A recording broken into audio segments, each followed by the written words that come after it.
Malige Botsi. A portly middle-aged man spat towards Lu Fan. Are you blind? Riding that broken electric bike so fast. Are you in a hurry to reincarnate? I'm terribly sorry, Lu Fan replied, propping up the bike and adjusting his little yellow hat, repeatedly apologizing to the man. Damn it. What a pathetic loser. The middle-aged man cursed before riding away on a shared bicycle. Lu Fan, the boy in question, was a delivery worker in Jiang City, having grown up in an orphanage.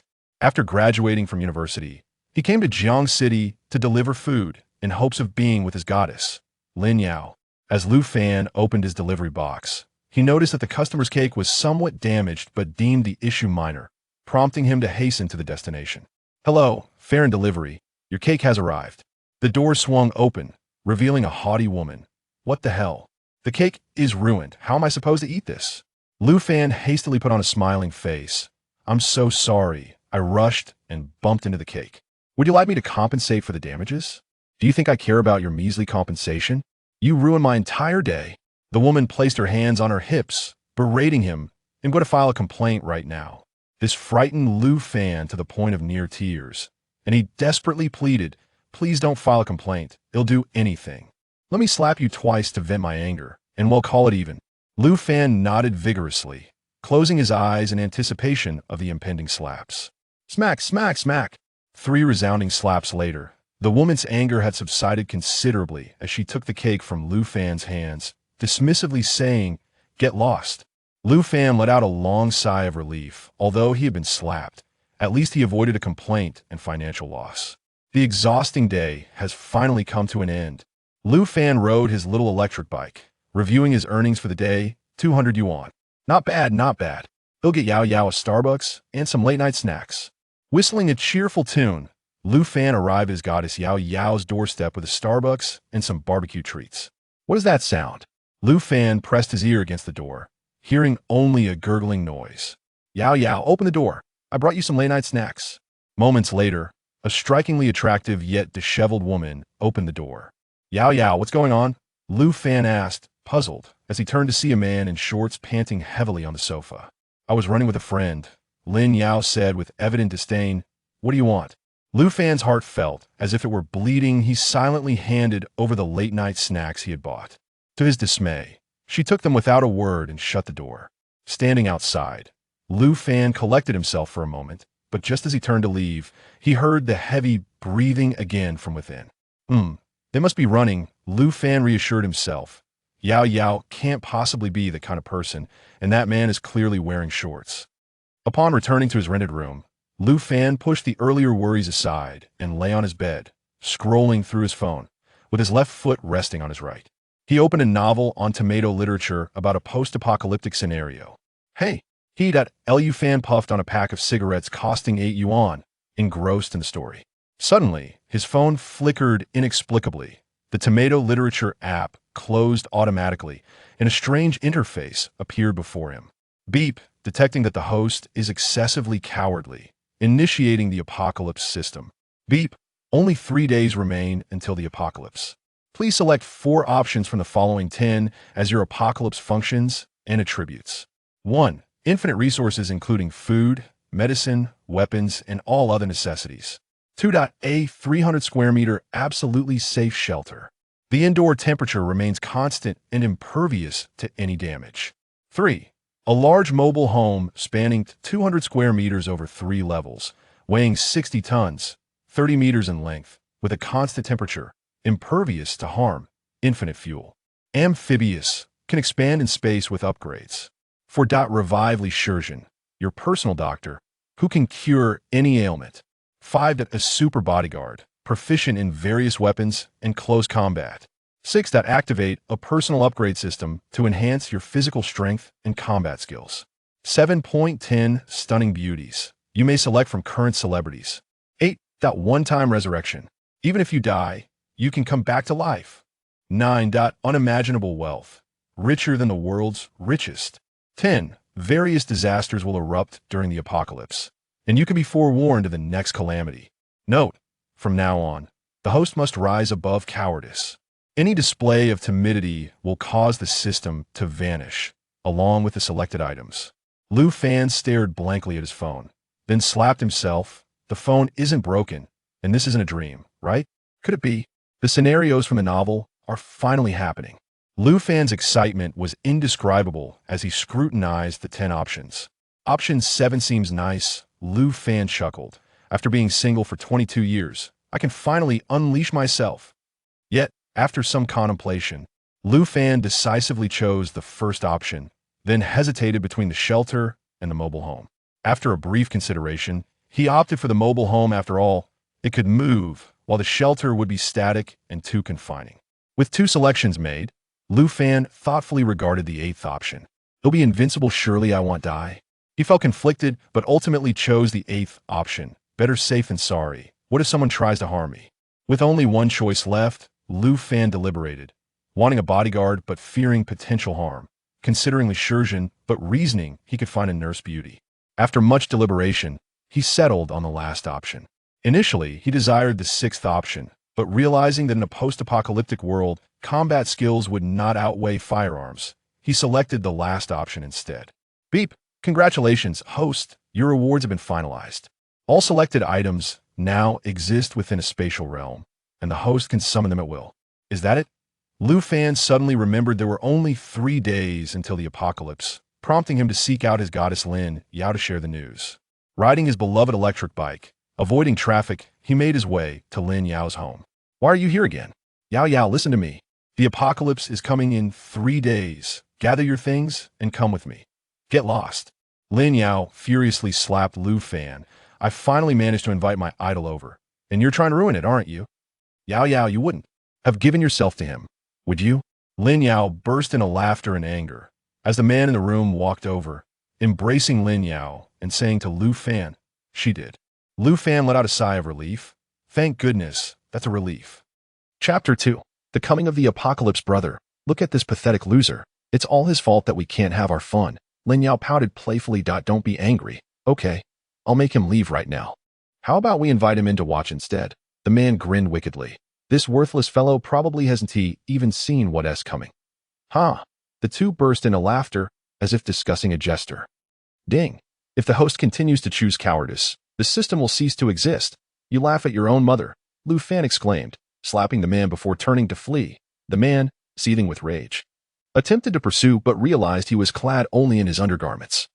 Thus redirecting his fury towards Lin Yao's, Lu Fan ran. He glanced back and, seeing no one in pursuit, breathed a sigh of relief. Lin Yao, you will regret this. Upon returning home, Lu Fan felt his stomach grumble with hunger.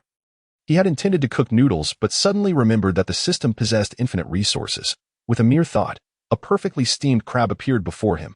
No way. This is real. Lu Fan leisurely began feasting on the crab while checking the system for what would transpire in 3 days. Ding! 3 days hence, the entire blue star will experience rainfall. Initially light, it will intensify over time, accompanied by a drop in temperature. Please prepare accordingly. What nonsense apocalypse is this? Lu Fan muttered under his breath. A bit of rain and a drop in temperature qualifies as the end of the world. Regretting his blind trust in the system, he resigned himself to observe the unfolding events. The next day, Lu Fan had intended to continue delivering takeout, but the system sounded another alarm. He chose to quit outright and lay in bed for 3 days. As expected, on the 3rd day, he awoke to find it was indeed raining lightly outside. He dressed and made his way to Su Ning's door, just as she was preparing to leave for work. Seeing Lu Fan again startled Su Ning. What do you want? Here's a hint. 1. You don't need to go to work anymore. 2. Stockpile supplies to survive a bit longer. You're insane. Su Ning retorted. If you keep this up, I'll call the police. Lu Fan quickly raised his hands in a gesture of peace. Since you refuse to listen, I suppose I'll have to tease you later. Terrified, Su Ning hurried away, leaving Lu Fan alone, grinning. Consider this. If someone inexplicably informed you that the world was ending and urged you to stockpile supplies while threatening to torment you, wouldn't you think they were mad? Days passed, and the rain intensified. Many people could no longer go to work, and the news reported that the rain would continue for several days. Lu Fan scoffed. Several days, more like several years. At that moment, he had no intention of summoning his RV, confident in his ability to survive with guns and food. The following morning, he was awakened by loud noises and stepped outside to find many residents gathered in the hallway. What do we do? The first floor is already flooded.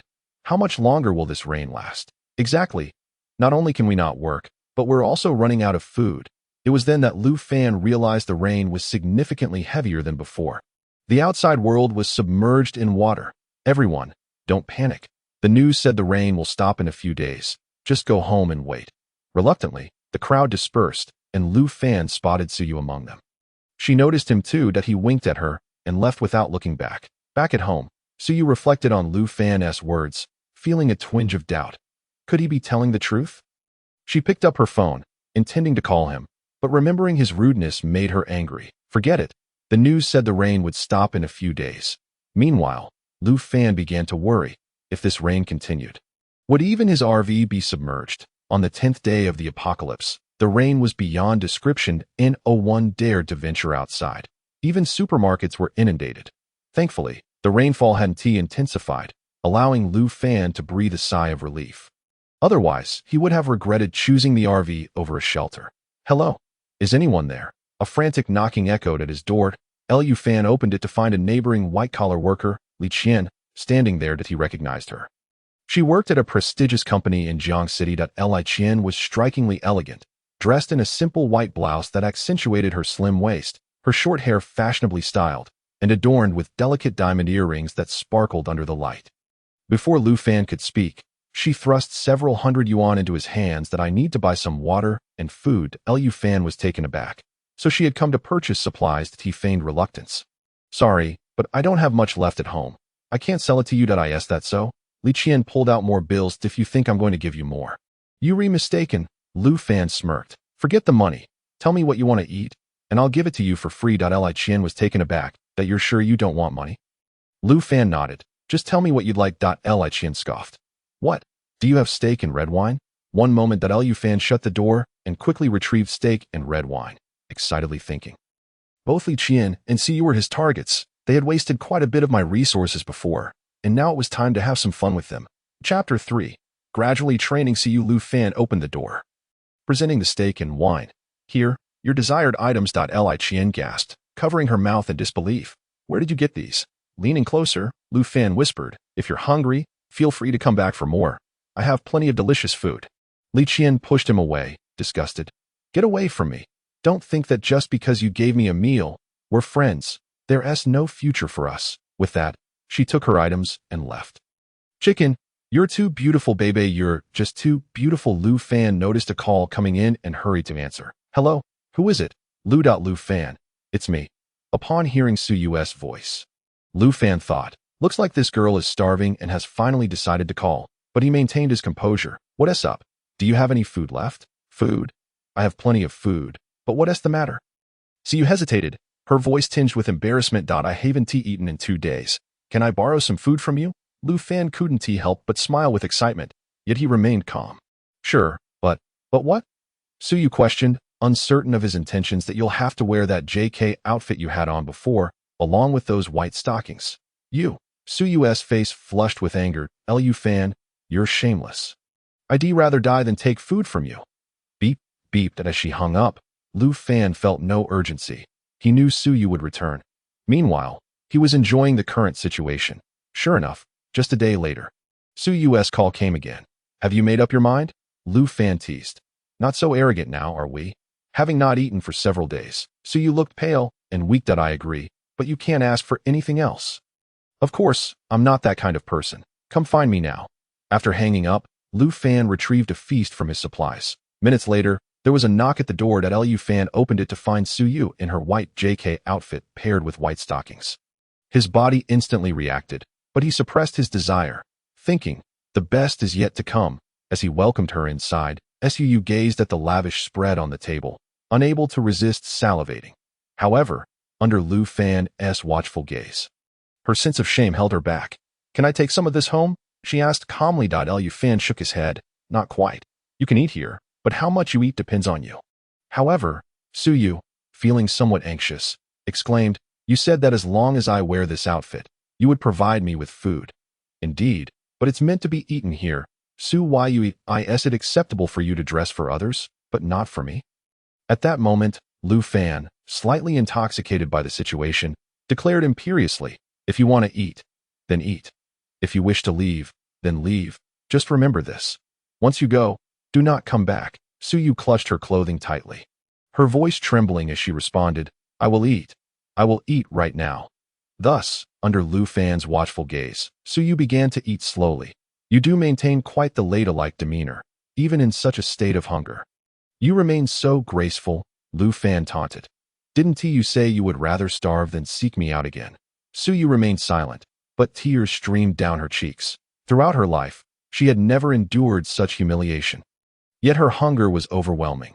She was truly famished, and she resolved that enduring mockery was a small price to pay for a full belly.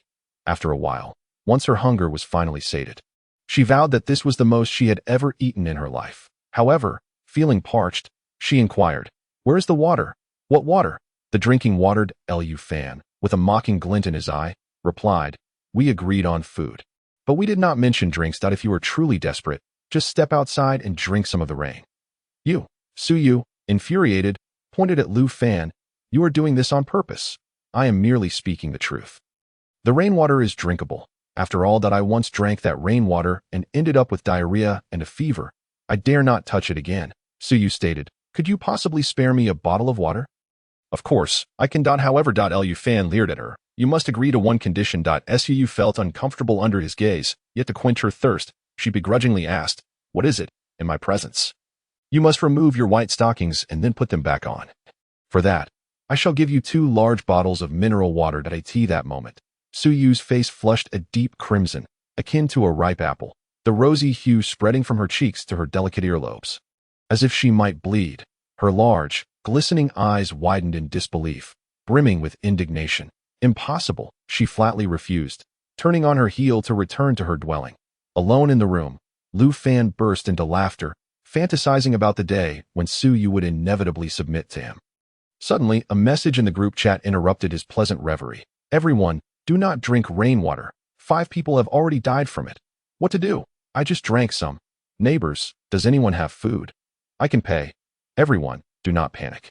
Please gather in the hallway. Let us convene. Bored, Lu Fan decided to amuse the neighbors, grabbing a drumstick and a large bottle of cola as he made his way to the hallway to By then. The corridor was filled with people. Look, this guy even has a chicken leg. The crowd turned to Lu Fan, their faces revealing gluttonous expressions. I remember him. Yes, just a delivery guy. How does he have a chicken leg? He must have stolen it. He didn't deliver the food and kept it for himself. Nearby, Li Qian looked at him with disdain. I can't believe you stole it. That's truly disgusting. Previously, when Lu Fan was delivering food, these neighbors often mocked him, and now it was no different. He ignored their jibes, but was surprised to find Li Qian joining in. I can tolerate a lot. But not this, Lu Fan erupted. You filthy bitch. Just yesterday, I treated you to steak and wine. Now I'm disgusting. Li Qian's face turned beet red from the insult, but she was at a loss for words. All right. Everyone, let me speak. A bespectacled man, seemingly gentle, addressed the crowd. Lu Fan recognized him as Xiao Wang from the property management. Everyone is facing difficulties. First, do not drink rainwater anymore. Second, let us pool our resources, and I will distribute them fairly. The crowd nodded in agreement, returning home to gather their remaining food and water for Xiao Wang. Lu Fan, what about yours? Xiao Wang noticed Lu Fan had not contributed any supplies and inquired. If you don't contribute, don't come to me when you're hungry. You can forget it. Just don't come pleading to me when the time comes. Mama, I want to eat chicken legs. A little boy tugged at his mother, shouting. The woman pointed at Lu Fan. Hurry and give my son that chicken leg. I'll give you 1,000 yuan. Lu Fan smirked, tossing the remaining chicken leg to the ground and stomping on it. Even if I throw it away, I want to give it to you. The crowd erupted in outrage, condemning Lu Fan for wasting food, wishing they could tear him to pieces. Ding! Tomorrow the rain will cease, and temperatures will begin to drop. Please prepare yourself. Lu Fan sidled up to Su Yu and whispered, Little darling, remember to prepare some warm clothing. Don't blame me for not warning you. Then he swaggered away. Returning to his room, Su Yu dismissed Lu Fan's words. Now that she had food, she vowed never to seek him out again, for she could not bear to face such humiliation again. Lu Fan lay on the sofa, contemplating how to train Su Yu, when suddenly a video call interrupted his thoughts. Lin Yao? He had almost forgotten about his longed-for goddess and quickly answered the call, adopting a sycophantic tone. Yao. How are you? The other party's tone remained disdainful. Lu Fan, Do you have any food left? Lu Fan turned the camera to showcase the feast on his table. Yao Yao, is this what you meant? Lin Yao's eyes widened in disbelief at the abundance of food that I command you to bring it to me immediately. Otherwise, don't expect to see me again. Lu Fan laughed heartily, but to continue teasing Lin Yao. He feigned indignation, but it's pouring outside. I can't get through. I don't care how you manage it. It must be delivered within 20 minutes. No, make it 10. Beep, beep. But Lu Fan intended to play a little longer. But she abruptly hung up the call. Clearly, Lin Yao still viewed him as his former self. With Suyu around, you're nothing. Suddenly, an idea struck Lu Fan, and he hastily called Lin Yao back. What is it? Suyu's voice came through, laced with anger and a slight tremor, as she wished to sever all ties with Lu Fan. Yu, I have plenty of food and water here. Do you want to come over and eat some? Lu Fan, stop calling me. Do not mention the past again. In short, even if I starve, I will never seek you out again. Another cold disconnection that Lu Fan felt an avalanche of frustration. Fine, fine. I'll see if you can maintain this resolve once the temperatures drop. He realized that no amount of proactive effort would be fruitful, so he shifted his strategy and waited patiently for others.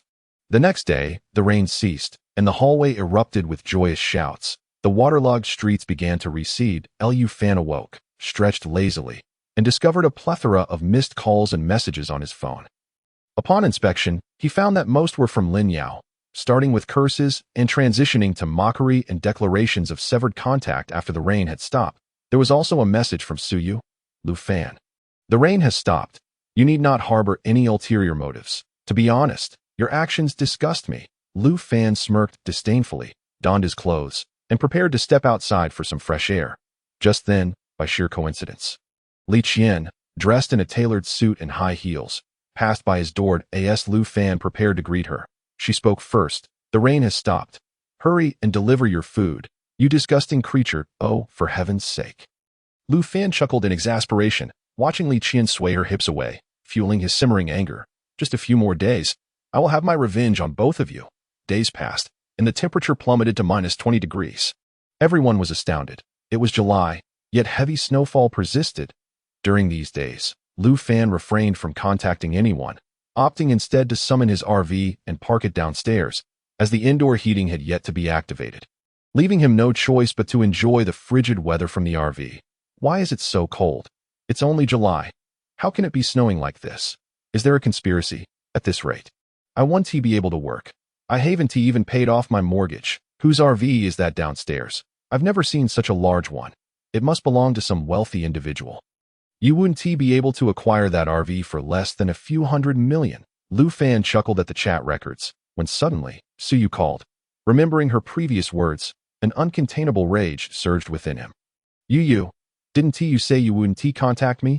Lu Fan asked with a grin. Are you about to renege on your promise? Suyu's expression was grave as she replied.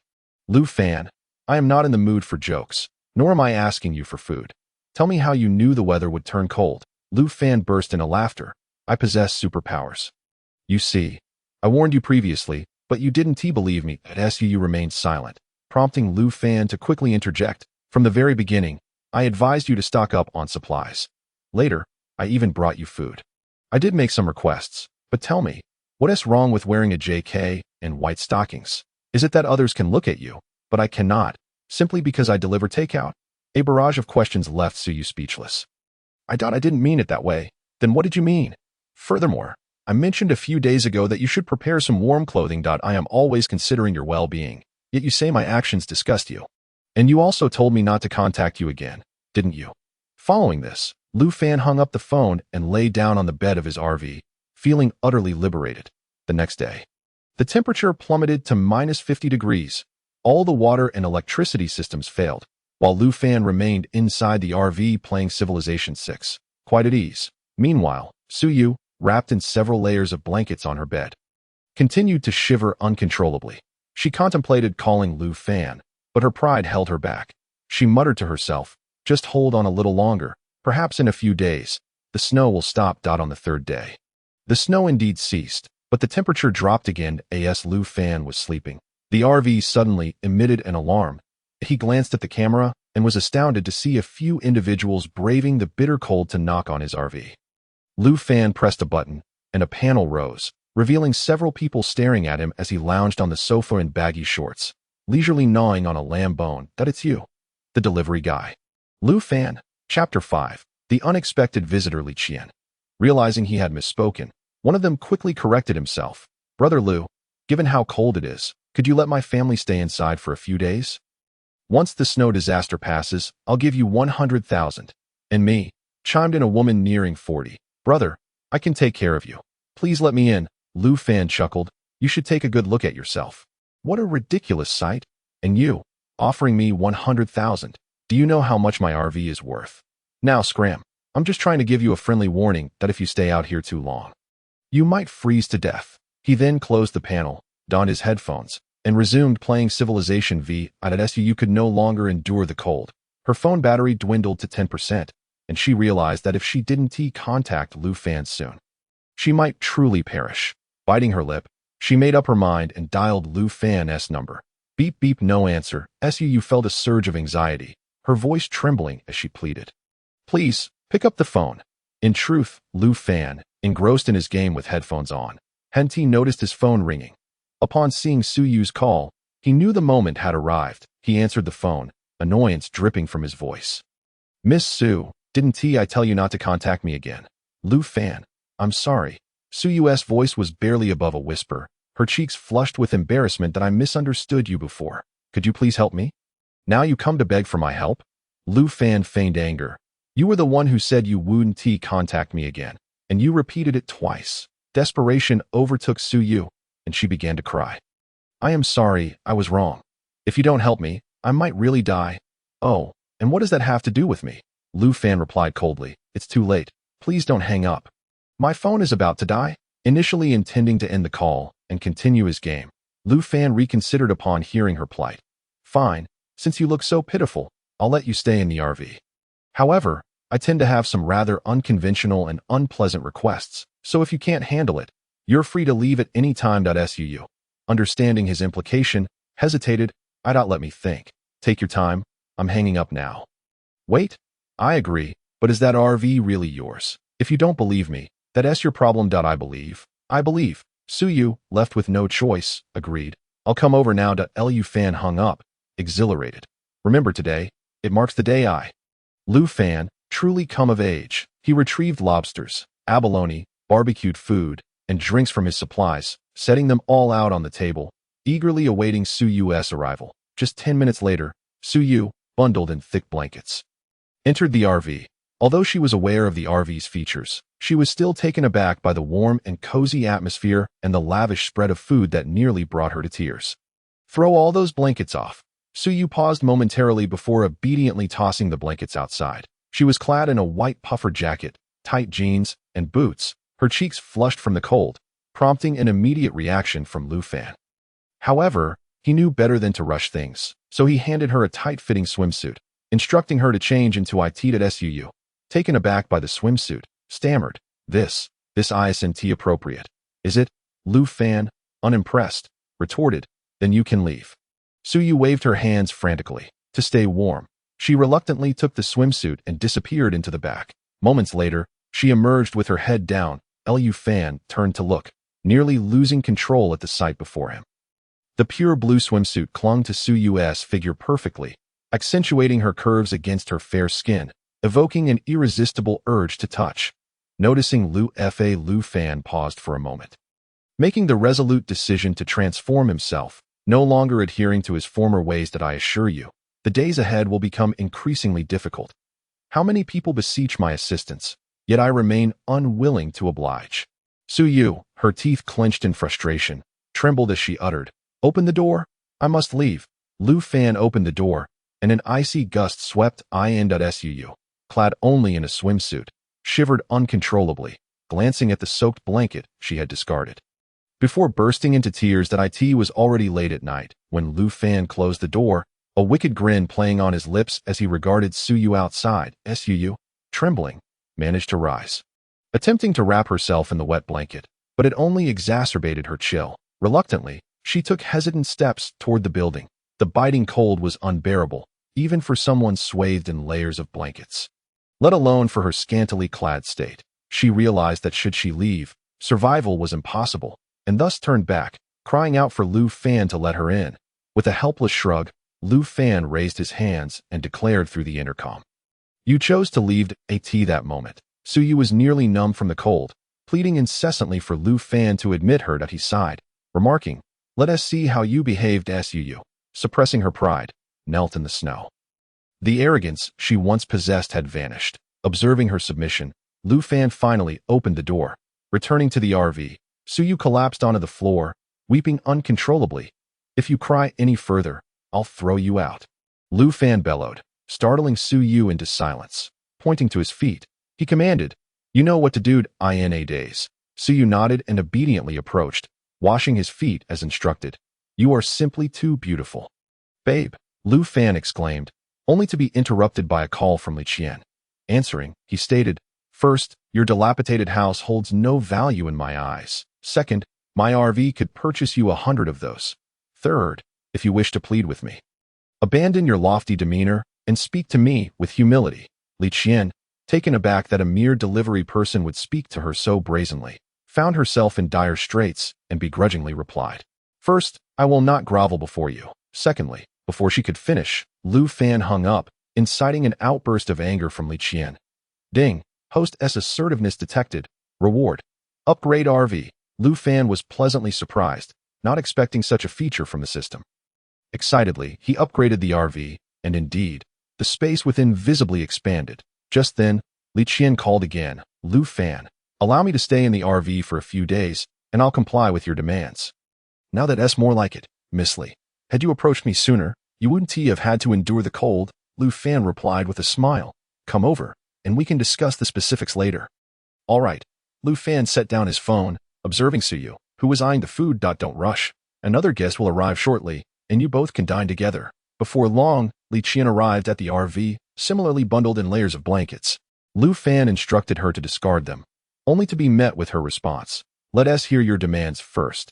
If we cannot reach an agreement, I will return to." Li Qian closed her eyes, savoring the warmth of the RV, her gaze falling upon the food and Suyu in her swimsuit. "Miss Li, you've seen the RV's amenities. My request is simple. Become my subordinate, and you may remain here indefinitely. In your dreams." Li Qian retorted angrily, "Had I known you would make such demands, I wouldn't have come." Lu Fan remained silent, opening the door in an inviting gesture. Li Qian, peering outside, frowned. "Please close the door first." Lu Fan complied, eager to see how she would maintain her aloofness. "That I will stay until the snow disaster is over. During this time, I can do laundry and cook, but nothing more."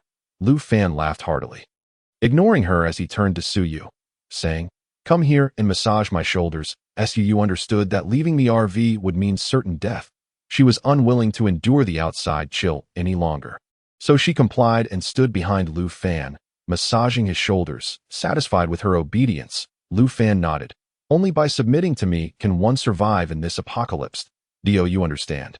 Suyu quickly replied, "I understand, Master." Li Qian looked on in astonishment, unable to fathom how such a proud and beautiful woman could be tamed so easily. Fearing a similar fate, she urged Suyu, "Sister, are you foolish? There's no apocalypse. This snow disaster will pass in a few days." Suyu sighed. "Even if the disaster passes, I will still be his." Lu Fan laughed heartily. "Miss Li, it's now your turn to choose. Stay or leave." Li Qian glanced outside, then back at Lu Fan, harboring a flicker of hope. "That's absolutely out of the question." Suddenly struck by an idea, Lu Fan proposed, "How about you stay in the RV? But I want to provide food or drink?" Without hesitation, Li Qian agreed, recalling her earlier trip to procure provisions in anticipation of disaster. "No problem. But I must return home to retrieve my supplies. Just know, you are not to touch them." Lu Fan nodded in agreement, opening the door and watching her depart. "There's plenty of time. Just wait and see how I deal with you." Chapter 7. Taming Before Long. Li Qian returned, laden with supplies. To Lu Fan's surprise, filled with high-end ingredients, he assessed the bounty, estimating it would last 3 to 5 days. "Time to eat," Lu Fan declared, removing his headphones and sitting at the dining table. Suyu, famished, sat across from him, reaching for a piece of steak to devour. "Did I say you could eat?" Suyu was taken aback, perplexed. "Didn't you just agree to let me eat?" Lu Fan remained silent, finishing his meat before stating, You can only eat my leftovers, at that moment. Su Yu felt a pang of indignation. This was not merely an assault on her pride, but a relentless trampling of it. Lu Fan, may I stay here like sisterly, without you being responsible for food and drink? Lu Fan chuckled at her audacity, realizing that his previous offer to Li Qian had indeed shaken Su Yu's resolve. All right, fine. But listen closely, both of you. Next time you come begging, it had better be worse than now. Lu Fan devoured every morsel on the table, shutting off the water supply before retreating to his room.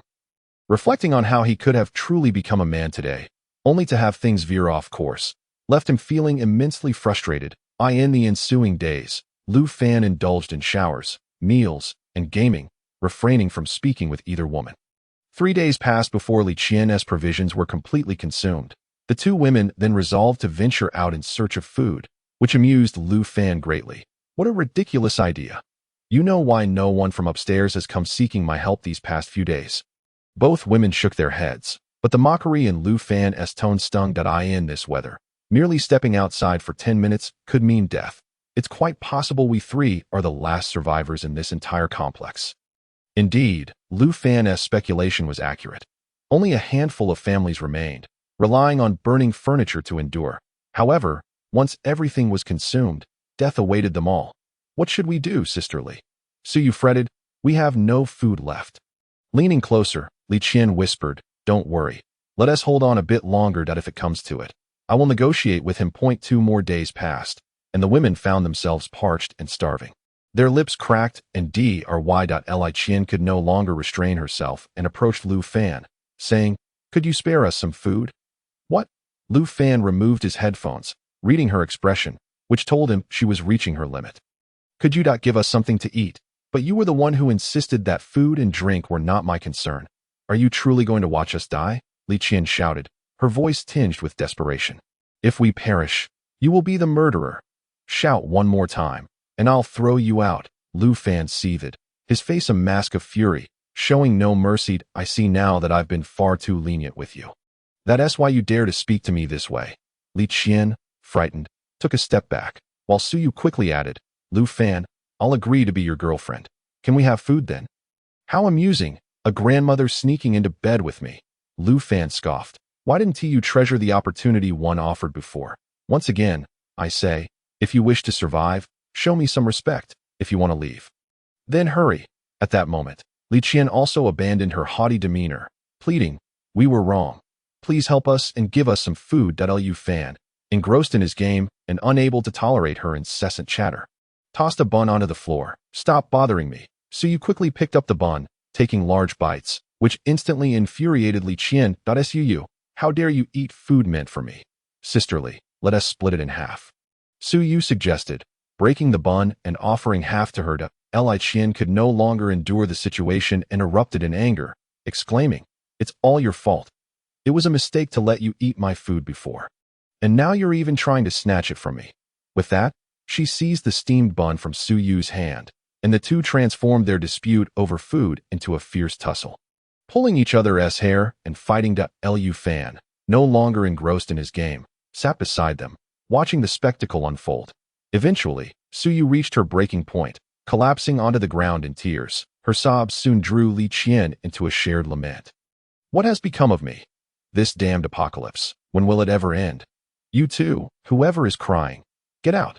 Lu Fan, exasperated by their commotion, declared, you should cherish the chance to live that I've given you. If anyone still refuses after today, don't blame me for kicking you out. That moment, Su Yu, overwhelmed, pleaded with Lu Fan through her tears. I'm sorry. I realize my mistakes now. Please forgive me. I promise I won't behave this way again. Lu Fan leaned down to gently pat her head, reassuring her, good girl, be obedient, and you'll have food. He then presented her with some dishes, placing them before her. Su, too famished to care about anything else, began to devour the food ravenously, her hunger rendering her dizzied. Li Qian, eyes closed and teeth clenched, remained obstinately defiant. Lu Fan did not pressure her, but calmly stated, after midnight, you must leave here. Moments later, after Su Yu had finished every morsel, she sat dazed on the floor, unable to believe her actions. Lu Fan retrieved a set of clothes and handed them to Su Yu. Go take a shower. Then change into these. From now on, you will be mine. Su nodded, still in a daze, and took the clothes to change. Seizing the opportunity as Su Yu left, Li Qian hurriedly declared, "I doubt I'm willing to." Lu Fan, taken aback, inquired, "Is this how you wish to express your willingness?" After a moment's hesitation, her cheeks flushed, she proclaimed loudly, "Master, I am willing to be your woman." Lu Fan burst into laughter, understanding her sudden willingness was spurred by Su Yu's presence. Unwilling to lower her pride in front of her, "You did it in front of Su Yu. That's rather unfair. Wait until she returns, and then we'll do it again." Realizing her thoughts had been exposed, Li Qian blushed and stood, softly pleading, "I didn't mean it that way." To Lu Fan waved her off. Signaling her tea, the leader pointed a finger at Lu Fan's nose and shouted, "I could kill you without a second thought." 1 minute is up. As the minute elapsed, Lu Fan pressed a button, activating the RV's automatic attack system. Several AK-47s emerged from the top of the vehicle, unleashing a torrent of gunfire upon the crowd. Before they could react, a dozen individuals fell lifelessly to the ground, gruesomely perishing at the hotel entrance. A smirk curled at the corner of Lu Fan's mouth as he proclaimed, "A lapdog biting the moon." Utterly oblivious to the vastness of the heavens, the two women were startled by the sudden turn of events, ceasing their assault on Lin Yao, who lay on the ground. Lu Fan glared fiercely at Lin Yao, bellowing, "Crawl over here and kneel before me." Terrified, Lin Yao hastily obeyed, dropping to her knees before him, while Su Yu and Li Qian, gripped by fear, knelt beside her as well. "Did you not say you wanted me as your lackey?" Lu Fan tugged at Lin Yao's hair, his face a mask of menace. "Lu Fan, no, please, Daddy, spare me." Lin Yao trembled in fright, unable to fathom that the Lu Fan she once knew had transformed into a completely different person. "If you wish for me to spare you, you must answer my questions truthfully. I will tell you everything," she replied hastily. "How did you come to know those people?" "I'd met them while out shopping after the rain stopped." "What nonsense!" Lu Fan slapped her face. "You expect me to believe you just happened to wander into a hotel while shopping?" I swear, Lin Yao, no longer daring to conceal the truth, continued, "That guy wanted to woo me. So he brought me to the hotel, but after 2 days, the temperature dropped sharply, and by the time we wanted to leave, it was already impossible." "And what about the others?" Lu Fan pressed on. "They are all hotel guests, gathered by that man for survival. What did you all summon me for?" "We wanted that guy wished for you to go out and search for food, as the supplies in the hotel supermarket are dwindling." "You certainly have distanced yourself from all of this." Lu Fan laughed heartily, suddenly recalling something. "Have all these people been accounted for?" Lin Yao initially failed to grasp his meaning, but quickly realized. Lowering her head and murmuring an affirmation, "You truly are a public bus, aren't you?" Lu Fan stood up, brandishing a chicken bone and a starch sausage, asking, "Would you like to eat?" Lin Yao swallowed hard, her eyes fixated on the food in Lu Fan's hands. "I want it. Please let me eat." Lu Fan opened the door and tossed the items outside. "Go eat." Lin Yao rushed out, eagerly picking up the food and devouring it. At that moment, Lu Fan shut the door, waving goodbye to her. Only then did Lin Yao realize, sprinting back to the door, shouting, "Lu Fan, Daddy, please don't leave me behind. I will do anything for you, I promise." Lu Fan remained silent, instead yanking Su Yu's clothing to demonstrate that he no longer needed her. Li Qian, witnessing Lu Fan's actions, felt a twinge of jealousy, wondering why she felt this way over a mere dispute for attention. As Lu Fan drove away in the RV, he refrained from exacting revenge on Lin Yao, as she represented a significant part of his youth. Meanwhile, Li Qian approached Lu Fan from behind, offering him a shoulder massage. Her demeanor softened, for she knew that with Lu Fan around, her life would be considerably easier. A smirk appeared on Lu Fan's face, aware that his plan had succeeded. He intended to ignore Li Qian and favor Su Yu, knowing that in due time, Li Qian would be unable to tolerate the situation. Ding! Tomorrow, the snow disaster will pass, and temperatures will rise slightly, but those who have perished will turn into zombies. Please prepare yourself. Upon hearing this, Lu Fan deliberately summoned Su Yu to his side, stating sternly to both women, "Starting tomorrow, temperatures will rise slightly. If either of you wishes to leave, I can allow it." The two exchanged glances, but dared not speak. "Speak," Lu Fan shouted. "Will you stay or go?" Su Yu, her mind racing, spoke first. "Master, I won't leave. Even when the apocalypse ends, I will remain by your side." Lu Fan nodded in satisfaction. Li Qian, witnessing this, quickly affirmed her loyalty as well.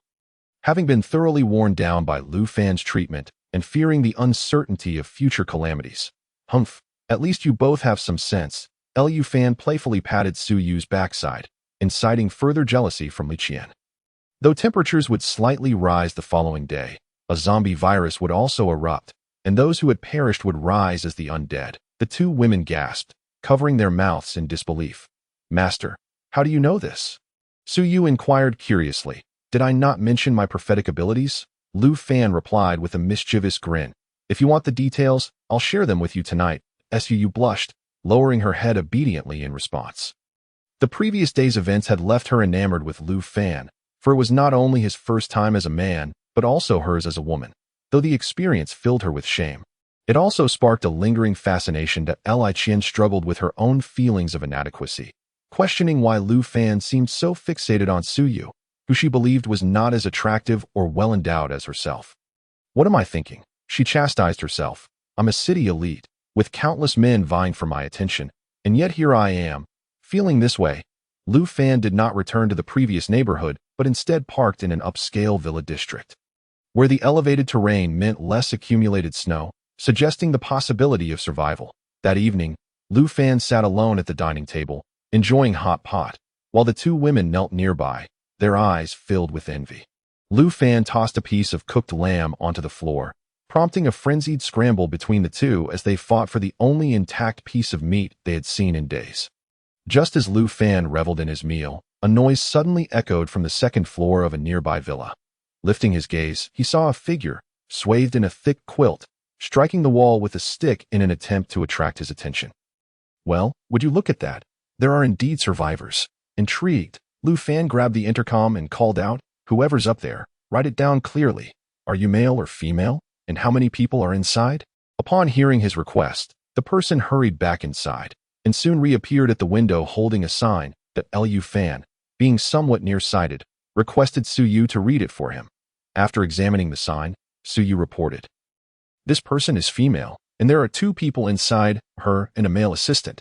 She claims everyone else in the villa district has died, and they hope the master can provide them with some food." An assistant? Lu Fan snickered at Li Qian. "Looks like this woman is even more privileged than you. Having an assistant." Li Qian chuckled awkwardly. Remaining silent, Lu Fan then instructed the intercom. "The woman can come down, but the man stays in the vehicle." The woman excitedly rushed downstairs, and Lu Fan opened the door to let her in. "Thank you so much." Upon entering the RV and feeling the warmth, she removed her heavy coat, revealing an exquisite face that made Lu Fan rise from his seat in astonishment. "Zhou Yun," the two women exclaimed in recognition.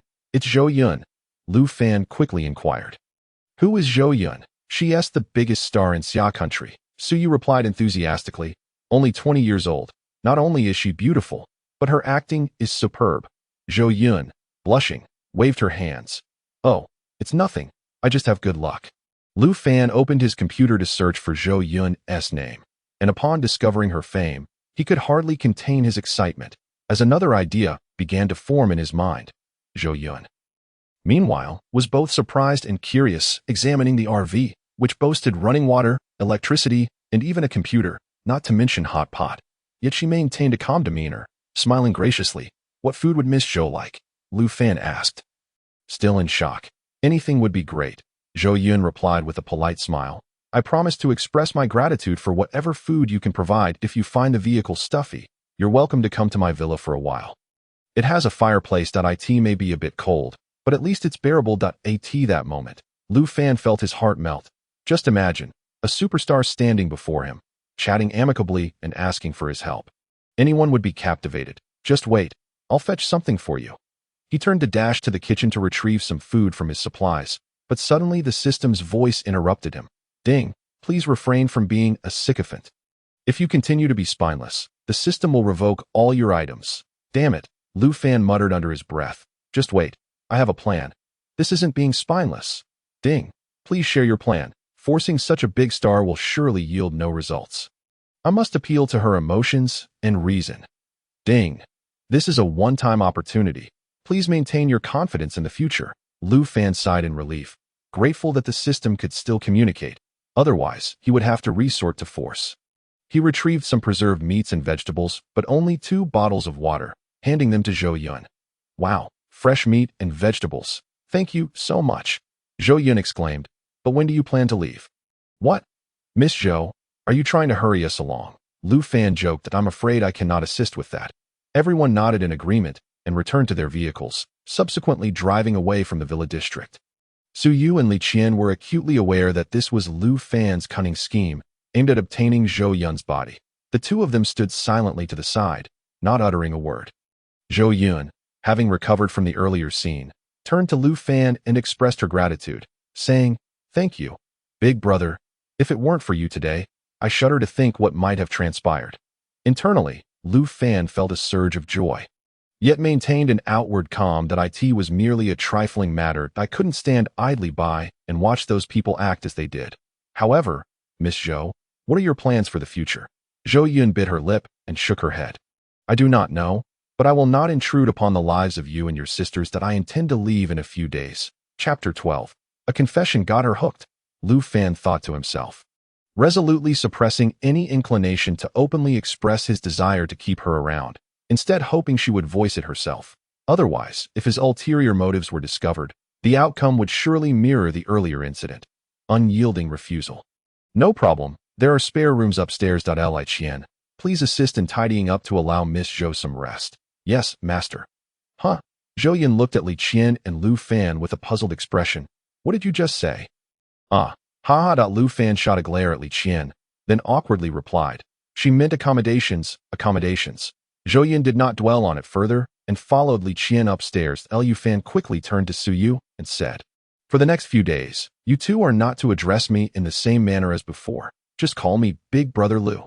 Su Yu nodded in agreement. Lu Fan suddenly recalled that he probably wouldn't be able to exercise during this period. A thought that left him quite discomfort, yet there was nothing he could do to at that moment. Zhou Yun was astonished by the interior layout of the RV. The vehicle boasted 3 levels, the first floor for dining and activities, and the second housing 4 rooms, each equipped with a bathroom and hot water. Zhou Yun excitedly rushed downstairs. Just then, Lu Fan intended to tidy up, but halted his thoughts upon seeing Zhou Yun coming down. Su Yu, too, blushed and pretended to search for something. Big Brother Lu, may I take a shower? Lu Fan smiled gently and replied, of course. Zhou Yun beamed and returned to her room. Since the snow disaster began, she had not bathed, and the warm water cascading over her felt immensely comforting. The following morning, Lu Fan was lost in slumber when Zhou Yun abruptly woke him, struggling to suppress his irritation. He opened the door and inquired, what is it, Miss Zhou? There's a monster, Zhou Yun gasped, pointing outside, resembling a zombie from the television. In an instant, Lu Fan comprehended the situation.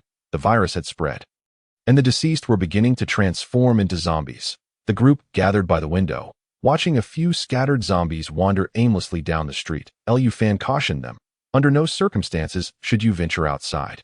The zombie virus has commenced, though the temperature is gradually warming. The individuals who perished earlier have now become zombies, presenting a far greater terror than the snow disaster.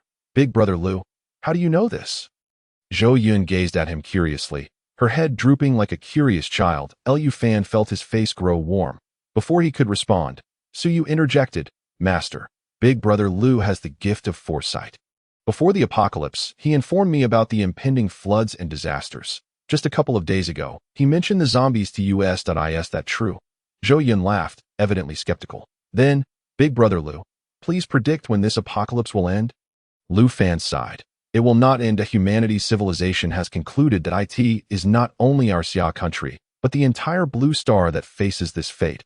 Upon hearing this, the 3 women fell silent, each lost in their own thoughts. Days turned into weeks, during which Lu Fan allowed Su Yu to assist him discreetly, yet he abstained from any further exercise. Unable to contain himself any longer, he decided the time had come and addressed Zhou Yun. Miss Zhou, have you considered where you might go? Zhou Yun, interpreting his words as a signal for her departure, felt a pang of disappointment. Why not? Big Brother Lu, we could simply explore and see if there are any survivors. I can seek them out. Zhou Yun intentionally phrased it this way to gauge whether Lu Fan would wish to retain her company, as she had grown fond of him during their time together. She found him not only mature and composed, but also somewhat charming. Most importantly, no matter how much she ate, the food seemed inexhaustible, appearing in varied forms for every meal. Although numerous zombies had noticed their presence, They could not breach the RV's defenses, and Zhou Yun recognized that she was safest here. Unexpectedly, Lu Fan merely nodded calmly and started the RV. Driving away from the villa district that they traveled, the roar of the RV attracted a throng of zombies, leading the ladies to lament that the outside world had become utterly inhospitable. Only within this RV, and beside Lu Fan, did they feel secure. After a day of driving, a massive sign caught Lu Fan's eye. He halted the vehicle and, accompanied by the three women, approached a prominent display that read, 30 kilometers north. A concentration camp houses approximately 100 survivors, all helping one another to survive. Each person has their designated role. Those interested are welcome to join them at a concentration camp. Lu Fan mused with interest. It appears many survivors have banded together for survival, but I didn't expect them to withstand the zombies' onslaught. It seems the leader possesses considerable capability. Upon returning to the RV, Lu Fan turned to Zhou Yun and inquired, "What do you think of this place? With so many people, it should be quite safe." Zhou Yun remained silent, nodding thoughtfully at Lu Fan. Observing her response, resumed driving, intending to visit the concentration camp. "Big Brother Lu." Just as Lu Fan prepared to start the RV, Zhou Yun suddenly called out, "Come here for a moment. I have something to discuss with you." "What is it?" Zhou Yun glanced at Su Yu and Li Qian beside her. Feeling somewhat bashful, Lu Fan quickly understood, urging the two to head upstairs to rest. "Speak. What is it?" Zhou Yun lowered her head, her face flushed to the neck, and in a barely audible whisper, she asked, "May I stay?" "What?" Lu Fan did not quite catch her words, as her voice was as faint as a mosquito. Gathering her courage, Zhou Yun raised her head and repeated, "Big Brother Lu, may I stay?" Lu Fan had long awaited this moment. Suppressing his excitement, "I always thought you wanted to leave." "Miss Zhou." "Not at all," Zhou Yun promptly replied. "Big Brother Lu, you're kind and mature, and this RV is so safe that I wish to remain here, but I wonder if you would have me." Lu Fan feigned difficulty. "It is possible that however." Zhou Yun grew anxious at the word however. "Big Brother Lu, I like you." The sudden confession left Lu Fan momentarily speechless, especially considering she was a celebrity. That he stammered. You mean it?" Zhou Yun nodded earnestly. "Initially, I did not feel this way, but after spending time together, I realized I truly like you. That I understand that in this apocalypse, I cannot offer you much assistance, but I can be your companion and listen to your thoughts." Lu Fan nearly laughed, thinking to himself, "Thoughts? I shall have plenty to share." Chapter 13. The Concentration Camp. Miss Zhou. Zhou Yun leaned in and planted a soft kiss on Lu Fan's cheek, shyly saying, "Please don't call me Miss Zhou. Just call me Yin Yin. Of course, if Big Brother Lu is unwilling, that's all right too, as long as I can stay." Lu Fan quickly waved his hands. "That's not what I meant." He hesitated, leaving Zhou Yun confused. "What is it, Big Brother Lu? Is it something difficult to say?" Lu Fan sighed and confessed, "To be honest, I should let you know that Su Yu and Li Qian are both my girlfriends." "Ah," Zhou Yun exclaimed in surprise. "Big Brother Lu, that you are quite the flirt. How can you have two girlfriends at once?" "That's not the case. They insisted on being my girlfriends." Zhou Yun regarded Lu Fan skeptically. Suddenly recalling her initial encounter with Su Yu and Li Qian when they were dressed in stockings, her doubts began to waver. Lu Fan quickly called the two down. "You both tell her. Did you not insist on being my girlfriends?" The two women hesitated for a moment. Then Li Qian, realizing the moment, quickly affirmed, "Indeed, Big Brother Lu is kind, attentive, and provides such a safe place that both you and I begged him to let us be his girlfriends." Su Yu nodded vigorously, adding, "Moreover, Big Brother Lu's treatment of you has made us both a bit envious." Zhou Yun was taken aback, realizing that Lu Fan's words were indeed true. Perhaps she had misjudged him. After all, it was not uncommon in reality for someone to have 2 or 3 girlfriends, but finding someone with Lu Fan's charisma was exceedingly rare. After a moment of contemplation, she suggested, "How about letting the 2 sisters rest upstairs for now?" This time, Lu Fan firmly declined, stating, "I believe it is better to clarify certain matters in advance. Besides, they can vouch for my integrity." Seeing Lu Fan's serious demeanor, Zhou Yun decided without hesitation, "In that case, Big Brother Lu, may I also be your girlfriend?" Lu Fan felt a surge of joy, knowing that the first step of his plan had been successfully executed. "That I would certainly welcome that. Yun Yun, you are not only beautiful but also understanding. However, what is it?" A sudden wave of unease washed over Zhou Yun as yet another but emerged. "Let me be frank with you. Lu Fan said as he settled himself in. Motioning for Su Yu and Li Qian to take their seats, I have a peculiar penchant. What kind of penchant? When it comes to my girlfriend, she must adhere absolutely to my commands and be willing to relinquish a degree of her dignity. What? Zhou Yun sprang to her feet, exclaiming, Lu Gu, do you even comprehend what you are saying? Lu Fan quickly interjected, I am aware that you would not agree, which is why I did not insist on keeping you here from the outset. Nor would I compel either of them. Anyone unwilling is free to leave at any moment. The two women quickly nodded in agreement, with Li Qian seizing the moment to counsel Zhou Yun. Sister, I know you might find it hard to accept at first, but he is your man. What is there to be embarrassed about? In this apocalyptic world, who else can enjoy such comfort and warmth as we do daily?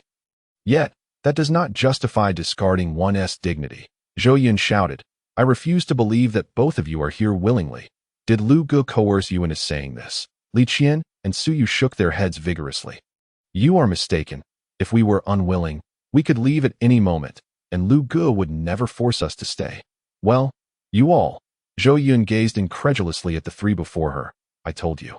How can you still have the leisure to wear stockings in this apocalypse? So it is like this. Do you have no sense of self-respect left? Enough, Lu Fan said, his irritation palpable, addressing Zhou Yun. They are both my women. I may speak of them, but you may not. Furthermore, in the eyes of others, their dignity has increased significantly. Miss Zhou, if you are unwilling, I can escort you to the concentration camp. But do not speak ill of my two girlfriends. Su Yu and Li Qian, witnessing Lu Fan standing up for them for the first time, couldn't help but smile. Very well, then please take me to the concentration camp. Lu Gu. Zhou Yun sat dumbfounded beside them, unsure of what to think. Lu Fan sighed as he took the driver's seat, pondering how it had come to this that a major star, just like that, relinquishing herself. Sigh. Despite his inner reluctance, Lu Fan started the RV and drove towards the concentration camp, as he understood that if he were to force her, Zhou Yun would surely resort to drastic measures. The 30-kilometer journey took Lu Fan 3 to 4 hours, finally arriving at the gates of the concentration camp that a massive RV appeared before everyone, and the camp leader, accompanied by a group of people, rushed over, cautiously eyeing the vehicle. Lu Fan picked up the intercom and said, Gentlemen, please do not panic. I have a friend who wishes to remain here. May I inquire if that is permissible? The leader, a muscular man in his 30s, cautiously asked, Are you certain it is just one person? Is it male or female? Female. Lu Fan opened the door, gesturing for Zhou Yun to disembark.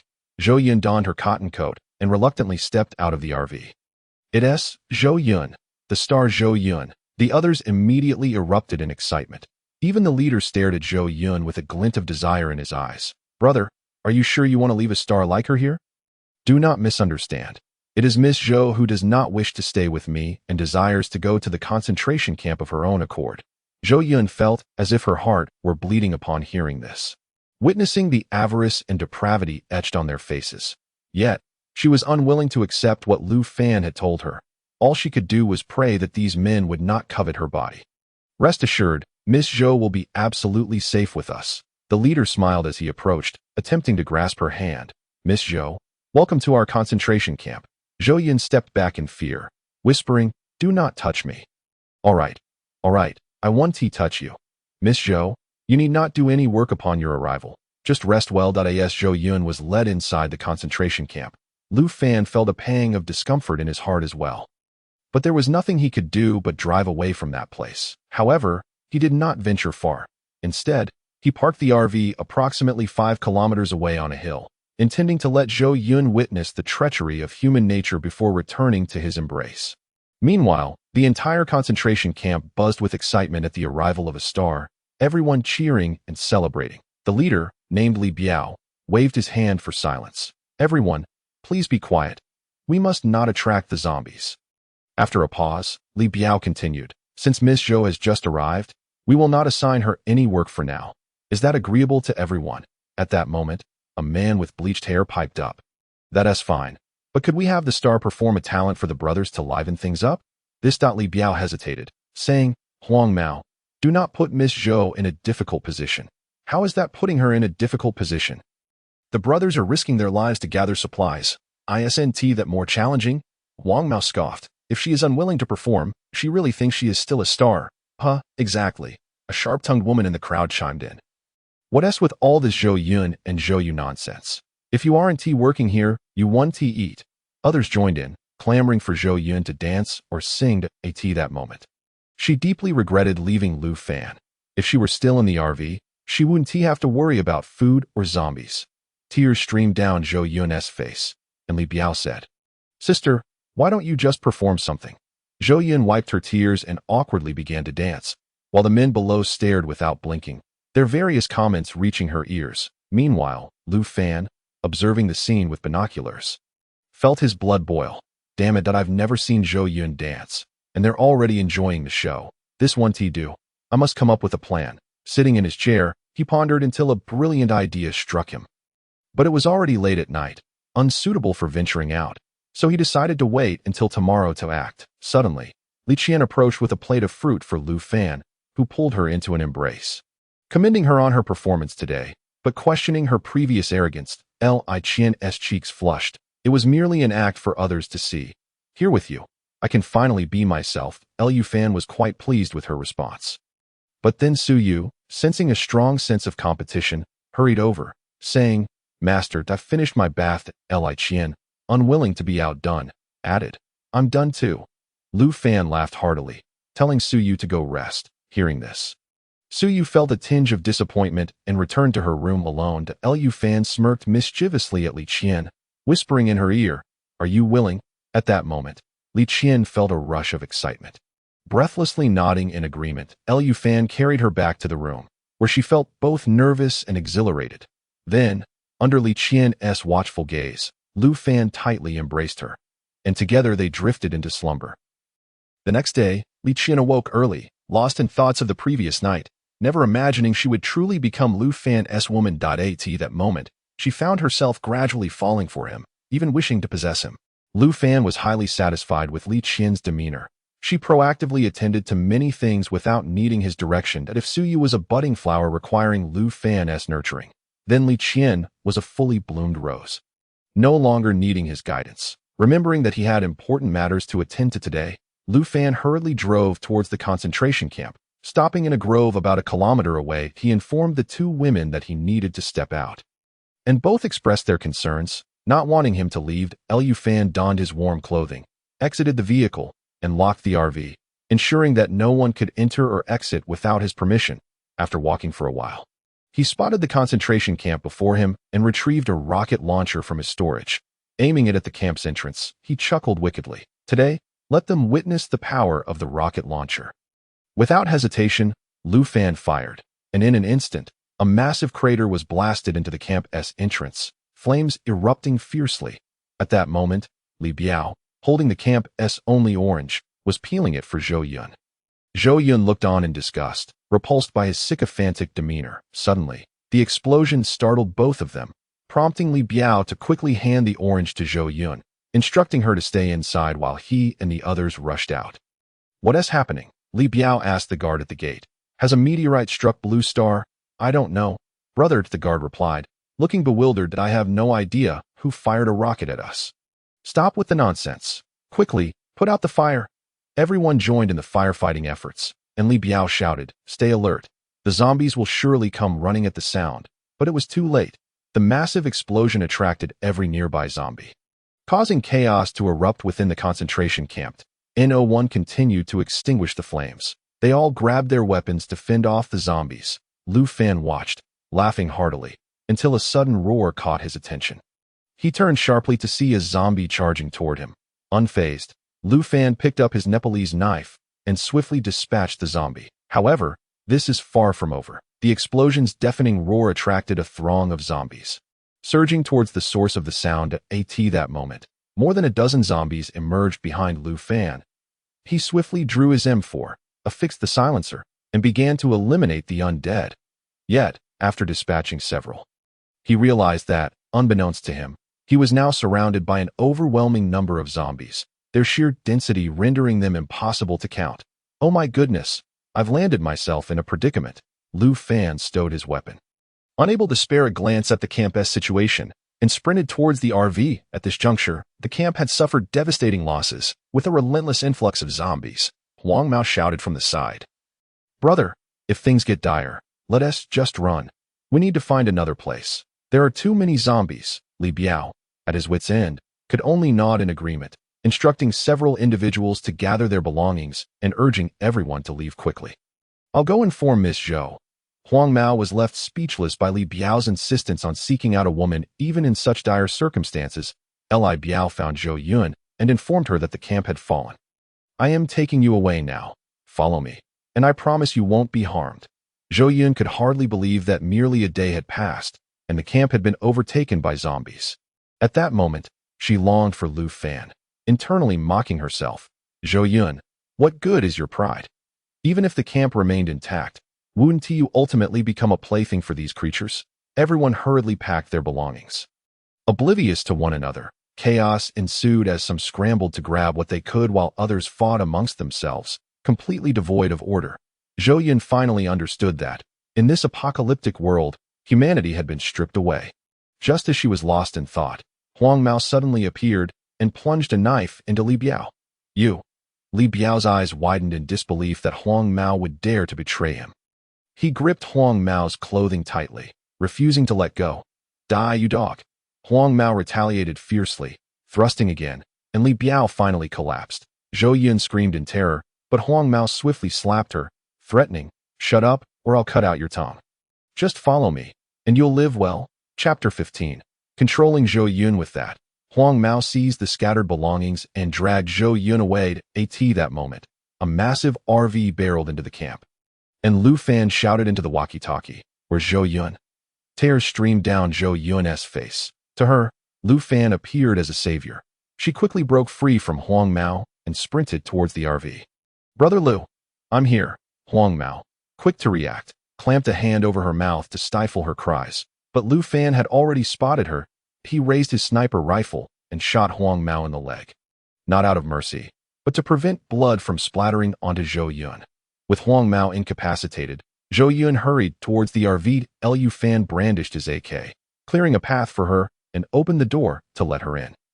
The others, witnessing the scene, rushed towards the RV, pleading, "Please help us. We beg you to save us." Lu Fan recognized that lingering would spell disaster, so he drove the RV away, but not before dispatching several zombies to contribute to their escape. He drove from morning until deep into the night, finally stopping on a highway. The horror of the zombies left him shaken, and he sat in silence, his heart racing, though the zombies were not particularly swift. Their numbers were overwhelming. Fortunately, Lu Fan had the RV, otherwise, the consequences would have been dire. Zhou Yun, seeing Lu Fan's demeanor, could not help but cry softly. Lu Fan frowned. "I risked my life to save you. And yet you're crying?" Zhou Yun's sobs intensified at his words. "I'm sorry, Brother Lu. I was too selfish and nearly got you all killed." Seizing the opportunity, Li Qian interjected, all right, it's over now. We're back, so let us not dwell on it. From now on, let us stick together and survive in this apocalypse." Li Qian had already secured her position. Now Zhou Yun was about to join her.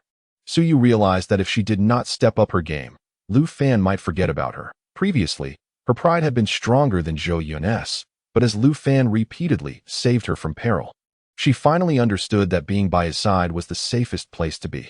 Thus, even if the end of the world were to come, she would willingly remain with him, for only he could provide her with a sense of security. Li Qian silently cursed, wondering when Zhou Yun had become so eloquent. If this continued, her position would be at risk. Zhou Yun finally resolved to speak to Lu Fan. "Master, please take me in." Unexpectedly, Lu Fan waved his hand dismissively. "There's no need to rush. Take a few days to adapt. If you find it acceptable, we can discuss it further. If not, I suggest you leave sooner rather than later." Zhou Yun assumed Lu Fan had lost patience with her and nodded vigorously, assuring him she would manage. "Let us eat." Lu Fan simply served a bowl of rice, followed by a spread that included tomato scrambled eggs, 3 delicacies, and shredded pork in garlic sauce, relishing the meal. As Zhou Yun prepared to sit at the table, she noticed Su Yu and Li Qian kneeling nearby. The sudden sight left her bewildered. Su Yu quickly gestured to her, whispering, "We're not worthy to dine with the master. We can only eat his leftovers." Zhou Yun had no choice but to kneel as well, her intense shame causing her to bow her head, gripping her clothing tightly, wanting to cry but unable to. Before long, after Lu Fan finished his meal, he left the table to play games. Zhou Yun's knees ached unbearably, and as she prepared to rise, Suyu stopped her. You must eat on the floor. Zhou Yun could no longer endure it. Yet compared to the previous horrors, this felt almost manageable. She reluctantly imitated the others, using her hands to eat the leftovers that Zhou Yun ate and wept. Li Qian suddenly exclaimed, "Forget your so-called dignity. If you can't stand it, you can leave." Although Lu Fan was engrossed in his game, his gaze remained fixed on the three women to establish his rules. He declared, "By the way, Suyu has performed admirably from the beginning. She can use chopsticks for meals from now on. Pass the rules on to Zhou Yun and ensure she learns properly." "Yay!" Suyu exclaimed joyfully, then relayed all of Lu Fan's rules to Zhou Yun. A series of shocks played across Zhou Yun's face. She could hardly accept it, reflecting on her past life, where she was treated like a queen at just 20. Living in luxury, it was unfathomable to her how a single disaster had reduced her to this state. Ding! Congratulations to the host for killing 50 zombies. Reward. RV system upgraded. Next upgrade requires the elimination of 100 zombies. Wow, finally an upgrade. Lu Fan excitedly opened his phone and was thrilled to discover a new feature with the upgrade. The RV could become invisible. Without hesitation, he activated it, and with a thought. The entire RV vanished from the highway. Although nothing appeared amiss from the inside, Lu Fan could distinctly feel the RV's absence. Suppressing his excitement, he thought that with this capability, he would no longer fear even the most numerous zombies. After playing games for a while, Lu Fan grew bored. The RV upgrade required the elimination of 100 zombies. Should he venture out?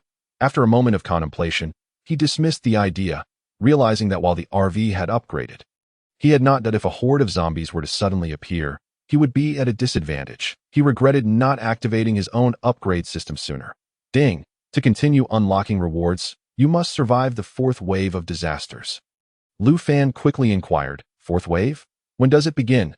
Ding! It is still early. You will be notified when it is about to commence. Bored, Lu Fan turned to the three women, noticing Zhou Yun still clad in her previous attire. He opened the storage space to search for clothing. "What would you like to wear?" Zhou Yun paused, realizing he likely wanted her to don something more revealing. I prefer jeans and a short-sleeved shirt. Upon hearing this, Lu Fan's temper flared. "You shouldn't stay here. Your sour face irritates me. Tomorrow, you're out." "No," Zhou Yun shouted. "I was wrong, master. I can wear anything." Only then did Lu Fan toss several outfits at her, instructing, "Choose quickly, then wash up and change." Zhou Yun felt utterly wronged. Yet to appease Lu Fan, she selected a maid outfit and white fishnet stockings before returning to her room. After bathing and changing, Zhou Yun shyly descended the stairs, expecting her appearance to astonish Lu Fan. Instead, she was met with a sight that made her face flush with embarrassment, lowering her gaze in shame. Chapter 16. Crisis at that moment. Suyu was kneeling before Lu Fan, assisting him, while Li Qian nonchalantly played a mobile game beside them. Zhou Yun felt exceedingly awkward and attempted to retreat to her room. "Where do you think you're going?" Lu Fan smirked. "That outfit suits you quite well. It seems you were born to be a maid, don't you think?" Zhou Yun nodded timidly. "I'm asking you a question." "Yes, master. You are correct. Come closer so I can see." Lu Fan's gaze fixated on Zhou Yun, who appeared as if she descended from heaven.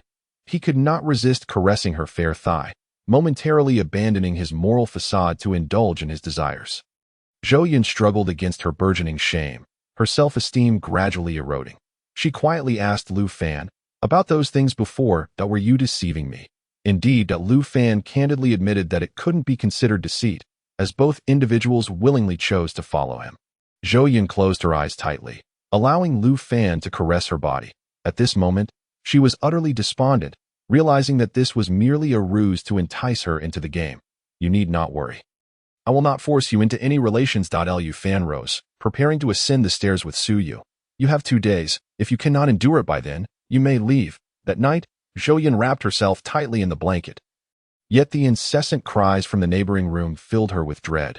Memories of an older man treating her similarly when she first entered the industry flooded back, and since then, she had been engulfed by a profound fear of such encounters. Despite being in the spotlight, the scar within her heart remained indelible. The following day, Lu Fan intended to depart this place for the capital city of Xia Country, Jing City, driven by a bold notion that required more survivors to materialize. Currently, in Jiang City, The number of survivors was scant. The capital, however, boasted a larger population of affluent individuals. Moreover, Zhou Yun's physique and appearance surpassed those of Su Yu and Li Qian significantly, prompting Lu Fan to take a chance and see if any big stars were still alive. The distance from Jiang City to the capital was not considerable, barely under 500 kilometers. As Lu Fan leisurely drove the RV, he surveyed his surroundings. It must be said that while this disaster sounded trivial, it wrought catastrophic damage upon the entire Blue Star. All systems had collapsed, and human civilization was gradually fading away. Along the way, Lu Fan encountered numerous survivors, but he was no saint. Upon confirming the absence of notable beauties, he drove away without a second thought. This time, Lu Fan opted for the national road rather than the expressway, as he felt no rush. Instead, he appreciated the desolate beauty of this post-apocalyptic landscape. After traveling approximately 300 kilometers, around 4 in the afternoon, he suddenly encountered a man and a woman repairing their vehicle on the road, obstructing his path. The woman, in her early 30s, despite her thick winter coat, could not conceal her alluring figure, and her long, lustrous black hair piqued Lu Fan's interest. Upon seeing such a large RV, the duo quickly waved for assistance. A married woman. Lu Fan pondered, contemplating whether to lend a hand. He picked up the walkie-talkie and inquired, "What seems to be the problem?" "Brother, our car has run out of fuel. Could we possibly borrow some gasoline?" The woman, while speaking, tucked her hair behind her ear, appearing exceptionally enticing. Lu Fan considered his situation. He indeed lacked individuals like her, so he retrieved a box of gasoline, donned his winter gear, and descended. To be cautious, he also took a handgun, for one must always be wary. As Lu Fan approached with a canister of gasoline, the two individuals displayed evident relief. That moment, a group of over a dozen people suddenly sprang from the sides of the road, surrounding Lu Fan. The three women in the RV feared the worst, paralyzed with terror. "Damn it, this is the end." Lu Fan noticed one of the assailants advancing towards him with a gun, realizing that his fate was precarious. "You are Lu Fan?" the man said with a smile. Eyeing the RV, Lu Fan's heart raced. He couldn't fathom how they knew his name, until a familiar figure stepped beside the man. "Lin Yao?" Lu Fan glared at the treacherous woman, wishing to rend her to pieces, realizing that his previous compassion had led to this dire predicament. "What are you staring at?" "You scared me," Lin Yao mockingly exclaimed to Su Gu. "This is him, armed and with provisions in the RV." Su Gu nodded, thanking his buddy for the generous RV, then signaled his lackeys to seize it. Several rushed to the RV, but no matter how they tried, they couldn't unlock the doors. Lin Yao hooked her arm around Su Ji's, pointing at Lu Fan and shouting, "Lu Fan, hand over the RV to Su Gu, or today will be your last." The commotion had attracted a horde of zombies, compelling some henchmen to engage them. Lu Fan remained frozen, contemplating his next move. "Do you not understand human language?" Su Gu brandished his gun at Lu Fan. "Hand over the keys." Lu Fan remained silent, coldly staring at Su Gu. "Hey, you little brat. Have you gone deaf?" Su Gu hastily approached, pressing the gun against Lu Fan's head. That moment, Lu Fan regretted his previous choices. After merely 2 months of survival, was he truly to be slain by such a fool? Suddenly, Lu Fan recalled that he had one chance for revival left. Though reluctant, he realized he could utilize it now. As Su Gu saw the zombies closing in, he ceased his chatter, stating, "You little brat. Once you're dead, I'll thoroughly search your body." Just as Su Gu prepared to pull the trigger, a bullet pierced his shoulder, causing him to drop his gun in pain. Without a moment's hesitation, Lu Fan drew his weapon and fired at Su Gu, instantly reversing the tide of the confrontation. The remaining henchmen, witnessing their leader fall, initially sought revenge, but, upon seeing Lu Fan's gun, scattered in terror, Lu Fan continued firing at them, and Lin Yao, caught off guard by Su Ji's demise, attempted to flee. However, Lu Fan shot at her feet, forcing her to kneel, begging for mercy. With no time to waste, however, upon reflection, what right did I have to look down upon others? If I were to part ways with Lu Fan, I might not survive a single day, while the other party merely made some rather excessive demands. In this moment, Zhou Yun gazed at Lu Fan as he departed, resolutely deciding to change and aspire to become a maid like Su Yu. The next day, as Lu Fan opened his door, he was taken aback to find Zhou Yu kneeling before him. "What is it, master? I have made up my mind. From now on, I will serve you diligently and will never betray you." Lu Fan was surprised that Zhou Yun had submitted to him in just 2 days. It seemed that he could enjoy her company tonight. In that case, Your performance will determine your fate. If you excel, you too may ascend to the position of maid. Just like Siu. I will not disappoint your trust. Lu Fan took his seat in the driver's position, planning to explore the capital city. Hoping to discover some survivors, he intended to form his own team to eliminate zombies, which would expedite the upgrade of his RV and facilitate the unlocking of the fifth system. Where to begin? Lu Fan examined the navigation. The capital was vast, leaving him somewhat bewildered. Just then, Zhou Yun entered. Master, I have a friend residing in the capital city. Would you be interested? Who is it? Male or female? Zhou Yun knew she had to perform well to quickly attain the status of maid. So she intended to introduce her soul friend to Lu Fan. Shen Mingming.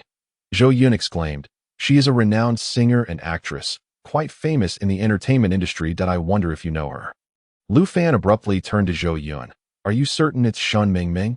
Yes, we were the best of friends, but ever since the apocalypse began, we have lost contact. Lu Fan felt a chill wash over him. Are you not merely painting a rosy picture? Zhou Yun anxiously replied. I have her number. Why not call her?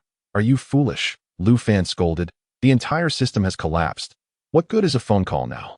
Tell me her address, and I will drive there. Point 1 address is in Xingyun Community, and the other is in the Royal Villa District, Zhou Yun explained. These are her two residences, but I do not know which one she is at. Lu Fan remained silent and headed toward Xingyun Community, regardless of whether Shen Mingming was alive or not. If she was, it would count as an achievement, and if she could join him, Zhou Yun would be directly promoted to maid. Zhou Yun felt elated and quickly expressed her gratitude. Thank you, Master. If she is no longer here, I can inform you of others. Lu Fan hummed a tune as he drove toward their destination. Unaware that someone had been watching him from a nearby high-rise since he entered the capital, Xingyun Community was not considered high-end but was decent enough. Its security system had collapsed, and the main gate had been rammed open. Following Zhou Yun's instructions, Lu Fan arrived at the base of the community building. Chapter 18. The Island Nation Scoundrels. He picked up the intercom and called out into the empty community. Is Shen Mingming there? Shen Mingming. Zhou Yun is looking for you. Zhou Yun felt a tinge of fear. Master, are you not worried about being discovered? What nonsense is that? Lu Fan had already come to understand that as long as he remained inside the RV, nothing would happen unless it was a nuclear bomb. That I do not initiate conflict. If someone dares to harbor ill intentions, I will take them down. However, after calling for quite some time, there was no response from the community. Could she have perished? Lu Fan lamented, for he had heard that Shen Mingming was tall and beautiful, with a melodious voice. After waiting for nearly half an hour, Lu Fan had no choice but to leave for the Royal Villa District. After approximately an hour's drive, he finally arrived, marveling at the ostentatiousness of the wealthy. The Royal Villa District was designed to resemble an ancient emperor's palace, with each villa adorned in a traditional style, the smallest of which boasted nearly 400 square meters. Villa number 21. This is the place. Lu Fan parked his vehicle on the roadside, preparing to shout into the intercom when he noticed a few people on the third floor watching the RV. Are there people? Lu Fan pointed to the third floor and asked, Zhou Yun, does Shen Mingming have others in her home? Zhou Yun quickly shook her head. I do not know. I only know she lives here. Seeing that there were survivors, Lu Fan felt a surge of caution, but he was not afraid. He called out, is Shen Mingming alive? Zhou Yun is looking for you. A woman on the third floor excitedly began to knock on the window, and Zhou Yun recognized her instantly. It's Mingming. She is alive. A smirk crept across Lu Fan's face, reigniting the flames of ambition within him. The individuals upstairs hurried down, opening the villa door to step outside. Lu Fan did not open the RV door, but elevated the partition to allow Zhou Yun and Shen Mingming to converse. Mingming, it's really you. You're still alive. Zhou Yun stifled her excitement. How are you? Are you well? Shen Mingming broke down in tears, sobbing. I'm okay. I'm okay.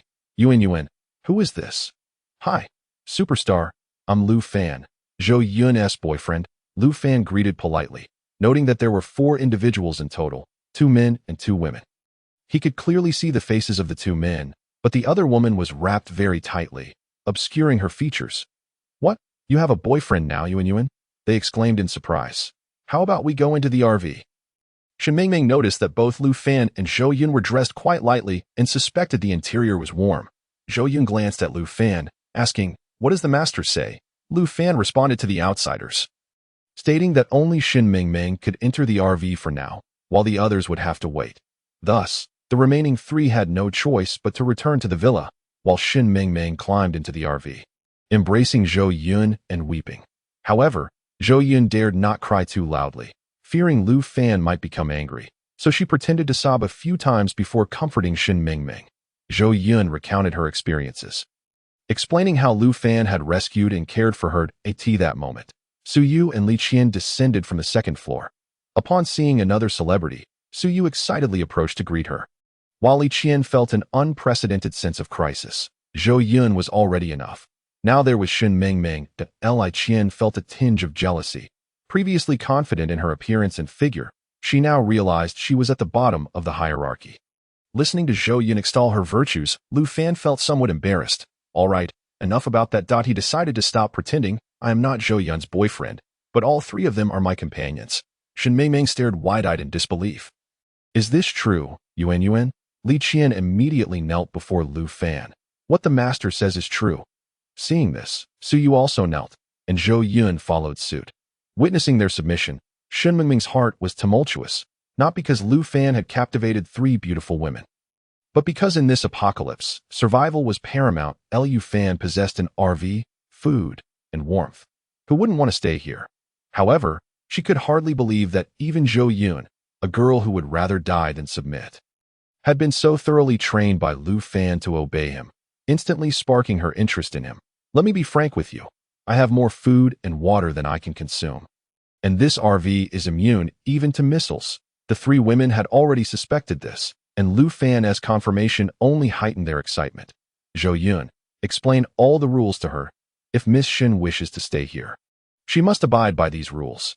If not, she should leave the RV promptly. Zhou Yun quickly and carefully relayed all the rules to Shin Mingming, just as the three individuals from the villa could no longer contain themselves and rushed outside. Baka, a middle-aged man, shouted at Lu Fan, "Let us into the RV, or we will die." "Oh, come on," Lu Fan smirked, not expecting a scoundrel to emerge.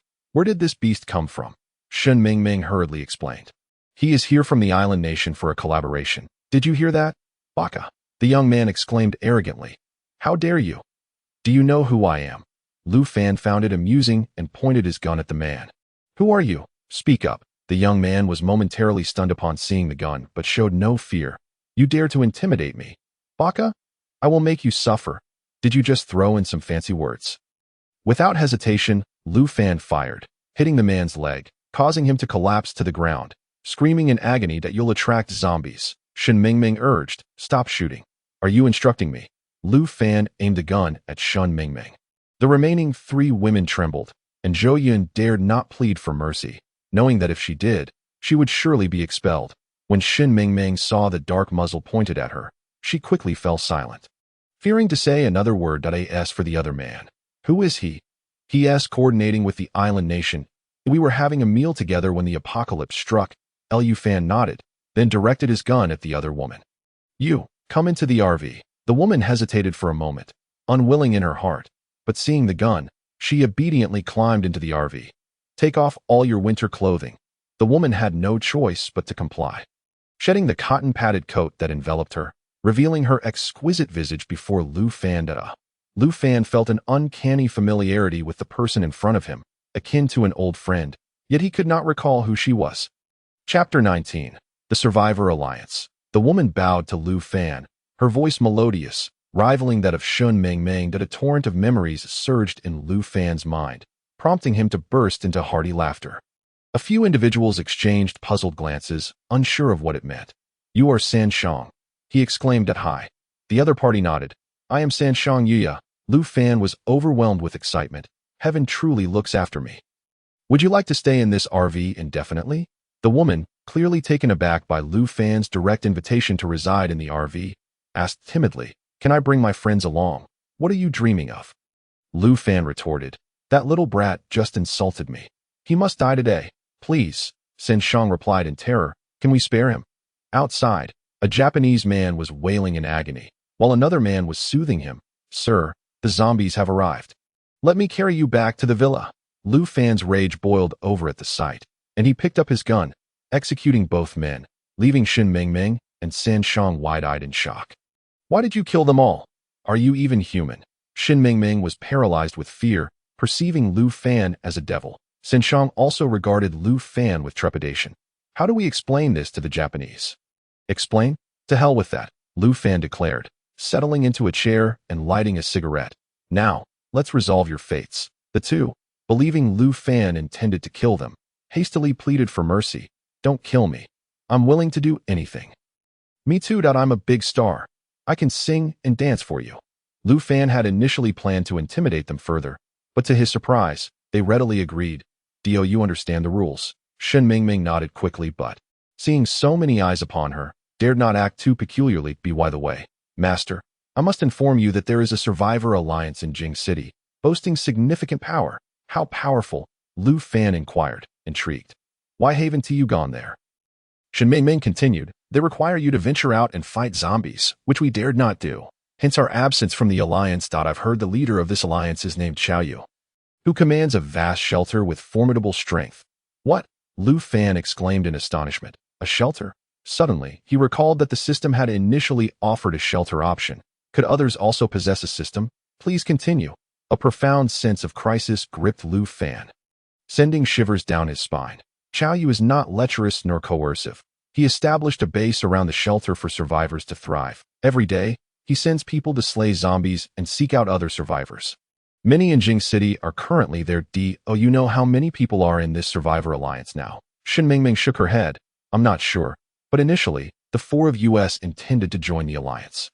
Shen Shang and I thought to exchange our bodies for benefits, but he outright rejected us. Lu Fan was inwardly alarmed. He hadn't anticipated this person possessing a system and being so capable. If left unchecked, he might meet his demise. Lu Fan pondered meticulously. If this person possessed a system like him, he would undoubtedly opt for the shelter and infinite resources. Moreover, he was quite skilled, likely opting to unlock his own upgrade system. Yet, he was uncertain about what the last choice entailed. An urge to flee stirred within Lu Fan, but he recognized that if he did not resolve this individual, he would ultimately suffer the consequences. Where is the headquarters of the Survivor Alliance? It's beneath the Empire Hotel in the city center. Other survivors reside there. An idea formed in Lu Fan's mind. He resolved to visit this Survivor Alliance in a few days. But first, he needed to find a secure place to conceal himself. He drove the RV into a park and rendered it invisible. Next, he had to settle these individuals properly so that he could leave with peace of mind. From this moment onward, Zhou Yun would be promoted to maid and reside on the second floor with Su Yu. The three of you will move to the third floor. Anyone promoted to maid may relocate to the second floor. Li Qian felt as if she were staring into the abyss. She sensed no chance remained for her. Setting aside Su Yu, two of the remaining three were major stars, and one was a Japanese superstar. Alas, it seemed she would no longer receive favor. Dejected, Li Qian prepared to tidy her room on the third floor. Lu Fan, discerning her thoughts, allowed her to stay. Do you now feel utterly powerless? Lu Fan smirked, gazing at her with derision. Li Qian nodded.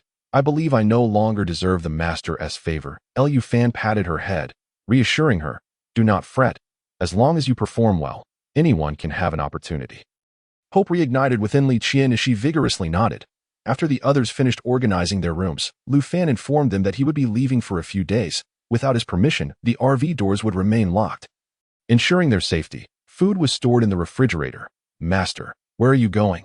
Su Yu asked anxiously. She had been thoroughly captivated by Lu Fan and did not wish for him to leave. That I'm going to check out this Survivor Alliance.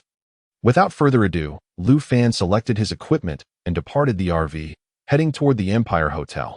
This time, he wore a military coat instead of winter clothing and left his gun behind, intending to join the Survivor Alliance as a civilian and seek an opportunity to eliminate Xiao Yu. If this individual possessed a resurrection skill, things could become complicated. Lu Fan felt a twinge of anxiety, but thankfully, he too had a resurrection skill. Therefore, if the situation turned dire, he would leave Jing City without hesitation. Meanwhile, in the shelter beneath the Empire Hotel, a man was reporting a situation. Brother Qiao, the RV that entered Jing City earlier has vanished. Qiao Yu's brow furrowed, sensing something amiss. How could it suddenly disappear? Wasn't it seen parked in the Royal Villa district yesterday? Indeed, our men discreetly followed it to a park, but the RV abruptly vanished out a bunch of useless fools. Qiao Yu snapped, find it quickly. If we cannot locate it, we won't have food for this week. Lu Fan strolled leisurely down the street, passing a tall building, when suddenly, a group of individuals approached him. Both parties froze momentarily, and the others quickly assumed a defensive stance. Nervously inquiring, "Who are you?" Lu Fan quickly deduced they must be members of the Survivor Alliance. "And you are?" Lu Fan feigned apprehension, retreating a couple of steps. I am from Haishur. Chapter 20, A Dispute. The group, consisting of about 7 or 8 people, slowly encircled Lu Fan. "You must be joking," one of them retorted. "Haishur is over 200 kilometers away. How could you have walked here?" Lu Fan nodded. Adopting an innocent expression, "I truly came from Haishur. Raise your hands," one of them commanded, pointing at Lu Fan. "Don't try any tricks." Lu Fan pretended to be frightened, raising his hands and allowing them to search him. The man found only a dagger, and upon discovering nothing else, asked, "You walked all the way from Haishur with just this dagger?" Lu Fan nodded. "Is that so difficult?" "Kid, consider yourself lucky. Our leader is currently recruiting survivors. Do you want to join?" "Really?" Lu Fan's face lit up with joy. "What are the requirements? Am I eligible?" "Just join us to slay zombies and scavenge for supplies. You seem fit enough." The man gestured toward the back. Continuing, "Let us go. I'll take you to the headquarters." Lu Fan was astonished by how easily he was led to the headquarters. The management was evidently lax. After walking for over half an hour, they finally arrived at the outskirts of the Empire Hotel. About 5 or 6 people guarded the entrance. Upon entering the hotel, Lu Fan was taken aback by the sight before him. The entire hotel was devoid of any cold atmosphere, and it had all the amenities, water and electricity. Each person had their designated roles, and there was even a leaderboard on the wall indicating who had killed the most zombies. "What do you think, young brother?" the man boasted. "Our Survivor Alliance is likely the safest place in this world." "Incredible," Lu Fan chimed in. "Please, big brother, speak well of me so that I may definitely stay here." "Well," the man hesitated, as if hinting at something. Lu Fan instantly grasped the implication. "Don't worry, big brother, I'll ensure that half of the zombies I slay will go to you. That's a good deal." The man chuckled, leading Lu Fan into a room. The room was quite nicely decorated, and inside sat a woman of striking appearance, wearing glasses, seemingly engrossed in something. "Manager Zhu, this is a survivor I encountered outside today. He wishes to join our alliance." "Understood," Manager Zhu replied without looking up. "You may leave now." The man respectfully retreated, casting a glance at Lu Fan before exiting the room. "What is your name? Where do you come from? And how many zombies have you killed?" Master Zhu inquired of Lu Fan in one breath, yet he did not once lift his gaze to meet Lu Fan's eyes. My name is Lu Fan. I hail from Haishur, and as for the number of zombies I have slain, I cannot say precisely, but it is certainly a considerable amount. Since you wish to remain here, you shall accompany Zhou Kai starting tomorrow. If you do not kill at least 100 zombies within a week, you may take your leave. Lu Fan was momentarily taken aback. "Who is Zhou Kai?" "He is the one who led you in just now." Lu Fan had anticipated meeting the mastermind behind this operation, but instead, he found himself assigned to a mere underling. "May I leave now?" Master Zhu remained silent, and Lu Fan, feeling a sense of boredom, departed from the premises. "How did it go, my young friend?" Zhou Kai approached Lu Fan eagerly upon his exit. "Brother, is Master Zhu a robot or something? Why is he so intimidating?" Zhou Kai quickly covered Lu Fan's mouth, whispering urgently, "Shu, you mustn't speak carelessly. He is the chief manager of the entire alliance and the most trusted aide of Chao Yu." Upon hearing the name Chao Yu, Lu Fan's interest was piqued. "And who might Chao Yu be?" "Chao Yu is the leader of our Survivors Alliance. The basement of the Dihao Hotel serves as his sanctuary. Apart from Master Zhu, no one else is permitted entry. All the utilities of the Dihao Hotel are arranged by Lord Chao." Observing Zhou Kai's expression, it was clear that he regarded Chao Yu as a savior. Yet, Lu Fan felt a twinge of frustration. If Chao Yu remained ensconced in his sanctuary, he could not possibly exert his influence over Lu Fan. By the way, Brother Zhou, Master Zhu instructed me to follow you starting tomorrow, and that if I kill 100 zombies within a week, I may stay. "What?" Zhou Kai stared at Lu Fan in disbelief. 100 zombies. "Yes, what of it?"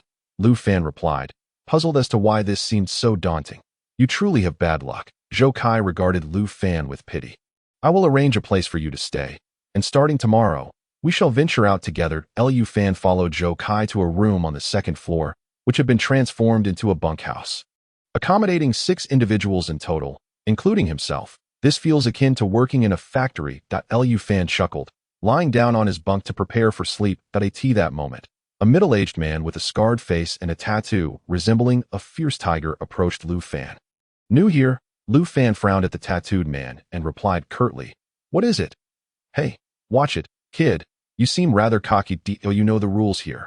Lu Fan, not wanting to stir trouble upon his arrival, suppressed his anger and shook his head. The newcomers are required to clean the quarters for a week, and the supplies allocated to them must be shared with the others. Do you understand? The tattooed man stood before Lu Fan with a nonchalant demeanor, taking a deep breath to stave off his rising temper. Lu Fan stood up and began sweeping the room. After tidying up, Lu Fan returned to his bunk. "Hey, what are you doing? The bathroom hasn't been cleaned."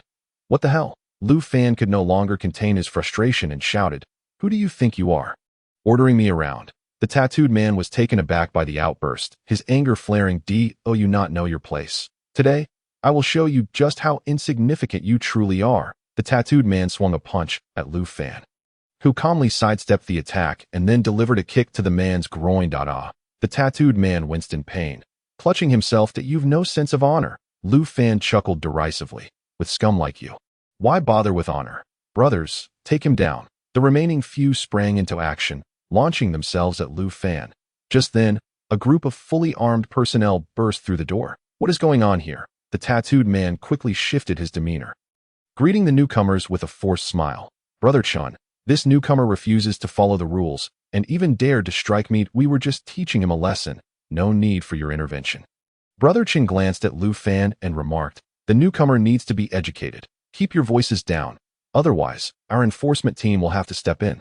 With that, he and his team turned to leave the room. "The enforcement team won't help you." The tattooed man laughed heartily. "Today, you will learn why the flowers bloom so vividly." Chapter 21.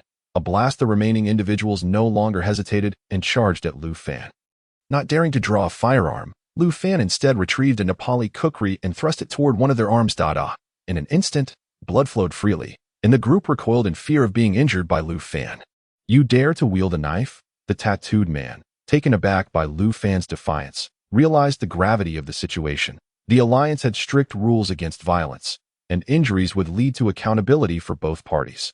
Without hesitation, the tattooed man dashed outside, shouting, "Brother Chun, there's been a murder. This kid has killed someone." Upon hearing this, the enforcement team rushed back. Brother Chun approached, his face filled with fury. "You little brat, how dare you injure someone? Do you understand the consequences?" Lu Fan calmly responded, "I didn't see you intervening when they were beating me." Fine. Take him to Master Zhu's office." Lu Fan made no effort to resist as he was escorted toward Master Zhu's quarters. The corridor was already filled with onlookers, eager to witness the spectacle. "Master Zhu, this kid just arrived and has injured one of our people." The tattooed man followed closely behind, eager to report the incident. Finally, Master Zhu raised her head, and Lu Fan was struck by her extraordinary beauty. She exuded an air of aloofness, her icy gaze seemingly capable of freezing the very air around her. Her high nose stood majestically in the center of her face, while her lips were a luscious rose hue, forming an impenetrable barrier that radiated an aura of unyielding authority. Lu Fan suddenly recalled how Li Qian had also possessed a similar demeanor. Yet he had ultimately managed to tame her. Lu Fan, to have caused such a commotion in less than an hour. You truly are something else. Master Zhu waved her hand dismissively. Expel him from the Survivors Alliance. Lord Chao will not tolerate such individuals. Inform everyone that anyone who dares to cause further trouble will be expelled without exception. What? I've only just arrived, and you're throwing me out. Lu Fan protested vehemently. That punk came with a group to assault me, and the enforcement team not only stood by, but encouraged it. Should I just wait to be beaten to death? You talking nonsense, the tattooed man quickly retorted. You got angry just because I asked you to clean the bathroom, and then you resorted to using a knife.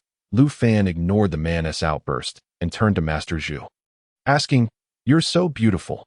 Could it be that your intellect is lacking? You dare? Master Zhu slammed her hand on the table, rising to her full height, revealing that she stood at least a few inches taller than Lu Fan. He gulped, finally understanding why Chao Yu had no interest in women. One such beauty was more than sufficient. I will investigate this matter thoroughly. As for you, pack your things and leave this place immediately. Lu Fan shrugged. Very well, but rest assured, I will return. I didn't expect to be thrown out before I even settled. Liu Fan made his way toward the vehicle, his thoughts drifting to Master Zhu's long legs. He couldn't help but wonder who was colder, Zhu or Li Qian. Meanwhile, in the underground sanctuary of the Dihao Hotel, Master Zhu stood obediently before a man who was none other than Qiao Yu. The leader of the Survivors Alliance, my lord. The new arrival just now used a knife to injure one of our people that I have already expelled him. Should we send someone to monitor him? Qiao Yu replied indifferently. No need, such trash won't last long. However, we still haven't located that vehicle from the beginning? I apologize, my lord. I have dispatched people to continue the search that I will thoroughly scour the entirety of Jing City. Xiaoshu, you must understand my good intentions. In this post-apocalyptic world, I simply wish to provide everyone with a space to survive. Among all, you are the one I trust the most and rely upon. You must not let me down. One must admit that this fellow had a remarkable ability to brainwash others. Had Lu Fan been present, he would surely have given him a thumbs up. Unexpectedly, Master Zhu revered Qiao Yu to the point of complete submission. Rest assured, my lord, I will certainly perform well. Should anyone dare to disrupt the Survivors Alliance, I will not let them off easily. At that moment, Lu Fan had paused within a large building, summoning the system. Hey, big brother, how come I'm not the only one with a system? Beep. How is that possible? Apart from you, I have not found anyone else. Is that so? But that fellow's system seems to be several times stronger than mine. Lu Fan exaggerated dramatically to evoke a sense of urgency in the system. Beep. To ensure the safety of the host. Please select one option from the 10 provided. Damn. Lu Fan suppressed his excitement and chose to enhance his own upgrade system. Beep. Confirming the selection to activate the self-upgrade system. Once confirmed, it cannot be changed.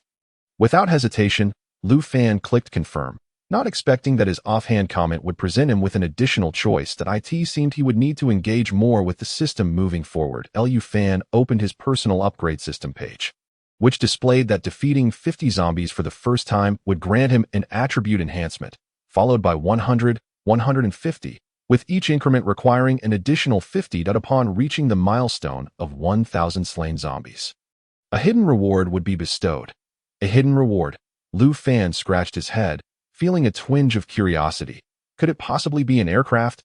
But I wouldn't even know how to operate one.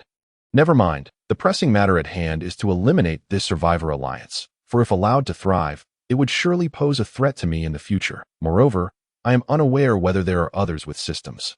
Suddenly, Lu Fan felt a wave of fatigue wash over him, and instead of returning to his RV, he turned to head toward the Survivor Alliance on the rooftop of a building across from the Dihao Hotel. Lu Fan retrieved a cannon, aiming it at the vacant side of the hotel entrance. I'm tired. Let it be destroyed. With a thunderous roar, a massive crater was blasted into the entrance of the Dihao Hotel. Surrounding flowers and trees vanished in an instant. Fortunately, he hadn't used a rocket launcher. Otherwise, the entire building would likely have been obliterated. Liu Fan merely wished to lure this Qiao Yu out, not to harm anyone else, as these individuals could still assist him in slaying zombies in the future. Chaos erupted within the Dihao Hotel as everyone peeked out to see what had transpired. Steward Zhu seized the walkie-talkie to inform Qiao Yu my lord that it seems we have been bombarded. Nonsense. Qiao Yu, sheltered within the refuge, was equally perplexed by the sudden bombardment, yet he dared not venture outside.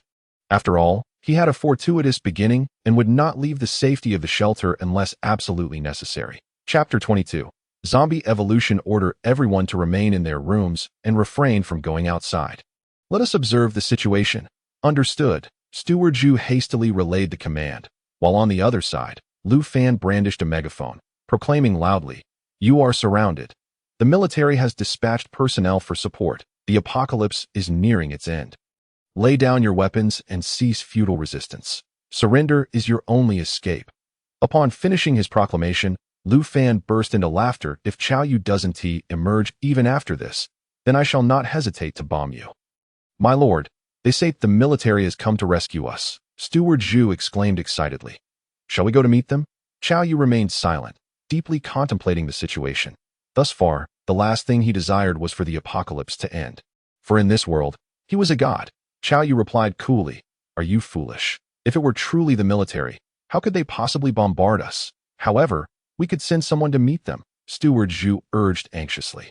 "If they are indeed the military, Then we would be saved. My lord, Zhu Xiaoya, do you imply that if they were to follow me, there would be no salvation? Am I not doing enough? Think carefully about whether the speaker is truly from the military. That is not my intention, my lord. Zhu Xiaoya hastily clarified that I merely wish for everyone to survive. You have greatly disappointed me, Xiaoya. First, arrange for people to fend off the zombies. The explosion will surely attract many of them. Zhu Xiaoya had no choice but to cease her objections and instructed everyone to prepare for the impending zombie wave. Liu Fan, not donned in protective gear, shivered atop the rooftop. Yet as he observed all individuals from the Dihao Hotel emerging to vanquish zombies.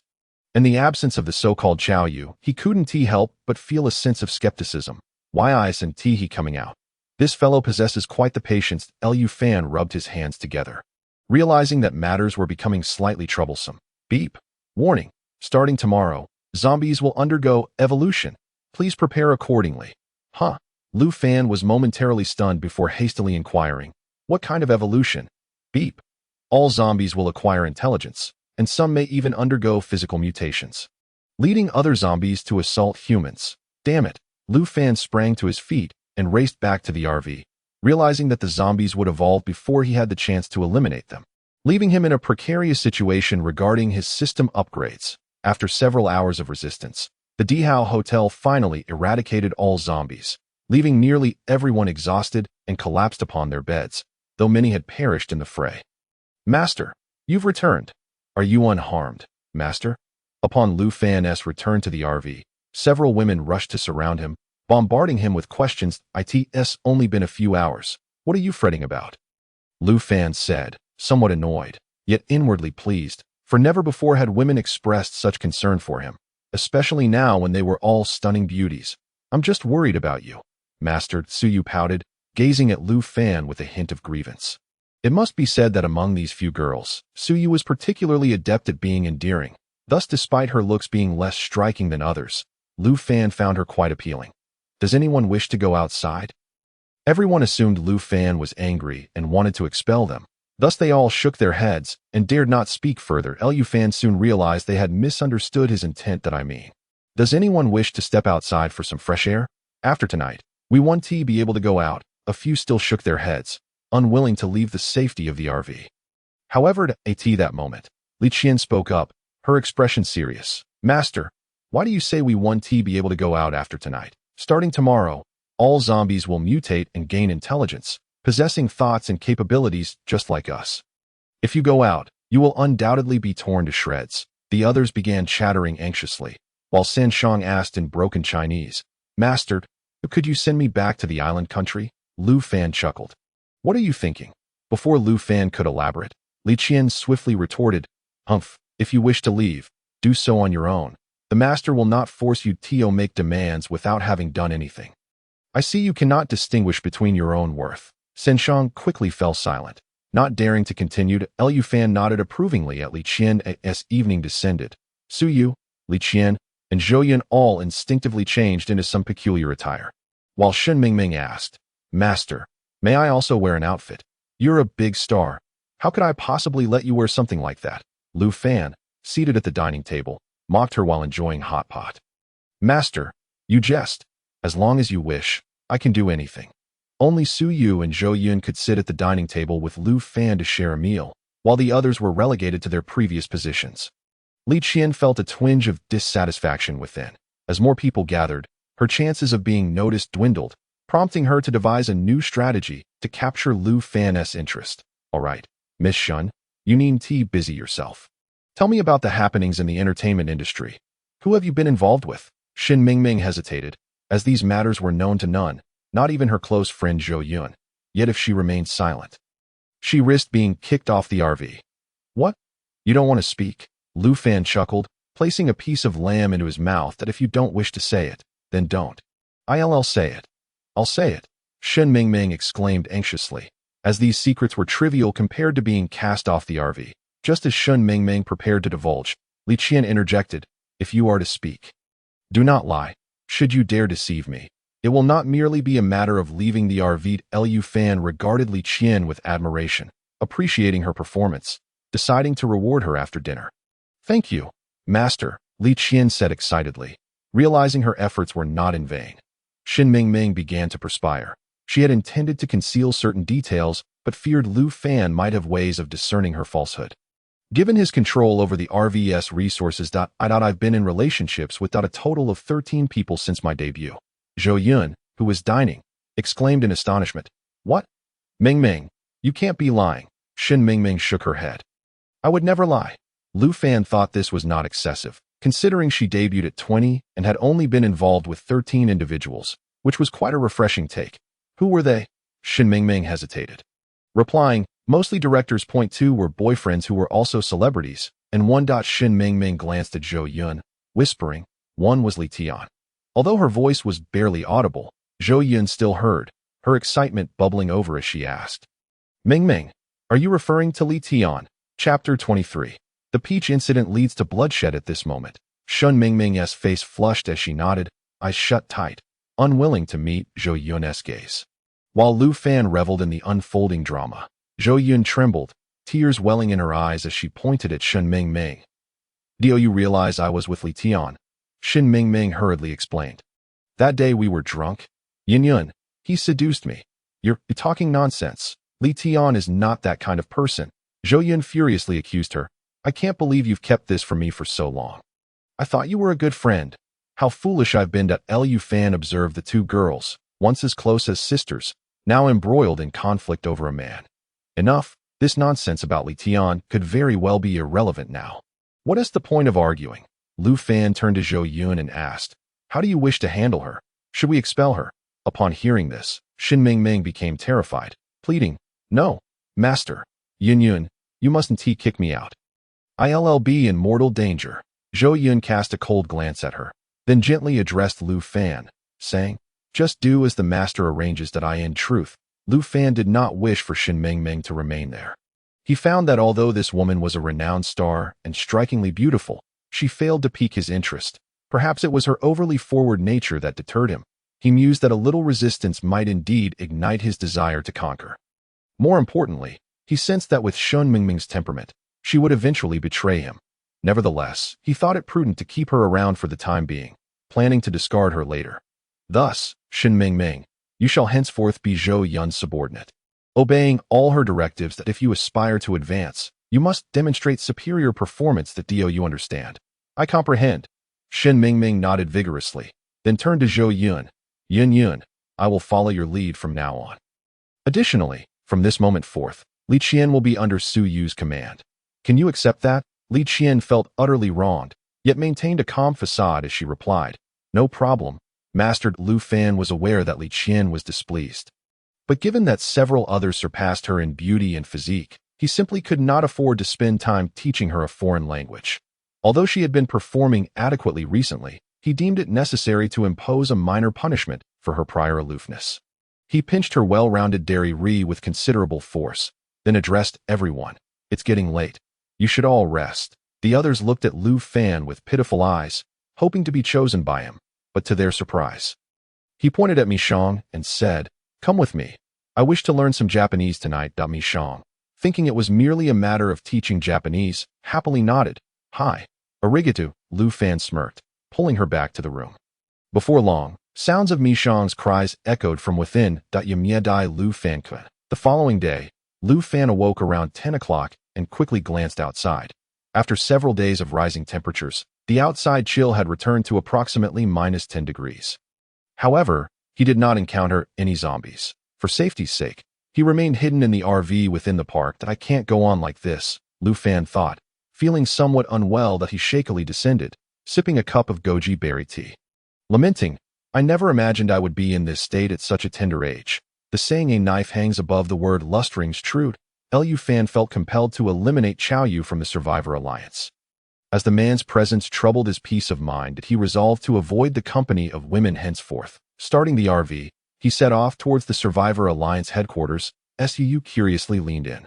Master, where are we headed? To engage in a brawl, Lu Fan replied with a smile. First, go to the fridge and fetch me a watermelon. All right, master. Su gleefully dashed to retrieve the watermelon. Upon opening the fridge, however, she noticed a peach was missing. Huh? I distinctly remember there being 4 peaches. Now, how has it dwindled to 3? Nearby, Li Qian quickly seized Su Yu's arm and whispered urgently, "We must report this to the master. Or we are finished, surely. It can't be that serious, it's merely one peach." Perhaps the master aided himself. Su Yu reasoned. Li Qian nearly exploded with frustration, but suppressed her anger, knowing she was subordinate to the other. This is not merely a matter of one peach. Don't you understand the master's temperament? Fine, I will inquire. Su Yu conceded. After cutting the watermelon, she approached the driver's seat and offered a piece to Lu Fan. "Master, did you eat a peach yesterday?" "Not at all." "Why do you ask?" Lu Fan replied, puzzled. "Are you craving peaches?" Su Yu shook her head. "I recall there being 4 peaches in the fridge, but now only 3 remain." "Perhaps I miscounted." Upon hearing this, Lu Fan abruptly halted the vehicle and asked earnestly, "Are you certain there are only 3 peaches in the fridge?" "I swear." Su Yu affirmed with conviction. Lu Fan pulled her away from the driver's seat and gathered everyone together. "I want to mince words. Who stole the peach yesterday? Step forward, and I want to pursue any further consequences." The group exchanged glances, but no one dared to admit guilt. Without hesitation, Lu Fan produced a knife and placed it on the table. "Did you think this RV lacked surveillance?" Li Qian, sensing the gravity of the situation, quickly spoke up. "Master, last night, you and Mi Shang returned to the room while Su Yu retired early, leaving only me and Miss Shun on the first floor."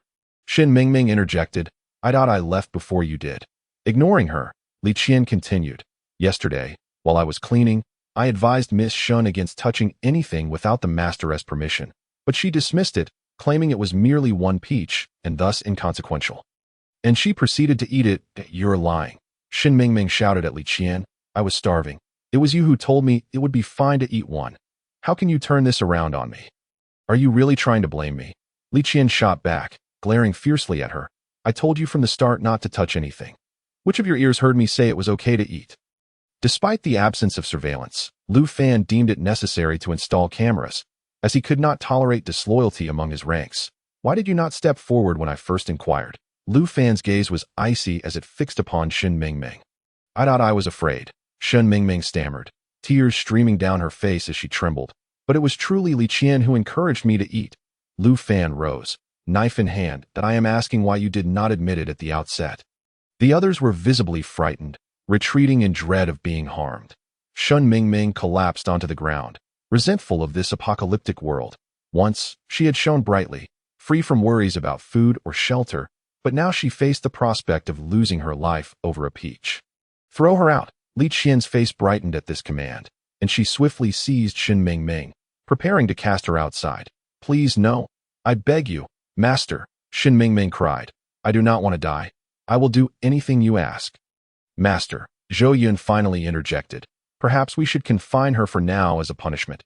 It would also facilitate your use of her. We can decide her fate later." Lu Fan nodded in agreement. He had no desire to expel Shin Mingming without reason, as she was a valuable star, previously adored by many, and in this dire time, a precious resource. Let it be as Zhou Yun suggests. Confine her to a room and allow her only 1 peach per day. Shin Mingming, relieved to have survived, prostrated herself in gratitude. "Thank you, master, thank you." Having resolved the matter, Lu Fan continued towards the Dihao Hotel.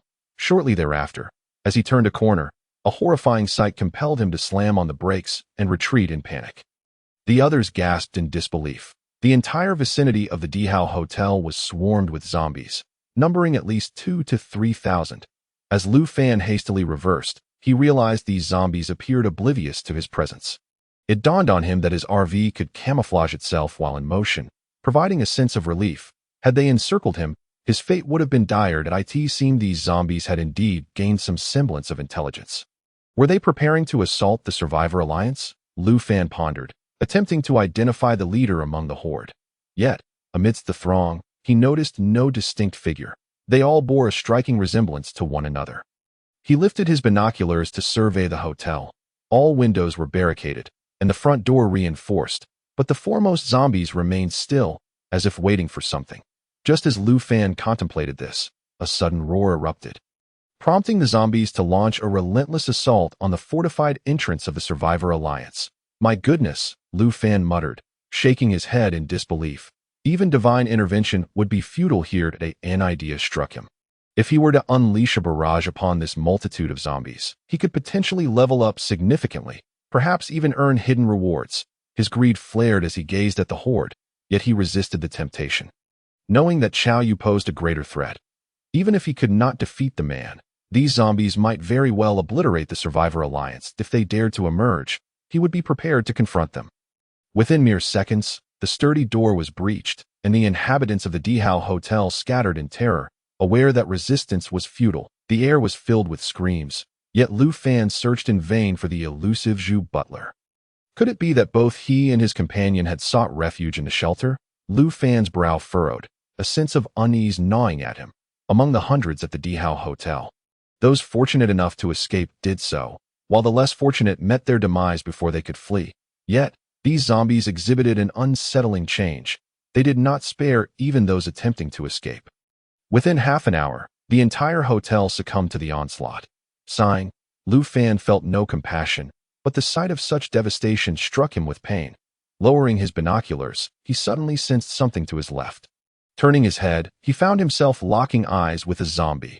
Nervously swallowing, Lu Fan sat frozen in place. The women in the RV also caught sight of the zombie outside, and Lu Fan whispered, "Stay still. Do not move." The zombie sniffed the air, its brow furrowing in confusion. As if sensing the presence of others, but unable to locate them, Lu Fan discovered that this particular zombie was conspicuously different from the others. It was impeccably dressed, with a terrifying appearance, and even walked with a gait akin to that of a normal human. Fortunately, the RV was well concealed, and Lu Fan vowed never to flaunt its presence again. He intended to remain hidden for a lifetime. Luckily, the zombie merely glanced over before moving on to Lu Fan exhaled a sigh of relief.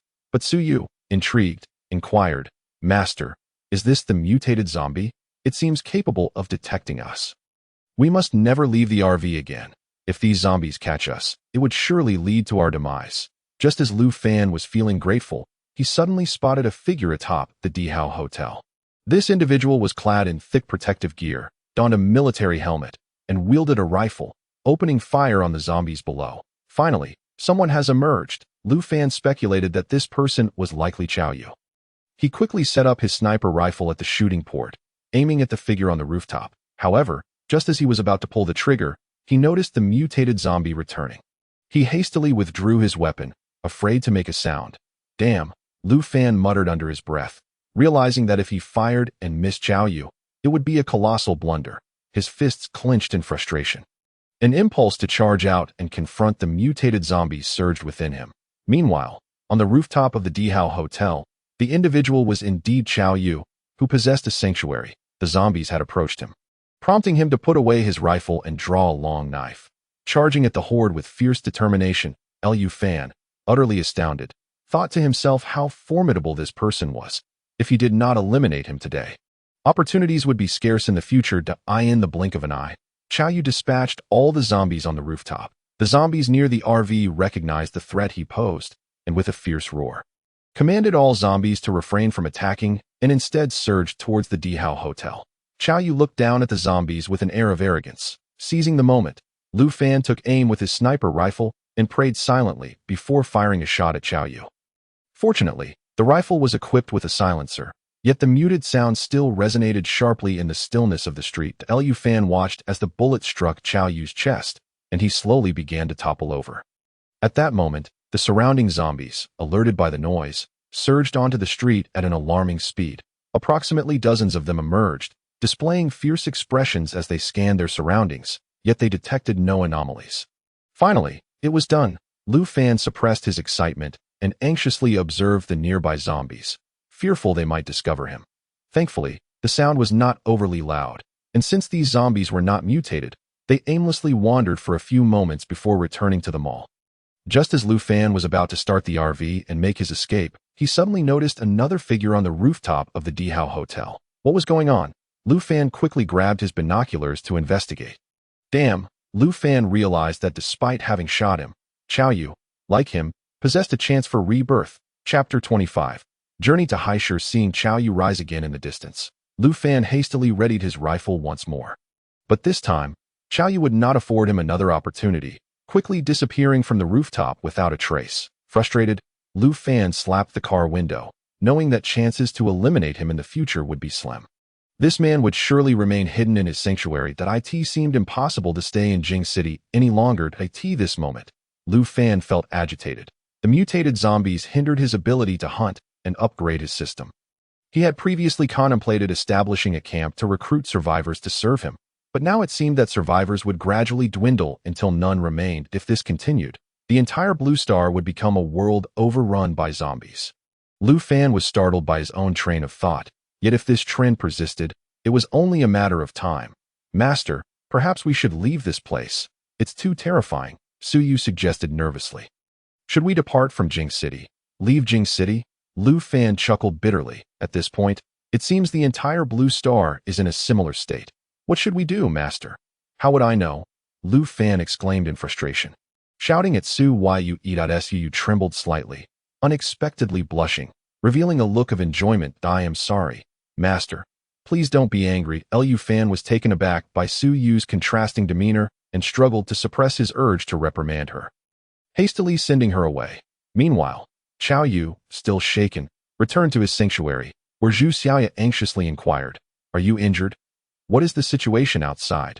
The entire Survivor Alliance is finished, Chao Yu gasped, yet he refrained from mentioning his near-fatal encounter. The zombies had mutated, and it seemed unlikely that any survivors would emerge in the future. What?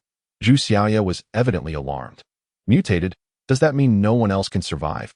I believe that to be the case. Chao Yu was astounded by how abruptly the situation had escalated. The Survivor Alliance he had painstakingly built had been overrun by these zombies in an instant. To add to his confusion, he could not discern whether he had been attacked by someone like himself, a system possessor, or an ordinary person. In truth, Lu Fan shared similar concerns. He had initially felt fortunate to possess the ability to upgrade himself. But now, with the zombies mutating before he could even begin, he faced significant risks in attempting to kill them alone.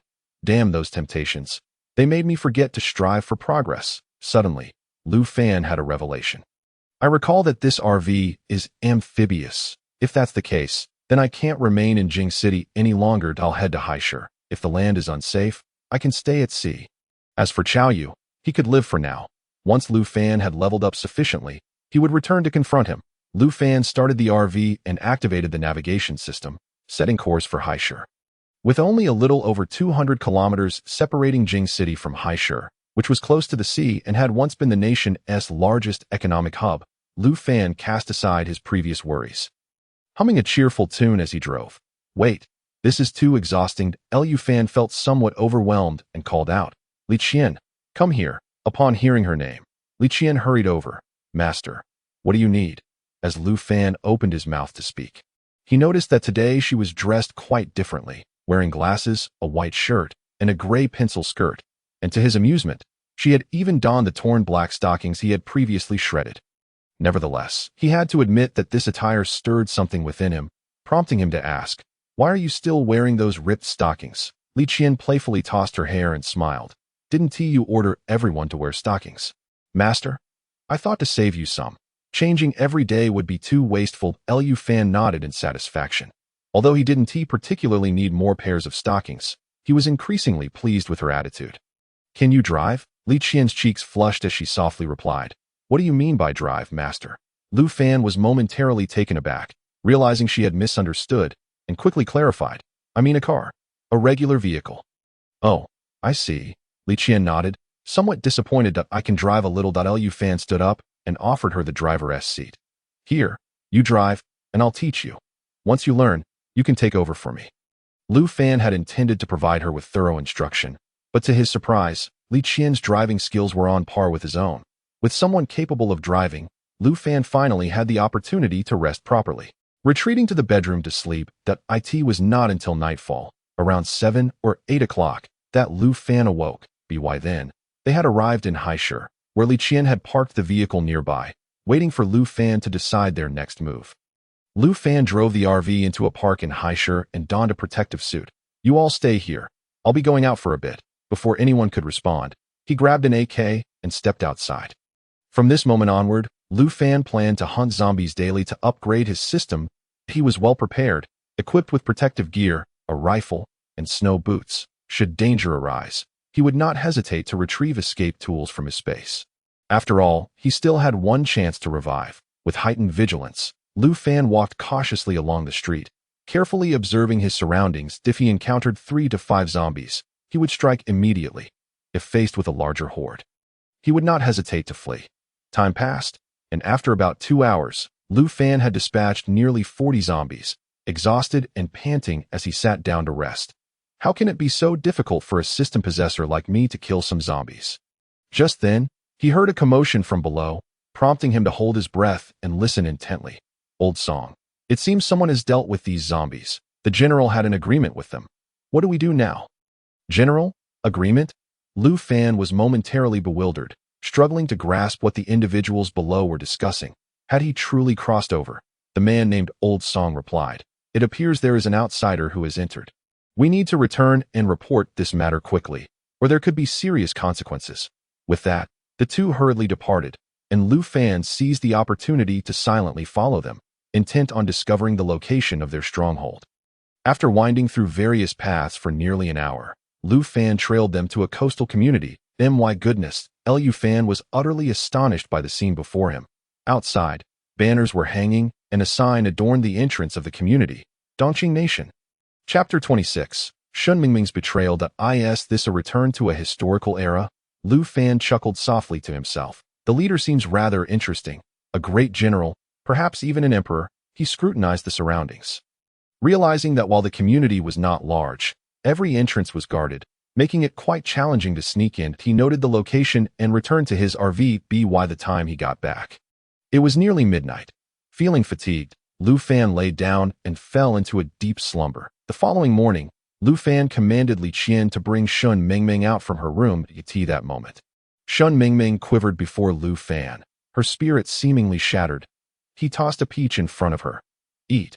After several days without food, Shun Mingming was famished and reached for the peach, but then suddenly recalled her earlier experiences, causing her to shudder with fear. She hastily placed the peach down and looked at Lu Fan with pitiful eyes. What's wrong? Not eating this time. Shun Mingming shook her head. I dare not. I cannot dare again. Lu Fan continued. It's fine. You can eat without worry this time. Hesitantly, Shun Mingming picked up the peach and took a bite. Seeing Lu Fan's nonchalance, she began to devour it ravenously. Once finished, he instructed her, "You need to assist me with a task." What task? Yesterday, I discovered a survivor's stronghold that I need you to investigate the situation. Shun Mingming quickly waved her hands in protest. I can't do it. Mastered. Lu Fan's gaze turned icy as he fixed a fierce stare upon her. If you cannot accomplish anything, what use are you to me? Li Qian suddenly saw an opportunity to prove herself and eagerly interjected. Master, I can go. Lu Fan waved her off. Though he considered sending Li Qian to gather intelligence, he wanted to give Shun Mingming this chance. If she performed well, he would allow her to stay. If she failed even this simple task, her presence would be redundant, given the abundance of beautiful women around. If you refuse, you may leave the RV at once, Lu Fan stated coldly. Should you perform satisfactorily, you may remain here, but what if they assault me? If I do not work, will they not starve me? Lu Fan couldn't help but laugh at her plight. Isn't this your forte, my dear star? Why worry now? He reassured her. Rest assured, it is not as dire as you imagine. Though Shun Mingming was exceedingly reluctant, she ultimately nodded in agreement, wishing to remain. Lu Fan then drove the RV to the vicinity of the community, providing her with a tattered military coat before sending her on her way. At that moment, Shun Mingming appeared disheveled, lacking any semblance of a star, as she trembled toward the community entrance. Before she could utter a word, several individuals rushed out and surrounded her. Who are you? Where do you come from? I come from Jing City. Tears welled in Shun Mingming's eyes as she gazed pitifully at the group. My family is gone. I am all alone. Lu Fan had not instructed her on how to speak, yet deception was her specialty, having previously acted. Although the group was somewhat skeptical of her words, seeing that she was alone eased their wariness. Come with us, one of them said. Once you are in our Dongqing Nation, you can survive. Gratefully, Shun Mingming nodded and closely followed them inside the community. Upon entering, she was met with a vibrant atmosphere, devoid of any signs of an apocalypse. Strangely, everyone around was dressed in ancient attire, and the crowd began to murmur about the newcomer. Shun Mingming, already timid, felt her fear intensify upon witnessing this scene and asked, Big brother, why are you all wearing ancient clothes? You will understand shortly, came the reply. After a brief moment, they led her to a tavern styled as an ancient inn, bustling with activity. Upon seeing Shun Mingming's figure, patrons could not help but discuss her presence. Meanwhile, Lu Fan was in the RV, intently observing everything through his laptop. That it turned out he had discreetly placed a pinhole camera and listening device on her from the beginning. Whoever created this place is quite resourceful, he mused while munching on an orange. Just as he prepared to witness the unfolding events further, Shin Mingming unexpectedly kneeled before the group. Brothers, I am being coerced, she cried, tearing off her scarf. I am the star Shin Mingming. I was threatened to come here and gather information. Please, save me. Lu Fan, watching from the computer, was momentarily taken aback. He had anticipated Shun Mingming's betrayal, but not so swiftly. Zhou Yun, this is your dear friend. He cursed at the screen. Zhou Yun shook her head, knowing Shun Mingming's fate was sealed. That moment, Shun Mingming divulged all of Lu Fan's secrets. He has an RV, guns, beautiful women, and countless supplies. As she gestured animatedly, she urged, brothers, if we eliminate him and seize everything he possesses, we could live comfortably even in this apocalypse. A fierce-looking man smirked and nodded, pulling Shun Mingming closer. If what you say is true, you will enjoy a life of luxury with me. But if you deceive me, you want to know how you met your end. Shin Mingming quickly nodded. I speak only the truth. I know where that guy is. I have a plan to easily take him down. Oh, you have a plan? Shin Mingming smiled and leaned closer to the man. Brother Zhou, I can pretend to report back. Luring him out of the RV. You and your men can lie in wait and capture him the moment he emerges. Brother Zhou nodded in agreement. And on the other side, Lu Fan also signaled his approval, thinking it best to have them handle it, thus sparing himself the trouble of going. As night fell, Lu Fan intended to further inquire about Shun Mingming's situation, but the ensuing sounds and sights incensed him. Shin Mingming had brazenly begun to flirt with the opposing leader. What is Shun Mingming? I provide you food and drink, and this is how you repay me. Suppressing his fury, Lu Fan glanced at Zhou Yun, who flushed slightly under his gaze, quickly realizing his meaning and bashfully nodded. Amidst the envious stares of others, Zhou Yun followed Lu Fan back to the RV. Chapter 27. The Conversing Zombies. The next morning, Lu Fan awoke early, only to discover that not only was the pinhole camera non-functional, but the listening device had also failed. Had they been discovered? Lu Fan furrowed his brow in contemplation. If Shin Mingming did not return today, he would have to execute Plan B. He stowed away his laptop and engaged Li Qian and Su Yu in a game of landlord. As time flew by, just as Lu Fan stood to prepare lunch, he spotted a figure in the distance. Quickly, he grabbed his binoculars. Shin Mingming. Su Yu, anxious, exclaimed, Master, is anyone else with her? Not at the moment. Are you foolish? Others will certainly be hiding. Lu Fan then realized why the camera and listening device had failed. Shun Mingming had changed her attire and was now sprinting toward the RV. Master, open the door, she cried, pounding on the vehicle. I have news. Lu Fan smirked, opening the door to his surprise. Shin Mingming did not enter, but rather insisted urgently. Master, we must leave at once. They are not patrolling during this midday period. Her clumsy act nearly made Lu Fan laugh, yet he contained his amusement. Get inside first. Shin Mingming hesitated, but ultimately complied. Meanwhile, in the nearby building, Brother Zhou felt an inexplicable sense of unease upon seeing Shin Mingming enter the RV. Inside, Lu Fan stood with his hands clasped behind his back. Shin Mingming, how on earth did you become a star? With your acting skills, you are even worse than Su Yu burst into laughter, while Shin Mingming looked bewildered. Master, what do you mean by that? My acting was top-notch, seeing her still lost in her performance. Lu Fan decided to prompt her. How formidable is your brother Zhou? Shin Mingming's complexion turned pale, yet she feigned ignorance. What brother Zhou? What do you mean by formidable? Last night, how formidable was your brother Zhou? Only then did Shin Mingming realize that Lu Fan was fully aware of her actions, leaving her slumped on the ground, muttering incoherently. Just then, the previously empty street was suddenly swarmed by countless zombies, surrounding Lu Fan's RV. What is happening? Lu Fan exclaimed, his heart racing as he surveyed the surroundings, feeling fear for the first time since the apocalypse began. These zombies seemed to have received some command. merely encircling the RV and emitting guttural roars but refraining from attacking. Just as Lu Fan pondered the bizarre situation, a group of individuals clad in ancient garb approached the RV, and remarkably, the zombies did not attack them but instead parted to create a path. Shin Mingming, upon seeing the newcomer, shouted in excitement, Brother Zhou, please save me."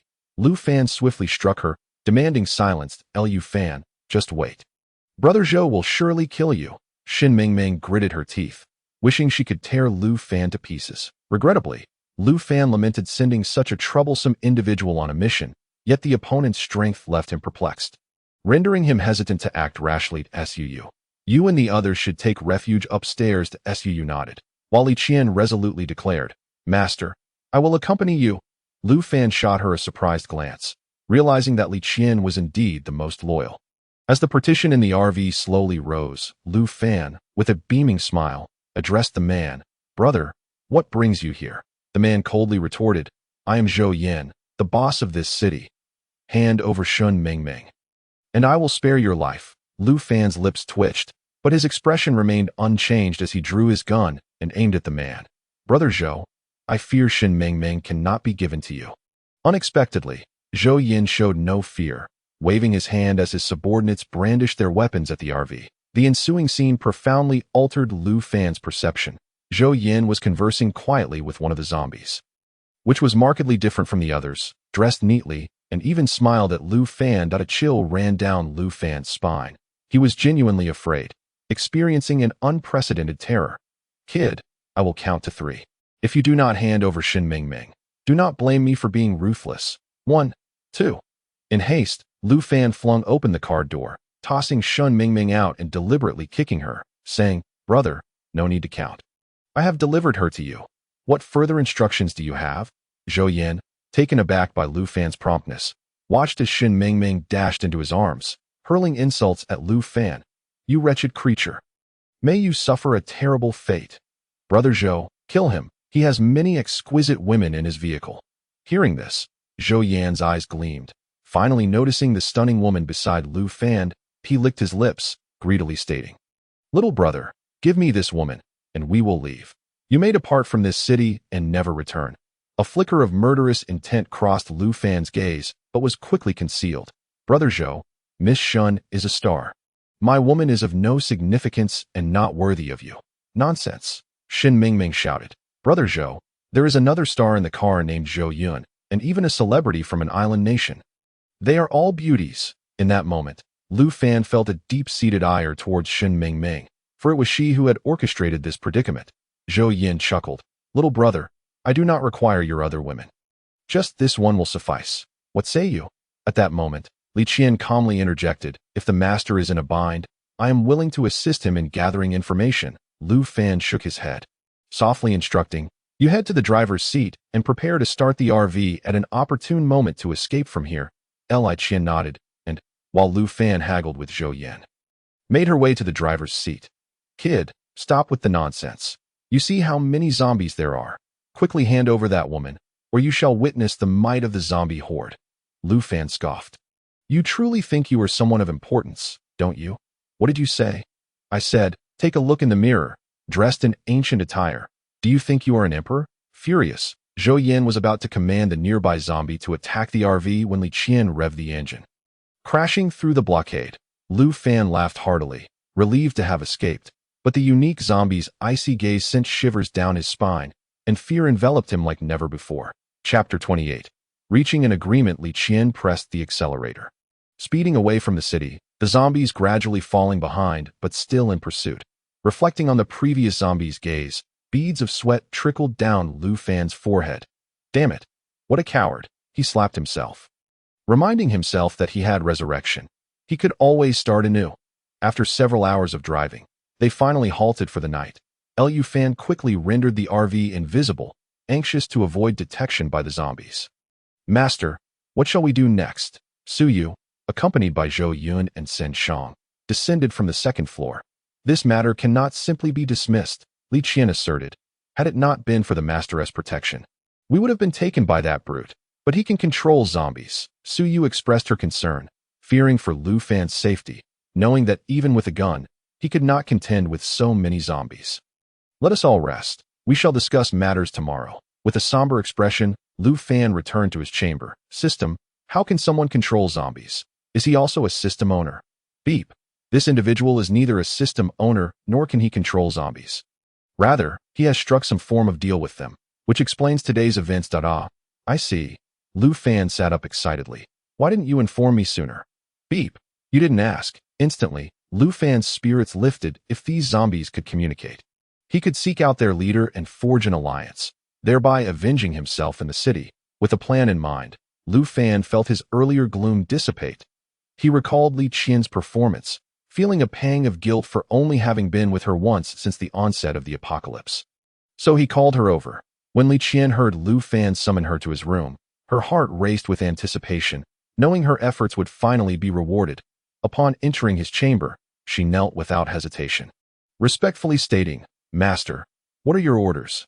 "Rise," Lu Fan said, lifting her chin to admire her beauty. "Previously, you were indeed a goddess of sorts, but compared to Su Yu and Zhou Yun, you still fall short." Li Qian nodded. "I understand I am not as good as them, but my loyalty to you is unwavering, something they lack." Lu Fan smirked, affectionately stroking her head. "You know why I called you here today, correct?" Li Qian's eyes sparkled as she nodded vigorously. "I have awaited this day for so long." With a mischievous smile, Lu Fan tossed her onto the bed, violently tearing off her clothing. Moments later, cries echoed throughout the RV. The next day, Lu Fan announced that Li Qian would henceforth be promoted to a maid. Enjoying the same privileges as Su Yu, he then gathered everyone together to share his plans. That fellow does not control zombies. He has merely brokered a deal with them, and so can we. As he took a swig from a bottle of beer, he continued, "I intend to seek out the zombies nearby and see if there is a leader among them. Master, I will accompany you." Li Qian quickly replied, ensuring mutual support. Lu Fan nodded, placing great importance on Li Qian and contemplating her development. "From now on, Li Qian shall accompany me. Su Yu will oversee our daily needs. Zhou Yun will handle the RV's cleanliness. And as for Miss Sinshang," he cast a disdainful glance at her. "Having lost interest, Su Yu and Zhou Yun, keep a close watch on her, and should she misbehave, feel free to reprimand her." Everyone nodded in agreement. Lu Fan donned protective gear alongside Li Qian, arming themselves before departing the RV. Observing Li Qian, tall and clad in a snug suit with sunglasses, stirred new thoughts within him. Noticing Lu Fan's gaze, Li Qian blushed slightly, tossing her hair. "Master, if you wish to resolve matters first, I can accompany you back to the RV." Lu Fan chuckled. "No need to rush, that we'll deal with that tonight." Thus, the two traversed the desolate outskirts of the city. Encountering zombies, Lu Fan first attempted to communicate with them, and upon receiving no response, he dispatched them. From dawn till dusk, they toiled, breathless, yet failing to locate the zombie leader. However, they had eliminated many zombies, paving the way for another upgrade. Just as Lu Fan prepared to leave for the RV, several zombies suddenly emerged, fixating on them with menacing growls. Li Qian drew her gun, intent on shooting, but Lu Fan quickly stopped her. "These zombies are different." Furrowing his brow, Lu Fan addressed the zombies. "Bring your leader to meet me." The zombies seemed to comprehend, responding with growls. That moment, an exceptionally tall zombie appeared before them. It was Lu Fan's first close-up observation of a mutated zombie. Towering at over 2 meters, its muscles bulged grotesquely, its appearance chilling as it watched Lu Fan and Li Qian intently. Taking a deep breath to steady himself, Lu Fan began, "I don't know how to refer to you, but I come bearing matters of importance." The mutated zombie waved its hand, and the other zombies promptly vacated the area. It sat down, remaining silent yet fixated on Lu Fan. "I shall call you Brother Zombie," Lu Fan said awkwardly, scratching his head. The zombie let out a low growl and spoke in a severely distorted voice. "I am Niu Heng." Lu Fan nodded eagerly. "Brother Niu, please don't be agitated. Allow me to explain." The zombie ceased its howling and inquired, "What do you seek from me?" "I wish to ask Brother Niu to conquer a stronghold. It is inhabited solely by humans." "Where is it?" "Haishur." Upon hearing this, the zombie waved its hand dismissively. "That won't do. That place is already claimed by other zombies. If you venture there uninvited, conflict will surely ensue." Lu Fan was taken aback to discover that even among zombies, territorial claims existed. He cautiously asked, "Brother Niu, where is your territory?" "This is my territory. Would you not consider trading it?" I have merely 100 or so zombies under my command. How could I possibly trade? Lu Fan chuckled. Isn't it simple? I will assist you in seizing Haishur, and in return, you help me take that human stronghold. Brother Nyo pondered for a moment and replied, let me think it over. Return to me tomorrow. Lu Fan nodded. If Brother Nyo has any other requests, please let me know. I shall take my leave now. He hurriedly took Li Qian and departed the scene. After running for a while, they finally returned to the RV. Li Qian recounted the day's events to Su Yu and the others, who were astonished, with Su Yu's eyes wide like saucers, unable to believe Li Qian's words. Chapter 29. The first collaboration with zombies. Now, these mutated zombies have gained intelligence, and our living conditions have deteriorated drastically. No worries, Su Yu reassured. As long as we remain in the RV, we shall be safe. She felt fortunate to rely on Lu Fan to survive in this apocalyptic world. Lu Fan chuckled bitterly. Do you really think we would stand a chance if thousands of zombies surrounded our RV? At his words, everyone turned pale, instantly understanding the horror of the situation. Thankfully, they could negotiate with these zombies, which at least mitigated the risks. Lu Fan took a drag from his cigarette and said, after dealing with that group, I plan to seek out a shelter and gather some survivors to live a decent life. Li Qian voiced her concerns. Master, I believe we shouldn't gather too many survivors. Firstly, they are difficult to manage, and secondly, I fear there may be those who betray you. Lu Fan contemplated the matter, realizing that their immediate priority was to resolve the threat posed by that group. Everything else could wait. Let's all rest, he concluded. Returning to his room, Lu Fan eagerly activated the system. Ding! Host has met the upgrade requirements. You may proceed with the upgrade. This marked Lu Fan's second upgrade. Having previously dispatched 50 zombies, he had now accumulated a total of 100. Without hesitation, he confirmed the upgrade, and in an instant, a warm sensation coursed through his body, rendering him remarkably agile and significantly stronger. Incredible, Lu Fan exclaimed, gazing at himself in the mirror. Just 2 upgrades have bestowed such power. Imagine the might I would possess at full capacity. A sudden thought crossed his mind, and he called for Su Yu. Upon hearing Lu Fan's summons, Su Yu cheerfully entered the room. What is it, master? Without uttering a word, Lu Fan embraced her and laid down on the bed, merely to sleep.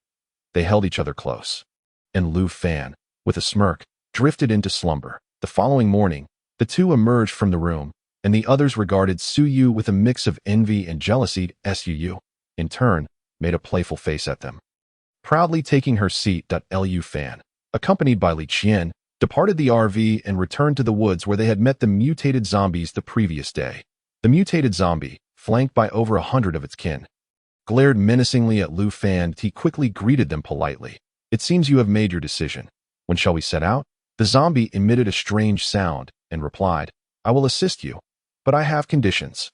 What conditions? Lu Fan queried. I require humans. Only humans can facilitate my evolution. Lu Fan's expression turned to one of shock, but he swiftly concealed it. No problem. I only need 2 from that group. You can have the rest. The mutated zombie nodded in agreement. Lu Fan disclosed the specific location and arranged to meet the following night. Upon returning to the RV, Lu Fan pondered the mutated zombie's request. Could humans indeed aid in their evolution? Li Qian interjected. These zombies likely grow stronger by consuming humans. Master, I fear that if this continues, a zombie king may emerge to dominate them all. You share my thoughts, yet as it stands, we lack any means of resolution. I must avenge this wrong. First, let us deal with that ridiculous Dongqing kingdom and its band of lunatics, with their emperors and generals. That night, Lu Fan drove the RV to the designated meeting spot, where the mutated zombie had already arrived. Rest assured, you may handle that group. Should other zombies approach, I will fend them off. I want their leader and a girl named Shin Ming Ming. The rest are yours. The zombie let out a low growl, and, with its 100 minions, surged into Haishur, headed for the location Lu Fan had provided. Meanwhile, Lu Fan concealed the RV and, with Li Qian, ascended to the highest rooftop. Equipped with night vision goggles and a rocket launcher, awaiting the arrival of other zombies. Less than half an hour passed before a series of explosions erupted from the camp's direction, accompanied by shouts and chaos. A group of people clad in ancient attire darted about the camp as the zombies unleashed their fury. That moment, an earth-shattering roar pierced Lu Fan's ears. Subsequently, countless zombies surged toward the Dongqing kingdom's encampment. Amusingly, some zombies were seen pursuing humans, while others appeared to be rescuing them. Lu Fan chuckled and shook his head, pondering what conditions Zhou Yin had offered the zombies to render them so obedient. Lu Fan positioned the rocket launcher and fired into the throng of zombies, the sound echoing through the night as flames illuminated the darkness. Li Qian, dressed in a sleek black outfit and knee-high boots, wielded a sniper rifle, picking off zombies with precision. After approximately 10 minutes, Lu Fan told Li Qian, "It's time to leave. If we linger any longer, we risk being discovered by the zombies, and we won't escape."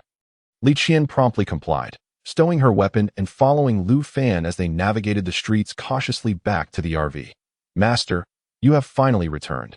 Zhou Yun and Su Yu expressed their concern. Lu Fan noticed two individuals lying inside the RV, tightly bound.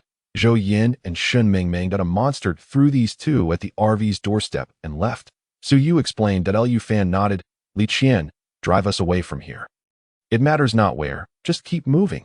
With his objective achieved, there was no reason to linger. As for the zombies, they held no relevance to him. Li Qian swiftly maneuvered the RV away from the scene, while Zhou Yin and Shun Mingming knelt before Lu Fan. "Brother, big brother." Zhou Yin wept. "I was blind to your greatness. Please forgive me. This woman is yours. Just let me go." Lu Fan, infuriated yet amused, retorted, "Now you seek mercy? Were you not brazen before? It's all her fault. She incited me against you." "Big brother," Shin Mingming exclaimed, "you slander me. How could you be such a wretch? I must have been blind to follow you." Lu Fan regarded them both with a smile. "Then why did you not remain loyal to me? You were already plotting betrayal." Shin Mingming hurriedly clarified, "Master, I truly wish to stay by your side. But you have shown reluctance. Grant me another chance, and I promise not to disappoint you." "Enough." Lu Fan had no interest in further debate. He turned to Zhou Yin and demanded, "What deal did you strike with the zombie leader for them to come to your aid?" "I can tell you that. Will you let me go?" Lu Fan's expression hardened, his tone icy. "You have no right to negotiate with me. If your answer pleases me, I may offer you some supplies to facilitate your departure. If you dare to lie, I shall turn you into a zombie." Chapter 30. The Art University. Zhou Yin quickly nodded. "I agreed with the zombie leader to confine our activities to that area. The rest belongs to them. I also promised to provide them with 3 humans each week. 3 humans each week." Lu Fan was taken aback by Zhou Yin's lack of integrity. "Where do you procure them?" "They are from our camp. I take a few people each week to gather supplies, which are actually provided by the zombie leader.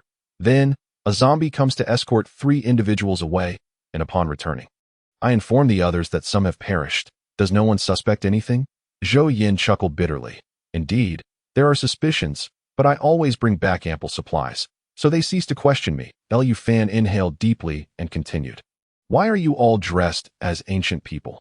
Zhou Yan's face flushed. "Initially, some called me the leader, the savior, and others hailed me as their emperor. I've always wanted to be an emperor." So Lu Fan burst into laughter. "You truly are a piece of work. How did you realize that zombies could communicate?" "Last month, while searching for supplies with my companions, we were ambushed by a horde of zombies. The others were killed. And in desperation, I shouted that I would comply with any demands. To my surprise, one zombie understood me. That was when I learned of the mutated zombies." Lu Fan reflected on this, realizing that it coincided with the time the zombies began to mutate. This fellow likely spoke the truth. "How many people were originally in your camp?" "Initially, there were nearly 100 individuals, but eventually only around 30 or 40 remained." Zhou Yin, recounting everything in detail, was anxious that Lu Fan might change his mind and eliminate him. "Brother, I have told you all that I know. Could you perhaps spare my life?" "Very well. Considering your compliance, I shall grant you your life." "Master." Li Qian cast a worried glance at Lu Fan, uncertain about the situation. Lu Fan waved his hand dismissively, signaling that all was well.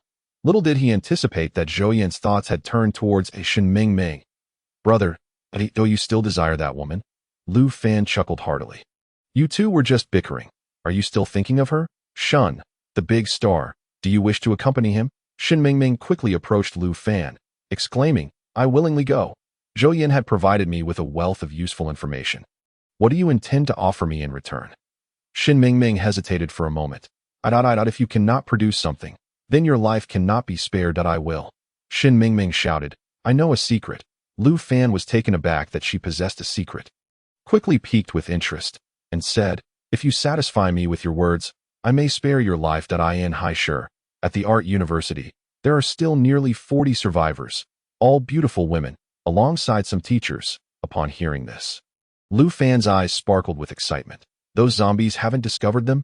No, Zhou Yin stammered. I have arranged for them to stay in the school's basement, delivering food to them regularly. This is something I only confided to myself. You filthy wretch, Zhou Yin erupted in anger. I trusted you completely. He then turned to Lu Fan with a smile. Brother, I did not intend to keep this from you. Firstly, I thought you wouldn't take care given the abundance of beautiful women around you. And secondly, I believed you were merely interested in the zombies. Provide me with the detailed circumstances at your command. Just as Zhou Yin was ready to speak, Shen Mingming interjected, the school is not far from the camp. Zhou Yin has his eyes set on those students and teachers, intending to slowly coax them into submission with food. You bastard. Zhou Yan's face flushed with anger as he raised his hand to slap Shen Mingming. But Li Qian swiftly drew her gun, pressing it to his forehead. You have no authority to act so recklessly here. Zhou Yin, terrified, nodded vigorously in agreement. Shun, the big star, you may keep your life for now.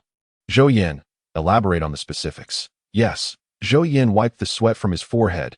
They have been hiding in the basement since the outbreak. I discovered them while scavenging for supplies. Initially, there were nearly 100 students and teachers.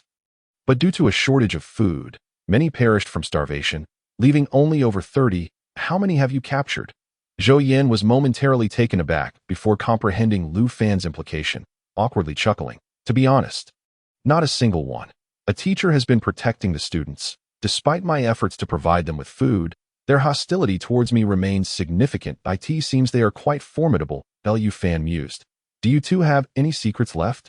Speak now, or face the consequences. This time, I swear, there are none, Zhou Yin shouted.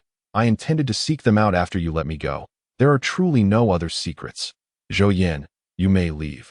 Shun, the big star, stays. Zhou Yin sighed in relief, hastily rising to exit the RV. Once Zhou Yin had disembarked, Lu Fan exchanged a glance with Li Qian. Li Qian instantly understood and drew her gun, aiming for Zhou Yan's leg. Bang! Bang! The gunfire erupted, and countless zombies responded with a cacophony of growls.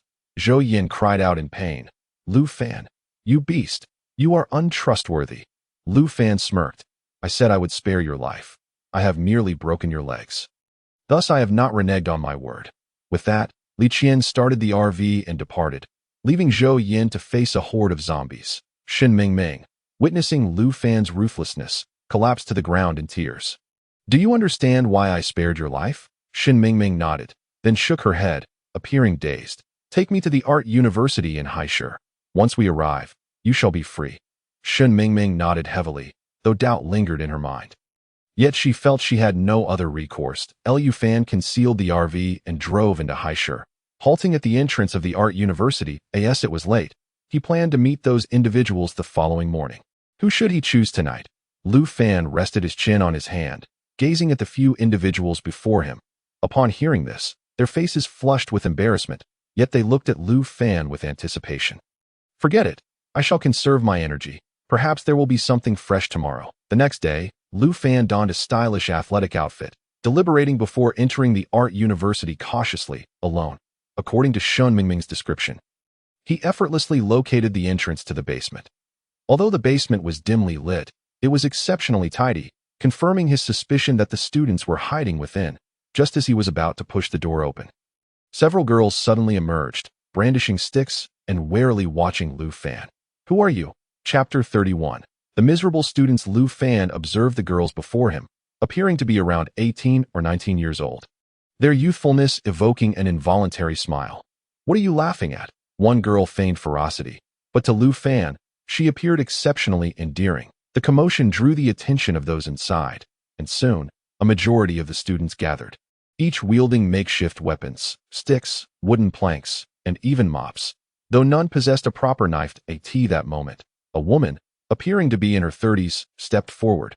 She had hair that was either smooth or slightly curled. A voluptuous figure, and her perfectly proportioned curves subtly hinted at elegance beneath her heavy clothing, exuding a quiet grace. Her complexion was fair and delicate, seemingly favored by time, showing minimal signs of aging.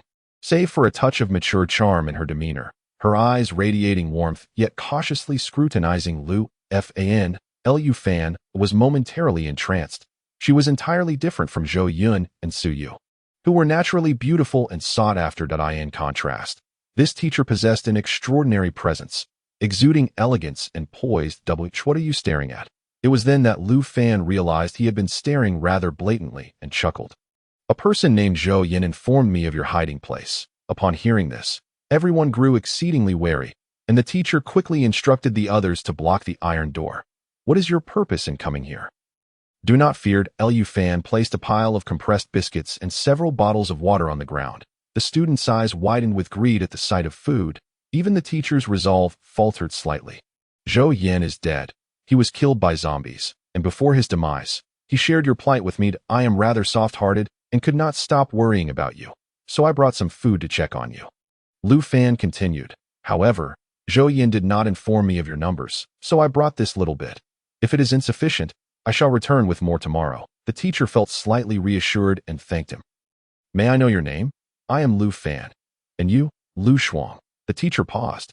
Is there anything else? Lu Fan was taken aback by her response. Are you not going to invite me in for a visit?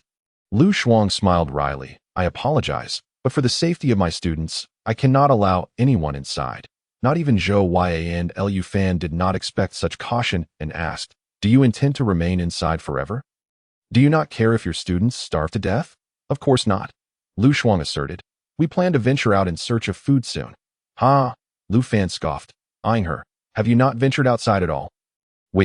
Initially, during the apocalypse, we stayed in the classroom, but as the zombies overran us, I led the students here. Teacher Lu, I heard from Zhou Yin that there were nearly 100 students before, and now only over 30 remain. What happened to the others? Lu Shuang visibly struggled upon hearing this. I have failed them. They went out searching for food. Some were killed by zombies, while others starved. Did you not claim you would protect your students? Is this your method of protection? Lu Fan turned to the students inside. Do you intend to spend your lives waiting to starve to death? Do you understand what the outside world has become? Do you still wish to seek supplies? They have long been seized. The students erupted in a flurry of discussion, some timid ones already in tears. Do not frighten the children. Lu Shuang exclaimed in anger. Please leave at once. Lu Fan shrugged. Very well. I had intended to bring more food tomorrow, but if you insist. With that, he turned to leave at that moment. The students began to protest. Teacher Lu, you cannot do this. Indeed, Teacher Lu, I believe Brother Lu is a good person. Why must you be so wary? Brother Lu kindly brought us food. We cannot treat him this way. Teacher Lu, without food and water, we will starve to death. Even if Brother Lu has ulterior motives, at least we will be well fed. Upon hearing this, Lu Shuang's face was awash with tears. She and the students had endured unbearable hunger for months. Wait a moment. Lu Fan smirked slightly before resuming his composure, turning to ask, is there something you need? I was overly cautious just now. Please forgive me. I acted for the sake of the children. Lu Fan smiled in response. I understand that Teacher Lu has good intentions. I have come to invite you to my shelter. A shelter? Is it true, Brother Lu? Do you have a shelter? The students displayed excitement, and Lu Shuang's face mirrored their anticipation. Is there enough food and water in your shelter for all of us? You need not worry about that. My supplies are abundant. There is not only food, but also clothing, electricity, hot water, and even beds. With this declaration, everyone erupted in excitement, bombarding Lu Fan with questions. Brother Lu, can we take showers? I haven't had a hot shower in ages. Brother Lu, are the beds for one person each? I don't want to sleep on the floor. Lu Fan smiled gently, reassuring them.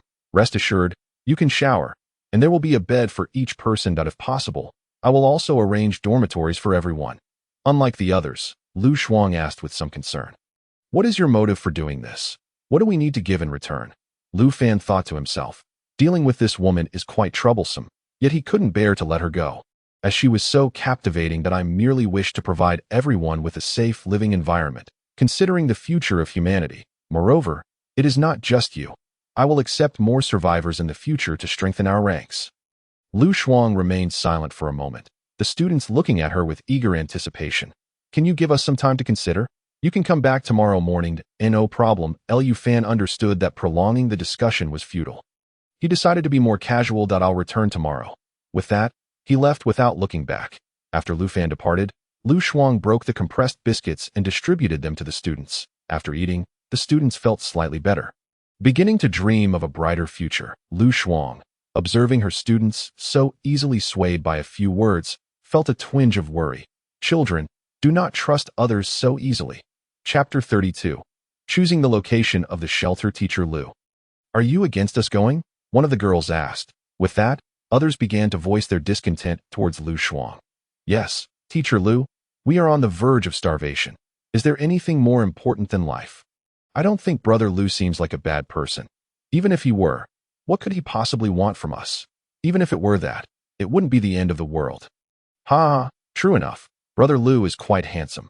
You all. Lu Shuang was exasperated, fearing that the children would be deceived by sweet words. How can you think this way? Some things in this world are more important than life. Teacher, let everyone choose freely. Those who want to go can go, and those who don't can stay here. Everyone agreed, and Lu Shuang shed a few tears, feeling heartbroken as she sat aside in silence. Meanwhile, Lu Fan returned to the RV and shared the news with a few people. Shin Mingming said, "Can you let me go now? I've brought you here." Lu Fan shook his head. Don't be in a rush. If you leave, you will die at least here. You can survive, don't you wish to stay? Shin Mingming thought Lu Fan was still lusting after her body, quickly replying, I want to stay. I thought you didn't want me anymore. Don't worry, master. I will behave and won't make mistakes again. Lock her in a room. She is not allowed to come out without my permission. Li Qian nodded and tossed Shin Mingming into a room on the 3rd floor. Where should the shelter be located? This was a troubling matter for Lu Fan. As long as the place was large enough, other considerations were trivial since facilities would automatically install themselves with just a thought. Master, Zhou Yun and Su Yu obediently approached Lu Fan, one massaging his legs and the other kneading his shoulders. I think if we are to find a shelter, it would be best around Haishur. Zhou Yun stated, Sister Zhou is right. These students are difficult to relocate and are easily spotted by zombies. Moreover, Haishur appears to have only a few survivors, making it relatively safer. Lu Fan smirked, placing his hand on Zhou Yun's waist. I didn't expect you two to be so considerate. Zhou Yun shyly lowered her head. Xiao Yu and I'd have something to ask of the Master Do. What is it? Master, with so many beautiful women around you in the future, can you promise not to neglect us? Lu Fan then understood. The two feared he might become infatuated with others, forgetting about them. With your performances, how could I possibly neglect you? One is a star, and the other has been with me since the beginning. Rest assured, you both are the most important to me. After hearing Lu Fan's words, the two felt relieved. Lu Fan, feeling a surge of affection, reassured them, you are my favorites. The two exchanged shy glances and nodded in agreement. Feeling reassured, Li Qian observed this scene with jealousy, unable to express it outwardly, so she vented her frustrations by punching and kicking the nearby Sinshang. This is how you clean. Smack. She slapped him across the face. Clean properly. Lu Fan paid no mind to the two and excitedly returned to his room. The room was filled with a gentle fragrance. And under the dim light, Lu Fan embraced the two and laid down on the bed. Before long, Lu Fan smirked contentedly, falling into a peaceful slumber. The next day, Lu Fan arrived alone at the basement door. Laden with bags, it's Brother Lu. Brother Lu has brought food. Upon hearing this, everyone rushed over, eagerly gazing at the food before them. They had not been full in what felt like an eternity, just as Lu Fan was about to distribute the food. Lu Shuang admonished everyone to step back, taking the food herself and commanding everyone to line up. Teacher Lu, you are being too domineering. What time is it? And you're still enforcing school rules? Lu Fan asked. Perplexed, Lu Shuang shot him an irritated glance. Without rules, there can be no order. We must adhere to the rules at all times. Lu Fan was unwilling to waste time arguing with her. Have you made any decisions? Lu Shuang remained silent, but the other students expressed their agreement. Seeing the students becoming unmanageable, Lu Shuang had no choice but to relent. Where is your shelter located? Lu Fan awkwardly smiled. I didn't come to negotiate a location. I wanted you to suggest one. What? Lu Shuang's eyes widened in disbelief as she stared at Lu Fan. Are you mocking us? Classmates, I told you this person is unreliable. What shelter? It's simply a fantasy. The students were equally puzzled by Lu Fan's statement. Brother Lu, are you joking? Without a shelter, wouldn't venturing outside be tantamount to seeking death? Cough cough. Lu Fan stated earnestly. I am not joking. Once you choose a location today, Within 3 days, I can establish a sheltered AT that time. Teacher Lu can come with me to inspect it, and if satisfied, you all can move in. What nonsense! Building a shelter in 3 days. That is absolutely impossible. Even in a pre-apocalyptic world, Lu Shuang felt Lu Fan was nothing more than a fraud. How about this? I will send food to you over the next few days. In exchange, you recommend a location since you are more familiar with Haisher. If I cannot establish a shelter within 3 days, you will not be at a loss. Lu Shuang considered this proposition, realizing there was indeed no risk involved, and agreed, discussing it with the students. After a heated debate, Lu Shuang marked 3 locations on a piece of paper. The first was the prison, which had complete facilities and rooms, with a solid defense system, and could be occupied after some tidying up. The second was a skyscraper in Haisher, where they could reside on the rooftop. This would complicate matters for zombies trying to access it, though it was uncertain if the facilities were intact. Additionally, clearing out the zombies would be somewhat troublesome. The third was the Phoenix Hotel, situated on Phoenix Mountain near Haisher, boasting an excellent geographical location, with a cliff at its back and only one route up and down the mountain. With a proper defense system, it could withstand zombies. The hotel had hundreds of rooms, though the facilities would likely be in disrepair. Of course, all these locations might contain zombies and would require thorough cleansing before entry.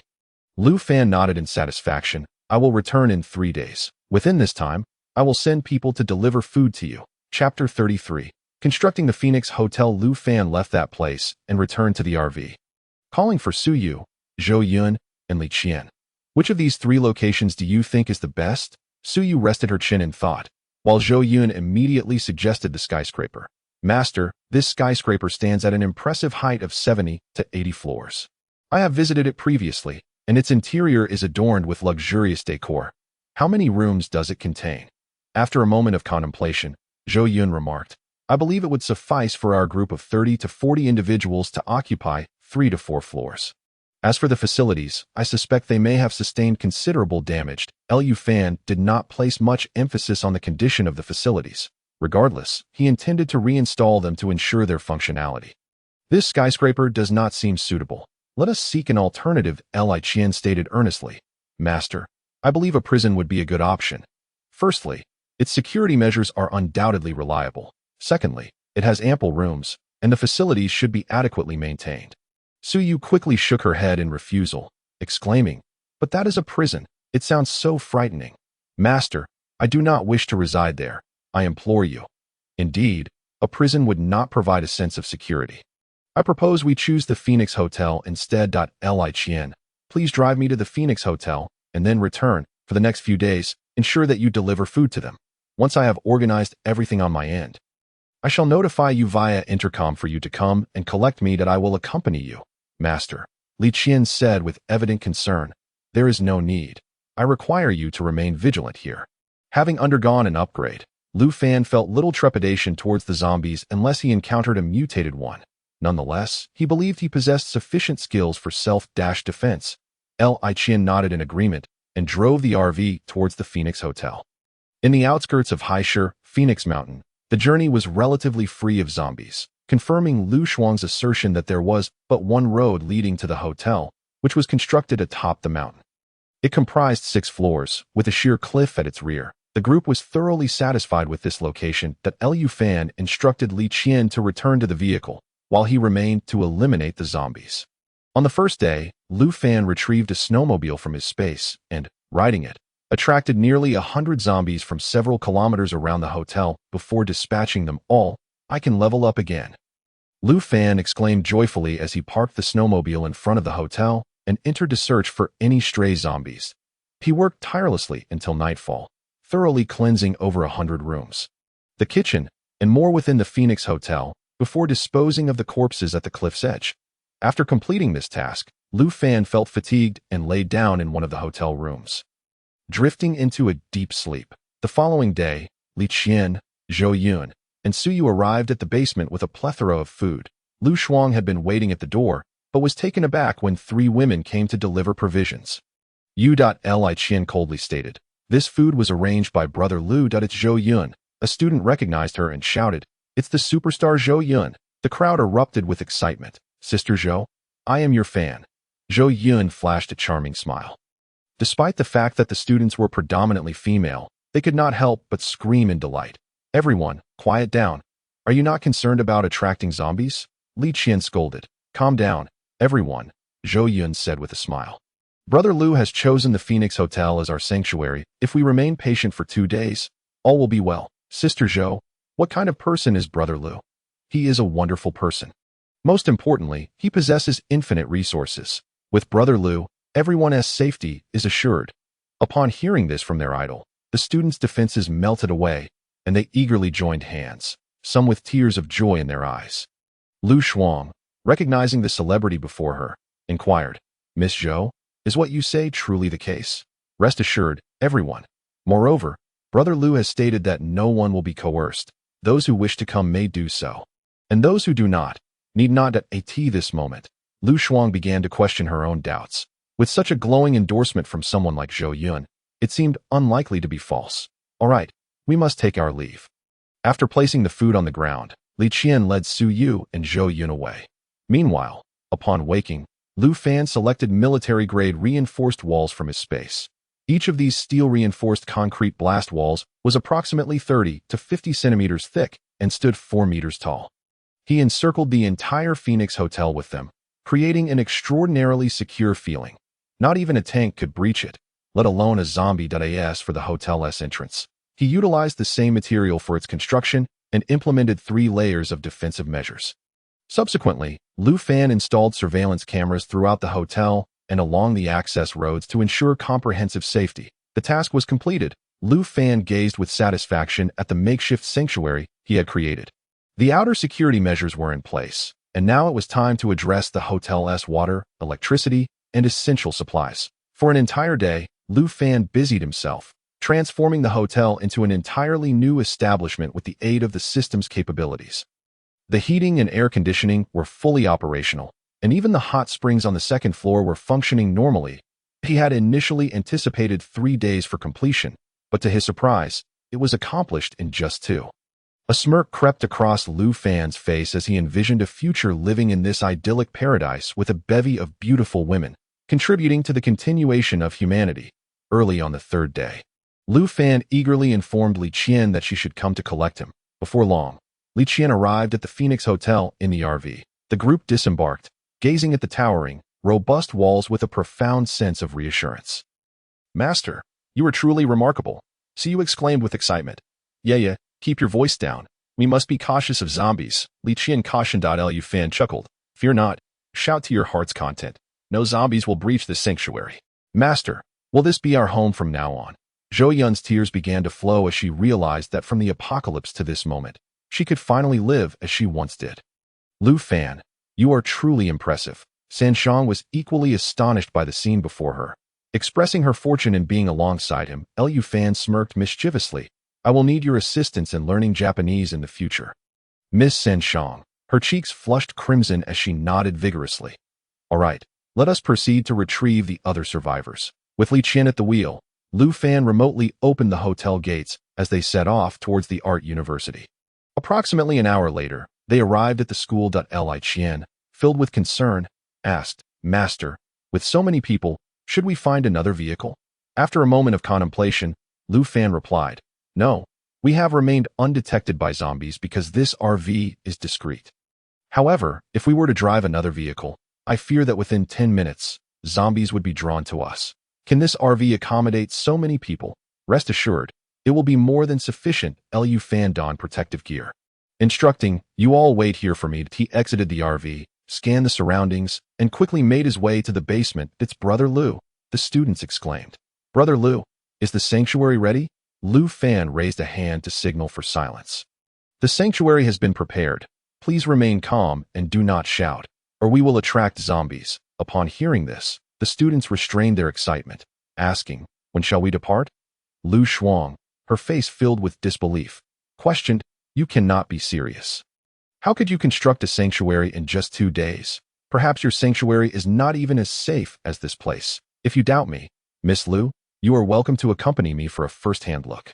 Lu Shuang hesitated, fearful that if she left, Lu Fan might take advantage of the situation. Students, anyone who trusts me may come along. Those with reservations may remain here. I will go. So will I.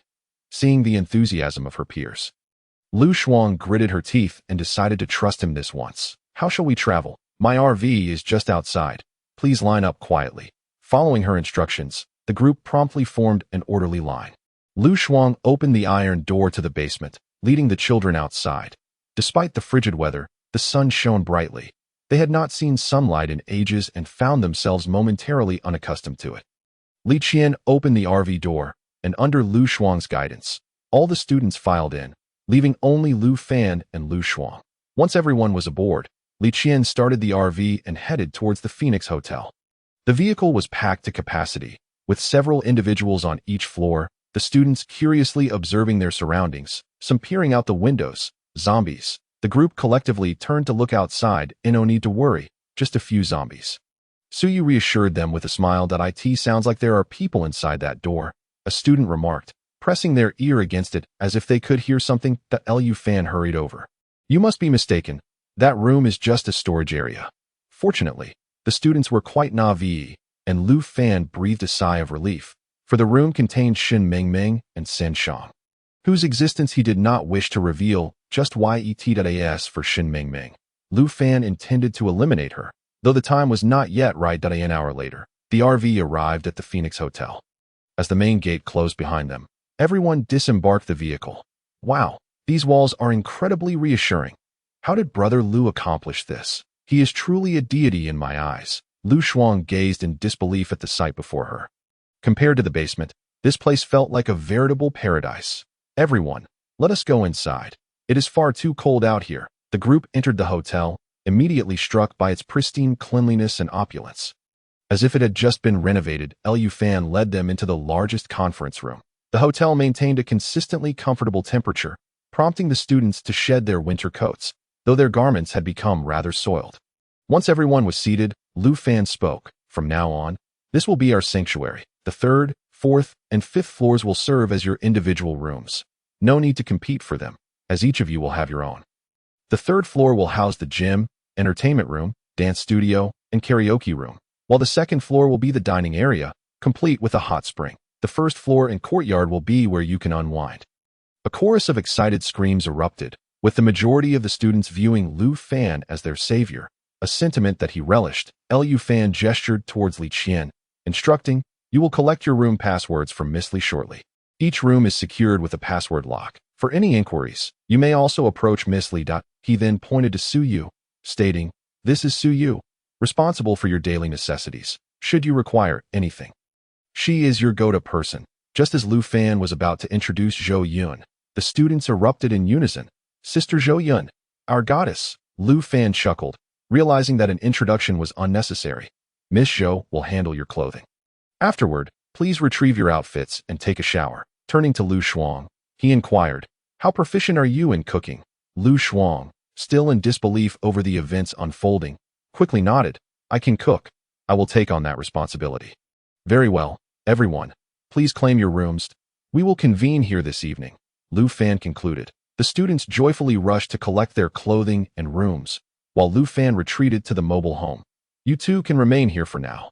I will let you out later. Sure, no problem. Shin Mingming eagerly nodded, while San Shang, though somewhat displeased, dared not express it. The hotel buzzed with excitement as everyone enjoyed the hot water, fresh clothing, and luxuriously decorated rooms.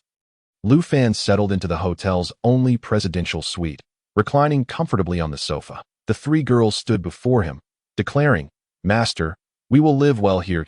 Suyu pouted, humph, with so many beauties around, I wonder if the master will forget about me. Have I been too kind to you lately? Lu Fan remarked casually, taking a sip of water. Upon hearing this, Suyu was startled and quickly knelt down, while the other two panicked and followed suit. Not daring to speak to a master. I didn't mean it that way. Suyu's face paled, fearing Lu Fan might cast her out. Learn from Li Qian and understand your place that I possess the ability to allow you to stay here. But I can also make you leave, he warned. Yes, we understand, the three replied, cold sweat trickling down their foreheads as they averted their gazes from Lu Fan. That moment, Lu Shuang knocked on the door. Lu Fan, are you there? The three girls stood up, appearing nonchalant as Li Qian approached to open the door. Lu Shuang surveyed the room, her curiosity piqued, yet she concealed it to Lu Fan. I find the meal plans rather extravagant. Eating so lavishly every day will deplete our resources. We should be more frugal. Are you questioning me? Lu Fan replied calmly, fixing his gaze on Lu Shuang, that I have stated that food will never run out.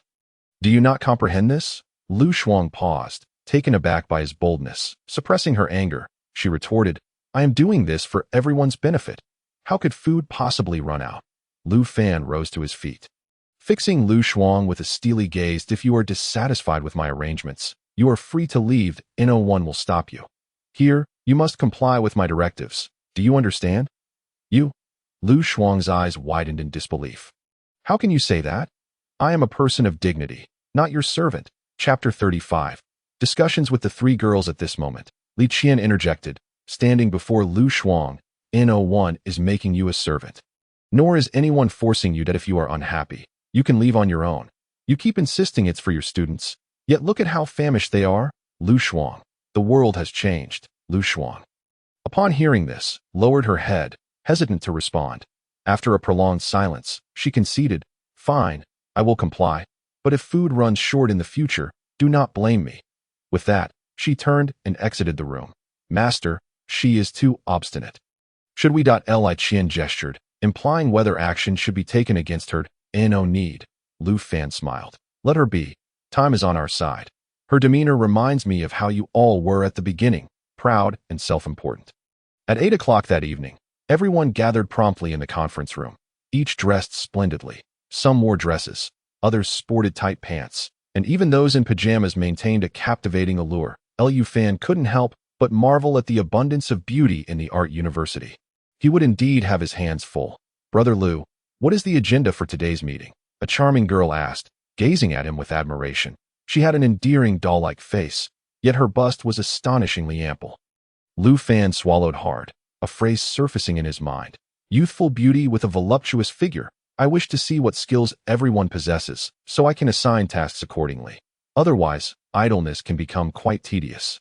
Upon hearing this, all the students eagerly raised their hands. Lu Fan glanced at the adorable girl in front of him and said, You go first. The girl, with her hair in pigtails and standing at approximately 158 centimeters tall, excitedly stood up, causing her chest to sway slightly. Brother Lu, I am Gao Ting, 18 years old, majoring in broadcasting and hosting. Lu Fan noted her melodious voice, reminiscent of a lark, and found himself lost in thought. Ting, which floor do you reside on? I live on the 4th floor. Lu Shuang sensed something amiss and quickly interjected, Lu Fan, what does the floor number have to do with anything? Lu Fan felt an urge to strip Lu Shuang of her fade. Suppressing his anger and ignoring her, Ting, how would you feel about overseeing the daily lives of the students on the 4th floor? Of course, Gao Ting beamed, assuring him she would meet his expectations. Just then, another girl volunteered, Brother Lu, I am Lin Shui, 18, 175 centimeters tall, majoring in dance. I can take charge of the 5th floor students. Lu Fan nodded approvingly. Very well, Lin Shui, the 5th floor is in your capable hands. Lin Shui shyly acknowledged this, eager to be close to Lu Fan, fully confident in her appearance and figure, believing herself to rival Zhou Yun. She felt a unique affection for Lu Fan, the origins of which she could not quite grasp. Is anyone willing to take on the 6th floor? I will. 3 girls stood up simultaneously. After a brief assessment, one named Zhao Xiaoning was selected to manage the 6th floor. All right, the meeting is concluded. Everyone is free to enjoy themselves. With cheers, the students dispersed, some headed for the karaoke room, others for the hot spring, and some for the game room. Lu Fan returned to his presidential suite, recalling that he could upgrade his status. He quickly accessed the system. Ding! Host can upgrade twice. Please proceed with the upgrades. Without hesitation, Lu Fan clicked to upgrade twice. This time, he did not experience any peculiar sensations, but he did notice that his muscles had become significantly more defined. With his six-pack abs prominently visible, strangely, when he flexed, it felt as though he might just take flight. Am I on the verge of cultivating immortality? While Lu Fan reveled in this thought, a knock at the door interrupted him. Brother Lu, may we come in? Recognizing Gao Ting's voice, he responded gently, Come in. The door opened to reveal Gao Ting, Lin Shui, and Zhao Xiaoning, who stood obediently before him. Please, take a seat. What brings you here? Once they sat in unison. Lu Fan noticed that Lin Shui had unexpectedly donned black stockings, accentuating her alluring legs. An idea sparked in Lu Fan's mind. He intended to cultivate these three girls carefully. Brother Lu, we came to ask. Gao Ting began, but Lu Fan raised his hand to interrupt, saying, one at a time. Ting, you go first. The other two may return to their rooms, as I have different responsibilities for each of you. I hope you understand. Lin Shui and Zhao Xiaoning nodded in agreement and exited the room. Ting, do you know why I have asked you to manage the fourth floor? I don't know, Gao Ting replied. Her adorable expression and twinkling eyes fixed on Lu Fan.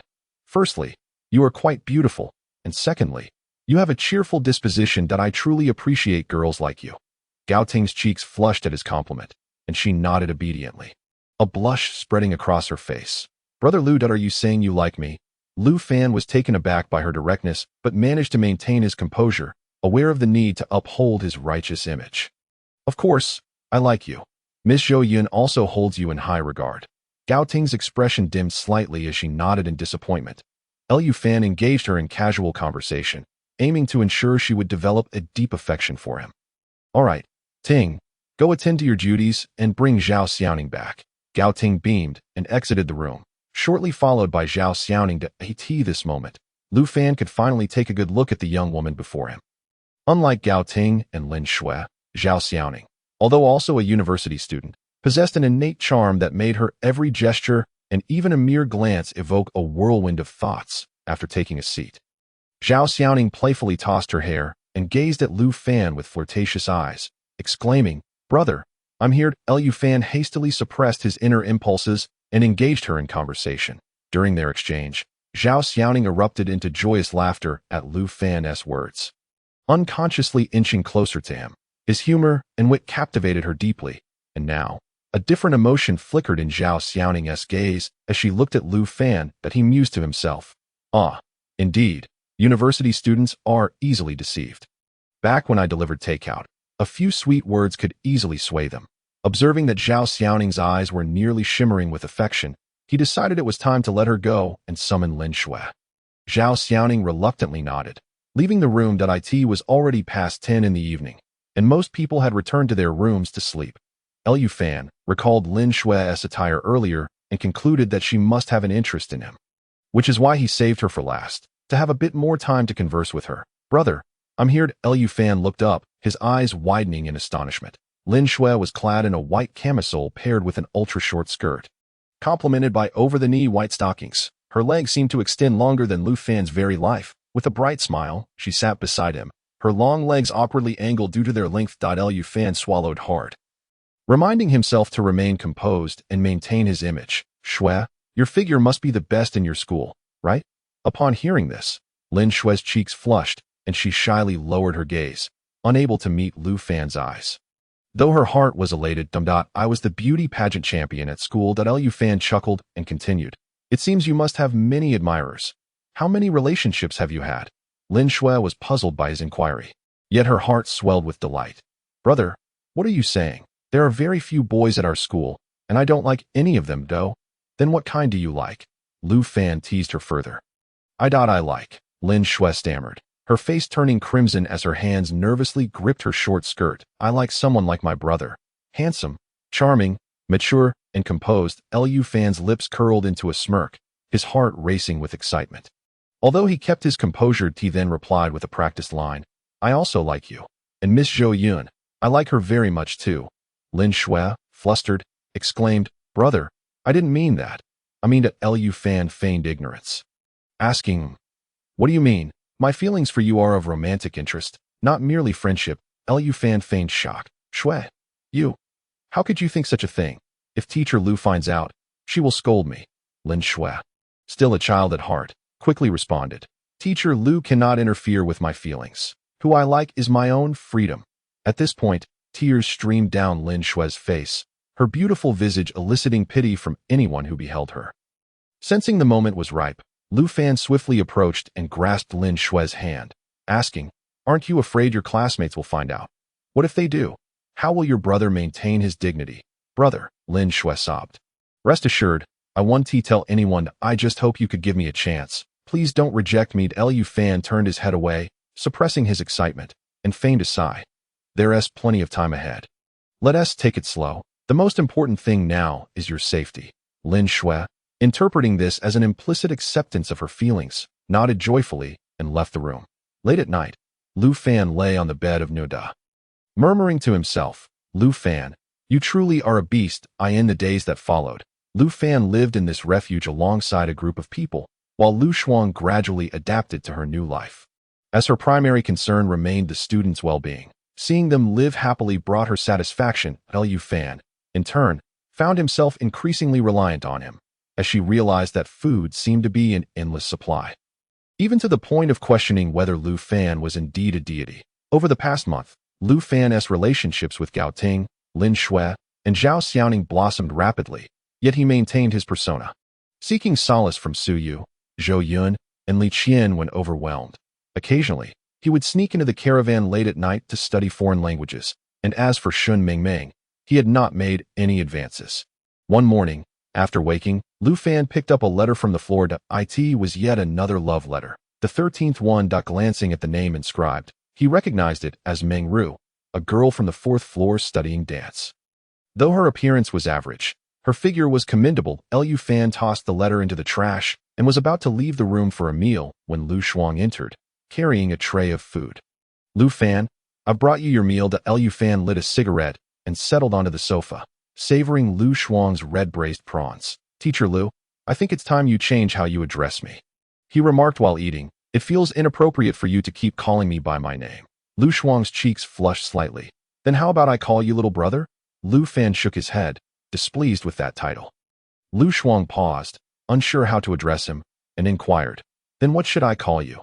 Just as Lu Fan was about to respond, Li Qian rushed in, panting, Master, a group of people is driving towards us. Lu Fan immediately dropped his chopsticks and dashed towards the monitoring room, leaving Lu Shuang bewildered at the term master. Upon reaching the monitoring room, Lu Fan spotted 5 military jeeps approaching the Phoenix Hotel from a kilometer away, 2 of which were armed with heavy machine guns. He instructed Su Yu and Zhou Yun to inform the students to remain in their rooms and not to come out, while he and Li Qian stayed in the monitoring room, awaiting the arrival of the group. Moments later, the 5 military jeeps halted outside the heavy gates, and their occupants disembarked, numbering around 20, each wielding rifles. Surrounding the entrance, the bald man finished his cigarette, tossed it to the ground, and fired several shots into the air before shouting, the leader inside, come out, we need to talk. Damn it, Lu Fan thought. Feeling provoked by their audacity, he grabbed an AK and stepped into the courtyard, shouting back, what is going on? Open the door and let us in for a trade. The bald man demanded. Lu Fan scoffed. Sorry, we have enough supplies that we're not trading anything. The bald man, infuriated, retorted, kid, don't test my patience. Open the door and let us in, or if we have to break in, your people will face dire consequences. Get lost, Lu Fan yelled back. Fire at the door, the bald man commanded, and in an instant, gunfire erupted as 20 men opened fire on the entrance. In that moment, everyone froze. Not only did the door remain intact, but it didn't even have a bullet hole. The bald man, suppressing his anger, recalled his leader's instructions and softened his tone. Brothers inside, we are from the Revival Alliance. That we have weapons, bullets, and women, and we can trade some food and water. Lu Fan, noticing the change in tone, calmed down. After all, these people had obtained military jeeps and could potentially acquire tanks. If they truly brought a tank to bombard them, despite the sturdy walls, he felt uncertain. Unfamiliar with the Revival Alliance, Lu Fan contemplated for a moment and said, let the woman stay here to talk with me. All of you retreat to a kilometer away. No tricks. I have surveillance. The bald man conferred with his companions and instructed a nearby woman. By Xiaotong, you will handle the negotiations and find out about their situation. Understood. The rest of the group drove away, parking at the roadside a kilometer away. Lu Fan remotely opened the gate, and Bai Xiaotong walked into the Phoenix Hotel. As she entered, Li Qian pressed a gun to her forehead. Drop your weapons. Bai Xiaotong nodded and, under Li Qian's guidance, made her way to Lu Fan's presidential suite. Lu Fan remained silent, scrutinizing the woman before him. She was tall, with a sharp bob cut that bore a striking resemblance to Li Qian. My name is Bai Xiaotong. May I know how to address you? Lu Fan. Brother Lu, we've come to discuss the exchange of supplies. Lu Fan waved his hand dismissively. Not so fast. First, tell me about your Revival Alliance. The Revival Alliance is the largest survivor group in the capital. Since the apocalypse began, our leader has guided us. And now we have nearly 1,000 survivors. Lu Fan was astonished. He hadn't expected them to have such numbers, suspecting they might also possess a system. Suddenly, he recalled Chao Yu and asked, "Is your leader's surname Chao?" She shook her head. "Our leader's surname is Qi. He was the richest man in the capital before, and he is very capable." But Lu Fan continued to inquire, "How did you come to know of my location?" Bai Xiaodong hesitated for a moment before replying.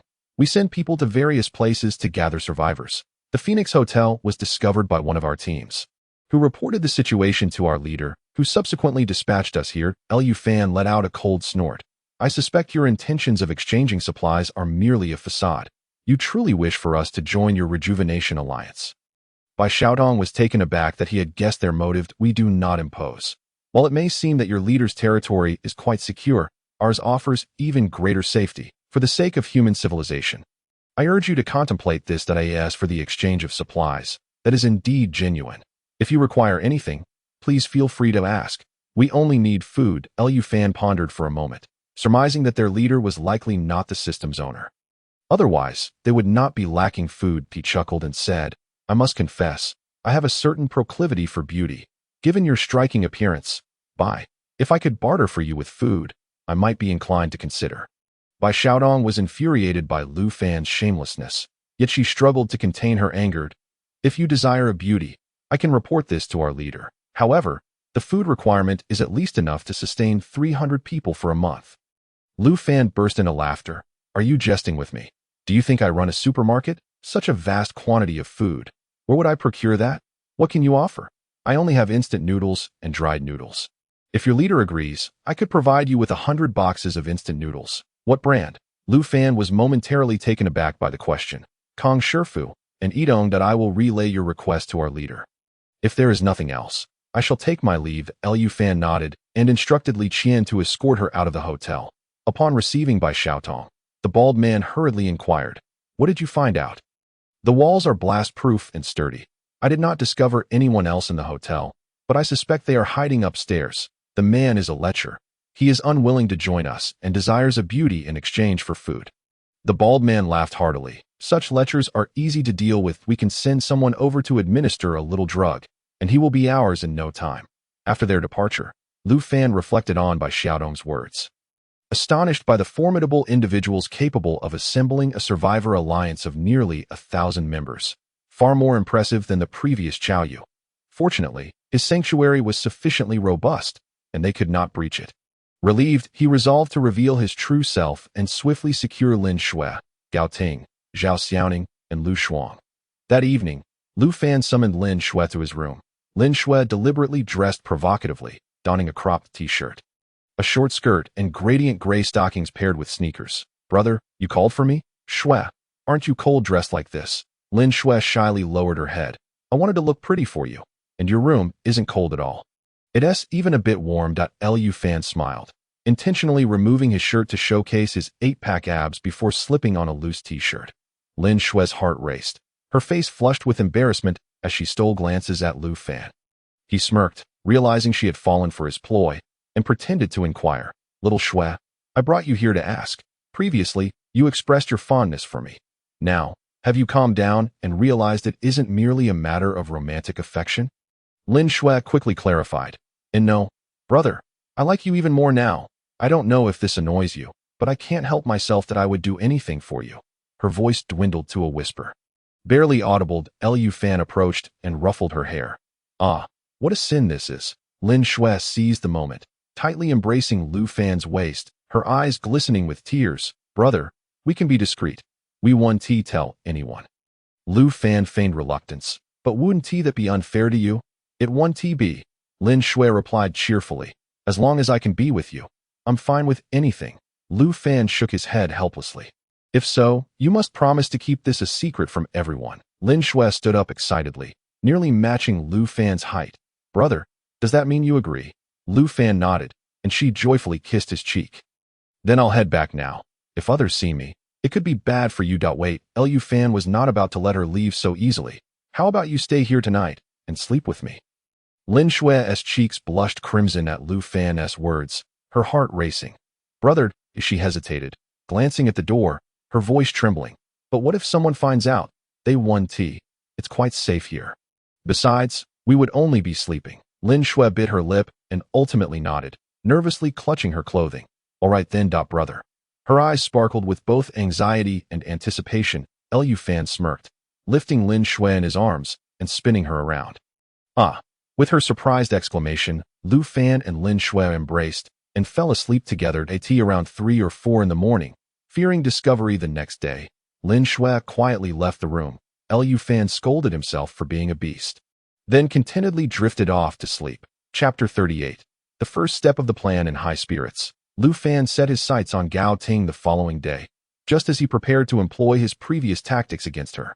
Lu Shuang approached him first. "Yes, there's something you need." Lu Fan thought. "It's not your turn yet.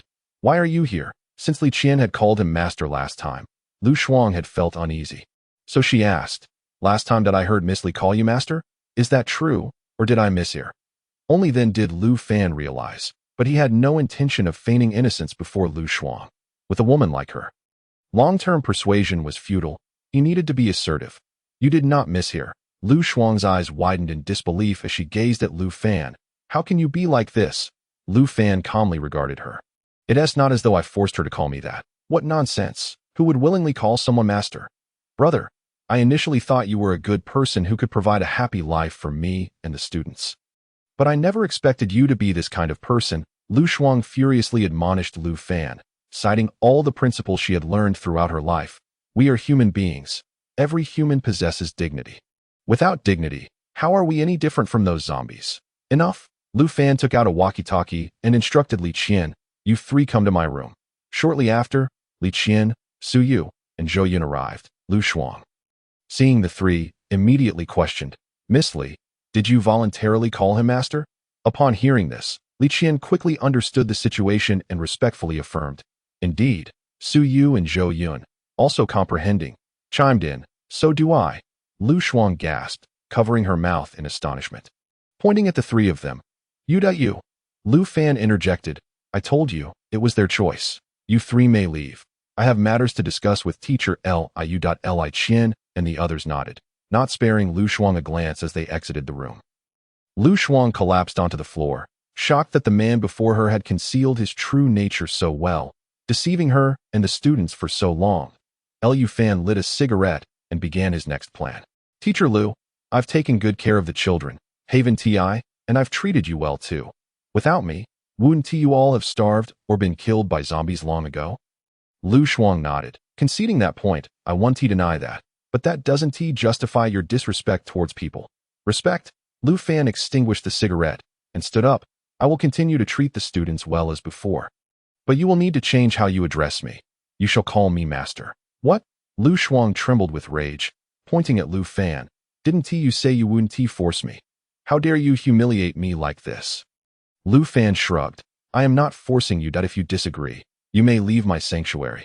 Lu Shuang closed her eyes and shed tears, taking a deep breath. "Fine, then I will take the students away." Lu Fan laughed heartily. "No problem, Teacher Lu, but you must respect their wishes. You cannot forcibly take anyone away." "Bah, I will expose your true nature to the students. They will certainly not stay here." With that, Lu Shuang stormed out. Following this encounter, Lu Fan lost his desire to deal with Gao Ting and decided to resolve the Lu Shuang matter first before making further plans. Meanwhile, Lu Shuang ascended to the 4th floor, gathering all the students into a single room. "Classmates, pack your things. We will leave this place tomorrow." The students erupted in confusion, questioning, "Why, Teacher Lu? We are so comfortable here. Why must we leave?" "Exactly. Outside there are zombies and no food. I refuse to go." "You all." Lu Shuang was exasperated. "Do you not understand? Lu Fan is a monster." The students, upon hearing this, expressed their confusion. Lin Shui, upon hearing her teacher slander Lu Fan, stood up and said, "Teacher Lu, you claim that Brother Lu is a demon. What evidence do you have?" "Yes, Teacher Lu." "Do you have any proof?" Lu Shuang recounted everything she had witnessed in the room, prompting a flurry of discussion among the crowd. To their astonishment, they discovered that Brother Lu was quite the entertainer. As a result, "I find myself liking him even more, huh?" Upon hearing the students' remarks, Lu Shuang was incensed. "Enough? How can you think like this? At this moment, Lin Shui stood up again, saying, Teacher Liu, none of us have encountered the situation you described. Brother Liu has never forced any of us. On the contrary, he has shown great concern for us. Gao Ting also chimed in. Indeed, classmates, our ability to live so freely in this apocalyptic world is all thanks to Brother Liu Fan, right? Right. The crowd responded in unison. Zhao Xiaoning, with a mocking tone, interjected, Teacher Liu, are you trying to control us by fabricating such a reason? Even if Brother Liu asks us to call him master. So what? I would wholeheartedly agree. Zhao Xiaoning, Lu Shuang pointed at her indignantly. You show no respect to your teachers at school. And you continue to do so now. Humph. At a time like this, you still want to discuss school. If you want to leave, then go ahead. I will not be leaving. With that, she turned and exited the room. Following her were Lin Shui and Gao Ting. Seeing this, the other students also began to leave the room in no time. Only 3 or 5 students remained to comfort the weeping Lu Shuang. After this incident, the students grew even more reliant on Lu Fan, with some girls sitting together and chatting, even believing that they would unconditionally agree to any requests he might make. Late at night, Lu Shuang lay in bed, feeling that her students had been deceived. She felt uneasy about leaving but was also unwilling to acquiesce to Lu Fan's conditions. Thus, lost in thought, she eventually fell asleep. The next day, while Lu Fan was still in slumber, Li Qian woke him with her voice, informing him that the members of the Revival Alliance had arrived. Lu Fan stretched lazily, instructed Su Yu and Zhou Yun to watch over the students and prevent them from coming out, and then rose to head to the courtyard. Once again, it was the same bald man. Brother, I've brought you the woman you wanted, a model, guaranteed to satisfy you. As per the usual arrangement, step back a kilometer and let her come in on her own. The bald man hesitated. Brother, isn't that a bit unreasonable? We are showing such sincerity, and you aren't going to give us any food? Rest assured, you won't be shortchanged on food. It's merely 100 boxes of instant noodles. With no other option, the bald man left one beautiful woman standing in place while he drove a kilometer away. Li Qian led the model to Lu Fan's room. Upon seeing her, Lu Fan chuckled. Wait, you brought me someone like this? The model, taken aback by Lu Fan's remark, had always been quite confident in her appearance and figure. Lu Fan stood up and went to the camper, dragging the model out and sending both the model and the bald man outside the hotel. Yamabuki Butterfly, Lu Fankuan, get lost. During this period, he truly had no time to deal with Yamabuki, and now he intended to hand her over to the other party as part of a plan. As for Shen Mingming, he had no intention of giving her away, for that would merely leave her with a life to lose. When the bald man arrived with the car, and upon seeing the model alongside a very familiar woman, Lu Fan remarked, I said, brother, doesn't your camp have many star beauties? What do you mean by sending me someone like this? The bald man, surprised that Lu Fan was unimpressed, replied, brother, do you know who this lady is? Somewhat familiar, the bald man responded, while others echoed, big brother, I also find her familiar, but I just can't recall her name. Lu Fan smiled. This is none other than the illustrious Yamabuki. Upon hearing this, the group covered their mouths in disbelief as they gazed at the woman before them. The bald man approached to scrutinize Yamabuki closely. Brother, what does this mean? This woman is a gift for your boss.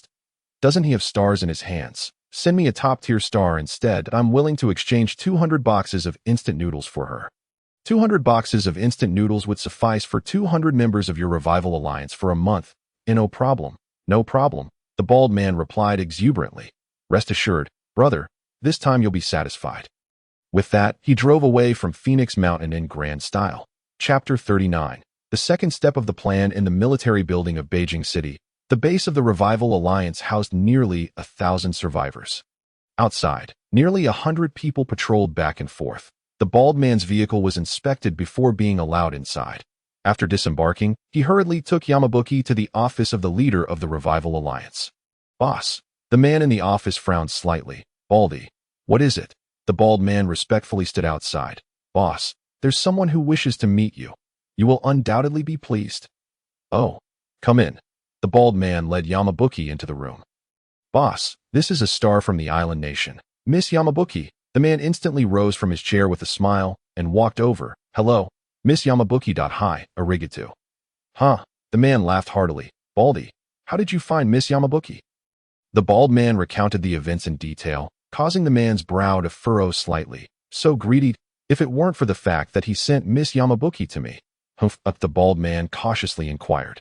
Who are we sending over? The man pondered for a moment before asking Yamabuki. Miss Yamabuki, is there a large number of women in your shelter? Hi. Yamabuki nodded and responded in broken language, about 30 or 40. Including the famous Shun Mengmeng and Zhou Yun. What? The leader exclaimed in disbelief. Are you sure? Yamabuki quickly nodded. Hi. And they have plenty of food, as if they can't finish it. Ha! The man laughed uproariously and turned to the bald man.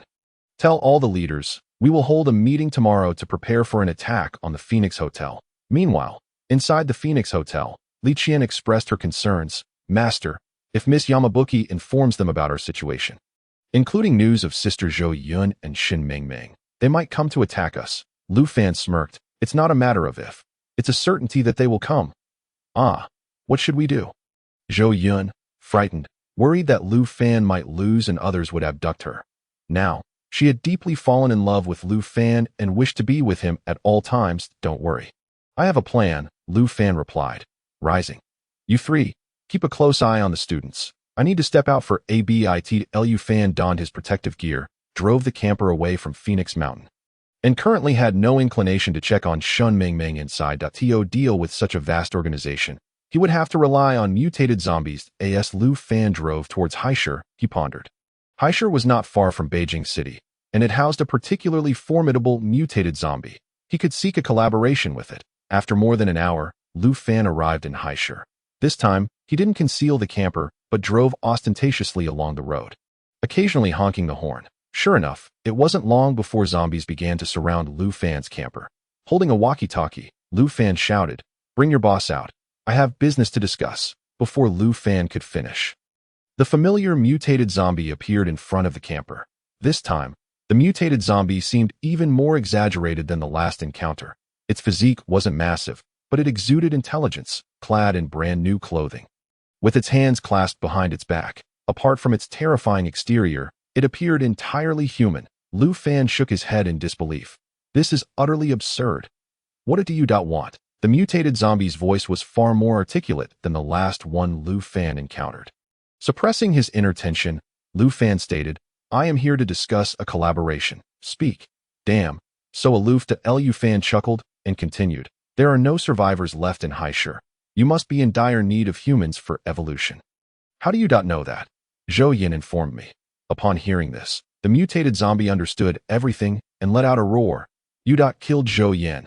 Fearing the mutated zombie might attack him, Lu Fan quickly replied, I know of a place where nearly 1,000 survivors reside. Indeed, upon hearing this, the mutated zombie calmed down. Where is it? What do we need to do? I have a camp, but there are only 20 to 30 people. These guys intend to kill me and annex my people. In a couple of days, they will set out to deal with me. Then you can storm their camp, and those survivors will be yours. The mutated zombie pondered like a human for a moment. Where is this place?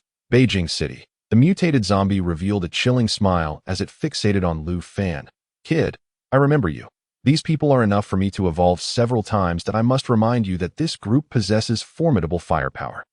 You may wait for them to come for me before making your move. Otherwise, I fear your zombies will not suffice. Upon hearing this, the mutated zombie offered no reply but instead led the horde away. Lu Fan exhaled a long breath while seated in the RV, aware that this temptation was irresistible for the mutated zombie. Thus, he merely needed to prepare his defenses and await the moment when the mutated zombie would eliminate the Revival Alliance.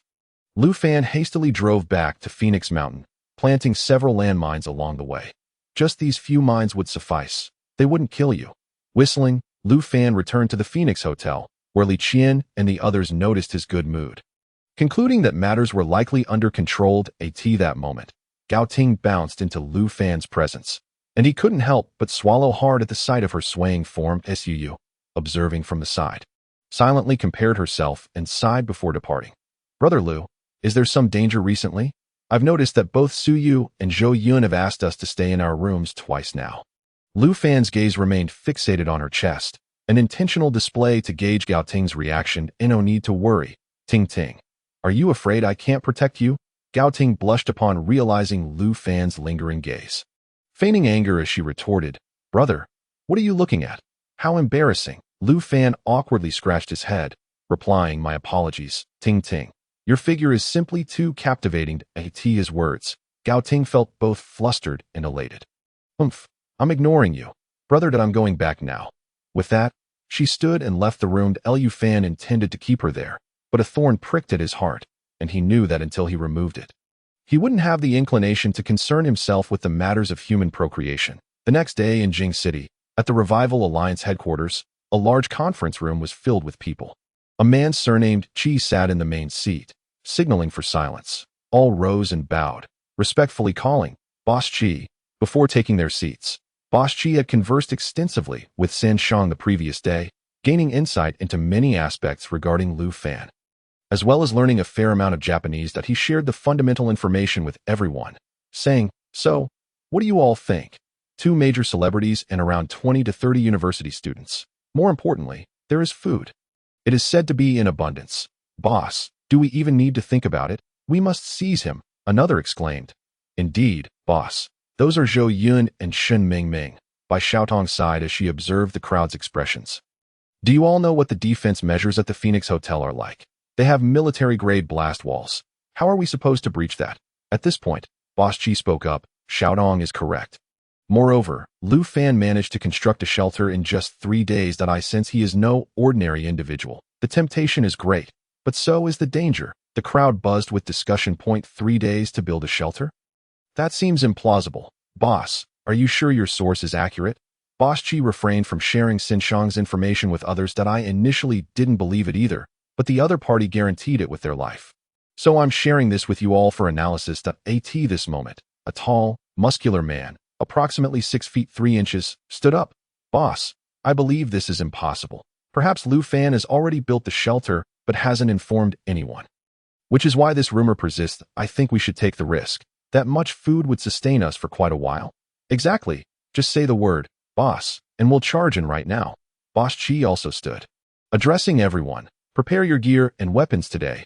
We will set off for the Phoenix Hotel at dawn tomorrow.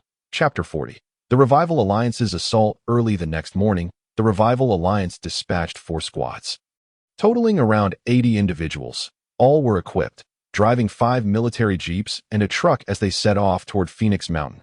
Meanwhile, at the Phoenix Hotel, Lu Fan had risen early and was seated in the surveillance room. The previous day, he had installed another camera 5 kilometers away, allowing him to prepare immediately upon spotting any incoming threats. Master, if the situation turns dire, take Zhou Yun and Su Yu and leave in the RV. I will hold them off. Li Qian, clad in a tight black outfit and armed with a submachine gun, stood beside Lu Fan. Lu Fan felt increasingly satisfied with Li Qian's performance. They wish to extinguish me. But it won't be that simple. Do you think I would abandon you? Li Qian felt warmth in her heart, her eyes slightly reddening. My life is yours. I shall remain forever loyal.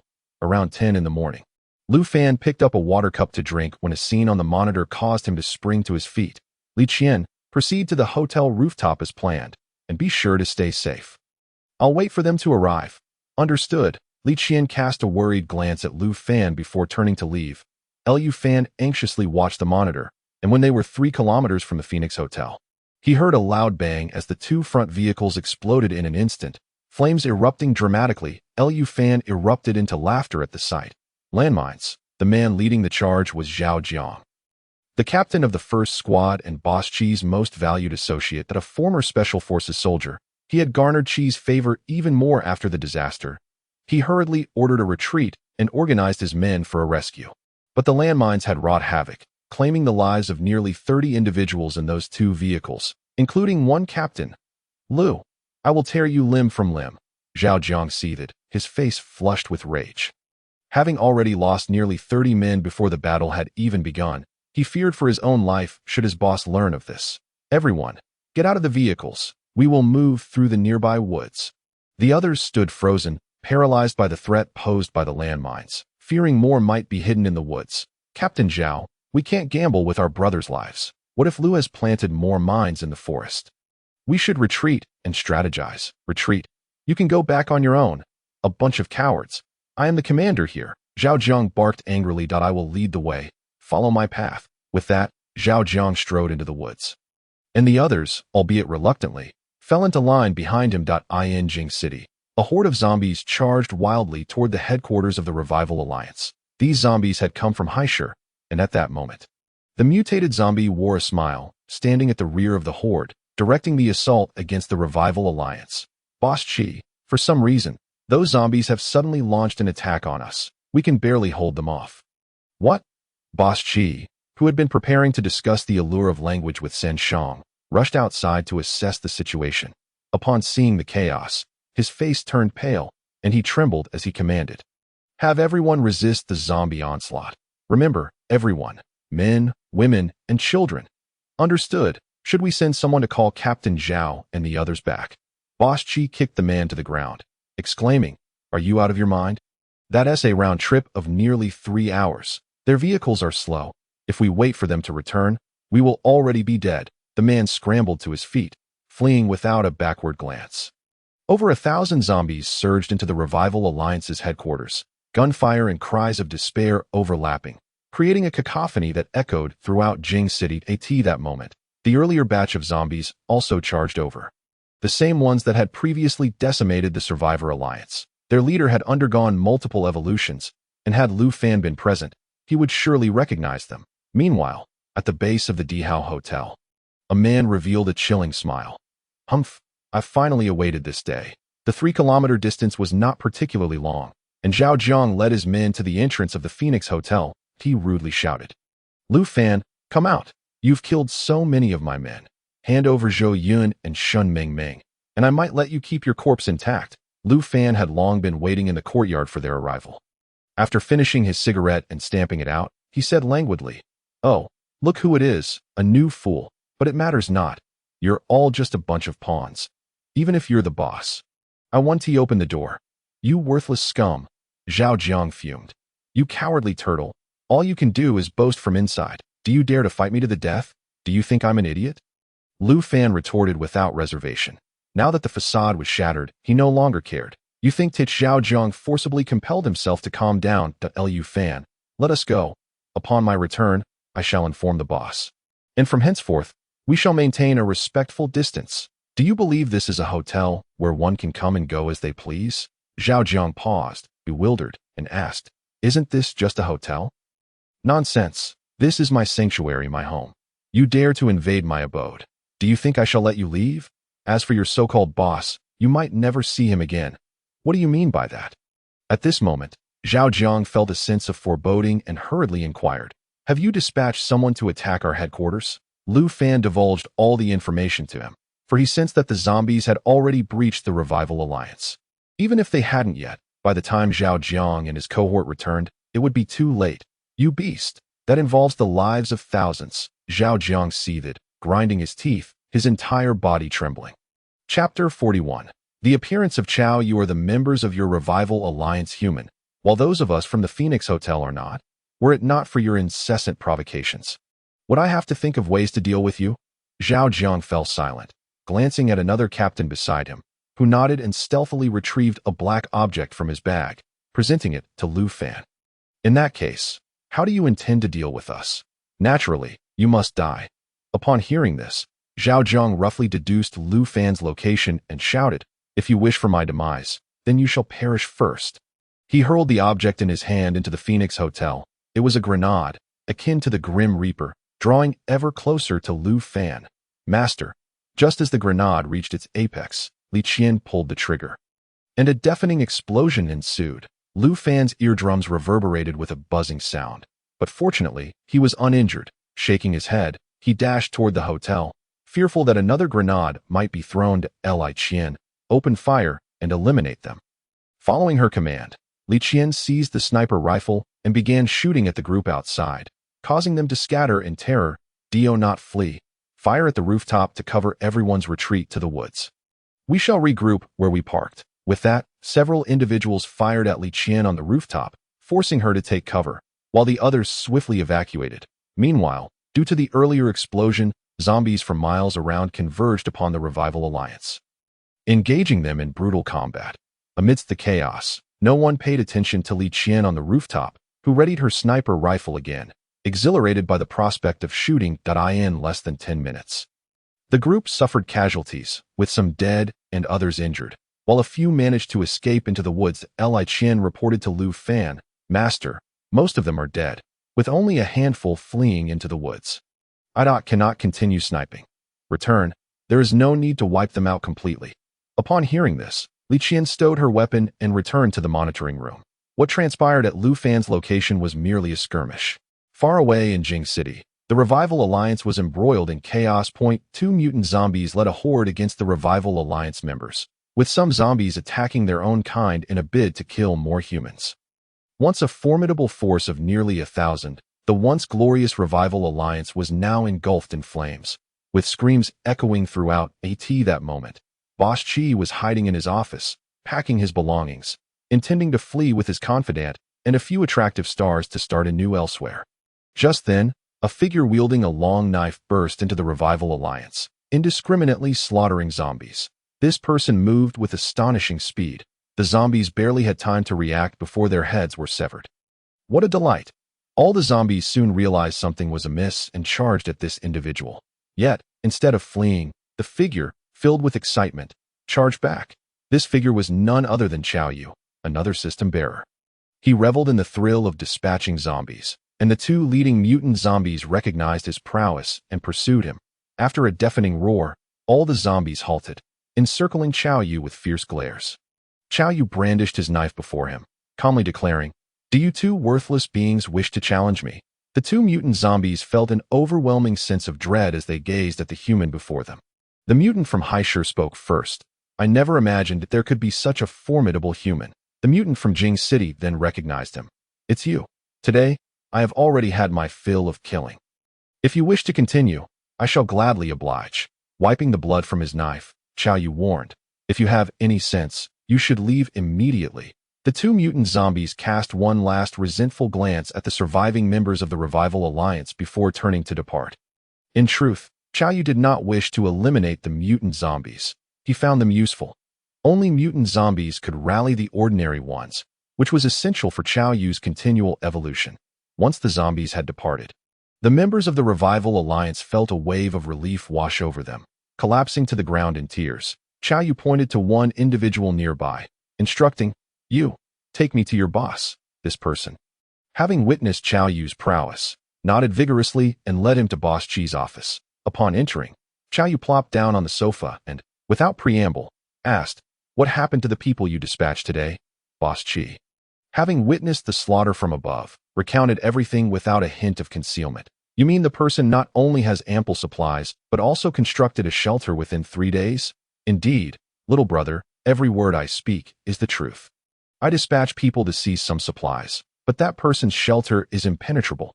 I feared we couldn't breach it, hence I sent more MENAS." Qiao Yu sat on the sofa, deep in thought.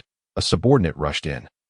"Boss, it's bad." The subordinate, panting, relayed the news about Zhao Jiang, causing Boss Chi's face to drain of color as he collapsed into his chair. His most capable assistant and several skilled brothers had perished at Lu Fan's hands. Upon hearing that the opponent possessed cameras, landmines, sniper rifles, and numerous other supplies, Qiao Yu's interest was piqued, and he speculated whether the opponent possessed a system like his own. Boss Chi's eyes turned bloodshot, and he growled, "Little brother, if you can kill this person, you shall be the new boss of the Revival Alliance. We shall all follow your lead. Your so-called leadership holds no allure for me." Qiao Yu replied, "But rest assured, I will seek him out. As for how you shall express your gratitude, we can discuss that later, and no problem." Boss Chi saw a glimmer of hope. He would acquiesce to any demand, as long as Lu Fan was eliminated. "When do you plan to set off?" "In a couple of days. I need to prepare at the Phoenix Hotel on Phoenix Mountain." Lu Fan was in high spirits, convinced that even if the Revival Alliance was not completely eradicated, it would be severely weakened. While resting on the sofa in his room, Gao Ting suddenly burst in, throwing herself into his embrace. "Lu Gij, I was so worried about you. Are you all right?" Lu Fan smirked, ruffling her hair. "I am strong and healthy. How could anything happen to me?" "You worry too much." Gao Ting pouted, feigning anger. "You have no idea how much I worried about you. What good is being strong if you are not afraid of bullets? Would you like to test the power of being strong and healthy?" Chapter 42. The zombie siege. Gao Ting's cheeks flushed at his words, and she lowered her gaze, unable to meet his eyes. "That Lu Gij, You are so naughty, Lu Fan grinned. How about tonight at midnight? Would you like to come to my room to discuss the intricacies of human civilization? I understand. With that, her face flushed crimson as she scampered out. Filled with anticipation, Lu Fan skipped dinner, waiting for midnight. A gentle knock echoed on the door. Lu Gidge, are you asleep? Lu Fan hurried to open the door. Finding Gao Ting standing shyly before him, her hair in twin ponytails, dressed in a white dress and white over-the-knee socks, Lu Fan swore. Any man in such a situation would feel his heart race. He led Gao Ting into the room, where she sat on the sofa with her head lowered, her hands clutching the hem of her dress tightly. Lu Gidge, I'm a bit scared. I fear being discovered. Lu Fan was momentarily taken aback. He would not let such a golden opportunity slip away. That he spoke earnestly. Do not worry. No one can enter my room without my permission. Besides, we are merely going to sleep. That's a relief. Gao Ting exhaled deeply, lifting her gaze to look tenderly at Lu Fan. Lu Fan sat beside her, pulling her into his embrace. You are very cute. Thank you. Lu Gidge, Gao Ting beamed at the compliment. Nuzzling her head against his chest, Lu Fan lifted her gently and placed her on the bed. Gao Ting, both scared and excited, chose to close her eyes. Lu Fan smiled, holding her as they drifted into slumber. The next day, Zhao Xiaoning visited Lu Fan's room. Unlike Lin Shui and Gao Ting, who were shy, Zhao Xiaoning was vivacious and proactive. Unbeknownst to Lu Fan, however, Lu Shuang was already aware of his nightly escapades. She sobbed in her room, lamenting her inability to protect her student to prevent Lu Fan from continuing down this path. She entered his room, standing before him with a stoic expression. Is something the matter? Spare Lin Shui, Gao Ting, and Zhao Xiaoning. Lu Fan was momentarily taken aback and inquired, what am I supposed to let go? I saw them leaving your room in the dead of night. Lu Fan chuckled. Teacher Lu, whether you believe it or not, we were merely sleeping. I am not the beast you might think I am. You are a demon. Lu Shuang took a deep breath, a solitary woman in the dead of night. And you expect me to believe it was just sleep? Lu Fan, do you think everyone else is a fool? Hearing this, Lu Fan felt a wave of despair wash over him. He truly had not engaged in any other activities. I say, Teacher Lu, you must be responsible for your words. At that moment, Li Qian happened to come looking for Lu Fan and, upon hearing Lu Shuang's words, slapped her across the face, without a master. You would have long been fodder for the zombies. Lu Fan waved his hand, signaling Li Qian to stop. Teacher Lu, if you doubt my words, why not ask those three, if their accounts differ from mine? I will do whatever you say from now on. Lu Shuang was acutely aware that Lin Shui and the others would never divulge the truth, so she began to plead with Lu Fan, begging him to cease the matter. If he would spare them, she would do anything he asked. Teacher Lu, you truly misunderstand me. I have said there was nothing, and I mean it. Perhaps you should reflect on what you would do for their sake. Lu Fan intentionally emphasized reflect, fearing Lu Shuang might not grasp his meaning. Lu Fan truly regretted bringing her along. Suu. Take Lin Shui and the others to the third floor and arrange rooms for them. Zhou Yun, please assign a room for Teacher Lu. If she wishes to cry, let her do so in her room. It's truly nauseating. At this moment, it was already 3 or 4 in the morning. With the crisis dissipating, Lu Fan gradually felt drowsy. He instructed the RV to stop on the sea and turned to head back to his room. Just as he lay down, he realized he had killed over 100 zombies, allowing him to level up twice. Anxiously, Lu Fan clicked to upgrade and quietly awaited the familiar sense of comfort. Suddenly, a wave of intense pain surged through him. He wanted to scream, but found himself voiceless. Beads of sweat trickling down his cheeks, his bones felt utterly numb, as if they would shatter upon a single blow. This torment persisted for nearly an hour before gradually subsiding. By then, Lu Fan's clothes were drenched in sweat. He removed his shirt and lay on the bed, panting. How could this be? Lu Fan felt perplexed. He glanced at the system and confirmed that he had indeed leveled up. Yet, he was utterly exhausted and, lost in thought, drifted into slumber. It wasn't until 1 in the afternoon the following day that Lu Fan finally awoke. After a night of drifting, he found himself in an unknown location. Surrounded entirely by the sea, devoid of any islands. This moment, Lin Shui and the others stood obediently before Lu Fan. Master, in an instant, Lu Fan understood. Suyu had briefed them on the rules last night. And it seemed the three had accepted them. Since they understood the rules, they ought to adhere to them. Should there be any betrayal, I shall make them suffer worse than the zombies." Upon hearing this, the three shuddered slightly and nodded in agreement. "Master, where shall we go now?" Li Qian set the meals on the table and knelt beside it to inquire. "Today, you all shall sit down together and eat." Lu Fan felt quite satisfied with the 6 individuals before him and decided to be less strict. "Let us discuss and see who has good ideas. I shall reward the best one tonight." Chapter 44, Private Island. Upon hearing this, the others exhibited expressions of excitement. Suu was the first to speak. "Master, let us head to the mountains. We can build a shelter there, ensuring our safety." Zhou Yun smiled and said, "I think we should stay in the RV. It's too dangerous out there." Lin Shui and Gao Ting nodded in agreement, expressing their shared sentiment that the outside world was perilous. Zhao Xiaoning, however, suggested, "Why don't we find an island and stay there? It would be both safe and entertaining." "That's a splendid idea." Lu Fan took a bite of his meal. Li Qian, activate the RV's navigation system and see if there are any islands nearby. Li Qian opened the navigation and confirmed, "Master, there is indeed an island, but it has been purchased by a foreigner. Who cares who bought it? Let us head there. It shall be our island from now on." Amidst the cheers of the group, Li Qian drove the RV towards the island.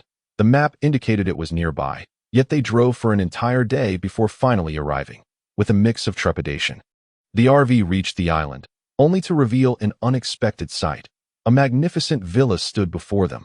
The group disembarked, with Lu Shuang trailing behind, just as Lu Fan was about to explore the island.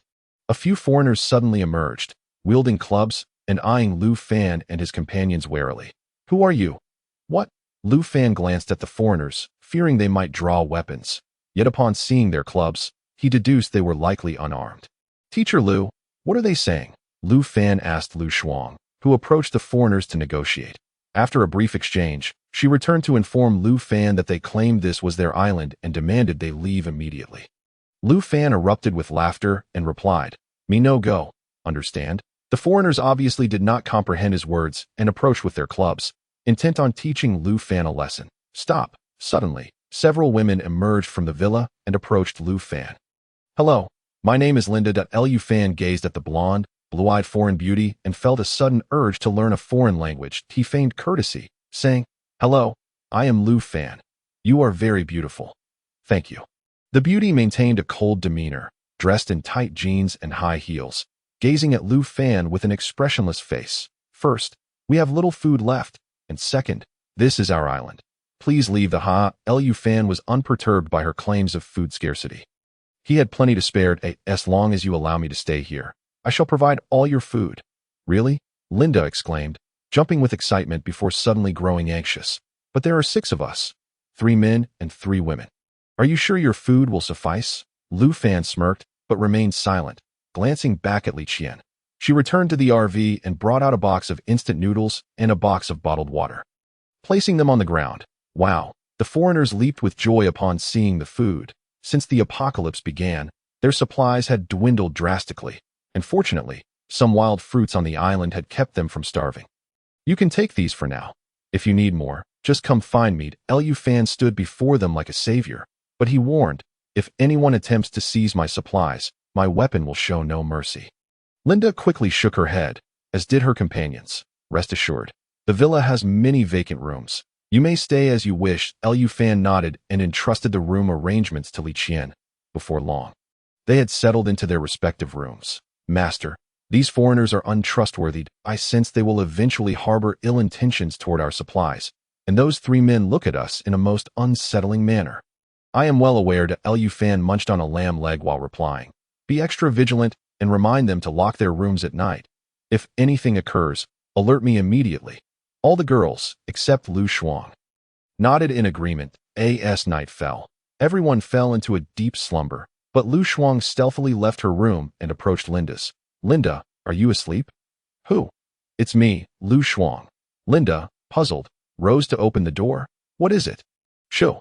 Lu Shuang quickly gestured for silence, glancing around to ensure no one was watching. "Let us talk inside, but keep your voice down." Linda, utterly confused, followed her inside. After entering the room, Lu Shuang leaned closer to Linda's ear and recounted Lu Fan's actions with embellishments. "Miss Linda, if you allow him to stay on the island, in due time, the men will be killed by him. and the women will become his playthings. He is a demon. Oh my gosh, Linda covered her mouth in shock. Her expression filled with anxiety. But now he has already moved in. What shall we do? Lu Shuang smiled and shared her plan with Linda. Will this really work? Linda questioned, her concern evident. What if he refuses? Do not worry. He will surely agree. Tomorrow, you must tell your friends, and do not delay. Linda nodded in agreement, and Lu Shuang noted it was getting late and departed. Meanwhile, in Lu Fan's room, he was fast asleep when suddenly a voice from the system rang out. Ding! Please do not continue sleeping, or all abilities will be forcibly revoked. Lu Fan jolted awake, startled. What is happening? Am I having a nightmare? He thought he might be hallucinating and shook his head. Preparing to sleep again. At that moment, the familiar voice echoed once more. Host, you are the most cowardly and complacent individual among all system users. Your actions have rendered me unable to hold my head high among other systems. If this continues, I will leave your body. What? Lu Fan finally grasped that this was no hallucination. Wait a moment. How am I cowardly? How am I complacent? Having a system yet fleeing in disgrace, obsessing over women. Reveling day and night. Lying idle in the shelter you built for over a month without saving humanity. Your behavior is wholly unfit for a system host. Hold on, Lu Fan exclaimed. That Chao Yu also has a system. And his is far more powerful than yours. Of course, I had to flee. Plus, you claim I am obsessed with women and lying idle. My shelter was only recently completed, and I hadn't even begun to save human civilization before it was destroyed by Chao Yu. What do you expect me to do? Chapter 45. The system's ultimate reward. At this moment, the system fell silent. After a while, it responded, Is that person's system truly as powerful as you say? Indeed. And even if he possesses such a formidable system, he did not kill me. Does that not imply that I am stronger than him? The system continued, From this moment forth, your leveling system shall be fully upgraded. Hidden rewards will be granted in advance. Suddenly, a beam of light surged into Lu Fan's mind, and his body underwent a miraculous transformation. Moments later, the light gradually dissipated from Lu Fan's consciousness, and his abilities were entirely upgraded. Nourishing Heart Technique. Lu Fan recalled the memory that had just entered his mind, feeling puzzled. What is this Nourishing Heart Technique? I have granted you the final hidden reward of the system. From now on, you must strive to become the strongest person on this planet. This heart concentration technique is a fundamental mantra for cultivating immortality. By practicing this technique, one can potentially attain the golden core stage. Even if you are merely a novice in cultivation on this planet, you will be the mightiest. What? Lu Fan stood up in excitement. Cultivating immortality. Are you saying that I can become an immortal? Indeed. At that moment, the system's cold voice sounded remarkably warm. However, Lu Fan replied, But I recall that cultivating immortality requires exceptional talent and a considerable amount of time. Not to mention talent, my lifespan is insufficient. In the future, during cultivation, merely by a thought, you can enter the system space. 1 day spent cultivating in the system space is equivalent to a year outside. But remember, as long as you wish to kill, feel free to do so. You are the strongest possessor of the system. Thank you, big brother.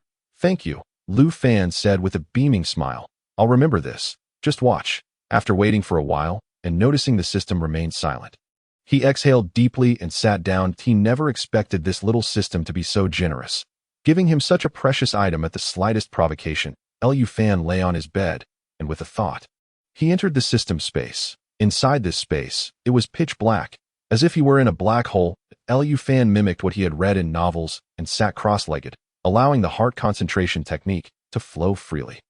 Invisible streams of energy surged into Lu Fan's body, bringing him immense comfort. It wasn't until noon the following day that he reluctantly left the space and returned to his room. He was astonished to find that this cultivation could also restore his stamina. It seemed he wouldn't need to sleep anymore. He could cultivate continuously. I shall indeed be the strongest in the world. Chao Yu, not killing me was your greatest mistake. Early in the morning, Linda shared the events of the previous night with all her companions. After discussion, they unanimously agreed to follow Lu Shuang's plan. Just as Lu Fan was getting up to eat, Linda and her friends walked into Mr. Lu. We have something to discuss with you. That moment, Lu Fan was in high spirits and politely said, Please, have a seat. What is it? We would like to ask Lu for a favor. Speak plainly. Lu Fan was unsure of their intentions. but he didn't regard the powerless individuals too seriously. We have been on this island for quite some time and would like Mr. Lu to drive us back to our homeland and provide us with some supplies. In exchange, this island will belong to you. Lu Fan was taken aback. He hadn't anticipated that they wished to leave. Which country do you desire to go to? Are you aware that the zombies in those places have already mutated? If you go, it will be a perilous journey. We are aware, Mr. Lu. Linda hesitated, but we do not wish to remain here forever. As for which country, how about summer country? You could provide us with a guide. Perhaps Miss Lu would be suitable. In that moment, Lu Fan understood that this was Lu Shuang's idea. He glanced at them with a cold smile.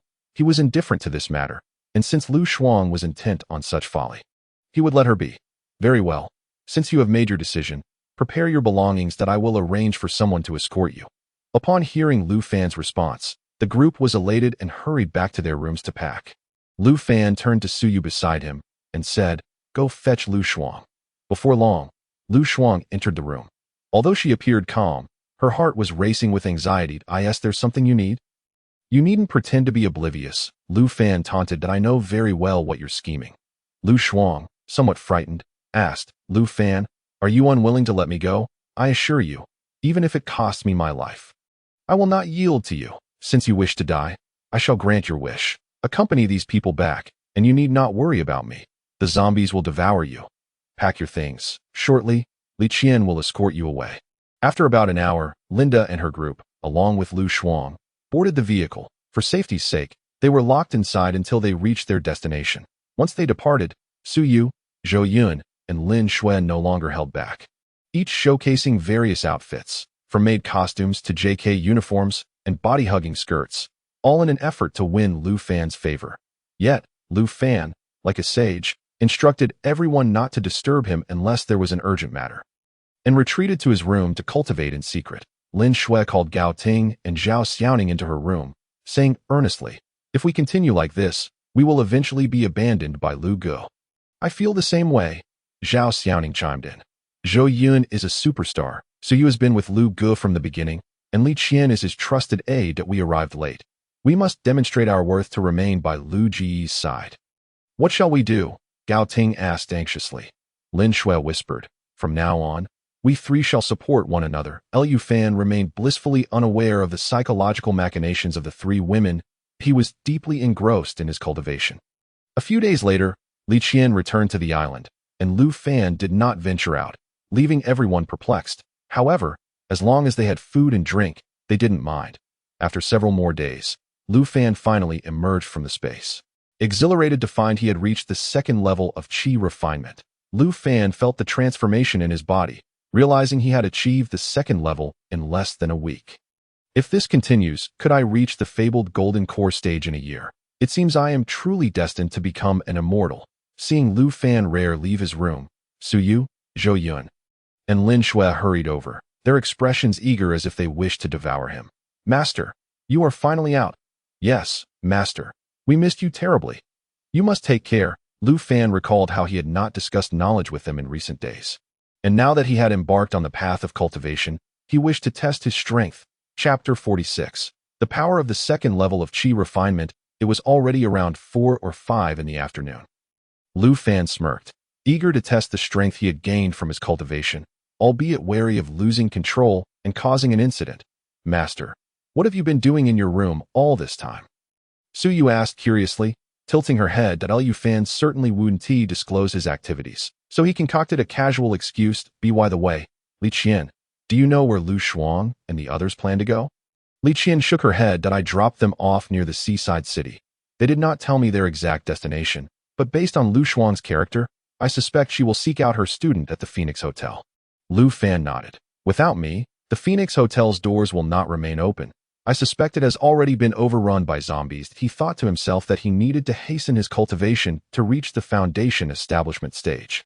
Although he was currently somewhat invincible, it was the foundation establishment stage that would represent a qualitative leap.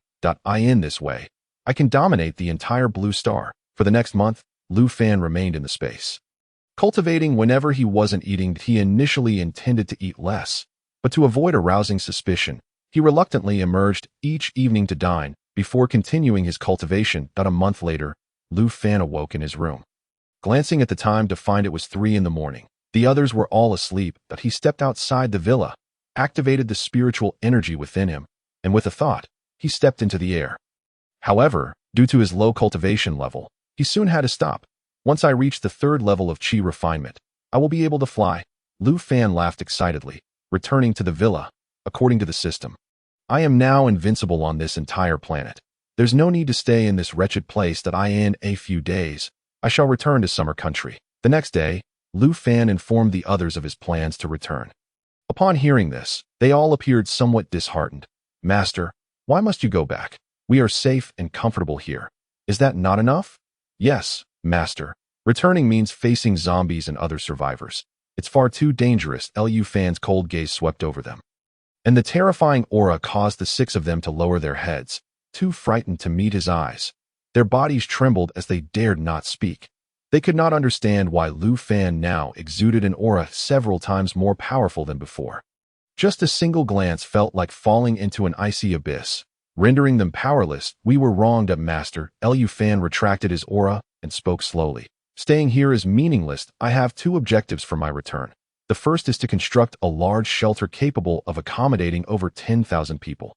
The second is to kill Chao Yu and exact my vengeance, a shelter for tens of thousands. Lin Shui expressed her concern that wouldn't that be prone to riots and hard to manage. In truth, Lu Fan had already considered this. He only fully trusted Su Yu, Zhou Yun, and Li Qian. He planned to guide these 3 into the path of cultivation, ensuring at least their safety as for Lin Shui and her companions. He needed to observe them for a while longer. You needn't worry about that. I will establish security measures and appoint the most trusted individuals to oversee them. Master, where do you intend to build such a massive shelter? Li Qian asked, her excitement palpable. She had found island life exceedingly dull. That I have not yet decided on a location, Lu Fan mused, sitting on the couch for a moment. Lin Shui, how many people can your university accommodate? Lin Shui rested her chin on her hand, contemplating. Our school is quite large. If the master wishes to construct a shelter capable of accommodating 10,000 people, the school would certainly suffice. Suddenly, Gao Ting interjected. However, the school primarily offers dormitories for accommodation, and most of these are shared among 4 individuals. If the male and female rooms are situated next to each other, it could prove to be quite inconvenient. Lu Fan was indifferent to this. He could utilize the space to create a new base. However, the school's extensive area would make management cumbersome. Currently, he was alone without any capable assistance, and in the event of an incident, he would have to attend to it personally, all while needing to focus on his cultivation. No, perhaps the school is not a viable option after all. Lu Fan articulated his thoughts, suggesting they set this matter aside for now. As there was no urgency, Zhao Xiaoning quickly remarked, Master, it has been quite some time since you. Lu Fan gazed at Zhao Xiaoning's alluring expression, feeling an irresistible urge, yet he managed to restrain himself. Ahem, let us discuss this matter after we have successfully established the shelter. Upon hearing this, the others lowered their heads in disappointment, each one feeling a sense of grievance. Meanwhile, far away in Jing City, at the Rejuvenation Alliance, Chao Yu sat in his office, listening to the report from Qi Laoda. Brother Chao, we have recently discovered several survivor bases in other cities, one of which is even larger than ours. Chao Yu replied impatiently. I asked if any zombie hordes have been found. Why are you bringing up survivor bases? Qi Laoda quickly responded with a smile. Well, that my subordinates have indeed found none. Useless. Chao Yu's eyes were like sharp blades fixated on him. You have 1 week. If you cannot find any, you can forget about being the boss. Qi Laoda silently lamented, unsure why this tyrant was so fixated on finding zombie hordes. Chao Yu urgently needed to kill mutated zombies to enhance his own strength. Previously, he had failed to eliminate Lu Fan, leaving a thorn in his heart that he could not remove. Brother Chao, could you spare us some food? Currently, everyone can only afford a bucket of instant noodles every 2 days, and our stamina is severely lacking. Chao Yu coldly snorted. Some people are simply not bright enough. That can't you tell the other bases to send people out to search for zombie hordes? Once found, they could exchange food for supplies. Qi Laoda slapped his forehead, awkwardly chuckling. Brother Chao truly has a way. I will provide you with 100 boxes of instant noodles and inform the other bases that if they can locate zombie hordes or mutated zombies, I will reward them with a month's worth of supplies. Qi Laoda's eyes widened at this revelation. A month's worth of supplies could save countless lives. He eagerly nodded in agreement. By the way, Brother Chow, do you think Lu Fan might suddenly retaliate? Humph. Chow Yu wore a confident, disdainful expression that I wish for him to return. I am on the verge of becoming the most powerful person in all of Xia country and even Blue Star. Should he come, I will personally eliminate him. Looking at Chow Yu, Qi Laodao felt a deep sense of fear swelling within him. He vowed to ingratiate himself with Chow Yu, knowing that only by aligning with him could he survive in this post-apocalyptic world. Chapter 47. Site selection. The next day, Li Qian and the others prepared hot pot and woke Lu Fan. Dressed in shorts, Lu Fan sat down to join them for the meal. The girls gazed at him with greedy eyes. But upon recalling what Lu Fan had said the previous day, they couldn't help but sigh. Now you may discuss where the shelter should be established. Instantly, everyone began to chatter, with some suggesting hotels, others proposing residential complexes, and some mentioning military bases. Li Qian still maintained that a prison would be a good option. After pondering, Lu Fan considered that hotels could not accommodate 10,000 people, while residential complexes were manageable but inconvenient. However, I have a promising idea. Everyone turned their eager eyes toward Lu Fan. Beneath the Emperor Hotel in Jing City, there lies a shelter, and combined with the hotel and underground parking, it should not be difficult to accommodate over 10,000 individuals. Lu Fan took a bite of meat and continued. Right next to the Emperor Hotel is a high-end residential complex. If the population increases, we could renovate that complex as well. After hearing this, everyone nodded in agreement, and they tentatively decided on the Emperor Hotel. After finishing their meal, it was nearly 11 o'clock, as everyone prepared to return to their rest. Lu Fan unexpectedly said, Li Qian, come with me. You all can rest now. The others looked at Li Qian with envy, and she playfully stuck out her tongue at them before following Lu Fan into the room. Upon entering, just as Li Qian was about to proceed, Lu Fan gestured for her to stop. That I summoned you for a reason. Upon hearing this, Li Qian immediately retracted her flirtatious demeanor and became serious. Please speak. Master Lu Fan briefly explained his possession of a system and his cultivation journey. Li Qian's eyes widened in astonishment. Her previous doubts were resolved as she finally understood why Lu Fan had infinite resources and formidable strength. I trust you and Su Yu, but I do not yet trust Lin Shui and the others. After you return, seize the opportunity to inform Su Yu and Zhou Yun about this matter. I will cultivate the three of you diligently, and I intend for you to oversee the shelter's security. Rest assured, with my guidance, no one aside from me can harm you. Li Qian, brimming with excitement, said, Thank you for your trust, Master. I will do my utmost to fulfill my duties and will never betray you. Lu Fan smirked and replied, Then I shall begin your training now. Li Qian, puzzled, asked, How do you intend to teach me? Master, without answering, Lu Fan instructed her to sit on the bed with her back to him. Li Qian's face flushed bright red like an apple as she obediently complied, feeling very nervous this time. Lu Fan activated his spiritual energy to impart knowledge to Li Qian. It was her first experience with spiritual energy, and her eyes became dreamy as she tightly grasped the bedsheet, savoring the sensation of both pleasure and pain as the energy coursed through her body. Master, what a marvelous feeling! Lu Fan smiled, not halting his actions, but instead increasing the intensity. His hands gently struck Li Qian's back, and an invisible radiance suddenly emerged. At that moment, Lu Fan's spiritual power peaked, flooding into Li Qian's body. Approximately an hour later, Lu Fan stood up, satisfied. Now, try to see if you notice any changes. Li Qian was drenched in sweat, the influx of spiritual energy overwhelming her, but thankfully Lu Fan had not imparted too much. She skeptically rose to her feet and casually threw a couple of punches. My heavens! Li Qian was thrilled to discover a tremendous change in her physique. Her strength significantly greater than before. Overjoyed, she embraced Lu Fan, her eyes filled with adoration. Remember what I told you, and I will gradually cultivate you, elevating you to a position where you stand above all others. Li Qian nodded happily, reluctantly leaving the room. After her departure, Lu Fan returned to his cultivation in the space. Upon returning, Li Qian relayed the information to Su Yu and Zhou Yun as instructed by Lu Fan. Both young women expressed their excitement, but Li Qian quickly pulled them aside, urging them not to rush. The master said that the three of us are the ones he trusts the most and will be cultivated well. Hearing this, the two suppressed their inner excitement, eagerly anticipating the day to come. While Lu Fan immersed himself in his cultivation, the system's voice echoed once more. Ding, Lu Fan, it has been over a month. Why are you still lying here idle? Huh, Lu Fan, taken aback by the unfamiliar voice, inquired. What is happening? Wasn't the previous voicemail? Why has it changed to a female voice, and such a melodious one at that? The system responded, from now on, I will be in charge of your system and will answer your questions. Lu Fan realized that the system was not a robot, but rather a human controlling it, causing him to feel a pang of fear regarding the strength of the individual behind the system. This lady, I have only just reached the 3rd level of Qi refinement, and I plan to leave this place in a few days. Reaching the 3rd level of Qi refinement means no one can harm you. You must rise and leave swiftly tomorrow. Remember my words. You may kill as you wish, but should I find any dissatisfaction, I will revoke your system. Understood. Lu Fan nodded, smiling amiably.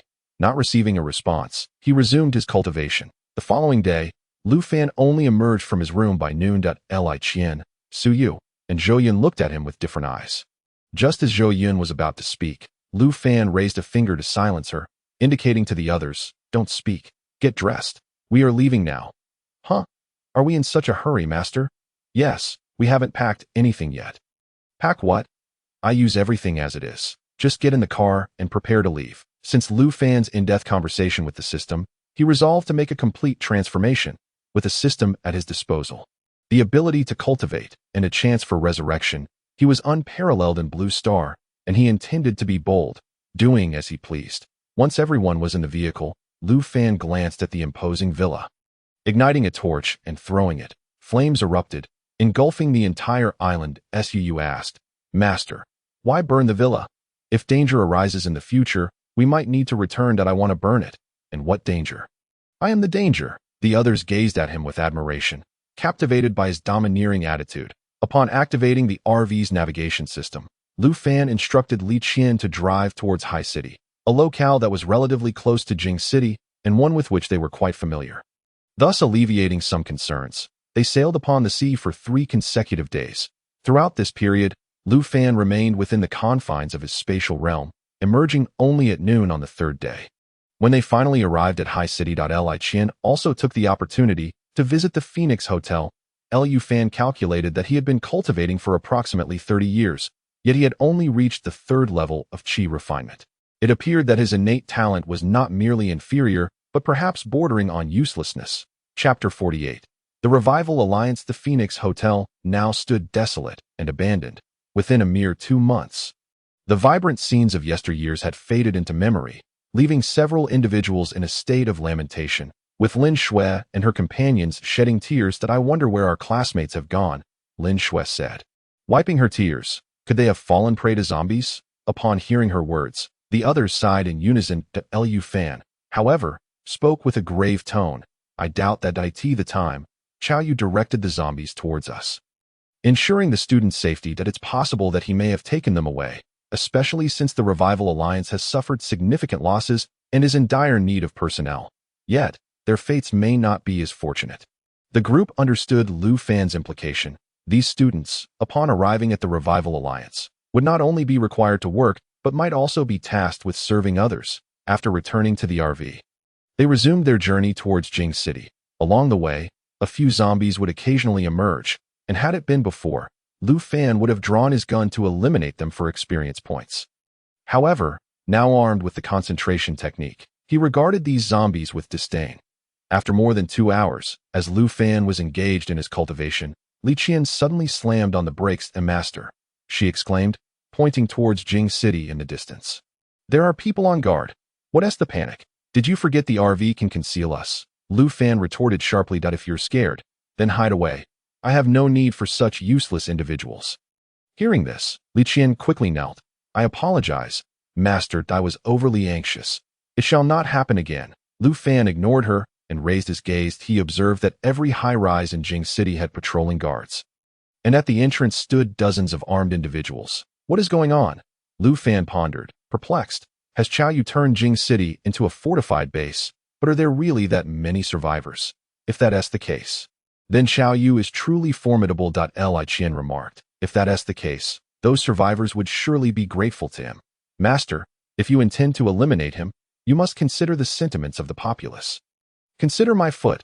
Lu Fan stretched his body. Whoever dares to oppose me shall meet their end. Li Qian, follow me. You all stay put in the RV and do not venture outside. With that, he departed the RV. Accompanied by Li Qian. Master, should we disguise ourselves as survivors to blend in more easily? Blend in. We'll walk in boldly. Whoever stands in our way will be dealt with. At this moment, Lu Fan brimmed with confidence. If he wished, he could simply soar into the skies and enter Jingxi. Lu Fan burst into hearty laughter, remarking, "No wonder you've managed to become the leader of the Revival Alliance. Your eloquence is truly commendable. I find myself somewhat reluctant to end your life. Brother Lu, you jest." Qi, the leader, cautiously inquired, his gaze fixed anxiously on Lu Fan. "I wonder, what brings you here this time? Summon Qiao Yu. I have matters to discuss with him," Lu Fan replied leisurely, taking a drag from his cigarette. "Just mention that an old friend wishes to see him." While Qi hesitated, a forced smile gracing his lips. "Brother Lu, you are aware that I am merely a puppet leader. It is unlikely I could arrange a meeting with Qiao Yu without a significant reason." Lu Fan's eyes turned icy as he fixed his stare upon him. "Are you implying that this matter cannot be accomplished?" No.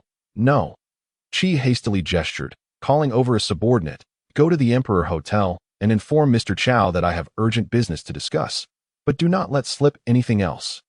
The subordinate nodded and swiftly exited the room. Lu Fan turned to the 10 or so celebrities present and asked, "Have you managed to handle them all, Brother Qi?" With an awkward grin, Qi replied, "Well, my only vice happens to be the allure of women, so I hope you will be lenient, Brother Lu." Seeing that these glamorous stars had already fallen under Qi's influence, Lu Fan lost any further desire to engage and settled onto the sofa, closing his eyes to rest. After about half an hour, the sound of footsteps approached, and Lu Fan knew Qiao Yu was arriving, awaiting him with a smile. Qiao Yu entered the room, his expression dark. Having never seen Lu Fan's face before, he ignored him and directly addressed Qi. "What do you want from me?" Qi quickly pointed at Lu Fan on the sofa. Qiao Yu turned around, confused, and shouted, "Are you deaf? Speak plainly." "Qiao Yu, it's been a while," Lu Fan said, rising and approaching him. Qiao Yu stared in surprise, asking, "Do I know you?" "We are old acquaintances," Lu Fan replied. "If it were not for your mercy at the Phoenix Hotel, I might have perished long ago." Qiao Yu's expression shifted dramatically, stepping back cautiously as he regarded Lu Fan. "Oh, it's you. I've been searching for you, and here you are, coming to me." Adopting a combative stance, he glared at Lu Fan. "You should be prepared. The gap between us is not trivial. I do not indulge in women. My sole focus is to grow stronger." Even with your Lu Fan gestured for Li Qian to remove the toy from her neck and dispose of it, then informed her of his intention to construct a base capable of accommodating 10,000 individuals. "Are you interested in joining me?" Zhu Xia suddenly raised her head, her eyes brimming with tears as she looked at Lu Fan. What must I do?" She was genuinely terrified that Lu Fan might turn out to be as beastly as Qiao Yu, and she feared remaining trapped in an abyss. Lu Fan understood her thoughts clearly. He assured her that Li Qian would provide further instructions, and of course, serving him would be indispensable. Zhu Xiaoya managed a bitter smile, realizing that in this apocalyptic world, she was merely a plaything. At that moment, Lu Fan felt a surge of impatience. He turned to Li Qian and said, "Please bring the RV over. I will wait for you here." Li Qian understood Lu Fan's intent and nodded respectfully before departing the shelter. Lu Fan slowly approached Zhu Xiaoya, cradling her onto the bed. She suppressed her humiliation and willingly removed her straps. Lu Fan's lips curled into a smirk, his gaze filled with desire as he looked at her. "Rest assured, you will not regret following me." After more than an hour, Zhu Xiaoya managed to rise, only to find Lu Fan had already taken a shower. To her surprise, unlike with Qiao Yu, she felt an unexpected yearning, almost wanting to repeat the experience. "Am I going mad? I must be insane," she murmured, shaking her head. It truly felt different. Just then, Lu Fan emerged from the bathroom, and Li Qian returned with the RV, bringing Su Yu and others to the shelter. "Wow, this shelter is so spacious and cozy." The group curiously surveyed their surroundings, only to suddenly notice Zhu Xiaoya, her face flushed and disheveled, which made everything click for them. Lin Shui, noticing Zhu Xiaoya's height matched her own and that her fair thighs were even longer, felt a pang of jealousy. "Master, who is this woman?" Lu Fan ignored her, addressing everyone instead. "Starting tomorrow, I plan to establish a base for 10,000 people. From now on, You will reside here, and all matters concerning the shelter will be overseen by Su Yu and Zhou Yun. Lin Shui, feeling slighted by Lu Fan's disregard, quickly interjected, Master, why don't we three handle the shelter's sanitation, cooking, and so forth? It feels wrong for us to do nothing every day. Then you three can take care of it, Lu Fan replied. The trio nodded eagerly, fearing they might miss this opportunity. The facilities at the Dihao Hotel had previously been reformed by Chao Yu. So Lu Fan only needed to renovate the underground parking lot, which spanned 2 levels and could accommodate around 2,000 people. As the population increased, he could also modify the adjacent residential area. In the dead of night, to avoid drawing attention, Lu Fan sent the guards to rest, standing alone before the Dihao Hotel. He fortified the entire hotel with military-grade blast walls before heading to the underground parking lot. There, he installed water and electricity, air conditioning, furniture, various living amenities, and entertainment facilities, securing the entrance with a large gate for safety. Now, the Dihao Hotel was exceptionally secure, and the base was beginning to take shape. Just as Lu Fan prepared to return for rest, the system's voice echoed once more, "Is this the base you have constructed for 10,000 people? Indeed. What do you think? Not bad, right?" Lu Fan replied with a proud smile. "It resembles a pile of rubbish," the system retorted bluntly. "Since you possess a system, why not restore the entire Jing city to normalcy?" Lu Fan realized the system lacked understanding. He had considered this before. But firstly, there were not enough survivors, and secondly, he intended to use the shelter as his residence and expand from there. Thus the Dihao Hotel required some tidying up. However, he dared not argue with the system. "Rest assured, this matter will take time." "Humph, had it not been for your actions today, I might have believed you." Lu Fan was taken aback, confused. "What did I do? I haven't done anything." Encountering a beautiful woman. "You harbor ill intentions, truly a beast." Realization dawned on Lu Fan. The system had discovered his encounter with Zhu Xiaoya. He awkwardly chuckled. "Wait, how could you know about that? What about before? Who are you calling Big Brother?" "I am female." The system snapped back, annoyed that I happened to have business to notify you about, which is why I witnessed that scene. I hadn't seen it before. Listening to that sweet voice, Lu Fan suddenly entertained a bold idea, but quickly dismissed it. "What do you need to discuss with me?" 3 days from now, the next wave of disaster will arrive. The temperature across Blue Star will gradually rise until it reaches 80 degrees. What? 80 degrees? Won't that roast people alive? I have already warned you. What you choose to do is your concern. With that, the system fell silent. 80 degrees. Lu Fan stood dazed, then began searching his space for high-temperature resistant glass and thickened sun film. Installing everything on the Dihao Hotel, turning it into a veritable fortress. After completing these tasks, he returned to the shelter and fell into a deep slumber. The next day, after awakening, Lu Fan departed the shelter with Li Qian and Zhu Xiaoya, only to find the entrance of the Dihao Hotel crowded with people, each incredulous as they surveyed the surrounding walls. "Who did this? It's so secure." "Yes, now we can step outside to bask in the sun every day." "Have you all visited the underground parking lot? It has all sorts of facilities. I almost want to move in there." Just then, one of the guards from yesterday spotted Lu Fan and rushed over, respectfully stating, "Mr. Lu, where are you going?" "My brothers and I will protect you." Lu Fan turned to the middle-aged man before him and asked, "How old are you?" "I am 43. He replied that I was a veteran and have been engaged in security work ever since. The man pointed to his companions behind him. "These are my brothers. We all worked at the same security company before the apocalypse." Lu Fan, currently in search of talent, considered the man before him as a potential addition to his ranks. "Li Qian, Zhu Xiaoya, you two drive to the Revival Alliance and inform the leader that I want all survivors relocated here within 3 days." Chapter 51. Relocating survivors. The two nodded and drove off in the RV.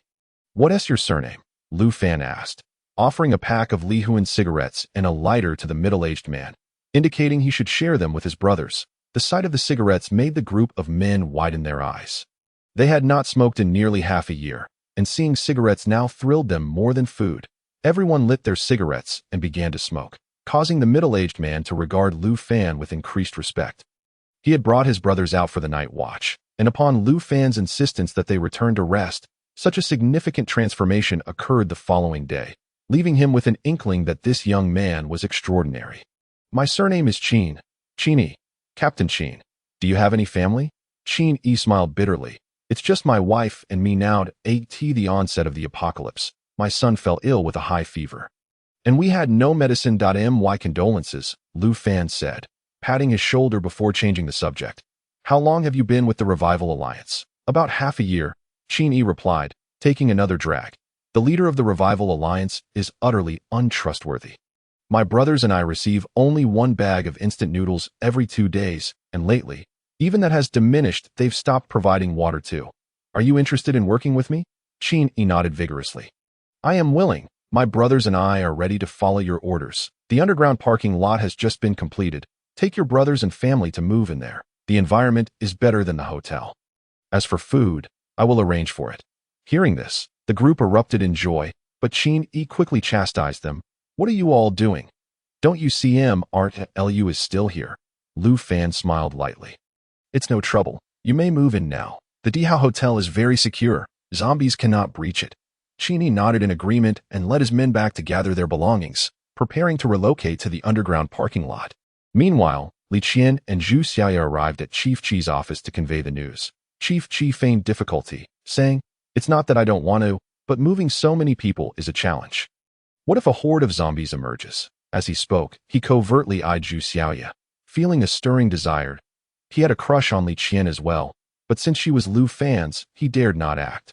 This was his first encounter with Zhu Xiaoya, and he assumed she was Li Qian's sister. This young lady seems unfamiliar.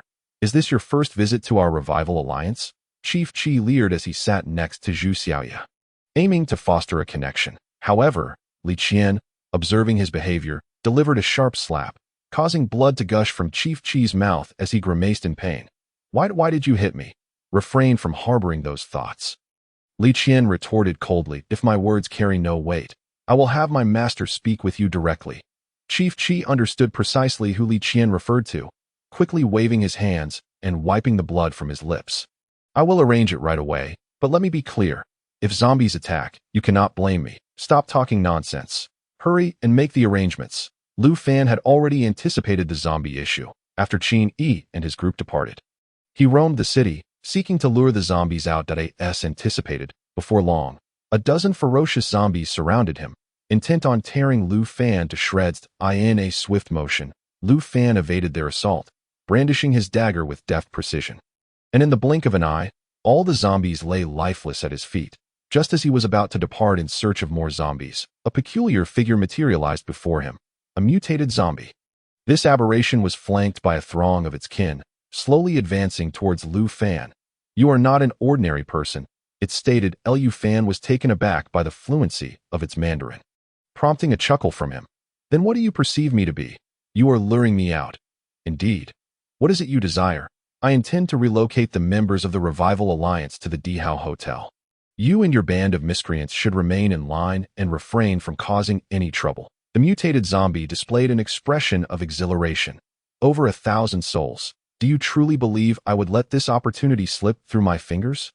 Lu Fan, taken aback by its audacity, fixed it with a chilling gaze. So, your implication is that you refuse my request? Listen well, human, do not assume that your prowess can rival mine. I have evolved 6 times. Even Chao you had to treat me with respect. Before the creature could finish its tirade, Lu Fan seized its throat, lifting it high into the air. What pretense are you putting on? The mutated zombie thrashed wildly, attempting to break free, yet no matter how it struggled, Lu Fan remained unmoved. You? Do you wish to challenge me? How audacious of you! Lu Fan exerted his grip, twisting the creature's head until it came off with a sickening crack. He spat disdainfully, wiping his hands off as a look of revulsion crossed his face. What a wretched being! The remaining zombies, witnessing the demise of their leader, erupted in a chorus of howls, yet none dared to retaliate against Lu Fan. All of you, get lost. Anyone who dares to step forward will meet their end. The zombies, faces etched with resentment, retreated back into the building. Meanwhile, the Revival Alliance dispatched 3 trucks, each carrying nearly 100 people, marching towards the Dihao Hotel in a grand procession. After a day of relentless activity, they had successfully relocated almost 900 individuals, with an additional 200 already residing in the Dihao Hotel. The Revival Alliance now boasted over 600 members, prompting Lu Fan to plan for further relocations the following day.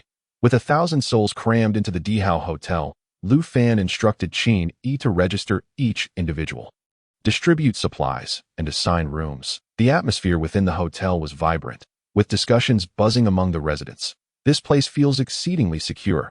We shall finally enjoy better days. I've heard our new leader has an abundance of supplies. We'll never go hungry again.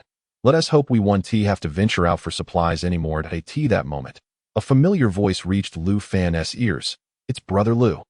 Turning to investigate, he was pleasantly surprised to find the students from Fenghuang Hotel. He quickly instructed Qin Yi to gather them together, as the students excitedly surrounded him, reluctant to leave. Brother Lu, you have no idea what we've been enduring.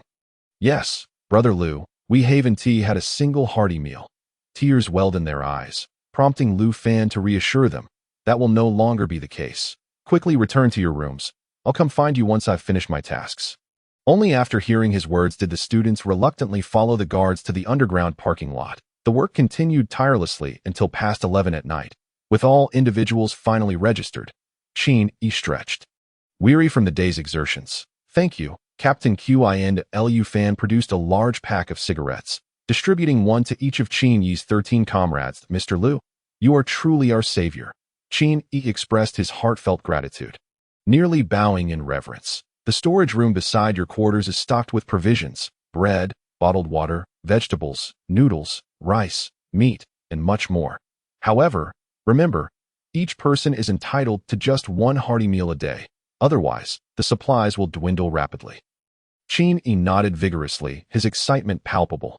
Rest assured, Mr. Lu, I will adhere to your instructions. In truth, Lu Fan possessed more supplies than he could consume, regardless of the number of people. Yet, he intended to instill a sense of dependency, ensuring everyone felt gratitude towards him. As the saying goes, one should not be overly generous, lest they begin to entertain other thoughts. At that moment, the underground parking lot was abuzz with excitement, jubilant voices resonating from every room.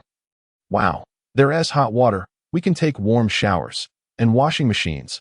I'm so happy. I wouldn't want to leave even if I died. Lu Fan chuckled at their reactions before making his way to one of the student dormitories.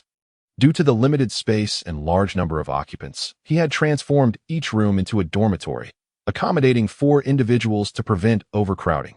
Brother Lu, the young girls in the dormitory rose upon seeing him, one of whom, freshly bathed, wrapped herself in a robe and emerged. Lu Fan's face flushed upon witnessing this, feigning anger. What kind of decorum is this? You're all grown women. You should be more mindful. The girl blushed, playfully retorting, I was just too excited. With a smile, Lu Fan reassured them. For now, you must endure sharing the dormitory, but once we expand, each of you shall have your own room. It's all right. Brother Lu, we are already very content. Yes, as long as we are with you, we feel safe. After exchanging a few more words, Lu Fan encouraged them to remain calm and assured them that they would be safe here. He then departed the room, leaving the girls with lingering gazes. The next day, several hundred more individuals gradually relocated to the Dihao Hotel, where Qi Laoda and a dozen of his stars sought out Lu Fan. Brother Lu, could you possibly allocate me a larger room? Oh, how big do you wish it to be? Hee, you said I could continue as the leader of the Revival Alliance, right? Rest assured, I will obey your every command. How large do you want the room?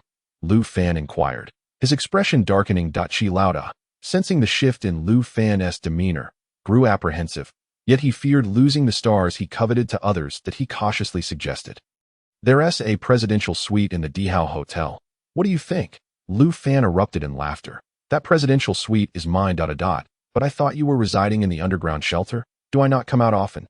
No. Qi Laoda's forehead glistened with sweat as he stammered. How about 3 adjacent rooms? Chapter 52.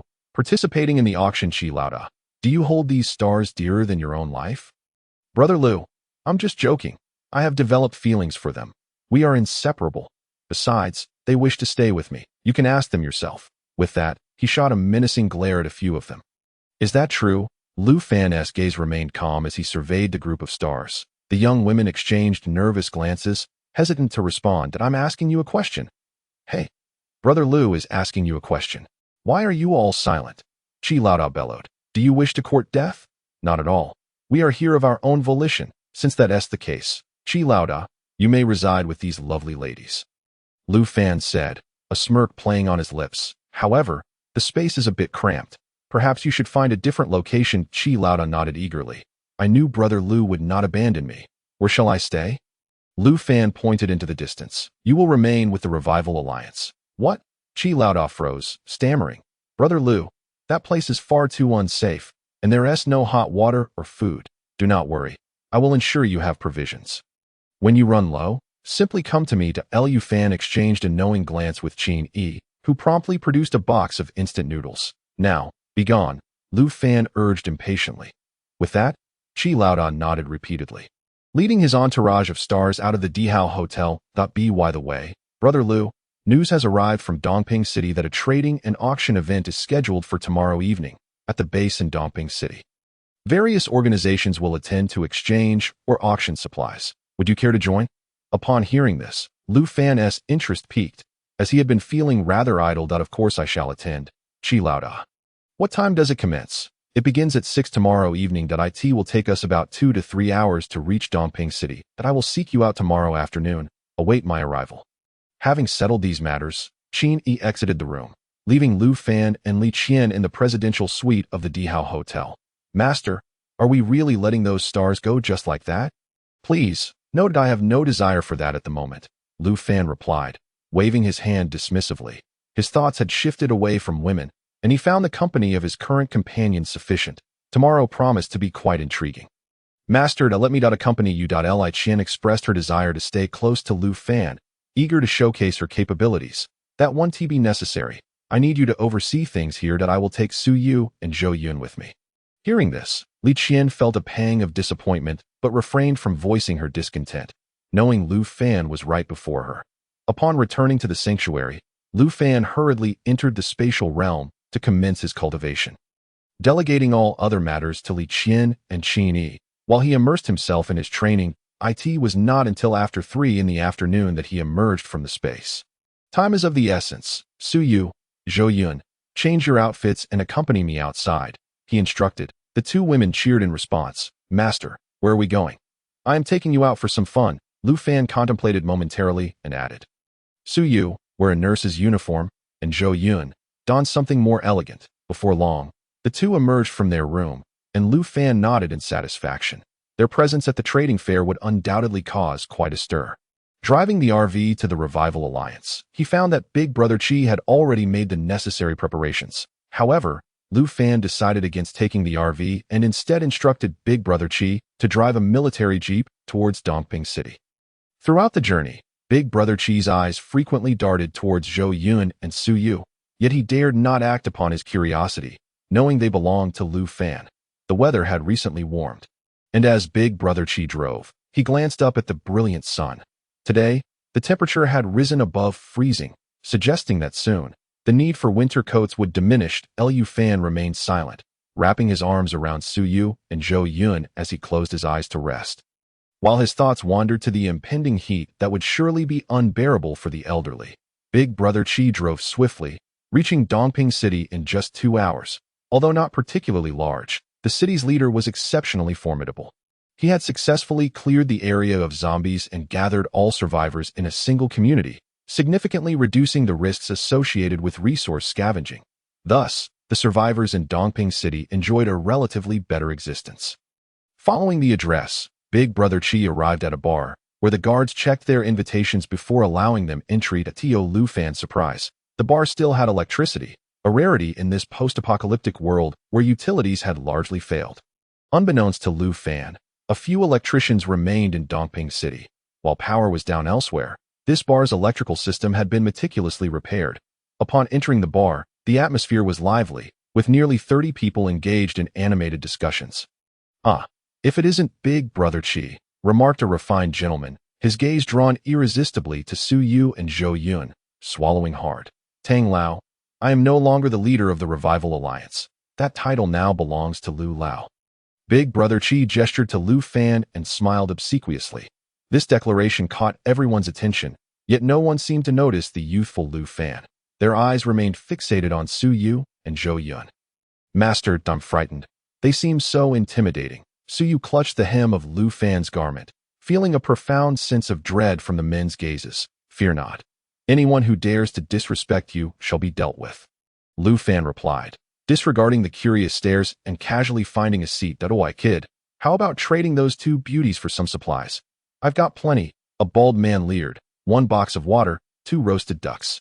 How about Miss Zhou?" "Baldy, with such paltry offerings, do you dare to bark?" Another voice chimed in. "I'll give 3 boxes of instant noodles and 3 boxes of water." At this moment, everyone greedily eyed Su Yu and Zhou Yun, each eager to make a bid. "Master, what should we do?"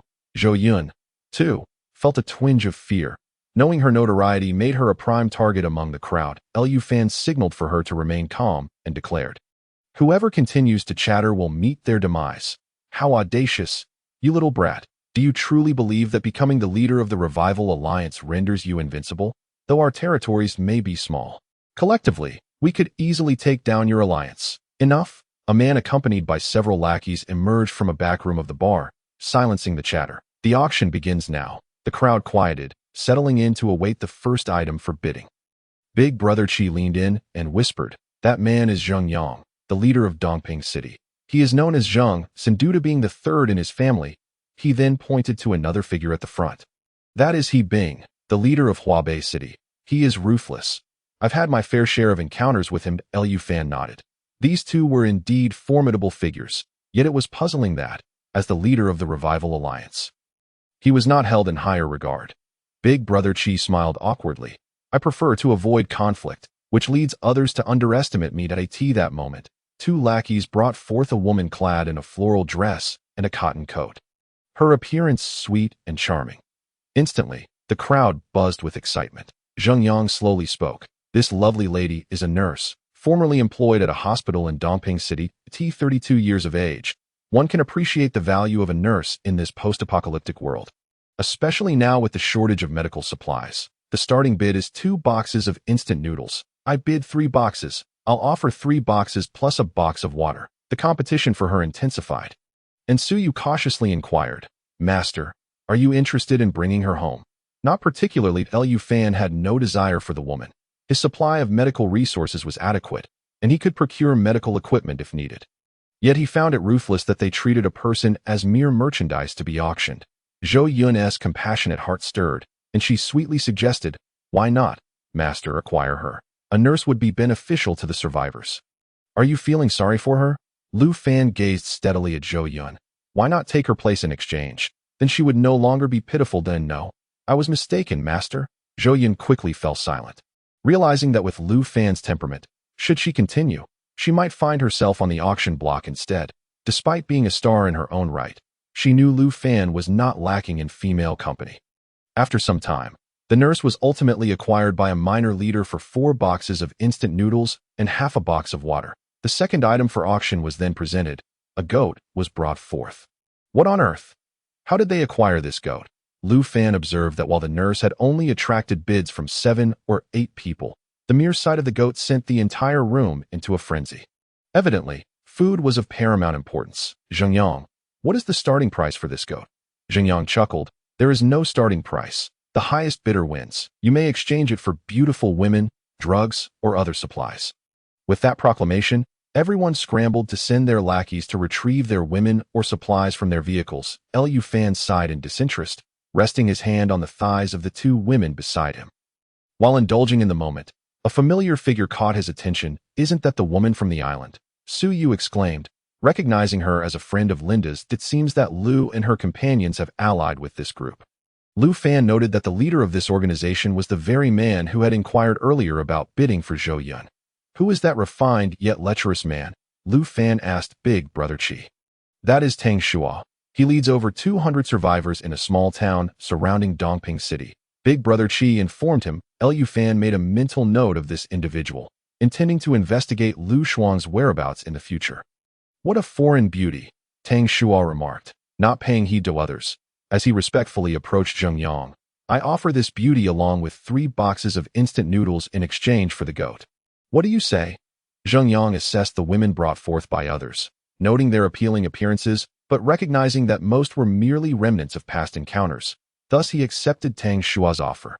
Now, for the third item up for auction, the crowd hushed in anticipation, turning their gaze to the back. Shortly, a tall and despondent man stepped forward. What does this mean, Zheng Yang? Surely you don't think we have any interest in men? Not at all, Zheng Yang clarified. This man is Su Chao, the champion of the national fighting competition. He previously served as a mercenary abroad and possesses remarkable skills. His wife, however, is gravely ill. Whoever can heal her will have his unwavering loyalty. As murmurs of speculation arose, everyone contemplated the prospect of having such a skilled individual as their subordinate, though the uncertainty of curing his wife's ailment loomed large. What affliction does his wife suffer from? You can't possibly let such a capable man go just like that, can you?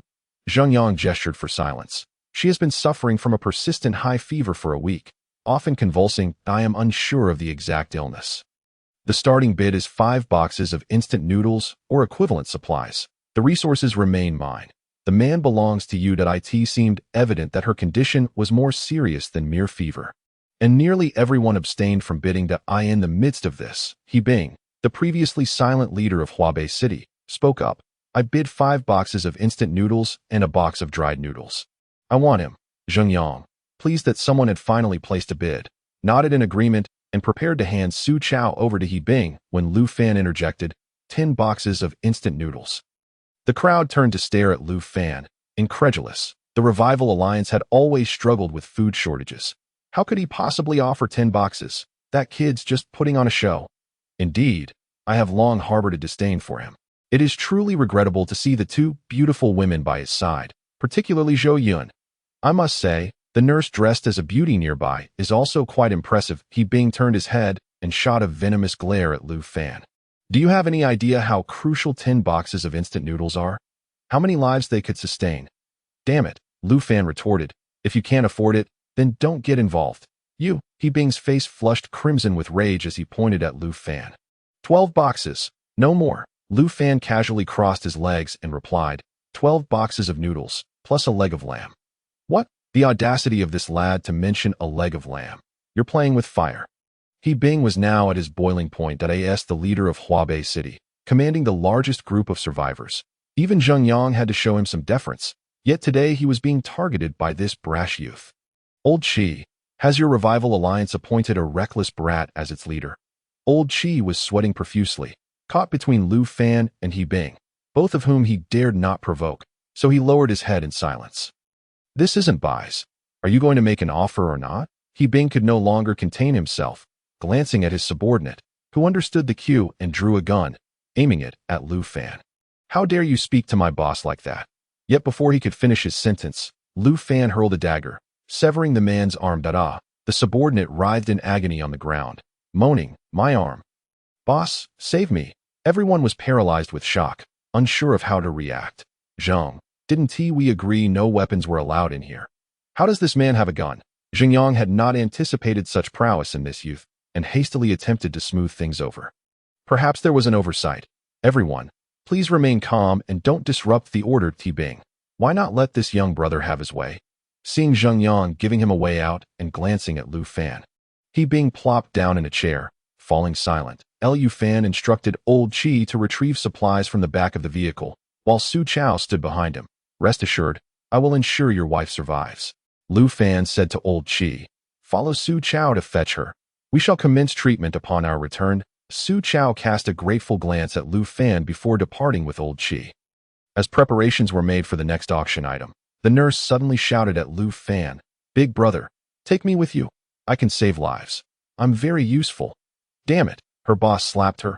I've already auctioned you off. Do you think you can just run away? The woman, in a frenzied state, rushed to Lu Fan's side, pleading, please save me. I promise to be obedient. I know something about treating illnesses. Her boss, seeing this spectacle, angrily approached, grabbing her by the hair to strike her.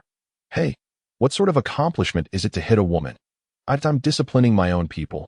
What business is it of yours? Though he was fuming.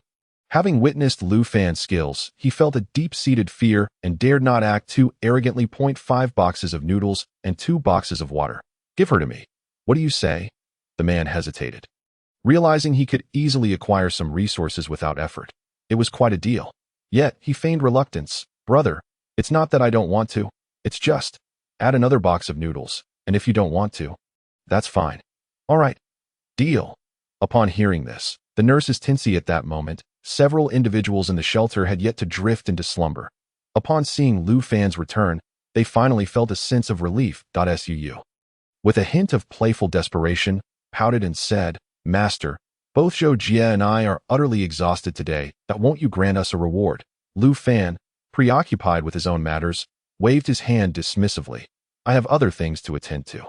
Let us discuss this another time." He then locked himself in his room and entered the spatial realm to commence his cultivation. Displaying commendable progress, Lu Fan was suddenly startled by the unexpected voice of the system. "I must ask, dear sister, could you refrain from being so startling in the future? Who is your sister? I am merely 20 this year." Lu Fan sighed and inquired, "What brings you to me?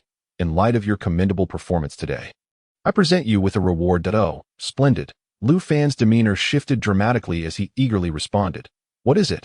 A beam of white light entered Lu Fan's body, and the system's mellifluous voice declared, "From now on, you may assess each individual's loyalty at any time. Should anyone's loyalty fall below 50, the potential for betrayal arises. If it dips below 30, the possibility of rebellion looms." Wow, this feature is remarkable. Lu Fan could hardly contain his excitement. Wishing to test it immediately, "System, you have truly been a tremendous help to me. With this capability, I shall no longer fear betrayal. I am in good spirits." Lu Fan closed his eyes once more, entering a meditative state. The following morning, Lu Fan could barely contain his eagerness as he stepped out of his room. "Master, you are up so early today." Li Qian and Zhu Xiaoya had just finished dressing, preparing to check for any developments within the hotel. Over the past few days, Zhu Xiaoya had gradually realized that Lu Fan had not behaved excessively towards her. Rather, she often found herself reminiscing about that fateful day with him, with a mere thought. Lu Fan observed the loyalty levels displayed above the heads of Li Qian and Zhu Xiaoya. Li Qian, 100. Zhu Xiaoya, 65. Lu Fan's initial assumptions were validated. It appeared that Li Qian was indeed the most loyal. Though he was taken aback by Zhu Xiaoya's relatively low score. "Master, the temperature outside has risen significantly today. It has already reached the teens." Lu Fan glanced at the weather outside with a hint of concern. "Before long, temperatures will gradually climb to 80 degrees. 80 degrees. Li Qian asked anxiously. "If that happens, no one will be able to leave the hotel." Lu Fan nodded, donning a simple outfit before stepping out of the shelter with the two women. "Mr. Lu." As Lu Fan approached the hotel's entrance, Su Chao hastily ran up to him and, in full view of the crowd, knelt before him. Taken aback, Lu Fan quickly stepped forward to assist him. "What are you doing? There are so many people watching." The towering Su Chao, at nearly 2 meters tall, began to weep. "Mr. Lu, without you, my wife would have perished. Thank you for your help. She is now out of danger from this day forth. I am yours." He attempted to bow his head in gratitude, but Qin Yi and several subordinates quickly intervened, pulling him upright. "Brother Su, we shall serve Lu together from now on." Qin Yi, his eyes glistening, sighed softly. With a mere thought, Lu Fan assessed the loyalty levels of those present. Su Chao, 93. Qin Yi, 80. Most of Qin Yi's subordinates also boasted loyalty scores above 70. Lu Fan felt quite satisfied with these loyalty ratings. Particularly, he was astonished that rescuing Su Chao's wife had garnered such high loyalty. It was evident that Su Chao held deep affection for his spouse. "Qin Yi, Su Chao, as the weather begins to warm, temperatures will continue to rise. Please make arrangements to ensure that all facilities are thoroughly inspected to prevent any issues." In the ensuing period, Lu Fan remained in his room, allowing Li Qian, Zhu Xiaoya, Qin Yi, and Su Chao to manage affairs. After several days, temperatures soared to around 40 degrees, and everyone stayed confined within the hotel, relying on walkie-talkies for communication. One evening, around 8 o'clock, a military jeep came to a halt outside the fortified wall of the Dihao Hotel. "Brother Lu, please help us." Qin Yi, upon seeing that Qi Laoda had arrived with a group of celebrities, quickly relayed the situation to Li Qian. Upon learning this, Lu Fan calmly stated, "Tell Qi Laoda to return. We are at full capacity here. If he does not comply, let Captain Qin decide." Li Qian conveyed Lu Fan's message to Qin Yi, who immediately understood Lu Fan's intent. The Dihao Hotel was indeed full, and it was best for Qi Laoda to leave. "That won't do. The heat has become unbearable, and our food supplies are dwindling." Qi Laoda exclaimed anxiously, "What if I were to enter myself?" "Oh, Qi Laoda no longer cherishes his stars. Qin Yi chuckled, weren't they previously treated like treasures? Qi Laoda glanced at the back of the vehicle, ensuring no one was eavesdropping before continuing. Captain Qin, I have treated you well in the past. Haven't I? Allow me to enter and arrange accommodations. I will bring only one celebrity with me and leave the rest for you. Your young brothers are in need as well. This way, your brothers will taste some sweetness and be more willing to serve you. Wouldn't you agree, Captain Qin? Chapter 55. He Bing's fatal decision. Qin Yi burst into laughter. Unwilling to engage further with the old man, he exchanged a glance with Su Chao, who wore a grim expression. Su Chao opened the gate, brandishing a pistol aimed at Qi Laoda's head. I will count to 3. If you do not leave, you shall not leave at all. Qi Laoda nearly soiled himself in fright and quickly replied, Brother, let us speak civilly. Point 3. Did I maintain a good relationship with your Mr. Liu? 2. Su Chao expertly chambered around, pressing the barrel against Qi Laoda's temple. Faced with the imposing figure before him, Qi Laoda had no choice but to leave in disgrace. Days later, Lu Fan finally emerged from the spatial realm, and his demeanor was markedly transformed. He moved with a lightness of step, his eyes shining brightly. 7th level of Qi refinement. Lu Fan stood before the mirror, admiring his physique with satisfaction. After approximately 20 days of cultivation, it equated to 2 decades of progress. If I were in the world of cultivation, I would likely not even qualify as an outer sect disciple. Changing into a short-sleeved shirt and shorts, Lu Fan stepped out of his room.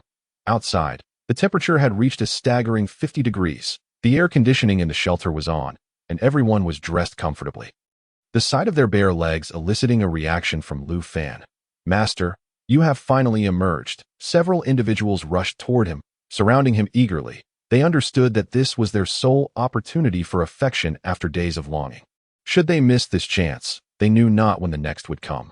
Zhao Xiaoning, seizing the moment, even went so far as to remove her shorts, casting seductive glances at Lu Fan. Gao Ting, with her ample bosom and lack of intellect, merely circled around Lu Fan. Lin Shui, however, directed her focus entirely on Zhu Xiaoya, believing her to be the only one worthy of comparison among them, dismissing the rest, including Zhou Yun. All right, enough, Lu Fan, somewhat exasperated by the commotion, declared, let us have a competition. Whoever wins shall have the opportunity. Yay! Su Yu exclaimed joyfully, but how shall we compete? Lu Fan's eyes brightened as he devised a plan. He retrieved a deck of playing cards from the table and announced, each of you will draw a card. The one with the highest value shall be first. The women approached to draw cards, and soon the results were in. Lin Shui danced with joy, exclaiming, I won. I won. Lu Fan smirked, nodding in satisfaction. It seems luck is on your side today, little Shui. That evening, Lu Fan decided against further cultivation, instead embracing Lin Shui as they drifted off into slumber together.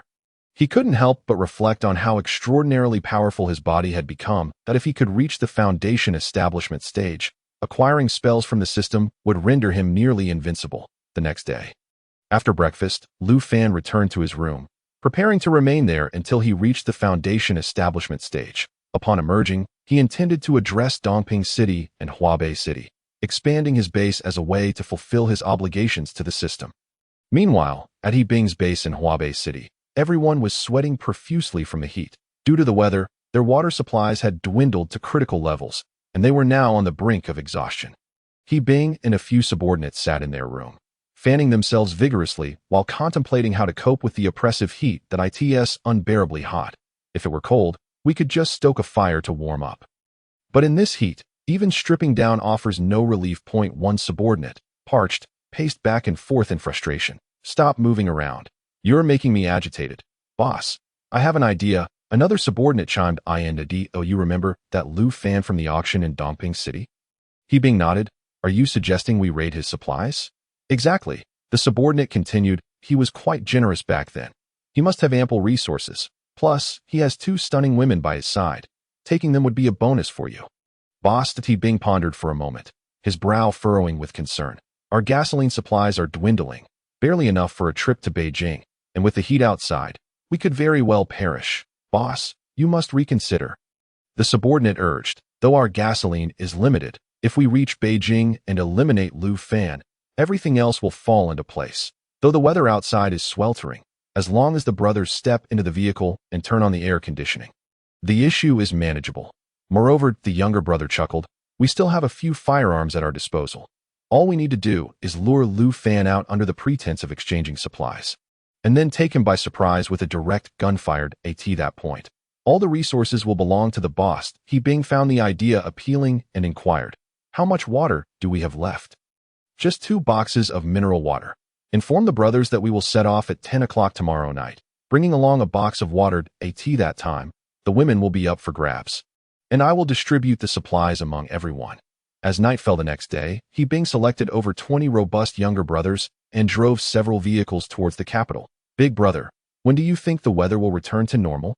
I would rather endure the cold like before than suffer in this heat. Do you think I want this? He Bing replied irritably. However, under normal circumstances, the first wave is rain, the second wave is extreme cold.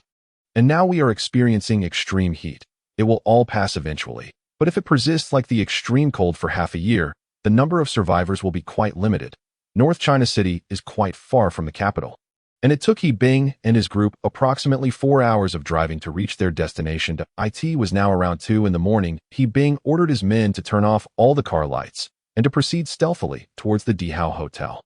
Brothers, as long as we eliminate Lu Fan and seize the Dihao Hotel, we will have access to all the women and supplies. He Bing rallied the group, stating that he would draw Lu Fan out, and they must seize the opportunity to shoot without error.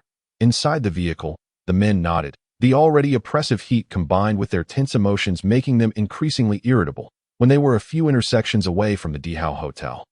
He Bing instructed everyone to disembark and proceed on foot to avoid detection by the guards. Brothers, just hold on a little longer. Once we reach the Dihao Hotel, it will be resolved in under 10 minutes.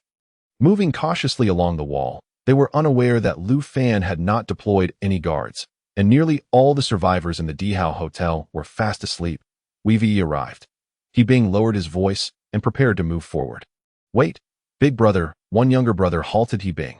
Is this really the Dihao Hotel? What's with those high walls? And why are there still lights on inside the hotel? Chapter 56. Preparations for expansion. He Bing rubbed his eyes, convinced he was not seeing things. In such hot weather, how could there still be electricity? Big brother, something feels off. We can't possibly breach those high walls. He Bing, infuriated, kicked the younger brother, exclaiming, I instructed you to lure Lu Fan out and then shoot him.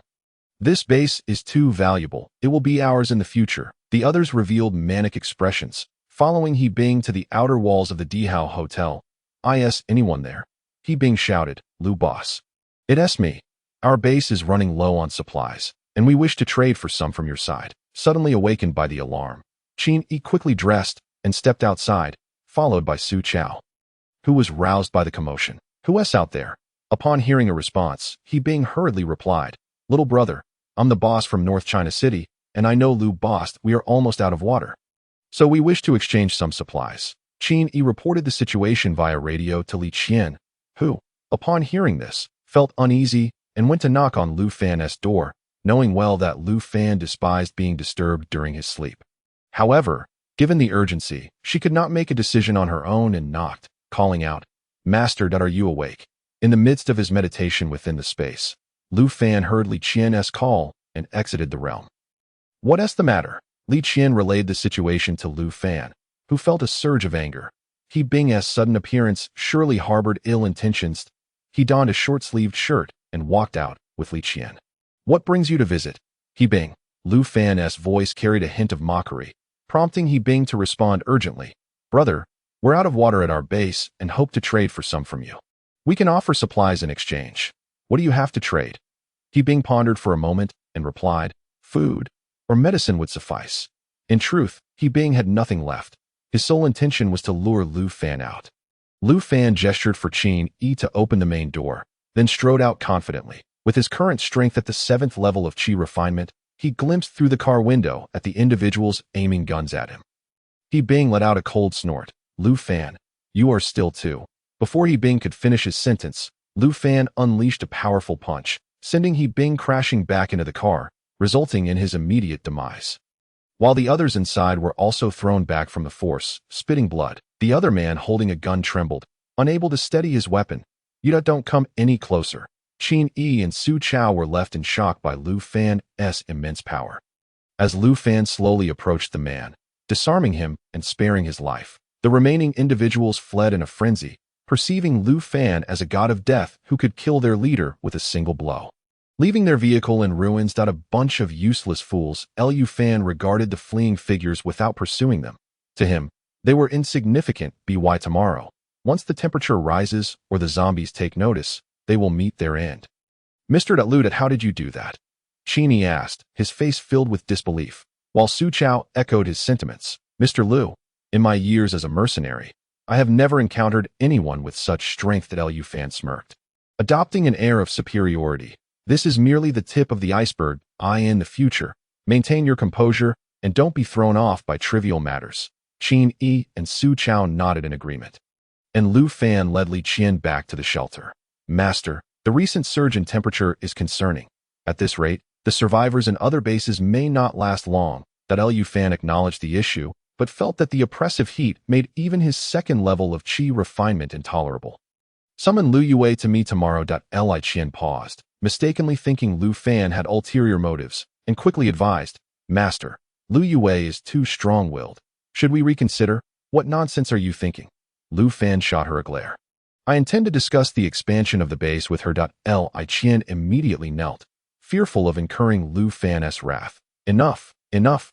Go and rest. Lu Fan held a favorable view of Li Qian, the only one with complete loyalty, so as long as it wasn't a matter of principle, he would overlook her mistakes. The following morning at 9 o'clock, Li Qian brought Lu Yue into the shelter.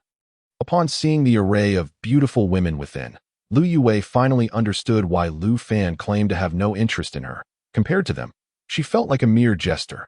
What could he possibly want with me? Lu Yue felt both anxious and expectant, gazing enviously at the lavishly decorated shelter, wishing she could reside there. Ugh, Lu Yue, what are you thinking? Is this how you honor your future partner? While Lu Yue was lost in thought, Lu Fan emerged, plopping down onto the sofa. Lin Shui promptly brought over a glass of juice and stood beside the others. Mr. Lu, is there something you require of me? Lu Yue asked cautiously. I purchased you for a purpose. Lu Fan replied tersely that I plan to tidy up the nearby community and expand the base to accommodate more survivors. Hearing this, Lu Yue's heart finally settled, but she quickly refused. I believe that's unwise. Why? Lu Yue hastily displayed her expertise, first pointing out that the temperature outside is too high to work. Second, no survivors are likely to venture out. Third, all the living facilities in the community are damaged. And fourth, even if those conditions were resolved, managing personnel and supplies would be a significant issue. Lu Yue listed 4 objections in quick succession. Lu Fan recognized her capabilities, but dismissed the first 3 issues as trivial. Only the 4th regarding personnel management posed a challenge. You need not concern yourself with those prior issues. Your task is to help me scout for capable individuals, those who are diligent and, most importantly, loyal. Lu Yue frowned, puzzled. Mr. Lu, are you certain you can handle such a massive project?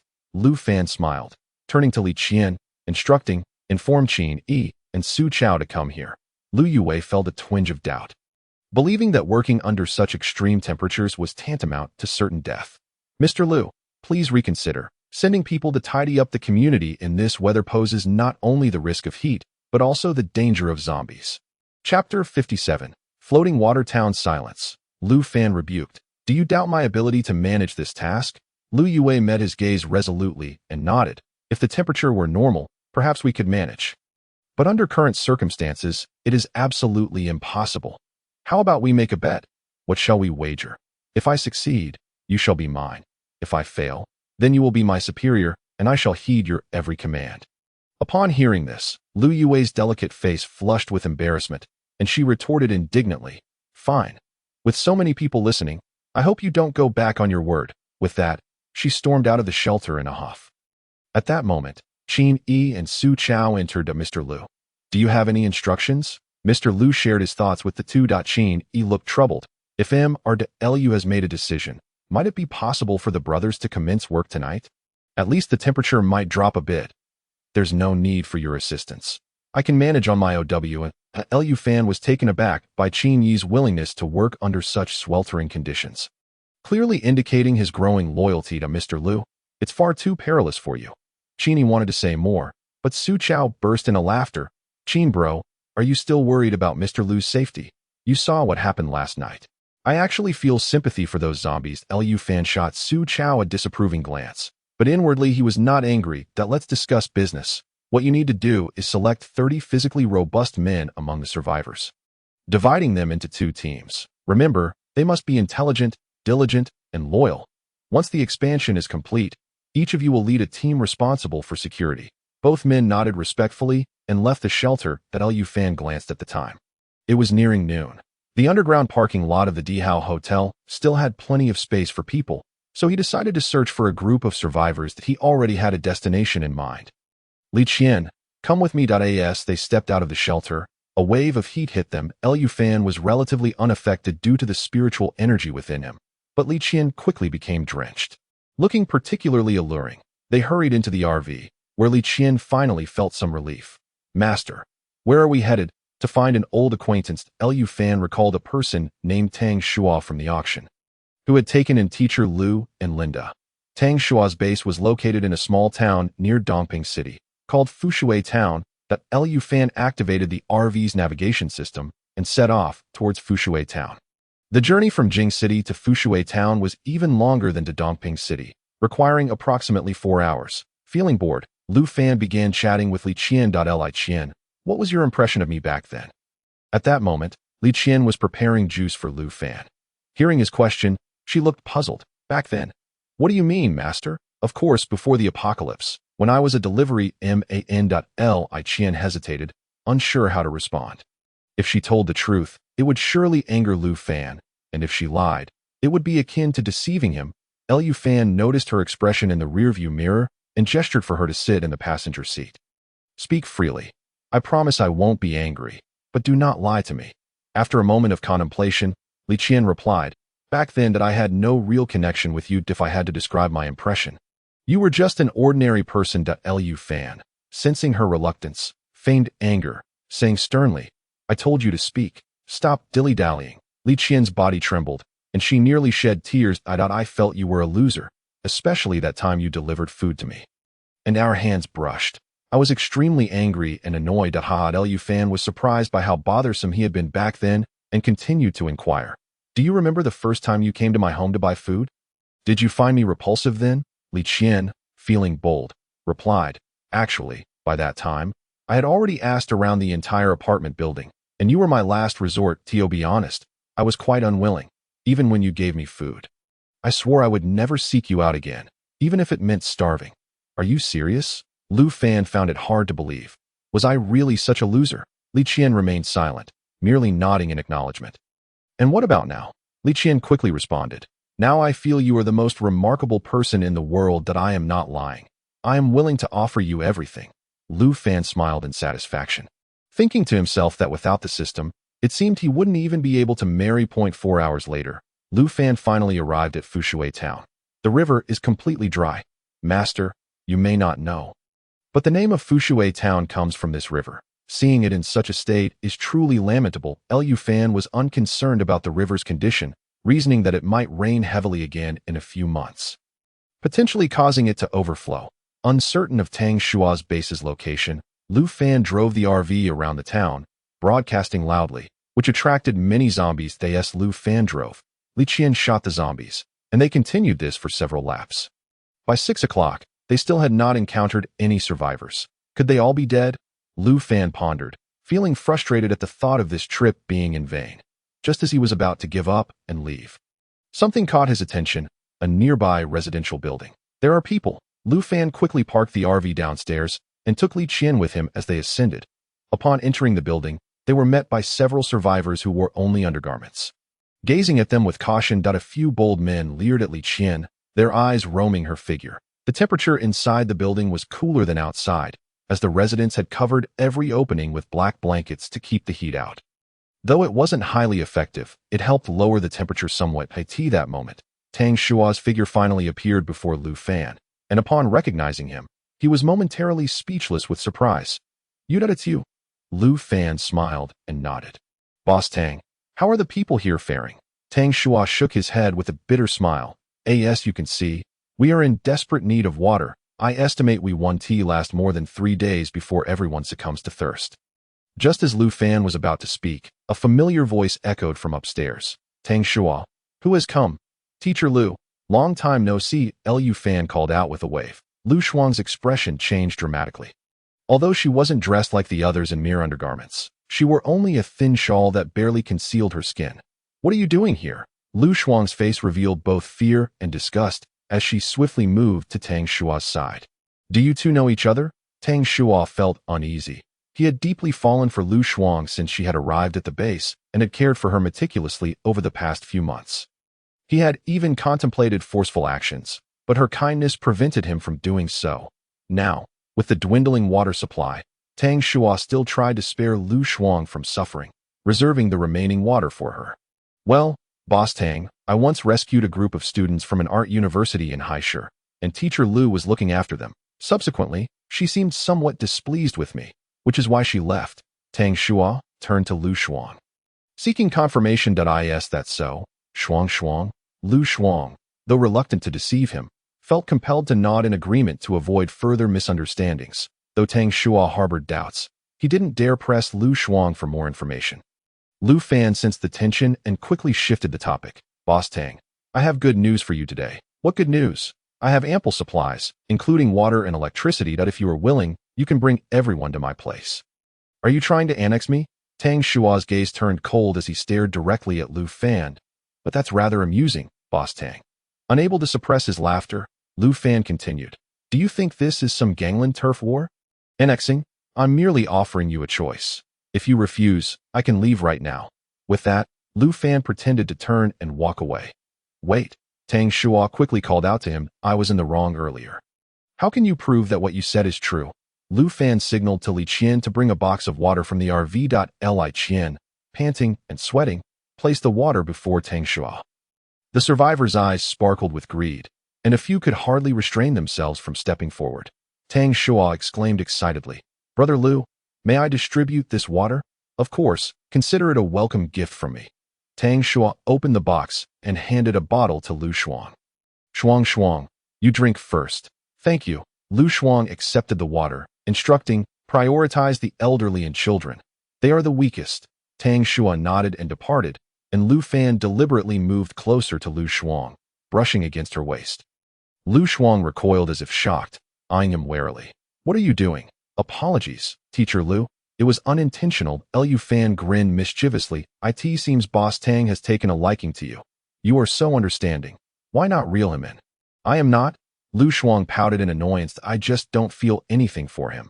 He is a good person, and we are merely good friends. Furthermore, I will not go to your base if Tang Shua wishes to accompany you.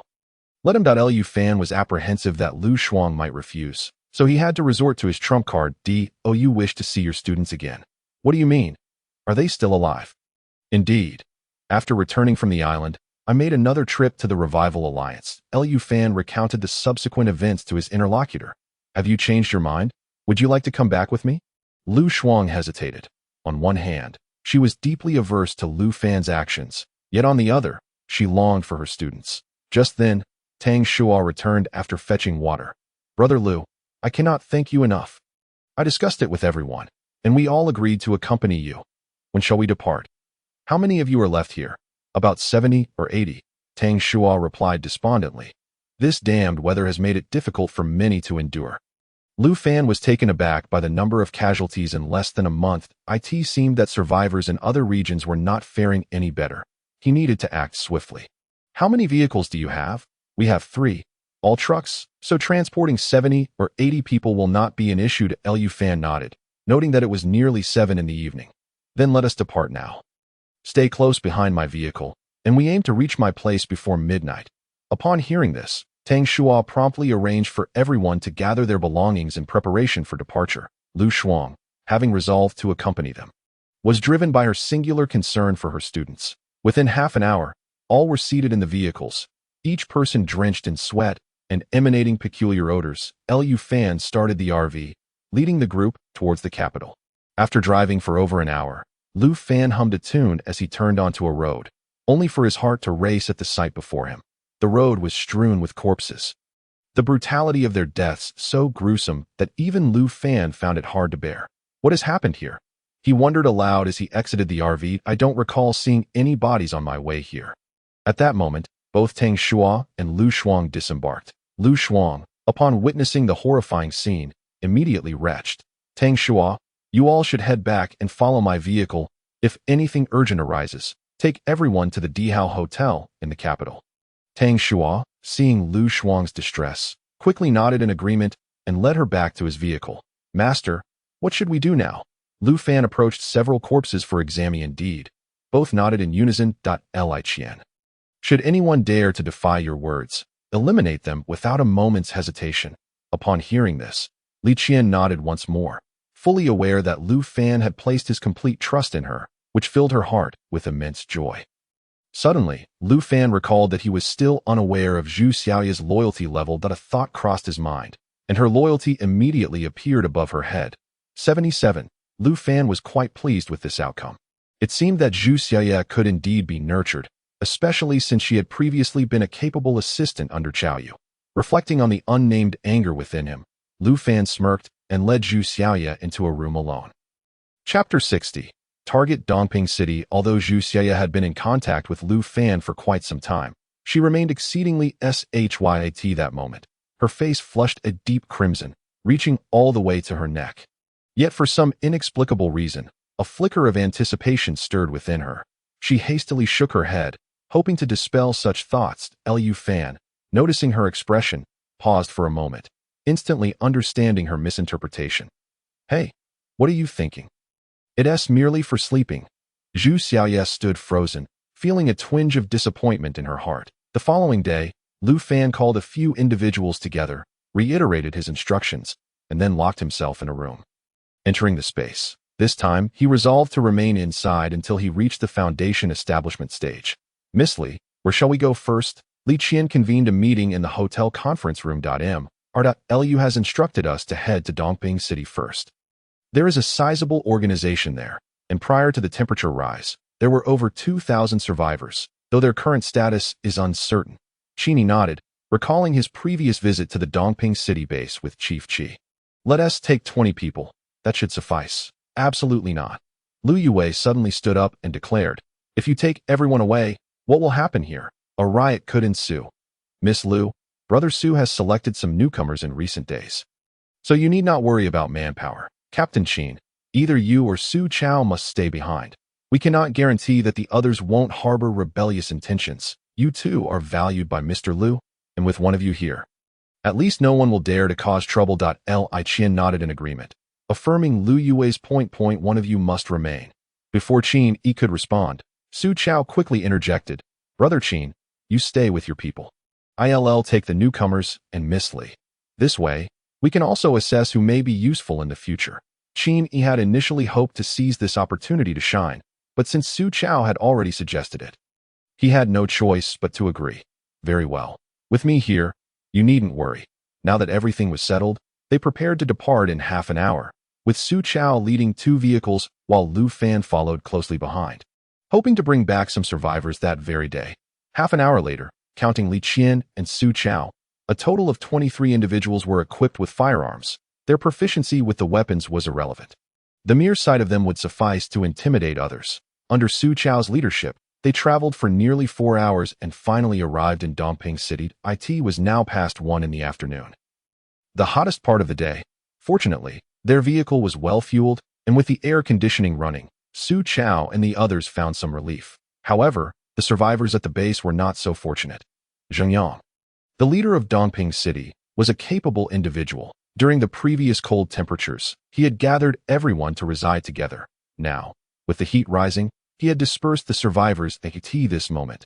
Zheng Yang, clad only in shorts, sat in his office with several others. His supplies were dwindling, and since the onset of the heat wave, no one was willing to venture outside, resulting in a gradual decline in their numbers. Boss, several vehicles have arrived outside.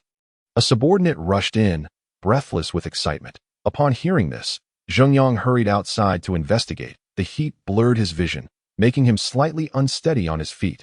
The RVs, Zheng Yang suddenly recalled, Lu Fan from the Restoration Alliance. Ignoring his dizziness, he ran down with a few subordinates. Upon reaching the RV, Zheng Yang spotted Li Qian in the driver's seat and smiled, asking, "Where's Brother Lu?" Li Qian stepped down from the RV. Followed closely by Su Chao, she held Zheng Yang in contempt. In her eyes, only Lu Fan was worthy of her admiration. Lu is occupied. I'm here in his stead. Zheng Yang's heart soared at this response. And he eagerly inquired, "What instructions does Brother Lu have?" "Mr. Lu has generously offered to shelter you and your people that if you agree, we shall return to Jing City with you now," Su Chao stated coldly from the side. "Should you refuse, your fate is no longer Mr. Lu's concern." Zheng Yang had initially assumed Lu Fan was merely there to barter for supplies, contemplating trading some beautiful women or goods for water. He was taken aback by the terms presented. This base had been established since the beginning of the apocalypse, and many survivors had followed him from the start. Yet, seeing the comfort of Lu Fan's group ignited a yearning within him, prompting him to ask, "If I agree, will my people remain under my command or under Brother Lu's?" "What a foolish thought," Su Chao retorted, offering no semblance of respect. "Lu is kindly taking you in. And you still wish to be the boss? You've forgotten your past favors, Su Chao." Zheng Yang countered sarcastically, "If it weren't for me, you and your wife would have perished long ago." Su Chao's eyes turned icy at this remark as he swiftly drew his gun and pressed it against Zheng Yang's forehead. "You dare to show such disrespect to Boss Zheng." Several reckless subordinates brandished clubs, ready to charge forward. Meanwhile, Su Chao's men, enjoying the cool air conditioning inside their vehicles, rushed out upon witnessing the escalating conflict, each raising their firearms in readiness. "Brother Su, calm down," Zheng Yang implored, drenched in sweat. He had not anticipated the number of guns in Lu Fan's group. Li Qian, initially disinclined to intervene, sensed the tension and stepped in to defuse the situation. "Captain Su, lower your weapon for now. Let us hear what Boss Zheng has to say." Su Chao, respecting Li Qian's authority, lowered his gun and stood aside. "It seems you are quite reasonable," Zheng Yang acknowledged. Realizing that Su Chao would heed the words of this beautiful woman, he continued politely, "Miss, we have quite a number of survivors. May I inquire how many are with Brother Lu?" "That is not your concern. Even if you have over 10,000, there will be ample room for you." "Have you calculated how many people you currently possess?" "Only about 2,000 remain," Zheng Yang sighed. The lack of gasoline and the oppressive heat had discouraged anyone from searching for supplies, leading to increasing fatalities. "How many vehicles do you have, and what is your capacity?" Li Qian asked, her impatience evident as she found conversing with Zheng Yang mentally taxing. "Just answer my questions without beating around the bush." Zheng Yang, a seasoned leader, had already felt his pride wounded after being reprimanded by both Su Chao and Li Qian. However, he suppressed his discontent and replied, "I have plenty of vehicles, as long as there is fuel.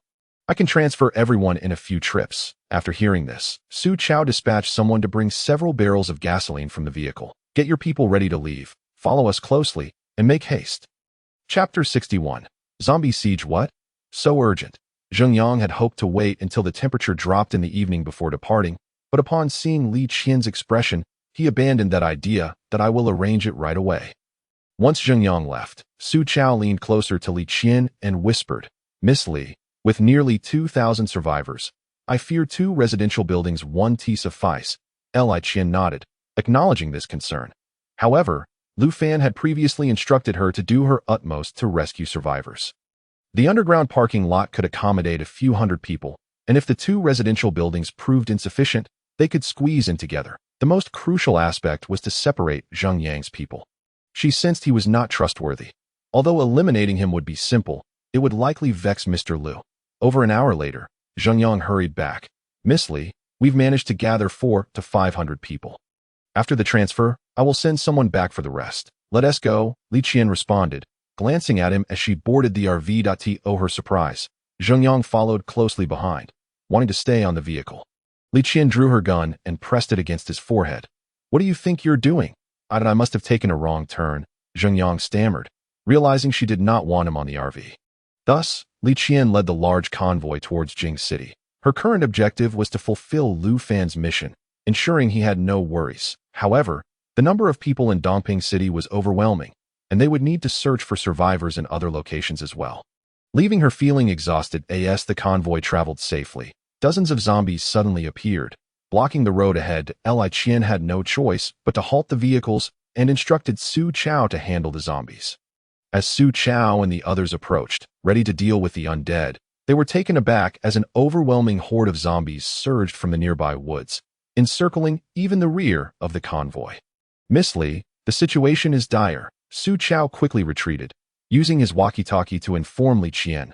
Seeing the massive horde of zombies sent a chill down Li Qian's spine, prompting her to command, "Have Zheng Yang's people disembark to assist. Otherwise, we won't survive." Li Qian tucked her handgun behind her and retrieved a long blade from the RV. Charging into the throng of zombies, Zheng Yang commanded all the men in the vehicle to disembark and join the fray against the encroaching horde of zombies. At that moment, the grotesque creatures, dragging their mangled bodies, emitted spine-chilling howls, surging towards them like a relentless tide. Dressed in a form-fitting black combat suit, Li Qian was drenched in sweat, her attire soiled with dirt and blood from the ongoing battle. Yet her fierce demeanor remained unblemished. Her long hair was haphazardly tied back, with several strands falling chaotically against her cheeks. Her gaze was resolute and icy as she fixated on the mass of zombies before her. Without hesitation, she plunged into the throng of undead, her movements fluid and seamless, as if her long blade were an extension of herself. Beside her, Su Chao observed in silent astonishment. He had initially assumed that Lu Fan valued her merely for her capabilities and beauty. But he was taken aback by her formidable prowess. In stark contrast, Zheng Yang's men were in a dire predicament. The sheer number of zombies was overwhelming, many of them abandoning their weapons in a futile attempt to flee. Yet, they found themselves surrounded, and before they could take even a few steps, they were torn apart by the ravenous horde. Su Chao and Li Qian were both gasping for breath, and thus they drew the rifles provided by Lu Fan. Unleashing a barrage of gunfire, the weapons spat flames, each shot echoing with the fall of another zombie. This situation could not persist. Su Chao emptied his magazine and swiftly reloaded, recognizing the alarming abundance of zombies and the dwindling supply of ammunition. It seemed apparent that many lives had already been lost on Zheng Yang's side. Li Qian was equally distressed.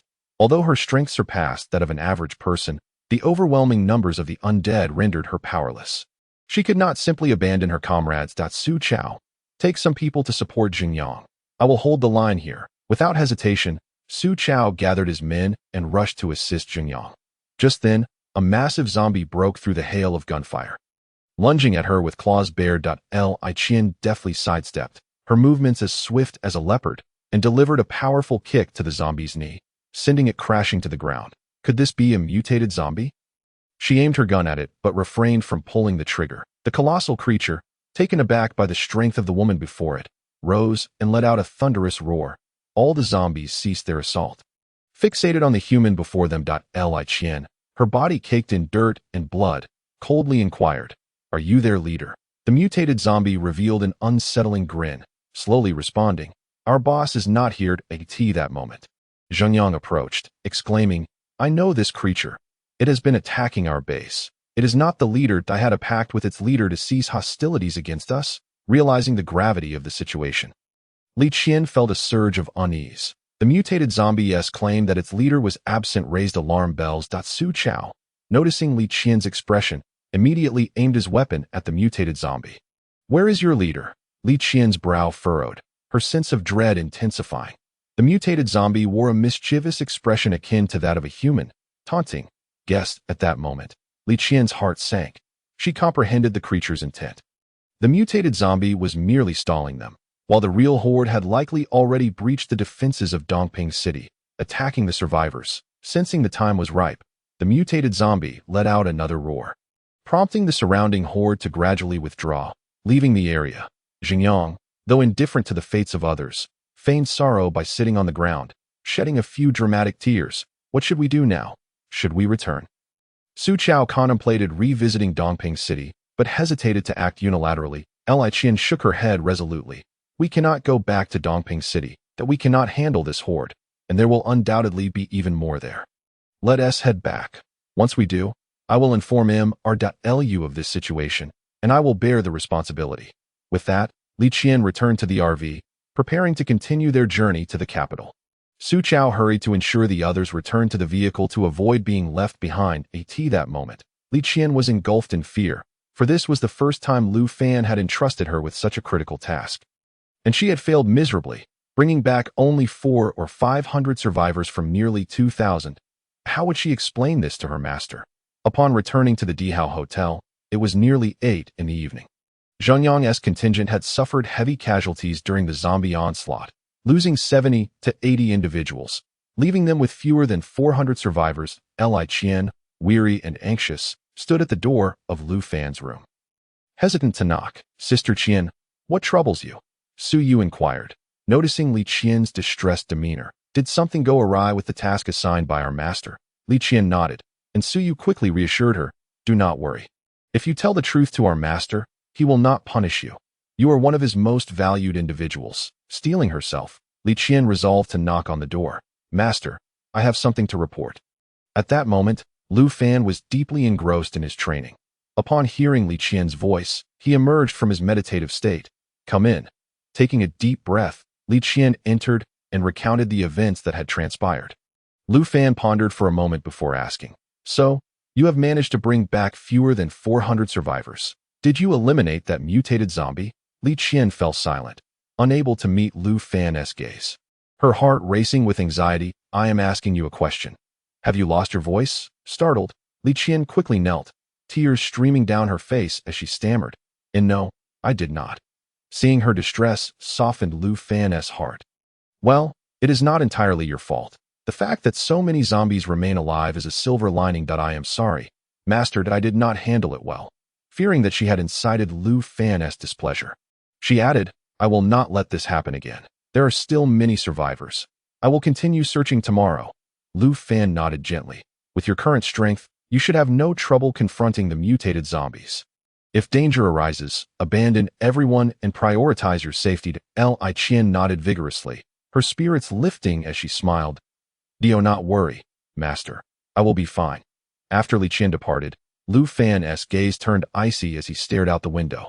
Contemplating the encroaching horde of zombies that it seemed their leader had undergone significant evolution, Lu Fan yearned to resolve this threat, but his focus remained on his training, just as he intended to return to his meditative state.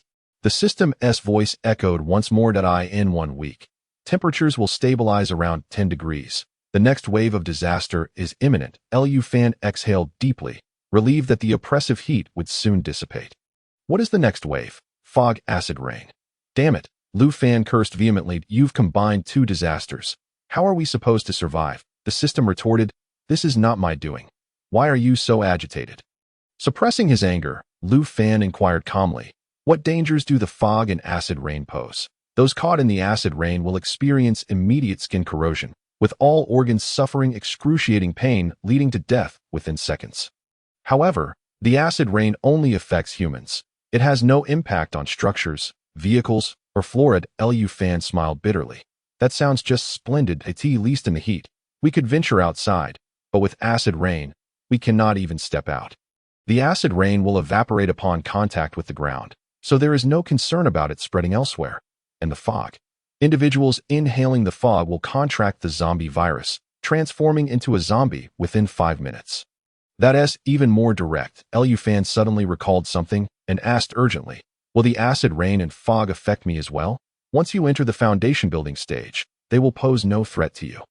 The acid rain will occur during the day, while the fog will manifest at night, each lasting 12 hours. The system paused before adding, "Given that so many survivors were killed by zombies today, you must act swiftly. Try to relocate as many survivors to your base as possible before the next disaster strikes." Lu Fan nodded, and the system vanished. At a week's time, he wondered how many people he could relocate.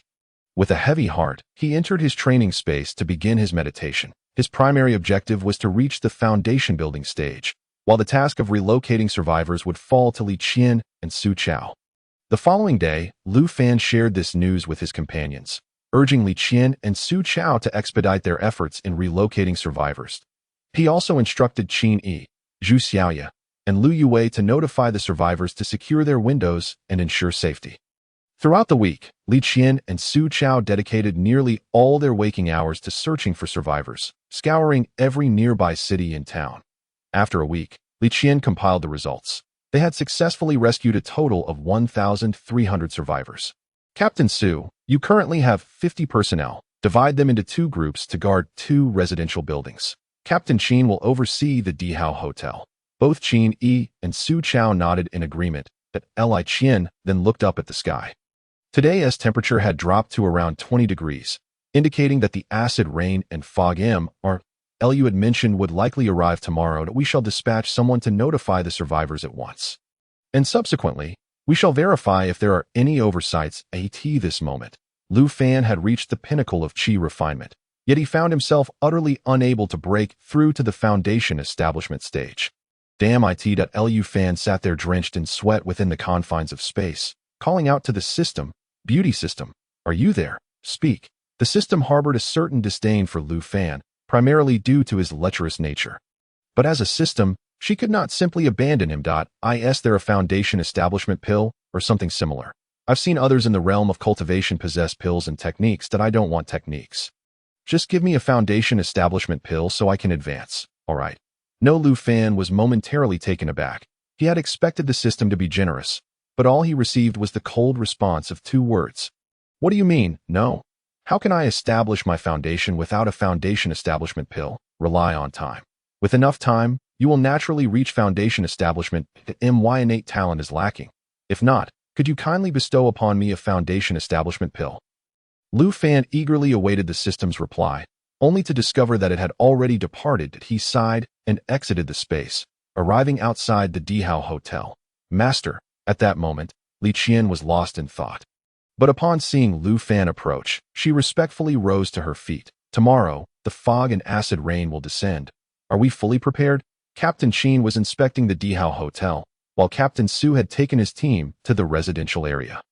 Lu Fan nodded in satisfaction. The temperature had dropped. Come with me to the residential area. Li Qian obediently followed Lu Fan as they made their way to the neighborhood. That time, Su Chao was leading a team to check for safety hazards when a previous leader, with his shirt off, expressed discontent. Captain Su, isn't it too cramped for 7 or 8 people to share a room? Exactly, and I saw that Captain Qin has cigarettes. Can't we get some too? A subordinate chimed in. Chapter 63. The troublemakers. Su Chao felt a surge of anger at their demeanor. It's already generous of us to provide you with food and drink, yet you still pick and choose. How dare you speak to us like that? The shirtless man, Lu Feng, and a few of his underlings approached. Isn't it permissible for us to voice our opinions? You, a mere security guard, truly think of yourself as an authority? You, Su Chao's face flushed red, yet he refrained from reprimanding them, as they were new survivors, and he feared that conflict might incite a riot at that moment. Many people, hearing the commotion, gathered at the entrance of the building to watch. This shirtless man, Lu Feng, led over 100 individuals living in a small town near Jing City. Captain Su, we don't want cigarettes or alcohol, but isn't it rather unreasonable for 7 or 8 of us to share a room? I've heard that at the Dihao Hotel, each person has their own room. Are they human? While we are not, Lu Feng shouted with a malicious grin towards the crowd. What do you all think? Yes, absolutely. The crowd erupted, hoping to swap for rooms with fewer occupants. Lu Feng, satisfied, waved his hand for silence, and then addressed Su Chao. Captain Su, can't you let those at the Dihao Hotel squeeze together a bit? It's rather embarrassing for me, as a leader, to share a room with 7 or 8 grown men. How about you assign me a woman? All right, how about this one next to me? At that moment, Lu Fan was approaching with Li Qian, and Su Chao quickly greeted Lu Fan before standing behind him. Upon seeing Li Qian, Lu Feng's eyes lit up, and he swallowed hard. You must be Boss Lu. Were you serious just now? Of course. I, Lu Fan, always keep my word.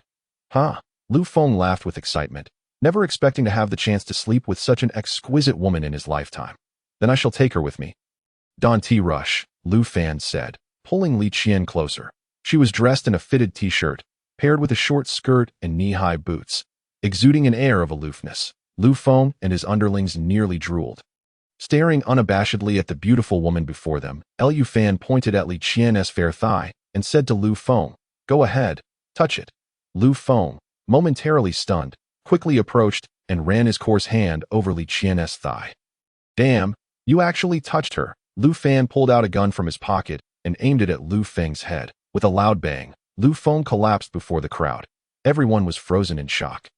Too frightened to utter a word, Lu Fan waved at Su Chao, who understood the signal and moved forward to deal with Lu Feng's underlings. Tch, Lu Fan spat on the lifeless Lu Feng.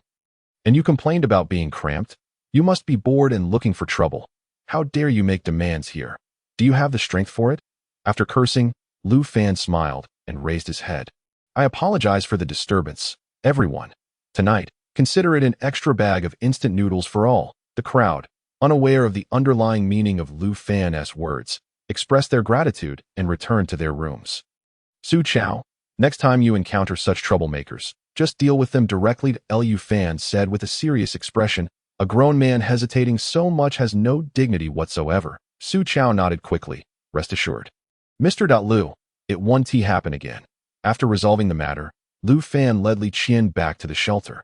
Having not released his stress for many days, Lu Fan planned to discuss human civilization with someone that evening. Just then, Zhu Xiaoya and Lu Yue arrived at the shelter, followed by Lu Shuang. What brings you here? Lu Fan furrowed his brow and asked, who brought her in? Zhu Xiaoya hurriedly explained. Teacher Lu said she wanted to see Lin Shui, Gao Ting, and Zhao Xiaoning, so I brought her along. Miss Lu is here to report on matters. At that moment, Lin Shui and the others emerged from their rooms and rushed to embrace Lu Shuang. Lu Fan observed but did not intervene, granting Lin Shui and her companions some leeway, though he would not let the matter rest. Mr. Lu, I have something to discuss with you. Lu Yue, dressed in professional attire, took a seat across from Lu Fa and Lu Fan ignored her, closing his eyes as if deep in thought. Mr. Lu. Li Qian quickly tugged at Lu Yue, signaling her to refrain from speaking further. After a brief conversation with Lu Shuang, Lin Shui and the others returned to Lu Fan's side. Lu Fan opened his eyes and inquired, have you finished? Sensing the ominous tone in Lu Fan's voice, Su Yu and Zhou Yun discreetly retreated to their rooms. Lu Fan, I merely wanted to see the students. Is that too much to ask? Lu Shuang questioned angrily. You can't strip me of even that right.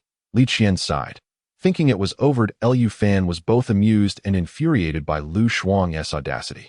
He couldn't tell if she was genuinely naive or simply had a heart full of altruism like a white lotus, but it no longer mattered. Lin Shui, do you three wish to catch up with Teacher Lu? Lin Shui, not one to be easily fooled, quickly replied, no need, master. We've already finished our chat. She then turned to Lu Shuang and said, Teacher Lu, please refrain from visiting us in the future. We are doing quite well.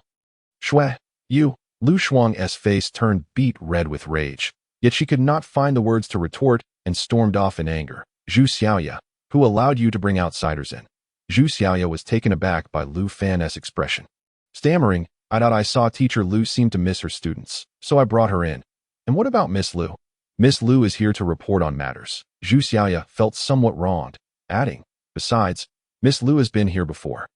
Hasn't she? From now on, without my permission, no one is allowed to bring anyone here. Lu Fan stood up, glaring at them that if you want to report something, tell Li Qian in advance. Don't come to me with trivial matters.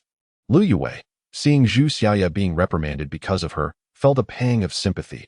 Mr. Lu, you can't blame Xiaoya for this. She. Before Lu Yue could finish, Lu Fan, with a stern expression, interjected, have you forgotten how you were treated at the auction? Lu Yue fell silent, lowering her head and refraining from speaking. Observing the fear in their eyes, Lu Fan decided not to dwell further on the reprimand, yet he would not easily let Lu Shuang off the hook. Once he reached the foundation establishment stage and had the time, he would deal with her properly. What is it that you wish to discuss with me? Lu Yue took a moment to compose herself before quickly stating, recently, we discovered that there are individuals at the Dihao Hotel coercing women into relations that I accompanied Captain Qin to confront that person, but without your directive, we dared not take action. Chapter 64, Successful Foundation Establishment Kill Him. Lu Fan had zero tolerance for such matters that it was the perfect opportunity to establish a set of appropriate regulations. Anyone who violated the established rules would face strict consequences, with no exceptions. Lu Yue, Zhu Xiaoya, you two discuss this with Captain Qin and draft the regulations. Once completed, submit them to Li Qian for review. Her approval will signify my consent. With that, Lu Fan rose and returned to his room. While the others cast envious glances at Li Qian, within the confines of the system space, Lu Fan sat cross-legged, focusing on the Dong Ning heart method. He vowed not to leave until he reached the foundation establishment stage. The following morning, the sky was shrouded in thick, oppressive clouds, as if a massive leaden sheet were pressing down, making it hard to breathe. The air was permeated with a pungent, acrid scent, reminiscent of a toppled vinegar jar, mixed with a metallic tang that was nauseating. 12 hours later, at 6 in the evening, the acid rain ceased, followed swiftly by the terrifying fog. The entire city appeared to be cloaked in a layer of decaying filter, rendering everything that was once clear murky and distorted in this toxic, ochre mist. The sky had ceased to be that enchanting azure, now entirely obscured by a heavy, earthy haze, resembling an enormous copper pot turned upside down, suffocating in its weight. For a fortnight, all survivors remained confined to their rooms, too fearful to venture outside. Communication among Li Qian and her companions was primarily reliant on walkie-talkies, while Su Chao, stuck in the residential building, found himself increasingly bored, unable to return to the Dihao Hotel and see his wife. Fortunately, the hotel was significantly safer than the apartment complex, so he did not dwell excessively on his worries. During these 2 weeks, Lu Yue and others had established a set of rules and begun to enforce them. Li Qian and her friends spent their days in the shelter playing cards and games, while Lu Shuang was consistently with her students. Tang Shua remained like a devoted admirer, constantly at Lu Shuang's side. Yet for reasons unknown to her, she gradually began to feel a sense of aversion towards him. She recognized that she ought not to think this way, for Tang Shua had always been very considerate towards her, showing her great respect despite some of his misguided actions. Shuang, I have prepared a candlelight dinner for tonight. Would you care to join me in my room? Tang Shua eagerly proposed after finishing with the students at a candlelight dinner. Lu Shuang inquired, puzzled, where did you procure the food? Tang Shua scratched his head awkwardly. The candles were provided by Captain Qin for emergencies in case of sudden power outages, and I've been saving a bottle of cola for months. I even begged Captain Qin for 2 wine glasses. As for the food, it's just instant noodles and a piece of bread that you've gone to great lengths, Tang Shua. But Lu Shuang felt reluctant to refuse, yet his current demeanor was beginning to wear on her patience. It's perfectly fine, Shuang, but if it's inconvenient, we can always do it another time, he reassured her. Upon hearing this, Lu Shuang felt a pang of guilt standing there. Had Tang Shua continued to plead, she might have stormed off in anger. However, his understanding nature made her hesitant. All right, I'll agree to this once. Tang Shua was nearly buoyant with joy as he led Lu Shuang to his room. Observing the modest candlelight dinner, Lu Shuang nearly burst into laughter but restrained herself, fearing he might misinterpret her amusement and sit down. Tang Shua, I know you care for me deeply, but I have never felt any romantic affection towards you.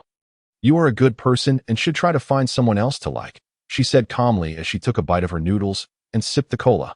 Hearing her words, Tang Shua grew anxious. No, Shuang, I want to interfere with your life. I believe that one day, you will be moved by my sincerity. Lu Shuang, witnessing his relentless persistence, felt an overwhelming distaste. Enough, please keep your distance from me. There are already many people starting to talk. Fuming, she stood up, leaving the uneaten noodles behind as she exited the room, leaving Tang Shua alone to quietly weep. On this day, Lu Fan's internal spiritual energy reached its zenith. With a mere thought, the surrounding energy surged like an invisible storm, wreaking havoc in this system space. The once dim environment was now suffused with an extraordinary radiance, with a kaleidoscope of hues emanating from him, interweaving into a mysterious and resplendent tapestry that he tightly shut his eyes, furrowing his brow as beads of sweat rolled down his forehead. The spiritual power within him was like a wild stallion, thrashing about, each impact akin to a heavy hammer striking against the walls of his meridians. Gritting his teeth, Lu Fan endured the excruciating pain, channeling his unwavering will to guide this tempestuous force. As the spiritual energy coalesced, a faint golden barrier gradually enveloped his body. Suddenly, a deep, muffled thud resonated from within him, akin to shackles that had been long confined being abruptly shattered. His body jolted, and the previously chaotic energy transformed into order, flowing like a crystal-clear stream into his dantian.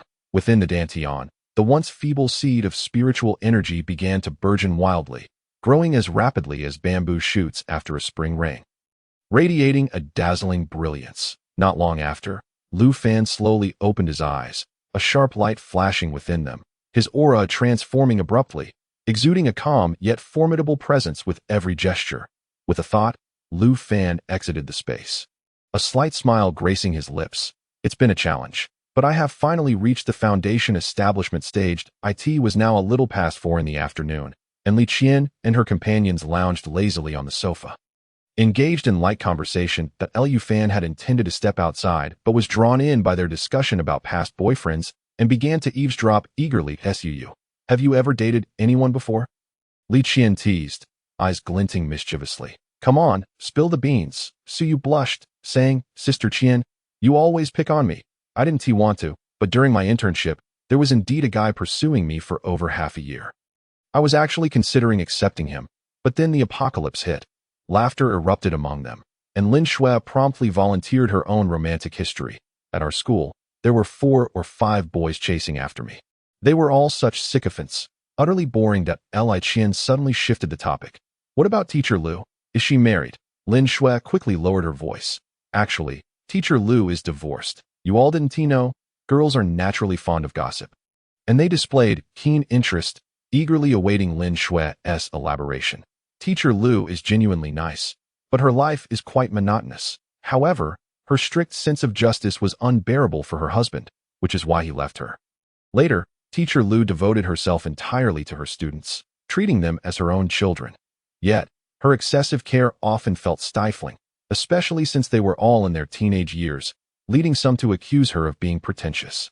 If such a saintly character were placed in another novel, she would undoubtedly not survive beyond 3 chapters. Lu Fan stepped out of his room, thinking to himself, were it not for her modest beauty, I would have long since disregarded her. Upon seeing Lu Fan emerge after half a month, the group erupted in excitement, noticing the transformation in his demeanor, as if he had become an entirely different person.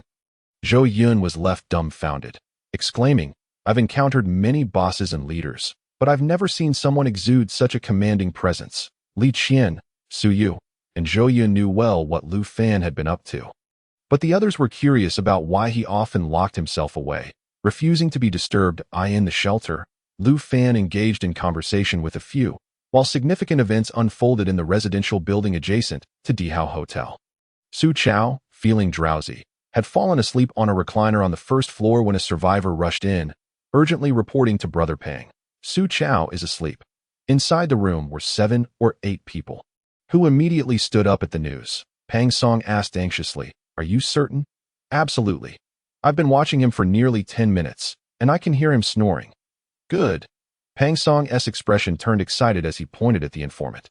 You go upstairs and distract the other guards. We must not let them come down. The subordinate nodded hurriedly and crept upstairs, while Pang Song, along with 7 or 8 others armed with sticks and duct tape, cautiously descended from the 3rd floor. The group was tense, beads of sweat forming on their brows. In merely a few fleeting seconds, a sudden pop resonated, and the man's skin rapidly deteriorated. The acidic rain seeped through the wounds on his skin, spreading inward toward his body. It followed the path of his blood vessels, eroding the tissues and organs along the way. In the blink of an eye, the man collapsed to the ground, ultimately vanishing without a trace. As Pang Song and his companions beheld the unfolding scene, rather than exhibiting fear, their expressions became increasingly exhilarated. Consequently, the subsequent 20 or so individuals were all unceremoniously cast outside, leaving only Su Chao, who lay unconscious on the ground. A splash of cold water was thrown onto Su Chao's face, and as he slowly opened his eyes, a searing headache tormented him. It dawned on him that he was bound, his mouth taped shut, rendering him voiceless. One of the lackeys approached and tore the tape from Su Chao's mouth, to which Pang Song, with a smug grin, inquired, Captain Su, how do you feel? It was then that Su Chao realized Pang Song had orchestrated a coup and had him restrained. Pang Song, do you comprehend Mr. Lu's methods? He demanded. Just him. Pang Song erupted into laughter, declaring, no matter how formidable he is still but a man. Pang Song was once a leader as well. If he can lead, so can I. You may kill me, but I implore you to spare my brothers. They are innocent. Su Chao replied calmly. Captain Su, why didn't you mention this sooner? Now, even if a deity were to arrive, they could not save them. Pang Song feigned regret. What have you done to them? An overwhelming wave of anxiety surged within Su Chao, causing him to scream in madness. Pang Song merely gestured outside, stating, "They have all perished from the acidic rain. You beast." Su Chao shut his eyes tightly, filled with profound remorse for betraying Lu Fan's trust and expectations that in that moment. He yearned only for death as atonement. "Go ahead and shoot," he urged. Pang Song scoffed. "Don't be in such a hurry to die. I still have use for you. You lot, take turns keeping watch. Nothing must go awry." With that, Pang Song departed, clutching a walkie-talkie. Meanwhile, Li Qian was explaining the rules devised by Lu Yue to Lu Fan when a strange man's voice suddenly crackled through the walkie-talkie. "Is anyone there? Is Boss Lu present?" Li Qian's heart raced. And she quickly replied, "Who are you? Where is Su Chao?" Hearing the cold, aloof voice, Pang Song couldn't help but smirk wickedly. "So you must be Miss Li Qian, am I right? How do you know me?" "When I entered the residential building, that fool Lu Feng caused a commotion, and I saw you standing beside Lu Fan. Miss Li, you are truly beautiful. It has been a dream of mine to touch your thigh." Pang Song leered. Li Qian's eyes blazed with murderous intent as she coldly demanded, "Where is Su Chao?" Pang Song, thrilled by Li Qian's icy demeanor, responded, "Captain Su is in the storage room. He is quite safe." "So do not worry." Lu Fan had already deduced the nature of their actions, calmly smoking while allowing Li Qian to continue her inquiries. "What are your demands?" "Ha, how refreshing." Pang Song taunted. "I appreciate dealing with straightforward people. But can you truly represent Lu Fan?" "I am right here. Feel free to speak directly," Lu Fan replied, flicking the ash from his cigarette, his gaze like an abyss directed out the window. "I said, screw your mother," Pang Song cursed. "I am merely informing you that henceforth, I shall be the boss of this residential building. You have a gun, and so do I. If you have the guts, come through the acidic rain and mist to confront me."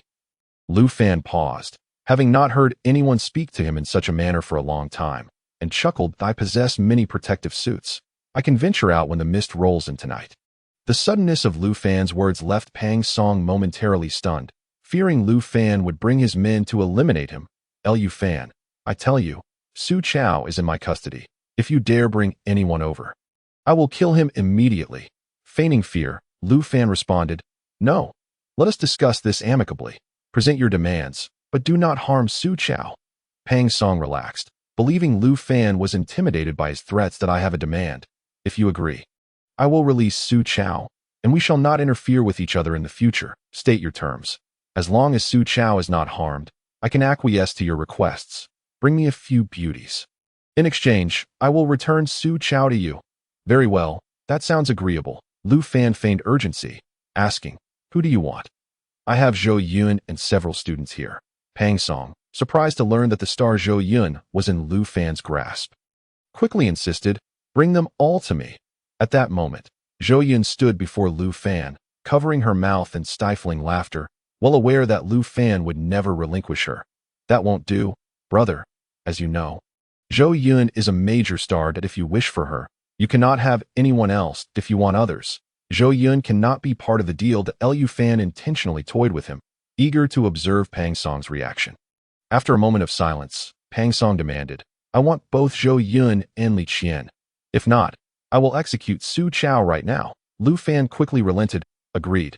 I will bring them over shortly. I warn you, do not bring any weapons. You will be searched upon entry." "No problem." Upon shutting off the walkie-talkie, Zhou Yun erupted into laughter, while Li Qian shook her head in resignation, thinking Lu Fan must be exceedingly bored to engage in such antics.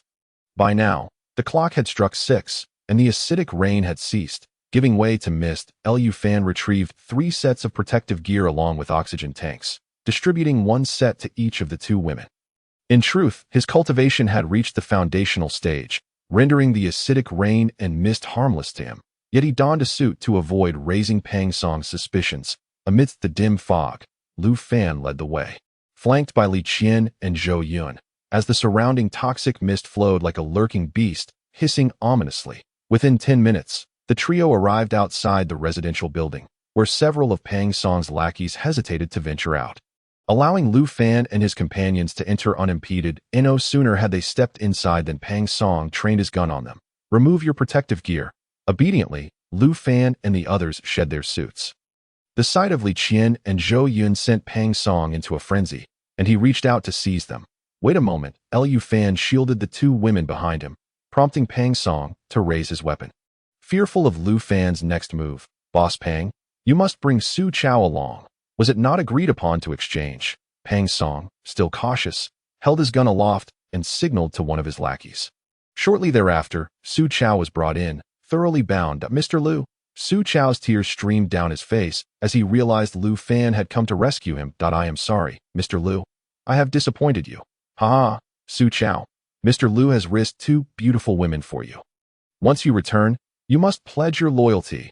Pang Song grinned. Brother Lu, can I keep them both now? Lu Fan nodded, nudging Li Qian and Zhou Yun toward him. As Pang Song's expression grew increasingly exaggerated at the sight of the beauties so near. Lu Fan suddenly moved like a flash of lightning, causing Pang Song's weapon to tumble to the ground. Looking down, Pang Song was horrified to discover his hand had been broken, an intense pain radiating through his body. Compelling him to writhe on the floor, one of his lackeys rushed to retrieve the fallen gun. But as Lu Fan waved his hand lightly, the lackey was sent crashing to the ground as if struck by an unseen force. Li Qian seized the gun from the floor and fired several shots, eliminating all the lackeys, leaving only Pang Song, who lay on the ground, moaning in agony. The gunfire attracted the attention of any remaining survivors, who gathered in the corridor, staring in horror at the brutal scene. What are you all staring at? Are you tired of living? Lu Fan's sharp reprimand sent everyone fleeing back to their rooms. Brother Lu, spare me. Pang Song's forehead glistened with beads of sweat as he lay there, racked with pain and anxiety, regretting his ill-conceived plan. Yet he could not fathom why his hand had suddenly broken. He had not even seen Lu Fan strike. Lu Fan crouched down, feigning sympathy. Boss Pang, your hand must hurt terribly. However, you still have the other one. Would you care to feel Miss Li's thigh? At that moment, Pang Song had no mind for anything else. Brother Lu, I realize my mistakes. I beg you for my life. I would even be willing to serve you as a dog. Bayu, I wouldn't even want you as a dung beetle. Lu Fan dismissed, waving his hand impatiently. Without hesitation, Li Qian donned her protective gear and unceremoniously tossed Pang Song into the mist outside. No. In that moment, Pang Song finally comprehended the despair of those he had previously cast out. He never imagined that he would face such a fate himself. As the mist enveloped him, his breathing grew increasingly frantic, his chest feeling as though it were crushed under a boulder. Each breath became a monumental struggle. As if countless tiny needles were piercing his lungs, his lips began to turn blue, and the muscles in his face contorted in agony. Gradually, his consciousness began to fade, and memories of his family flickered in his mind, the most precious recollections before the impending apocalypse.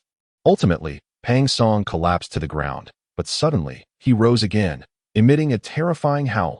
Chapter 67.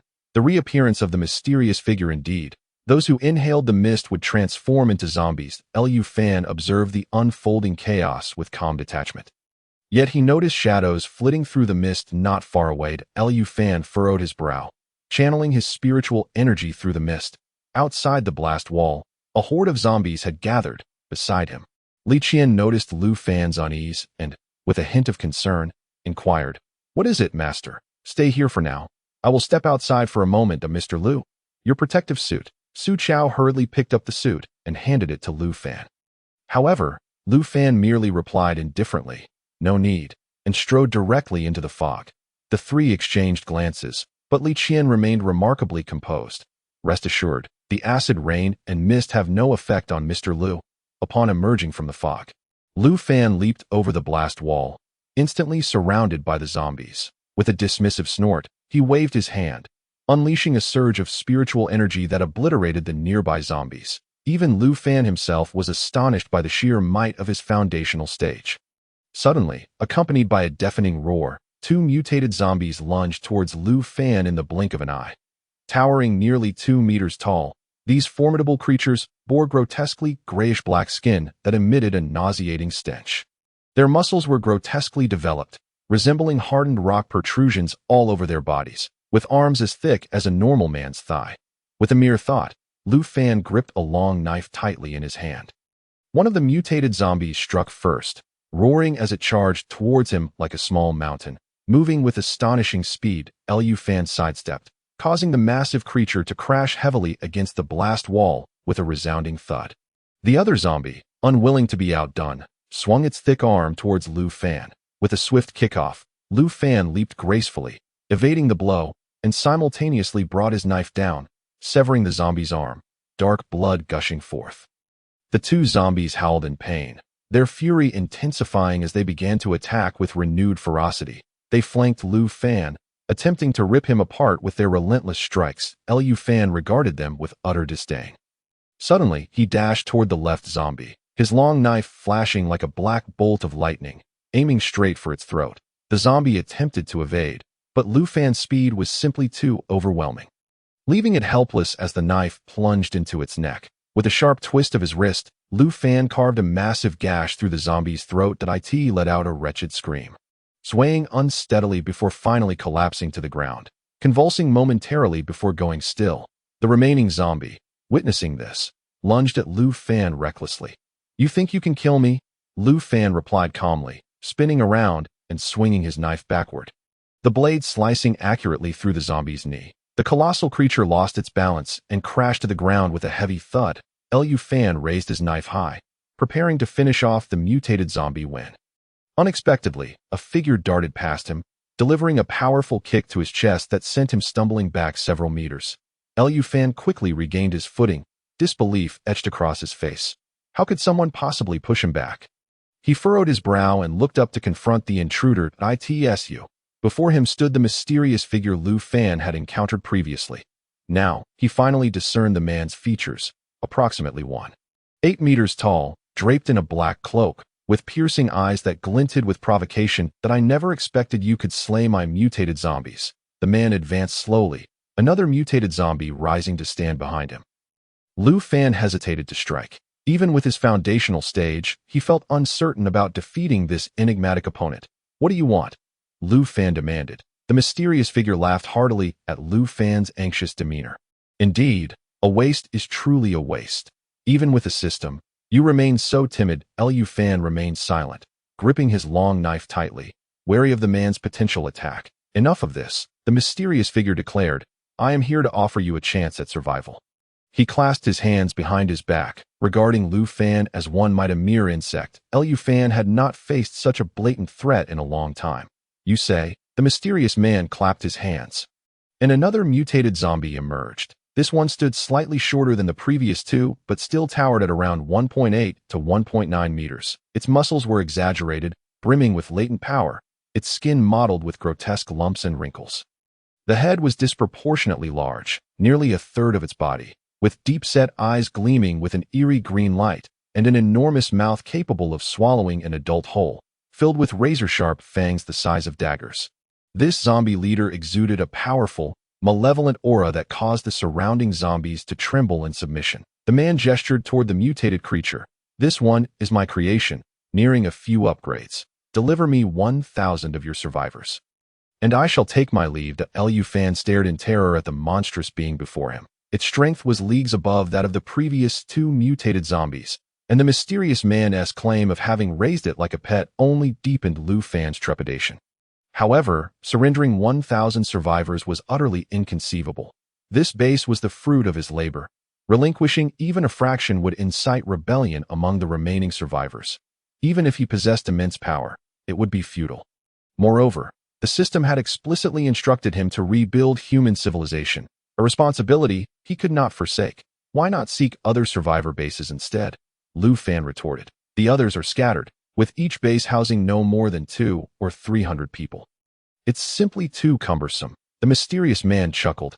"Think of it as helping your brother. Otherwise, none of these survivors will live to see another day." Listening to the man's threat, Lu Fan felt his anger peak. Just as he was about to respond, the mysterious figure dropped another bombshell. "Also, don't think that without you, others will perish. Did you know there's a base in Qingyun City with nearly 30,000 survivors?" Chapter 68. A dismal defeat. This revelation was staggering. Lu Fan could hardly believe that, over 1,000 kilometers away in Qingyun City, there existed a base with nearly 30,000 survivors. What manner of leader could ensure the survival of so many? Had it not been for the system's assurance that no other system bearers existed, Lu Fan would have doubted that a mere mortal could achieve such a feat. However, the implication was clear. Assistance was likely at hand. For such a large organization would undoubtedly attract the attention of every zombie. "What are you waiting for?" the mysterious man pressed. Have you made up your mind? Shall I enter, or will you lead me in? No way. Lu Fan thought that he resolutely refused to hand over 1,000 people. While he was no saint, he certainly did not wish to be vilified by everyone. Lu Fan remained silent, taking a step forward.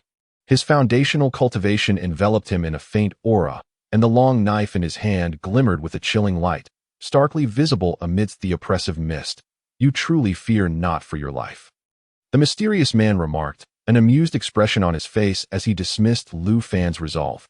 Then I shall oblige you. Lu Fan's brow furrowed slightly as he tightened his grip on the knife. Channeling his spiritual energy, the blade radiated in intense brilliance. He took the initiative, dashing toward the mysterious figure like a bolt of black lightning, the knife aimed at his throat. Humph, a mere parlor trick. The mysterious man scoffed, effortlessly evading Lu Fan's strike with an ethereal grace. Is this all the strength you possess? Is your system defective, or are you simply lacking? Undeterred by the taunts after his initial failure, Lu Fan swiftly pivoted, channeling his energy into the knife, which traced a graceful arc through the air, unleashing a flurry of cold light toward the mysterious figure. So you've reached the foundational stage. The mysterious man observed with interest, forming hand seals that conjured a black barrier that instantaneously rose to meet Lu Fan's assault. The strikes collided with the barrier, producing a series of crisp sounds, yet failing to inflict any harm. Who would have thought you had reached foundational stage? I had planned to toy with you a little longer, but it seems you cannot be left alive. A chill ran down Lu Fan's spine as he realized he might indeed perish here today. Taking a deep breath, he summoned all his remaining spiritual energy, causing the long knife to blaze with fierce intensity as he charged once more at the mysterious figure. A flicker of disdain crossed the mysterious man's eyes as he waved his hands, summoning countless tendrils of black energy that slithered toward Lu Fan like serpents. Realizing the imminent danger, Lu Fan swung his knife, severing the tendrils, but they rapidly regenerated. The dark energy began to ensnare Lu Fan, and beads of cold sweat trickled down his face as he prepared to escape the encroaching grasp. Yet when the black tendrils made contact with his body, they began to inflict wounds, blood seeping from his skin, staining his clothes crimson. The excruciating pain forced a cry from Lu Fan's lips. Desperately, he channeled his spiritual energy, wielding his knife in a flurry to break free from the suffocating darkness. However, the mysterious man's power was overwhelming. The inescapable black mist coiled around Lu Fan, seemingly infinitely reproducing, draining his energy and sapping his strength. The enigmatic figure observed Lu Fan's diminishing strength, a cruel smile curling at the corners of his mouth. If blame were to be assigned, let it fall upon your reliance on the system. Yet, you have savored its benefits, so fret not, for I shall make this swift and painless. Damn it, Lu Fan cursed vehemently. Vowing to meet his end standing, the mysterious individual paused momentarily, then his gaze hardened with murderous intent. You not understand. Insulting others is one thing, but to insult one's mother is beyond reproach. To hell with you. Even in the face of death, I shall not yield. Lu Fan shouted defiantly, I shall end your life this instant. The mysterious figure clasped his hands together, a dark aura constricting around Lu Fan, who felt an overwhelming force pinning him down, rendering him immobile. The figure advanced towards Lu Fan, a black dagger appearing in his hand, glinting ominously. A flicker of despair crossed Lu Fan's eyes, yet he summoned every last ounce of spiritual power, striving to break free from the bonds. However, his efforts were in vain. The dagger was raised, plunging mercilessly towards his chest. Lu Fan felt a searing pain in his heart, his spiritual energy dissipating instantly. The long sword slipping from his grasp as he collapsed to the ground, consciousness fading to this. How I perish. Tears streamed down his face, regret flooding his heart for not dedicating himself to his training, for not fully utilizing the system's many unfinished tasks remained. Lu Fan fell into a deep slumber, when suddenly, a surge of energy coursed through his body, restoring his faculties. His eyes snapped open, and he stood up. Oh no, I forgot about resurrection. The mysterious figure, who had just been preparing to enter the Imperial Hotel, was taken aback to see the seemingly lifeless Lu Fan rise once more. That I didn't expect you to resurrect. It must be a gift from the system, he mused, intrigue sparking in his eyes. But this is likely your only chance. Fear not, I shall kill you again. Lu Fan felt an overwhelming sense of indignation. To be slain twice by the same individual was unbearable. Had he known, he might have foregone resurrection entirely, for death was inevitable. The mysterious figure formed a hand seal, the dark aura reappearing, surging towards Lu Fan. Realizing he was outmatched, Lu Fan hastily summoned his energy and fled, desperate to evade being ensnared by the dark energy once more. Attempting to escape, the mysterious figure scoffed, casting a magical artifact that soared through the air like a menacing iron claw.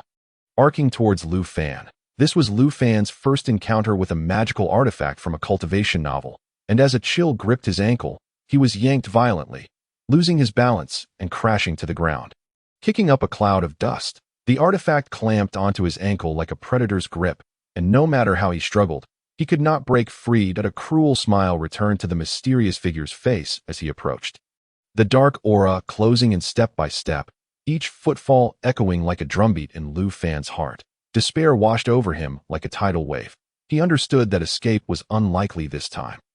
The dark energy enveloped him, and the mysterious figure loomed before him, as if observing an insignificant insect. Do you now regret your choices? Had you acquiesced to my demands earlier, perhaps I could have made you my subordinate. Now, even if you bow before me, I shall not entertain your pleas. Your father would be more fitting for such a gesture, Lu Fan retorted, unafraid of death. If I must die, I shall do so with a bang. To think I would serve you, with your gnarled teeth and dismal appearance. I mistook you for some lowly creature. The mysterious figure's disdain for insults regarding his appearance was palpable. The dark energy coiled tightly around Lu Fan. The dagger was raised high, and he bellowed, "Die!" Chapter 69. The system's salvation. Though Lu Fan was engulfed in despair, his gaze remained resolute. If death was his fate, he would meet it with dignity. Just as the dagger was poised to pierce his neck, a fierce gust of wind rushed in, accompanied by a powerful surge of spiritual energy. The mysterious figure's expression shifted as he instinctively halted his movement, sidestepping the unexpected assault. Who dares? A woman, appearing to be in her 20s, materialized before Lu Fan like a fleeting ray of light. Her graceful form was draped in a flowing white gown that accentuated her enchanting silhouette. Her long hair dancing in the wind, reminiscent of a celestial maiden from the realm of cultivation. Unholy wretches, dare you lay hands on my ally? Her bright, piercing eyes radiated an indomitable spirit. In her grasp was a long sword that shimmered with a ghostly blue light. Its tip aimed directly at the mysterious figure, spiritual energy swirling around the blade with a resonant hum. The mysterious figure squinted, scrutinizing the woman before him. Should you choose to meddle, I shall eliminate you as well. Do you know whom I serve? Ignoring his threat, the woman turned her gaze to the fallen Lu Fan, concern flickering in her eyes. Well done. You have not disappointed me. You are the system, Lu Fan exclaimed, his eyes widening in astonishment at the sight of this proud, ethereal savior. His heart raced with excitement. My goodness, I must express my gratitude to you. I am not the system. The woman frowned slightly. Keep talking back, and I shall have your tongue severed. She then positioned her sword horizontally, her voice cold. You few insignificant clowns think you can create a stir. My master and yours have agreed that this land is off limits. Yet here you are, daring to harm my ally. Clearly, you are courting death? Realization dawned on the mysterious figure, panic flashing in his eyes as he began to retreat. I advise you to be wise. Should it come to a fight, I can still inflict serious injury. Is that so?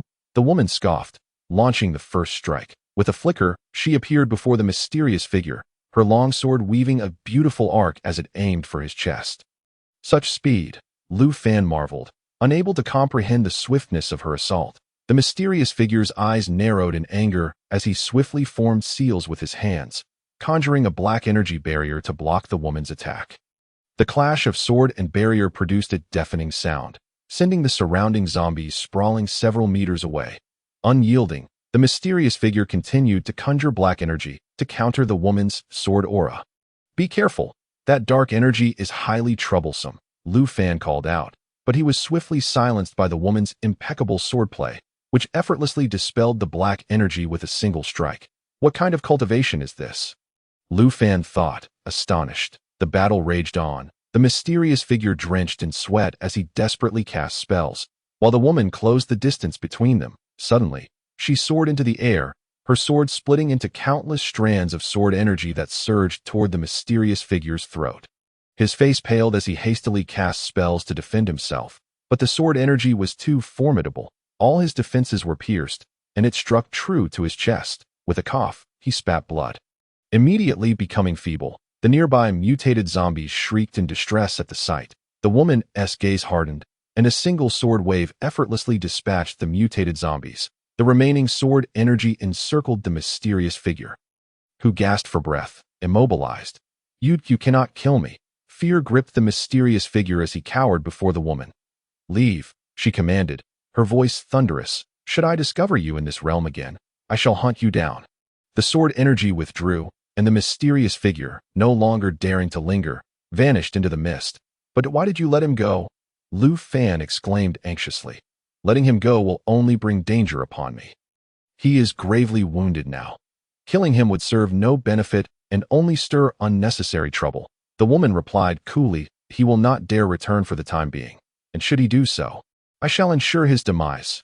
Hearing her words, Lu Fan sighed in relief. With such a powerful ally, perhaps he truly had nothing to fear. You have not disappointed me, even on the brink of death. You refused to conspire with him. Lu Fan awkwardly shook his head. That it is my duty. The tasks you have assigned me shall be fulfilled diligently. However, where did you come from?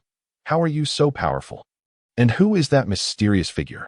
Who are your and his masters? The woman appeared slightly overwhelmed by his barrage of questions, responding impatiently.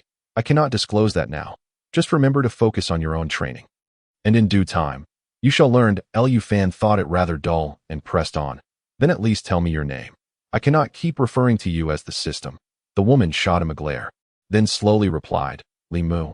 Miss Li, you are the most beautiful woman I have ever encountered. Lu Fan fell silent, having previously thought his acquaintances were unrivaled beauties, but they paled in comparison to Li Mu. Be quiet. Li Mu's cheeks flushed slightly, recalling Lu Fan's earlier indiscretions with utter disdain. She crushed a talisman, vanishing from his sight. Wait, are you leaving already? We barely spoke, Lu Fan lamented, feeling a sense of loss as he stood up, brushing off the dust from his clothes, and returned to the residential building. Upon entering, Li Qian and Zhou Yun rushed to his side, concern etched on their faces. Master, where have you been? We were worried sick. Indeed, my master, just moments ago, I heard the sounds of conflict outside. Accompanied by your cries, I felt an overwhelming urge to rush out and assist you. Lu Fan's heart warmed as he embraced the two individuals, offering them solace. Fear not, it was merely a minor henchman, and I have already dealt with him. Upon hearing Lu Fan's words, the two individuals finally felt at ease. Have all matters here been resolved? Li Qian nodded in affirmation. Everything is fine now. Captain Su has donned protective gear and proceeded to another residential building. Previously, he lost quite a number of people and expressed a desire to select a few more. Very well, let us conduct the selection within these two buildings to avoid unnecessary back and forth. Having settled the issues at hand, Lu Fan escorted Li Qian and Zhou Yun back to the shelter. Seated upon the sofa, Lu Fan pondered for a moment while smoking, then slowly remarked, Tomorrow, I intend to venture out, for a duration ranging from 1 week to half a month. You two should attend to your own affairs and refrain from venturing outside unnecessarily. Chapter 70. Qingyun City Master, where are you headed? May I accompany you? Li Qian inquired, placing a platter of fruit before Lu Fan. No need. This place requires your vigilance. That I have just learned from an outsider that there exists a base in Qingyun City, housing nearly 30,000 survivors that I plan to see if I can facilitate their relocation. 30,000? Everyone gasped in disbelief. Such a number would exceed our capacity. Indeed, hence I plan to organize the entirety of Jing City. This will make it more convenient for any future survivors who may arrive. Glancing at the time, Lu Fan noted it was nearing midnight. It's late. Let us all retire for the night. That moment. Zhou Yun hurried to Lu Fan's side, adopting a playful demeanor. Master, I performed splendidly today. Will you not reward me? Lu Fan chuckled softly, shaking his head. His heart was already filled with thoughts of Li Mu, leaving him disinterested in anyone else. Perhaps in a few days. I am rather fatigued at present. With that, he entered his room without a backward glance. Zhou Yun stood there, bewildered and disheartened, believing Lu Fan no longer loved her. Tears of grievance streaming down her face. Seeing this, Li Qian and the others quickly approached to comfort her. Do not fret. Master has indeed been quite weary lately. Furthermore, have you forgotten that he just battled zombies outside? Indeed, do not forget, Yun Yun. Master has always held deep affection for you. As Zhou Yun listened to their comforting words, she gradually set aside her worries, allowing a smile to return to her face. Early the next morning, Lu Fan emerged from his sanctuary, intending to seize the opportunity presented by the current lack of danger to seek out more survivors, thus affording him the time to cultivate in peace. He instructed Qin Yi and Su Chao to seek additional manpower, believing that with enough individuals, management would become easier. Lu Yue had Zhu Xiaoye to assist her. Once all arrangements were made, Lu Fan set forth in his RV towards Qingyun City. Qingyun City lay a considerable distance from Jing City, approximately over 1,300 kilometers away. Lu Fan navigated the desolate highway alone, the road stretching before him. Weathered billboards swayed precariously in the wind, producing creaking sounds, while abandoned vehicles lay scattered, their bodies cloaked in dust and rust. Gazing through the window at the desolate landscape, Lu Fan was filled with a profound sense of melancholy. Over the course of the past year, far too much had transpired. Initially, he believed that possessing a system would allow him to navigate this apocalypse with ease, yet the relentless challenges had drained him. The events of yesterday had particularly struck him. He realized that even with the system, without sufficient strength, he was merely an ant in the eyes of others. Memories of the mysterious individual's gaze and Li Mu's attitude replayed in his mind. Solidifying his resolve, once he resolved these matters, he would dedicate himself to rigorous training. He was no longer the Lu Fan of the past. He aspired to grow stronger, determined to conquer even someone as ethereal as Li Mu. Lu Fan pressed on, driving for approximately 16 hours before finally reaching Qingyun City. It was now around 1 in the morning, and he cruised through the deserted streets, occasionally honking the horn in hopes of locating the base of 30,000 survivors. As he aimlessly searched, a large community came into view. Hailong Community. The perimeter of the community was bordered by walls nearly 2 meters high, topped with barbed wire, with some gaps having been deliberately sealed to thwart zombie incursions. This must be the place that Lu Fan parked the RV at the community entrance, disembarked, and leaped over the wall. Initially, he assumed the community would be modest in size, incapable of accommodating 30,000 individuals. However, once inside, he realized his error. Hailong Community was the largest in Qingyun City, having housed over 50,000 residents before the apocalypse. Walking along the deserted streets, he sought a place to inquire about the situation. He approached a door and gently knocked. "Is anyone there?" No response came, prompting Lu Fan to ask, "Are there any survivors?" Footsteps echoed from within, and he discerned that there were likely 3 or 4 individuals. Who are you?" "I am a survivor from another place, seeking to speak with your leader." A hushed murmuring ensued within, and then a woman's voice retorted, "Impossible. The outside is filled with toxic gas." "How could you possibly survive?" Another female voice chimed in. "Could it be a mutated zombie? Are they now so terrifying that they not only speak, but also disguise themselves so convincingly?" Lu Fan chuckled awkwardly. "Having forgotten about the fog, you misunderstand. The gas has no effect on me, which is why I remain unharmed." "You're talking nonsense." One of the women shouted. "We must alert the others. A zombie has breached our defenses." Suddenly, an alarm blared, startling Lu Fan. "Miss, perhaps you could direct me to your leader. I wish to speak with him." The individuals inside remained silent, leaving Lu Fan no choice but to depart. The alarm's shrill sound pierced the night, prompting all survivors to peer out their windows. They beheld Lu Fan standing amidst the fog, unharmed. Astonishment spread across their faces. "Who is the leader? I need to speak with him regarding urgent matters." At that moment, a loudspeaker crackled to life. "Who are you? And what business do you have here? Why is the fog ineffective against you? Not to be rude, but could you at least allow me to find your leader before questioning me? If you're frightened, you may have someone tie me up. That should suffice."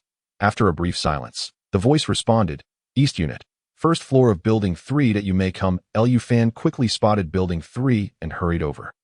Reaching the designated location in mere minutes, as he entered, the door slowly opened, revealing a burly man brandishing a gun aimed directly at Lu Fan. "Quickly, shut the door." Lu Fan secured the door and raised his arms. "Go ahead and bind me." Another individual picked up a rope, ready to tie him. At that moment, a man appearing to be in his 40s chuckled. The middle-aged man, named Seng Hao, managed to rally a group of survivors during the apocalypse through his formidable charisma. Possessing remarkable foresight, he anticipated the impending torrential rains followed by an extreme cold snap, predicting that conditions would only worsen. Under his leadership, a community was established and an extensive array of supplies was scavenged, eventually accommodating a significant number of survivors. As the oppressive heat set in, rendering daytime excursions nearly impossible, he continued to venture out with a few companions under the cover of night to seek provisions. He faced not only the harshness of the weather but also the ever-present threat of zombies, making survival exceedingly challenging. Fortunately, he never abandoned anyone, earning the unwavering loyalty of the entire community, regardless of age or gender. However, as their numbers swelled, the scarcity of resources became increasingly pressing. All nearby supplies had been thoroughly scavenged, leaving them in dire straits. At that juncture, his community boasted over 10,000 survivors when a mysterious figure approached him with a proposition. The terms were simple. The enigmatic individual would supply him with resources, and in exchange, during the week following the extreme heat, he was to consolidate all nearby smaller bases into this community. Delighted by what he perceived as the arrival of a savior, Sang Hao agreed without hesitation. With food secured and temperatures gradually falling, the entire community rejoiced as he brought back survivors from hundreds of kilometers around, thus forming a substantial survivor base. However, upon reaching the final base, he witnessed a mutated zombie ruthlessly attacking a human. As he prepared to confront the creature, it unexpectedly fled. That a sense of familiarity washed over him as he realized that this mutated zombie was under the control of the mysterious figure who had previously claimed to have dominion over the undead. A chilling realization struck him. He understood the ulterior motive behind the mysterious figure's assistance. At that moment, Lu Fan also grasped the plan of the enigmatic individual who seemingly intended to exploit Sang Hao to gather all survivors in one place, thereby facilitating the feeding of the mutated zombie. Lu Fan, having refrained from agreeing to such terms himself, felt a surge of admiration for the man before him. He spoke. "Brother Sang, rest assured, that dark fellow is dead. I learned of your situation from his lips, which is why I traveled so far. Are you looking to consolidate us?" Sang Hao regarded Lu Fan with skepticism, asking, "Are you certain you are unlike that fellow?" "I do not wield control over the undead, and our base occasionally faces zombie attacks. Brother Lu, we have nearly 30,000 survivors. Do you have enough supplies?" Lu Fan laughed heartily. "Brother Sang, whether it be 30,000 or 300,000, I have more than enough provisions." Sang Hao remained unconvinced, redirecting the conversation. "How do we relocate these 30,000? We cannot traverse in this acid rain and fog as effortlessly as you." Feeling challenged by Sang Hao's disbelief, Lu Fan's stubbornness flared. "Wait here a moment." He swiftly returned to his vehicle, retrieving several prime steaks and roasted lamb legs. "Wow!" exclaimed two of Sang Hao's subordinates, their mouths watering as they gazed longingly at the food in Lu Fan's hands. Sang Hao, equally incredulous, widened his eyes and asked, Brother Lu, where did you acquire this?" Lu Fan replied with pride, "Now do you believe I am deceiving you? This is fresh meat." He then tossed 3 boxes of cigarettes to Sang Hao, stating, "I have plenty of supplies, far more than I can consume. As for the reason, do not inquire at this moment." Sang Hao began to trust Lu Fan, considering him akin to the mysterious figure, albeit one of virtue rather than malice. "But how do we relocate these 30,000? The outside is fraught with fog and acid rain, not to mention the multitude of ravenous zombies watching us." This indeed posed a significant challenge. While Lu Fan could provide over 10,000 protective suits, such visibility would attract undue attention, and encountering zombies would be perilous. Should he be absent, the survivors would undoubtedly face annihilation. Suddenly, an idea struck him, prompting him to ask, "Brother Sang, how many people do you have under your command? How do you manage such a large group?" "I have assigned 3 of my most trusted individuals to each oversee 10,000, and each of them has recruited 10 more to manage 1,000 each, totaling about 30 overseers. Our guard force consists of over 200 AS." Lu Fan calculated. He acknowledged Sang Hao's impressive capabilities and the community's capacity to accommodate many survivors. He realized that he need not expend effort on relocation. With an increasing population, a single base would be insufficient. "I have a plan." Chapter 72. The arrival of bad news. Relocating so many survivors was indeed daunting, especially with the ongoing acid rain and fog that could claim lives with a single misstep. "Brother Sang, You and the others should remain here. I will restore all living facilities to normal and bolster the defenses. After the mysterious figure's demise, the zombies will undoubtedly assault this place, so you and your comrades must guard it diligently. Sang Hao nodded gravely, but inquired, how will you restore the living facilities? Shall I find some electricians to assist? Not necessary. This task is trivial for me. With the plan confirmed, Lu Fan prepared to act. He instructed Sang Hao and his men to return and rest before departing the room. After assessing the situation, Lu Fan spent the night restoring the water and electricity of the Hailon community and filling 2 vacant rooms with supplies and necessities. Brother Lu, Sang Hao exclaimed with excitement as Lu Fan arrived at his quarters. Rushing forward to shake his hand, no, Brother Sang. I must thank you on behalf of everyone. Brother Sang, that you make me feel old. Sang Hao laughed heartily, elated to grasp Lu Fan's hand. From now on, you shall be the true leader of the Hailon community.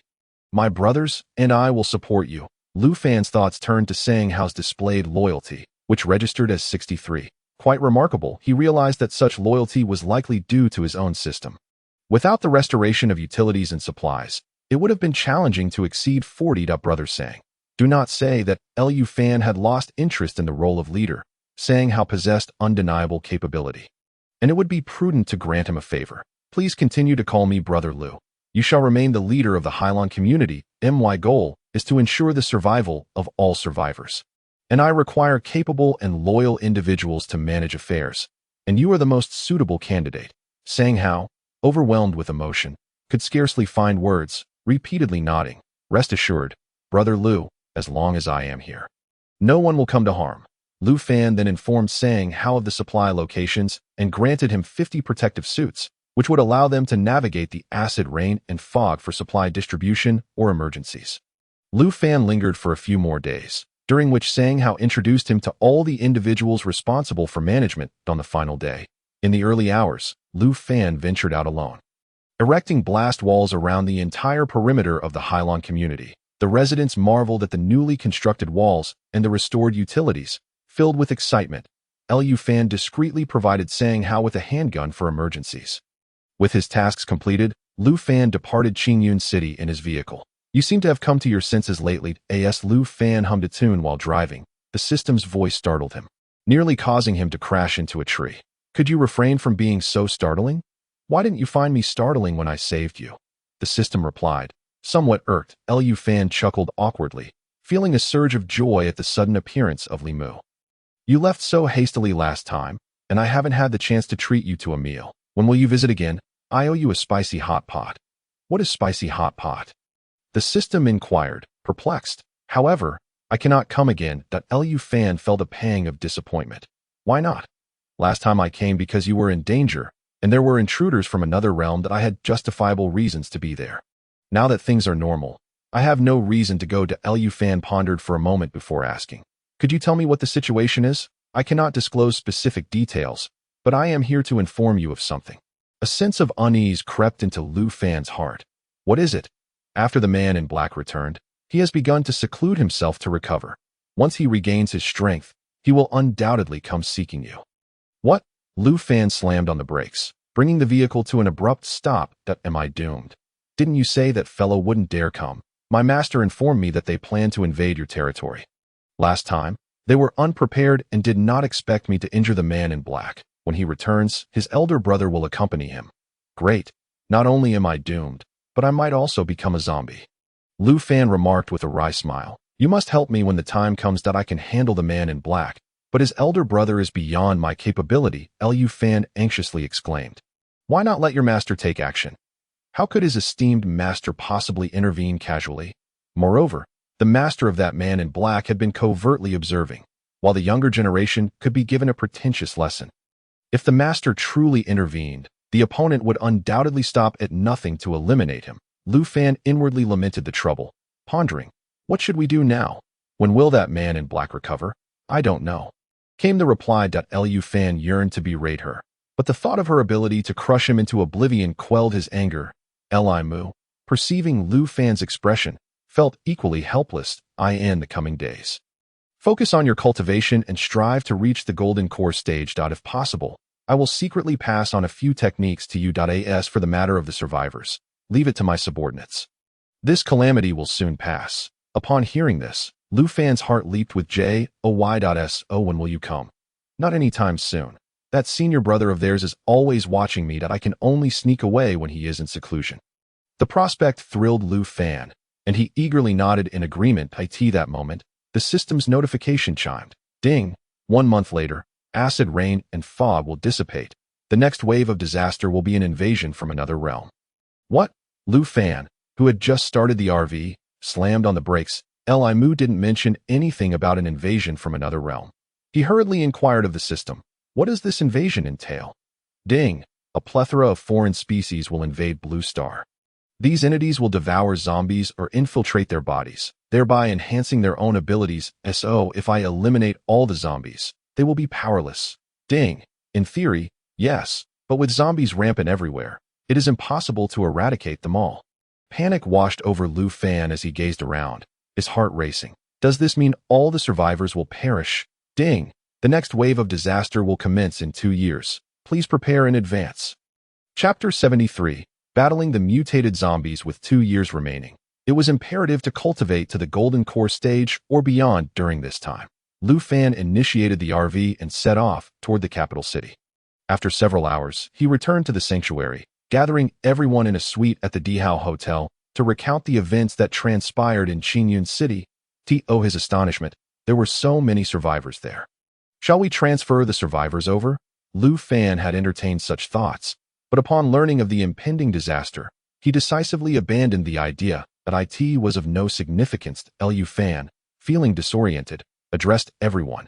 In a month, the acid rain and fog will vanish. Li Qian, Su Chao, you two are to venture out in search of other survivors and bring back as many as you can. Captain Qin, you are in charge of maintaining order at the base. Zhu Xiaoya and Lu Yue, you will manage the newly arrived survivors. Everyone nodded in agreement. If you need weapons, you can approach Li Qian, but remember, do not give them to anyone untrustworthy to prevent unforeseen incidents. Lu Fan's demeanor and words left the others feeling somewhat disconcerted, as if he were preparing to depart. In the time to come, avoid seeking me out unless there is something of utmost importance. His gaze swept over the crowd, questioning whether they understood the gravity of what he meant. They exchanged uncertain glances, and Qin cautiously inquired, like during a riot or a zombie attack. Lu Fan shook his head. Those minor issues you can resolve yourselves. Qin drew in a sharp breath, unsure of Lu Fan's true intentions. As long as you can make decisions independently, do not disturb me unless it is absolutely unavoidable. Li Qian understood Lu Fan's intentions and quickly reassured, I understand, Master. You can rest easy with me here. Lu Fan nodded. Discuss amongst yourselves. I shall return. Having said that, he left the suite and resumed his cultivation within the sanctuary. In the suite, the others turned to Li Qian, awaiting her directives. Once this month passes, I and Captain Su will venture out to seek survivors and deliver supplies to Qingyun City, while Captain Qin stays behind. You two should gather as many personnel as possible during this month. Su Chao asked. What if the incoming survivors cannot be accommodated? Li Qian pondered for a moment. Then we shall send them to Qingyun City. As long as they are gathered together, it will suffice. After assigning tasks, everyone dispersed to attend to their duties. Li Qian, feeling somewhat fatigued, reclined on the sofa, lost in thoughts of Lu Fan's figure. A month swiftly passed, and the acid rain and fog vanished. One day, Lu Fan emerged from his space, just as Li Qian and Su Chao were preparing to venture out in search of survivors. He reiterated several instructions before hastily returning to the sanctuary. 3 more months elapsed, during which Lu Fan had not left his room. Suu and Zhou Yun were aware of Lu Fan's activities, but Lin Shui and others were oblivious, perplexed by how a normal person could go 3 months without sustenance. They were compelled to check on Lu Fan's condition. Are you 3 courting death? With Li Qian absent, Su Yu and Zhou Yun did not dare reprimand Lin Shui and her companions. Zhu Xiaoya shouted. The master has previously instructed us all not to disturb him unless it is an emergency. I assure you, should you dare to enter, the master will expel you. Hao Ting felt a pang of fear. But Lin Shui had long been displeased with Zhu Xiaoya. In a fit of anger, she marched up to Zhu Xiaoya, pointing accusingly. What are you to reprimand me? When we were following the master, you were serving others. You. Zhu Xiaoya, incensed by her words, raised her hand and slapped Lin Shui. How dare you hit me? Lin Shui, flushed with indignation, raised her hand to retaliate. Enough? Just then, Li Qian returned to the sanctuary. If you two wish to fight, take it outside. Upon seeing Li Qian, both ceased their altercation, ready to report the other. However, Li Qian interjected, zombies are approaching. We will address your quarrel after we deal with them. With that, she grabbed a gun and exited the sanctuary. While Li Qian and Su Chao were relocating survivors, they were targeted by a horde of zombies that silently followed them until they reached the Dihao Hotel before launching their attack. Outside the hotel, Qin Yi and Su Chao, along with their subordinates, were resisting the oncoming zombies, but these creatures surged like a tide, relentless and unending, forcing the two to gradually retreat into the hotel. Captain Qin, I will cover you. You take the others back to the Dihao Hotel. Close the door once I get inside. Understood. Qin Yi replied tersely, waving his hand as his men rushed into the hotel. Just then, a howling sound echoed, and a mutated zombie blocked the entrance. Qin Yi quickly raised his gun and unleashed a barrage of fire, but the mutated zombie moved with incredible speed, effortlessly evading his shots with a few swift sidesteps before charging at him with reckless abandon.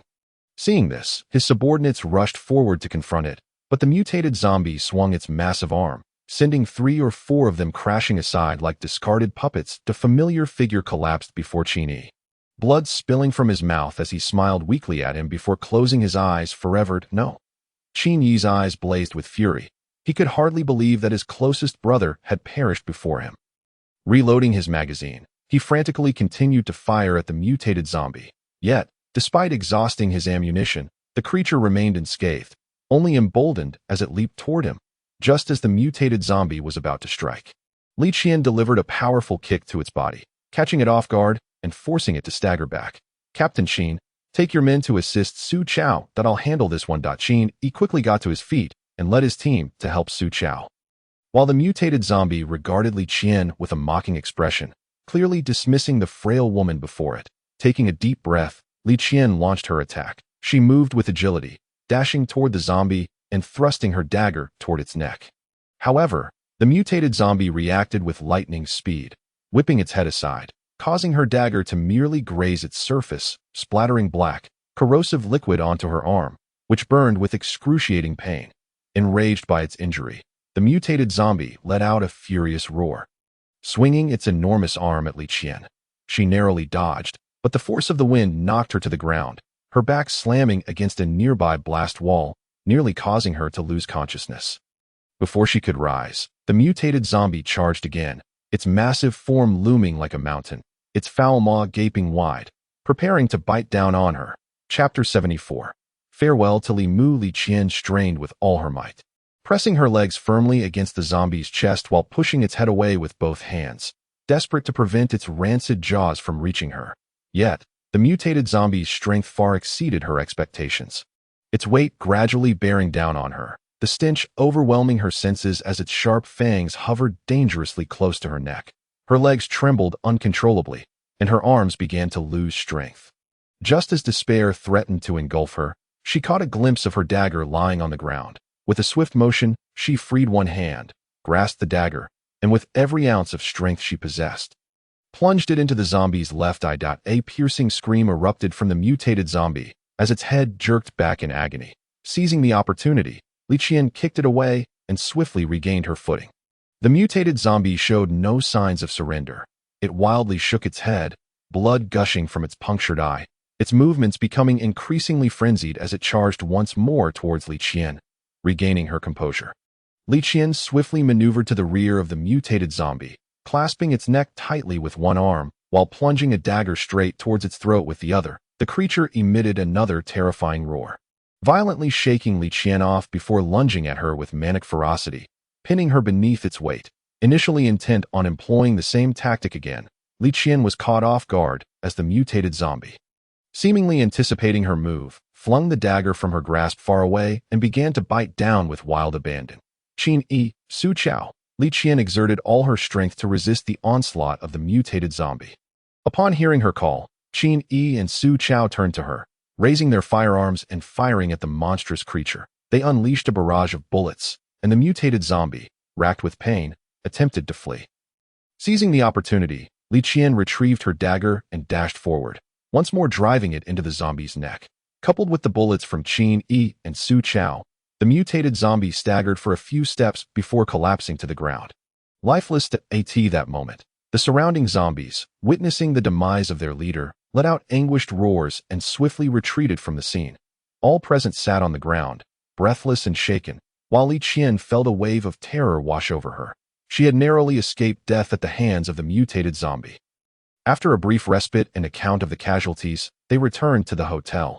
This ordeal had instilled a lasting lesson in Li Qian, rendering her largely unscathed from subsequent large-scale zombie assaults during her search for survivors. Meanwhile, Lu Fan remained immersed in his cultivation, oblivious to the events unfolding outside. Over the course of 3 to 4 months, he had reached the pinnacle of the initial stage of foundation building. Preparing for an imminent breakthrough to the mid-stage in fact, he could have advanced a month ago, but out of caution, he chose to wait, allowing the spiritual energy within him to peak for greater assurance. Half a year passed, and Lu Fan had spent a full 9 months within the spatial realm. During this time, Li Qian had been diligently searching for survivors, and now, the Dihao Hotel was home to nearly 10,000 survivors. Even more thrilling was her discovery of a larger organization elsewhere, boasting tens of thousands of survivors, robust defensive measures, and weaponry. Although they lacked food supplies, the arrival of Li Qian and her group significantly alleviated their hardships. She refrained from mentioning the prospect of relocation, intending to wait until Lu Fan emerged to make that decision. Lu Fan's cultivation had advanced to the late stage of foundation building half a month prior, and an aura of chilling cold now enveloped him, sending shivers down the spine of those around him. One day, while Li Qian and a few others were taking in the fresh air in the open space of the Dihao Hotel, a woman unexpectedly leaped in from beyond the blast-proof wall. Did she just fly in? Su Yu gasped, fearfully hiding behind Li Qian. Qin Yi, noticing the intrusion, instantly raised his weapon, aiming at the woman. As the group regained their composure, they found themselves captivated not by her arrival, but by her striking beauty and poise. She donned a flowing moon-white gown, her skin as smooth and delicate as mutton-fat jade, and her eyes resembled deep pools. Exuding an air of frosty depth, her long, lustrous hair cascaded down her back like a waterfall, the strands glistening softly, held up by an ancient jade hairpin intricately carved with a lifelike, auspicious dragon design, adding an aura of mystery and majesty. All were enchanted by her presence, especially Su Yu, who felt like a mere jester in comparison, her eyes filled with envy. Who are you? Li Qian discerned the woman's extraordinary nature and, realizing she might not be a match, signaled Qin Yi discreetly. Understanding her cue, he silently led the others to surround the newcomer. Call Lu Fan out. The woman maintained a calm demeanor, her every gesture radiating elegance and grace. Li Qian felt a jolt of surprise but maintained her composure, responding, Mr. Lu is currently occupied with urgent matters and cannot be disturbed. The woman slightly furrowed her brow, revealing impatience. I have little time. Relay this to him. Li Mu is looking for him, and he will come out. Li Qian grew increasingly wary of the woman, but, noting her confidence, conceded, Very well, please wait here while I inform Mr. Lu. With that, Li Qian returned to the shelter and relayed the message to Lu Fan. Upon hearing her words, Lu Fan's eyes widened, gleaming with intensity. He sprang from his meditation, exclaiming, Quickly, bring her in, feeling a tinge of jealousy. Li Qian had never seen Lu Fan display such concern for another woman, but she nodded in agreement and ushered Li Mu into the shelter. Su Yu and the others followed, their curiosity piqued by the mysterious woman. Lu Fan, beaming with excitement, greeted her. Miss Li, you should have informed me of your arrival in advance. I would have come to welcome you. No need, Li Mu replied with a hint of aloofness. I have little time. Prepare swiftly. Lu Fan nodded vigorously, guiding her into a room. Who is this woman? She's stunning, like a fairy, Su Yu remarked in awe, her gaze lingering on the room. Fool, when the master no longer needs you. You'll be the one crying, Zhou Yun teased, pinching her cheek. Lin Shui and the others wore expressions of envy, for Lu Fan had never shown such regard for them.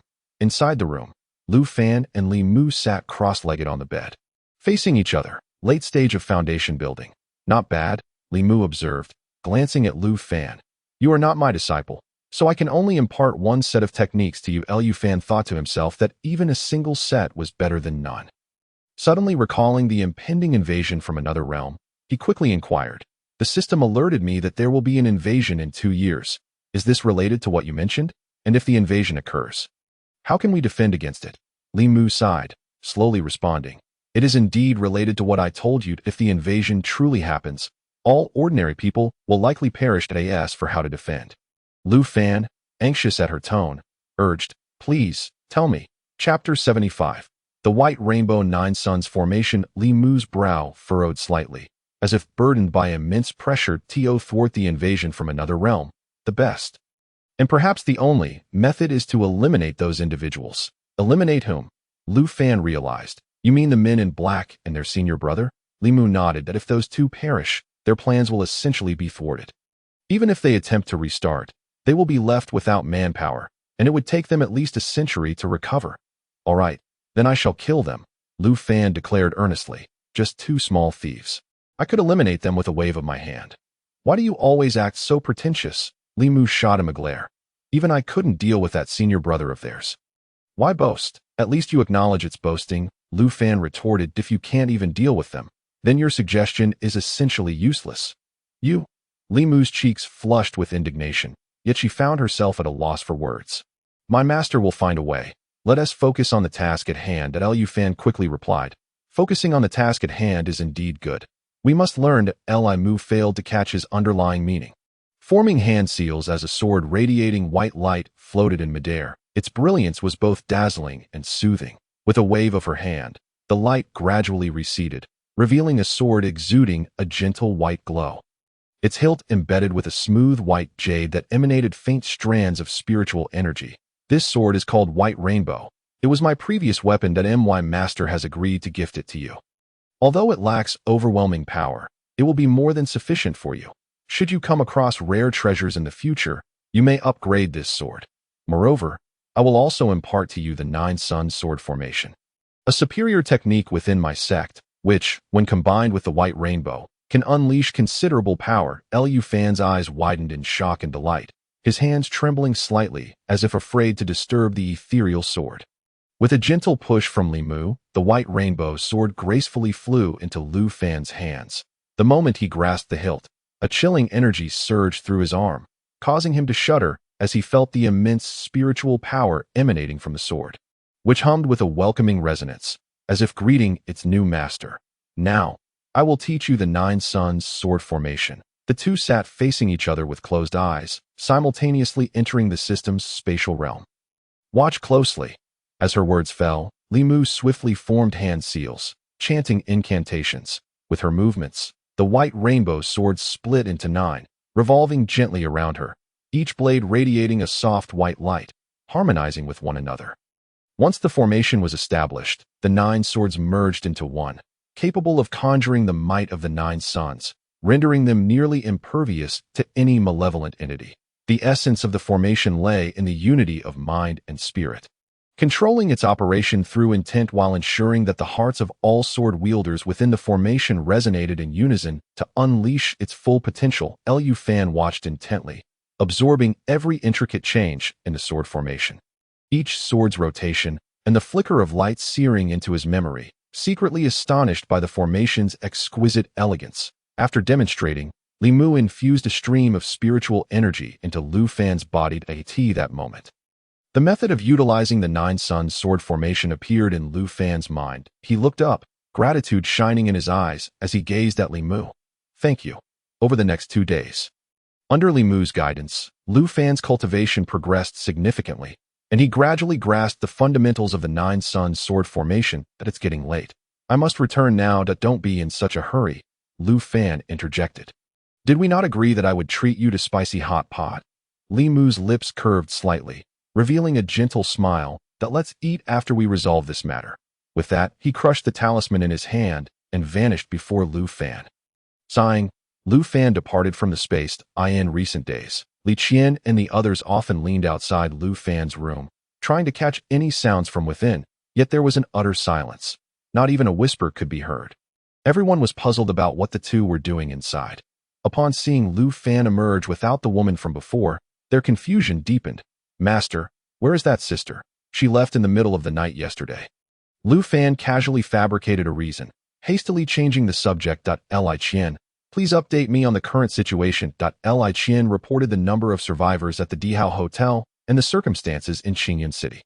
Moreover, I've discovered a group in Jiang City with a greater number of survivors than in Qingyun City. She relayed this information, awaiting Lu Fan's instructions. You mean you have already made contact with them and provided them with supplies? Li Qian nodded. I did not mention the matter of incorporation. It matters not. The issue of incorporation is of little consequence now. Lu Fan wished to withhold this matter from the others, concerned it might incite anxiety among them. He frequently dispatched individuals to deliver supplies, ensuring their safety, and the same was true for Qingyun City. Li Qian nodded, discerning that Lu Fan harbored concerns, yet she understood the importance of refraining from prying. Just then, the intercom crackled with Zhu Xiaoya's voice. Li Qian, there's a significant matter I need to report to you in person. Have them come over. Moments later, Zhu Xiaoya and Lu Yue hurriedly entered. And upon noticing Lu Fan, they respectfully greeted him. Lu Fan regarded the two with calmness. What is it? Captain Su, while searching for survivors, discovered that these zombies have inexplicably gathered together. Moreover, when Su Chao drove by with his team, those zombies did not attack. They merely stood there in a dazed. Lu Fan's brow furrowed, a sense of foreboding washing over him. Gathered together? Are you suggesting all the zombies are congregating? Zhu Xiaoya quickly shook her head. No, Captain Su's exact words were that he encountered zombies clustered together in many cities, and they did not attack upon seeing humans. They stood there vacantly, as if devoid of souls. Lu Fan pondered this carefully. Yet he could not grasp why the zombies had suddenly changed. However, one thing he was certain of was that these alterations in the zombies were undoubtedly linked to the invasion from another realm. Observing Lu Fan's furrowed brow in silence, Zhu Xiaoya cautiously inquired, Master, should we investigate this matter? No need. Lu Fan slowly lifted his gaze, his stern countenance sending chills through those present. They all understood that Lu Fan had never displayed such a demeanor regarding previous events.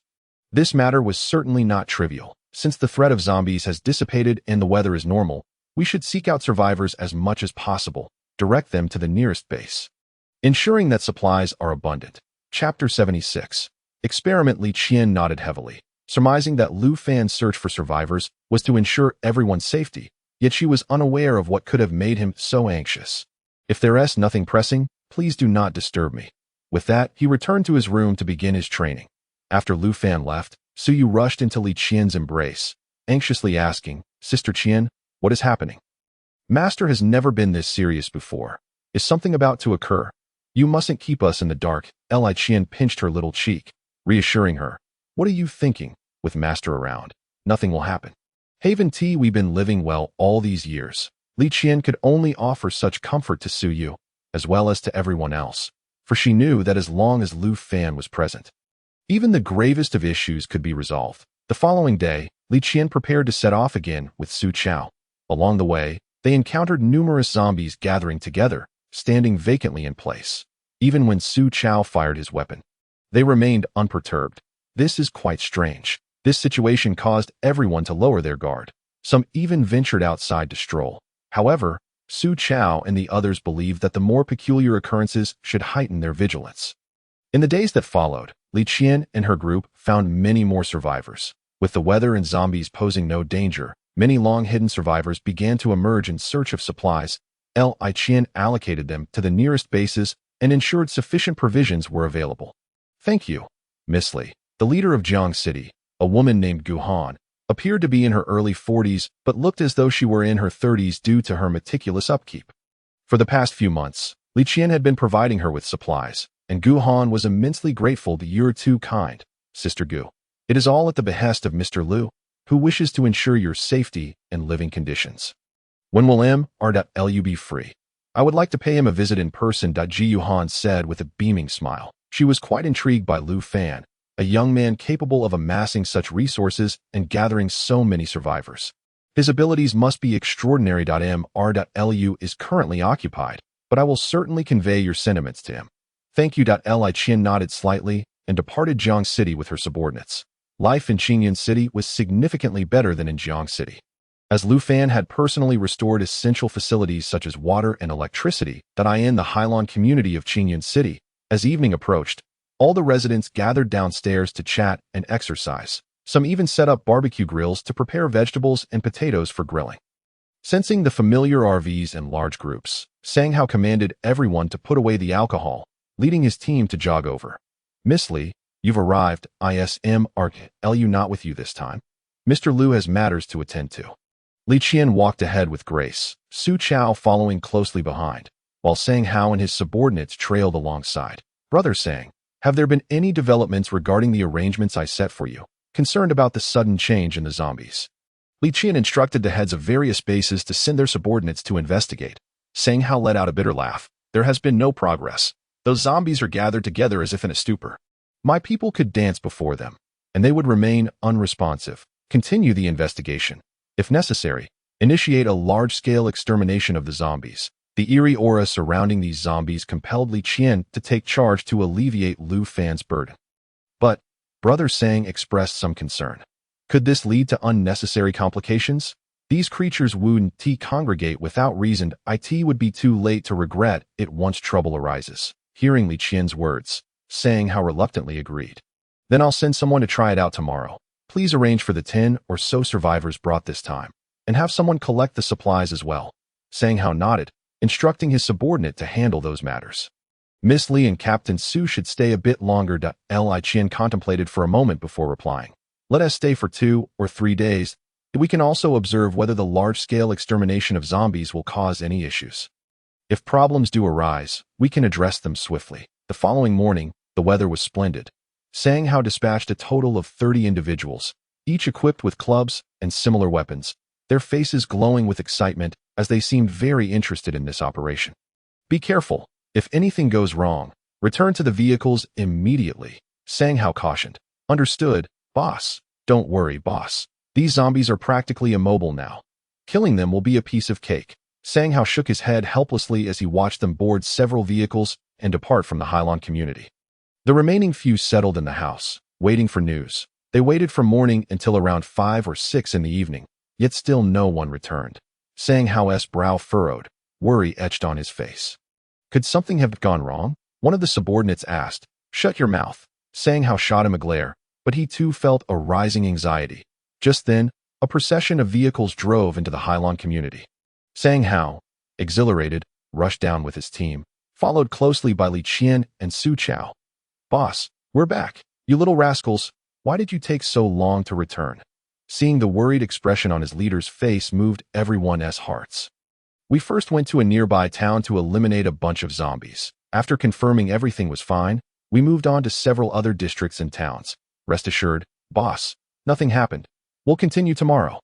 Good, good, good. I'm glad to hear that. Sang Hao laughed heartily that you've all worked hard. Go take a shower, and then come eat at my place. Li Qian also smiled upon seeing this. It seemed her idea was indeed effective. Turning to Su Chao beside her, she said, since nothing happened, let us depart tomorrow. Don't be hasty. Su Chao, unlike the others, felt even more vigilant. Something doesn't feel right. Let us stay for another 2 days. If nothing occurs, we can leave then. All right, I'll defer to your judgment. The next day, the 30 individuals set out as usual in the morning. This time, Sang Hao was far less anxious than the previous day and busied himself with other matters. Around 2 in the afternoon, while Li Qian was napping, she suddenly heard someone shouting in the community. She sprang up, grabbing her gun from the side, and rushed downstairs. What is going on? At this moment, Sang Hao had also arrived, and 30 individuals drove back to the Hailan community. The leader spoke. Boss, we were in the midst of slaying zombies when, inexplicably, they all began to flee as if spurred by some unseen force. Chapter 77. The mutation of the zombies fleeing. What do you mean by fleeing? Li Qian inquired anxiously. Did any of the zombies harm you? I'll explain. Another subordinate stepped forward. None of us were injured. The zombies paid us no mind, and on our way back, we encountered numerous zombies, all heading in the same direction. Which direction? It seemed to be north. Li Qian promptly stated. Captain Su, we must return and inform Mr. Lu of this news at once. Her heart was heavy with regret for having made a unilateral decision. In the current predicament, she felt utterly lost and could only hasten to notify Lu Fan. Brother Sang, please ensure everyone remains safely in the community and does not venture out, that I will return with reinforcements. With that, Li Qian and her companions drove away from the community, heading towards the Dihao Hotel in Jing City. As they traveled, the previously clear skies darkened ominously, a peculiar phenomenon that sent a shiver down everyone's spine, as if something monumental was about to transpire. While en route, they observed hordes of zombies racing northward, their destination shrouded in mystery. Should we follow them? Su Chao asked from the side. Having already erred once, Li Qian was reluctant to take further risks. No, let us refrain from pursuing. I will relay the information to Mr. Lu when we return, and he can decide. At that moment, Lu Fan was in seclusion, having spent nearly 4 months in intense cultivation. He was on the verge of reaching the Golden Core stage. Having prepared meticulously for 3 days to calm his nerves, with a slow exhalation of spiritual energy, he closed his eyes once more, allowing the energy within him to circulate rapidly as he surged towards the Golden Core stage. At this juncture, the spiritual energy within him surged like a tidal wave, crashing through his meridians. Boom! A deafening sound erupted, echoing as though it emanated from the heavens above. His body trembled violently as the surrounding spiritual energy coalesced into a massive vortex. Lu Fan's complexion paled slightly, beads of sweat forming on his forehead as he clenched his jaw, struggling to withstand the immense force exerted by the vortex of energy. Suddenly, a deep rumble resonated from within him, and his body jolted as the spiritual energy twisted under the pressure, creating visible ripples. "Break for me," Lu Fan shouted, exerting all his strength as the light of his inner energy blazed brilliantly, gradually shattering the vortex. The previously formed whirlpool of energy surged wildly in one direction, and a warm, gentle force began to flow steadily within him, transforming the chaotic energy into an ordered stream. A golden core, radiating a soft glow, gradually took shape. The surface of the core shimmered with runes, exuding a mysterious and powerful aura. "I succeeded," Lu Fan exclaimed, raising his hands as a terrifying energy surged forth from them. With a mere thought, the Baihong sword materialized in his grasp, its might amplified by the Golden Core stage, causing the very space around them to quiver. At that moment, Li Qian's voice called from outside. "Master, there is something of great importance." Lu Fan's figure flickered as he exited his space and opened the door. As Li Qian began to speak, she was struck by the unfamiliarity of Lu Fan's presence, a sensation that had never before accompanied him. She was unaware of the reason behind this feeling, only that the aura radiating from Lu Fan could easily spell her demise. Noticing Li Qian's expression, Lu Fan withdrew his energy and said, "Speak." Li Qian, now glistening with perspiration, felt a relief as the overwhelming sensation dissipated. Otherwise, she might not have endured much longer under such pressure. It is about the zombies. Li Qian relayed the situation truthfully to Lu Fan. "I'm sorry, Master, it's all my fault for acting rashly, which has led to this upheaval. It is not your fault." Lu Fan recalled Li Mu's previous words, realizing that over a year had passed, and the mysterious individual must have recovered from their injuries. Furthermore, the impending invasion from the other realm was drawing near. You've worked hard during this time. Come with me to Jiang City. Thereafter, you need not concern yourself with what follows. Li Qian feared that Lu Fan had lost faith in her, pleading anxiously, "I can do it. Master, please do not abandon me." Lu Fan smiled gently, patting her head reassuringly. "I have not abandoned you. Take a moment to rest.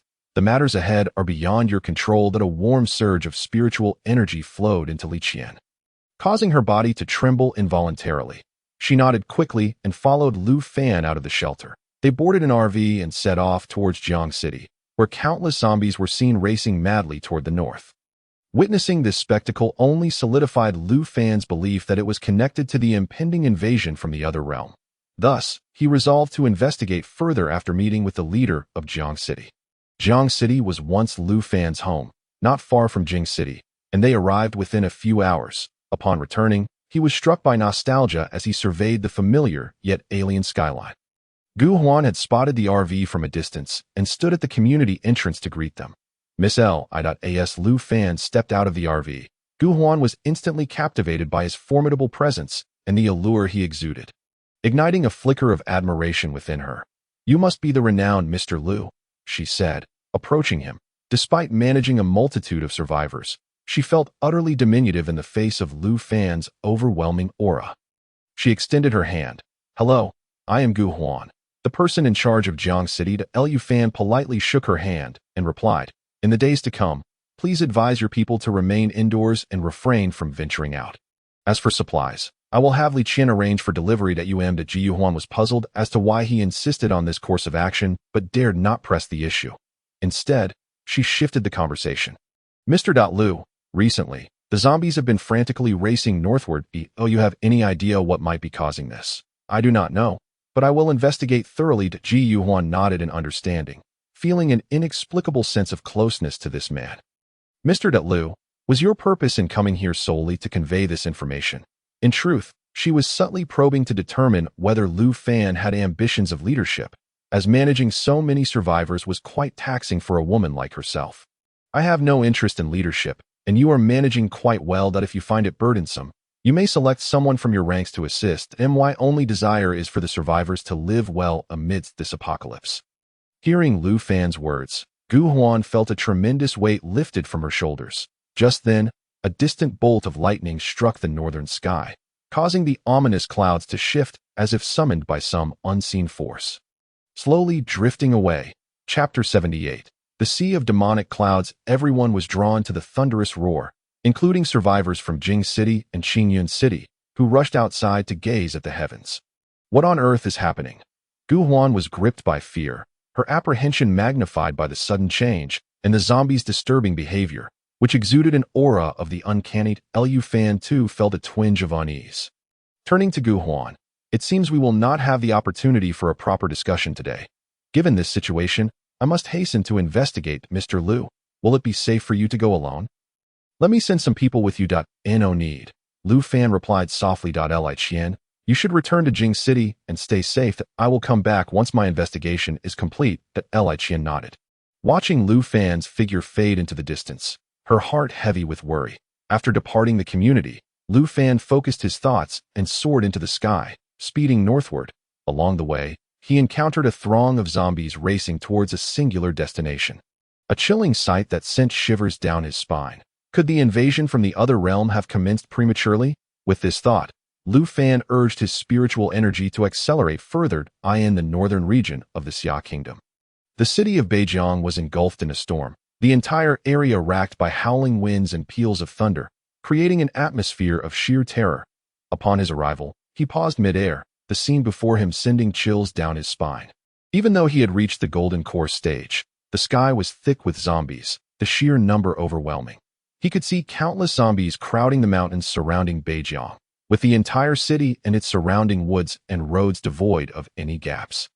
Above, a swirling vortex of dark clouds hung ominously, resembling a black hole suspended in the sky. Lu Fan quickly called upon the system. "System, didn't you say the invasion from the other realm wouldn't begin for another 6 months? Why has it started early?" "Ding, the invasion from the other realm has not commenced prematurely. As for the cause of this anomaly, the system is equally unaware." "Damn," Lu Fan cursed under his breath and called out for Li Mu several times, yet received no reply. Without any assistance, he flew to a rooftop to observe the zombies below. Lu Fan observed that these zombies seemed to have been guided by the vortex to this location.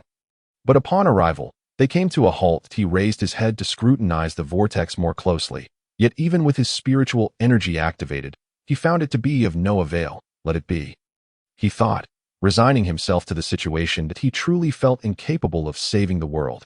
Had he known, he would have preferred to be killed by Qiao Yu back then, allowing someone else to take on the burden of salvation. After spending another hour in observation without any new discoveries, only noting that all the zombies had gathered here, Lu Fan let out a helpless sigh and turned to fly towards the direction of Jing City. Minutes later, the vortex expanded further, and a glimmer of light shone from its depths as a figure emerged from within. This individual sniffed the air, sensing Lu Fan's presence, and a peculiar smile crept across his face as he pursued Lu Fan with lightning speed. By this time, Lu Fan had reached the outskirts of Jing City, yet inexplicably, an unsettling feeling began to gnaw at him. Even the Baihong sword appeared uncontrollably in his hand, emitting a series of ominous hums. Furrowing his brow, Lu Fan glanced back. Aside from the vortex having grown slightly larger, there was nothing else amiss. How strange. Gently caressing the sword's body, he attempted to soothe the Baihong sword. Just then, a figure materialized before him like a phantom.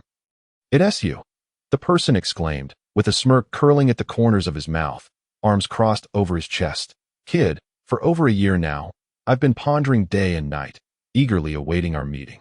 A wave of nausea washed over Lu Fan. "Spare me your theatrics. If you can't find a girlfriend, don't come looking for a same-sex partner, with that dark and dreary appearance of yours. No one would ever glance your way." "Keep talking," the mysterious man said, surprisingly not enraged, but instead wore a smile as he regarded Lu Fan. "Say a few more words. Otherwise, you may not get another chance." Lu Fan understood the implication behind his words and instinctively scanned his surroundings, probing with his spiritual energy, yet he could not locate the senior brother Li Mu had mentioned.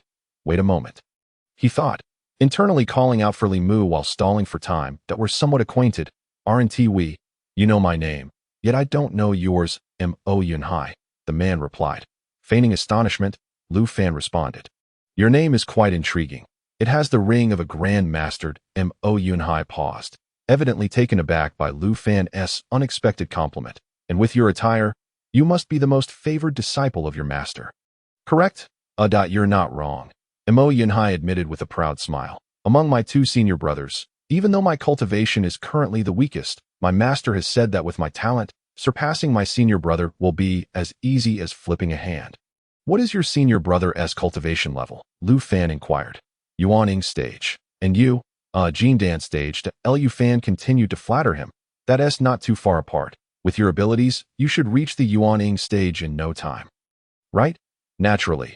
Mo Yunhai laughed heartily. But suddenly, he sensed something was off. He quickly regained his composure. "Kid, no need for flattery. Today, you shall die." "Wait," Lu Fan shouted anxiously. He had realized that their cultivation levels were indeed equal. Yet he doubted his ability to eliminate this foe, especially with Li Mu absent. He needed to buy time for Li Mu's arrival. "Why do you want to kill me? Do I have a grudge against you?" With a look of grievance, Lu Fan continued, "I pose no threat to you. You can do whatever you wish." "Humph. If it weren't for you, I wouldn't be injured. My cultivation wouldn't have fallen to the early Jindan stage."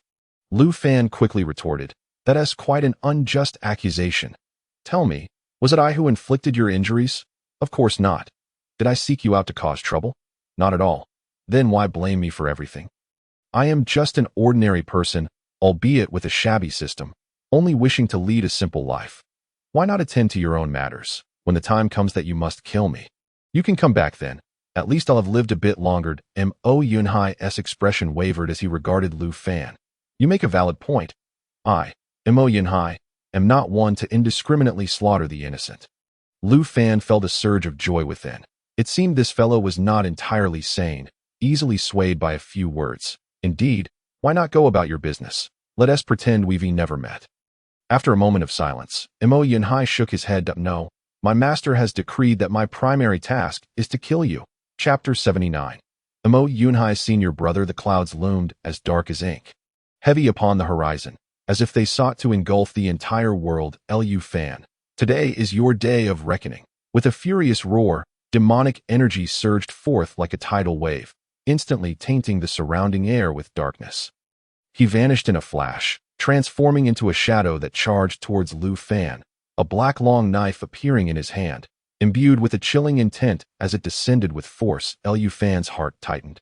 And with a gentle flick of the Baihong sword, he unleashed a wave of sword energy that collided with the black long knife. A sharp clang resonated through the air, as sparks ignited from the clash.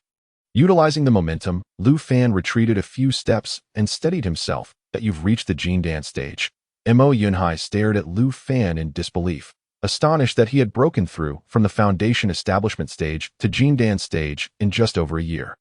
This revelation obliterated his advantage. "Is this all you can do?" Lu Fan mocked coldly, regretting having flattered him earlier. With swift hand seals, Mo Yunhai began to chant incantations. In an instant, 9 Baihong swords split from around him, manifesting from thin air and slowly revolving to form the early structure of a sword array. As Lu Fan's incantation intensified, the sword array expanded rapidly. 9 Yang sword array. The array radiated brilliantly. 9 rays of scorching light shooting skyward, dispersing some of the surrounding demonic energy. Within the sword array, the power of 9 Yang flowed, resembling 9 miniature suns that exuded overwhelming pressure. Seeing this, Mo Yunhai's expression shifted. Do you think a mere sword array can contain me? He threw his long knife into the air and began chanting a strange spell.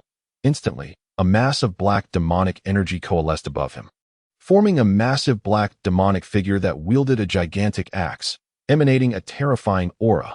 Break for me, Mo Yunhai bellowed, as the black figure swung the axe down upon the 9-yong sword array.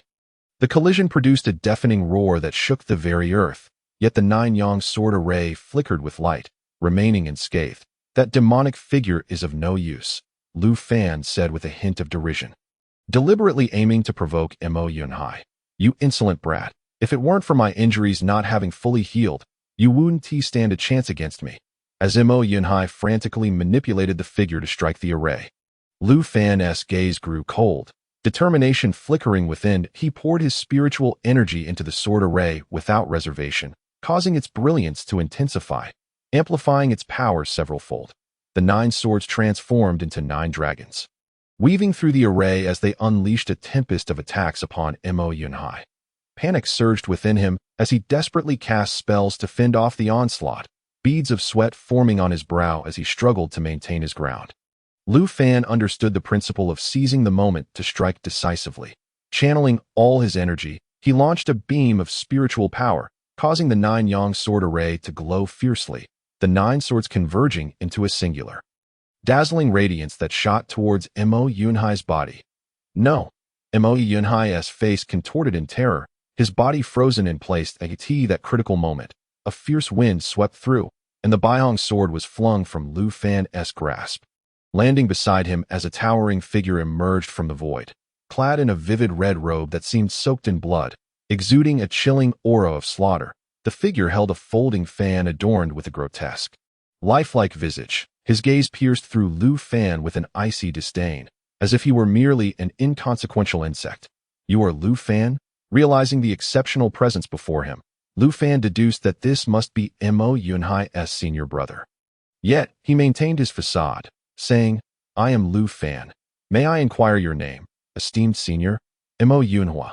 The figure replied. Feigning shock once more, Lu Fan exclaimed, Esteemed senior, you are Mo Yunhai's senior brother, while engaging in idle banter. Lu Fan's heart raced as he silently called out for Li Mu, Sister, if you don't come soon, I'll truly perish. You, a junior, dare to harm my junior brother, Mo Yunhua stated in a low, gravelly voice, as if peering at a corpse. Wait, big brother. Lu Fan hastily waved his hands that it was he who sought to kill me. I can't just sit back and await my demise, can I? We must have reason in our actions, right? Very well.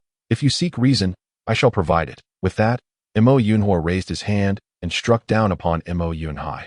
Blood gushed from Mo Yunhai's mouth, leaving him weak and trembling, fear evident in his eyes as he realized how ruthless his senior brother could be.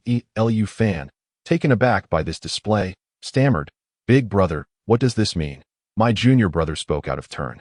This strike serves as a lesson for him and an apology to you. Lu Fan sensed that the situation was far from simple. Thank you, esteemed brother. My junior disciple harbors intentions to take your life. I have given him a strike, yet you too sought to harm my junior disciple. Thus I believe you should similarly receive a blow from me. Mo Yunhua slowly advanced 2 steps forward, questioning, Isn't fairness and reason what you seek? Lu Fan inwardly cursed, realizing that this fellow had orchestrated such a scene. Anticipating my arrival, if I were to receive a strike from him, my life would surely be at stake. Lu Fan understood that his verbal skills would have little effect on Mo Yunhua. Thus he summoned all his focus, retreating step by step.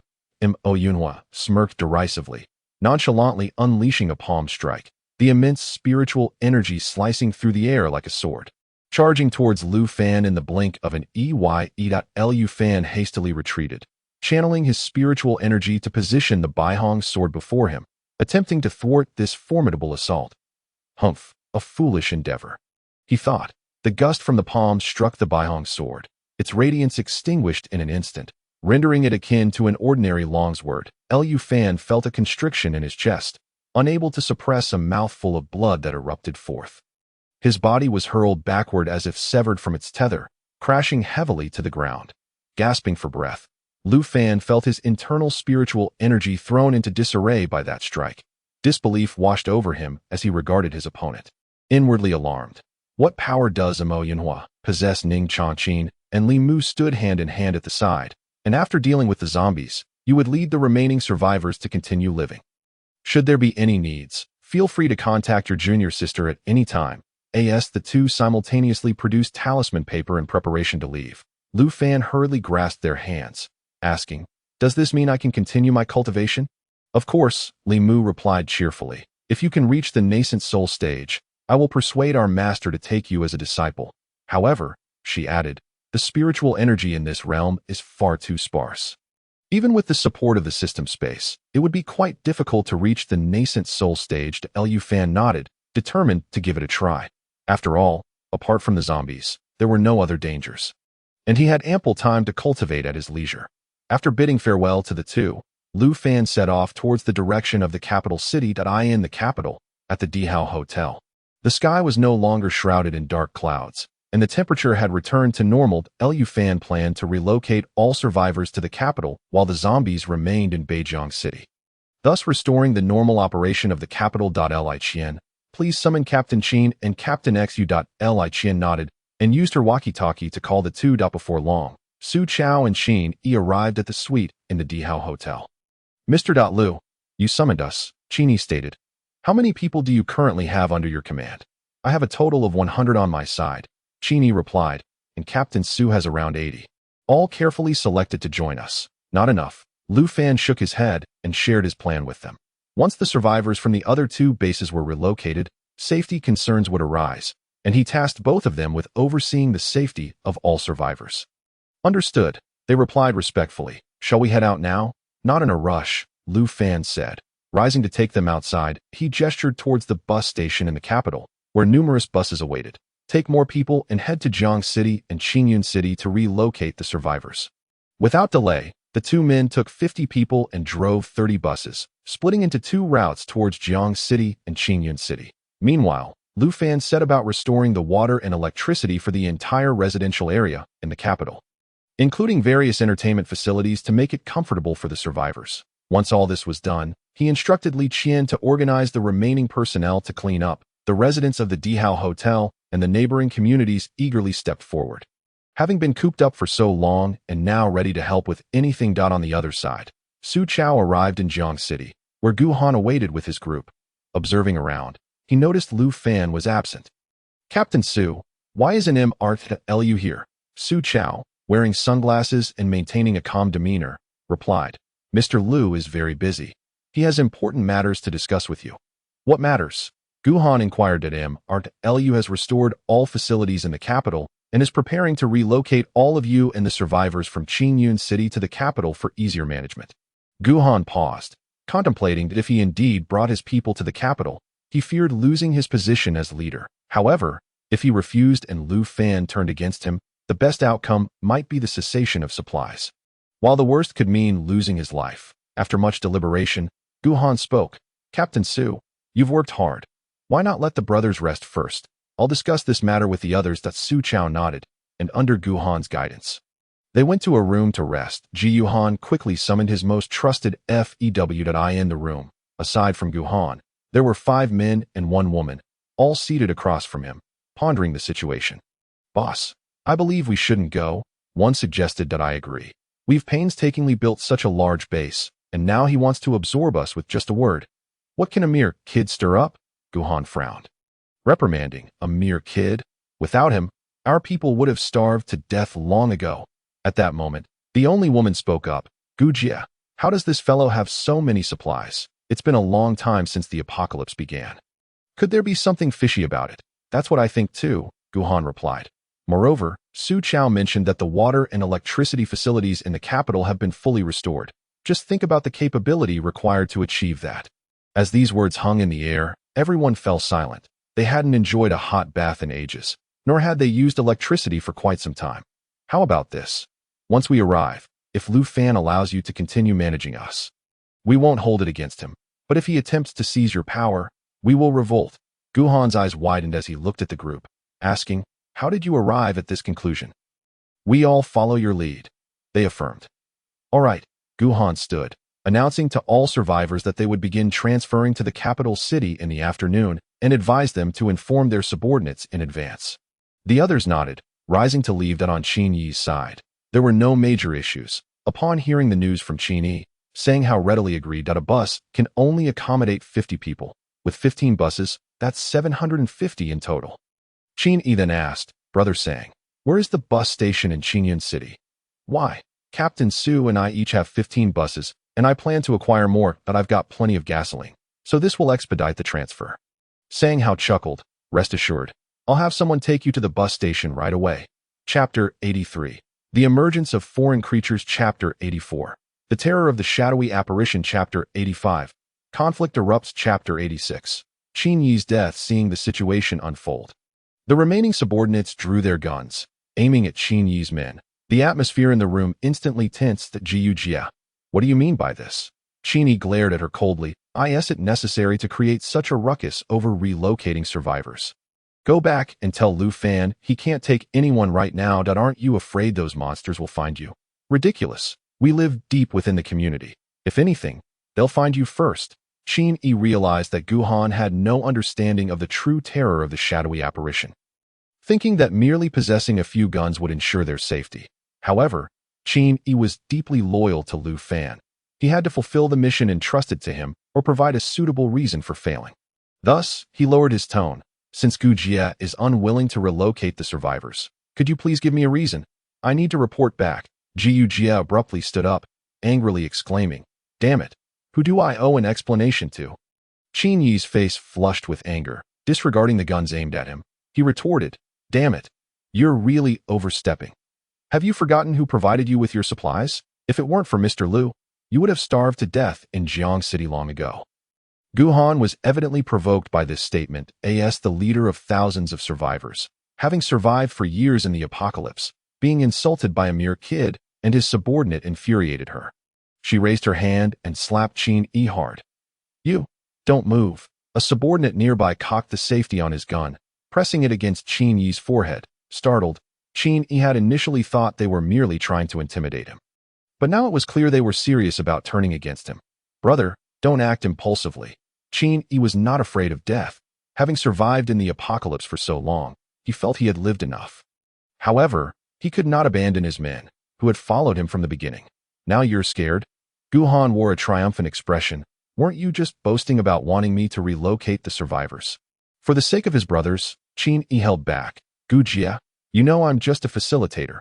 Following orders is my duty. That I hope you can consider the bigger picture, especially with new disasters looming. Seeing Qin Yi's submissive demeanor, Gu Han laughed heartily. Yet, as the situation escalated, she had no intention of allowing Qin Yi to leave alive. However, if Qin Yi were to join her, it could turn out to be a wise choice. Captain Qin, I appreciate your loyalty. That I'm in need of personnel.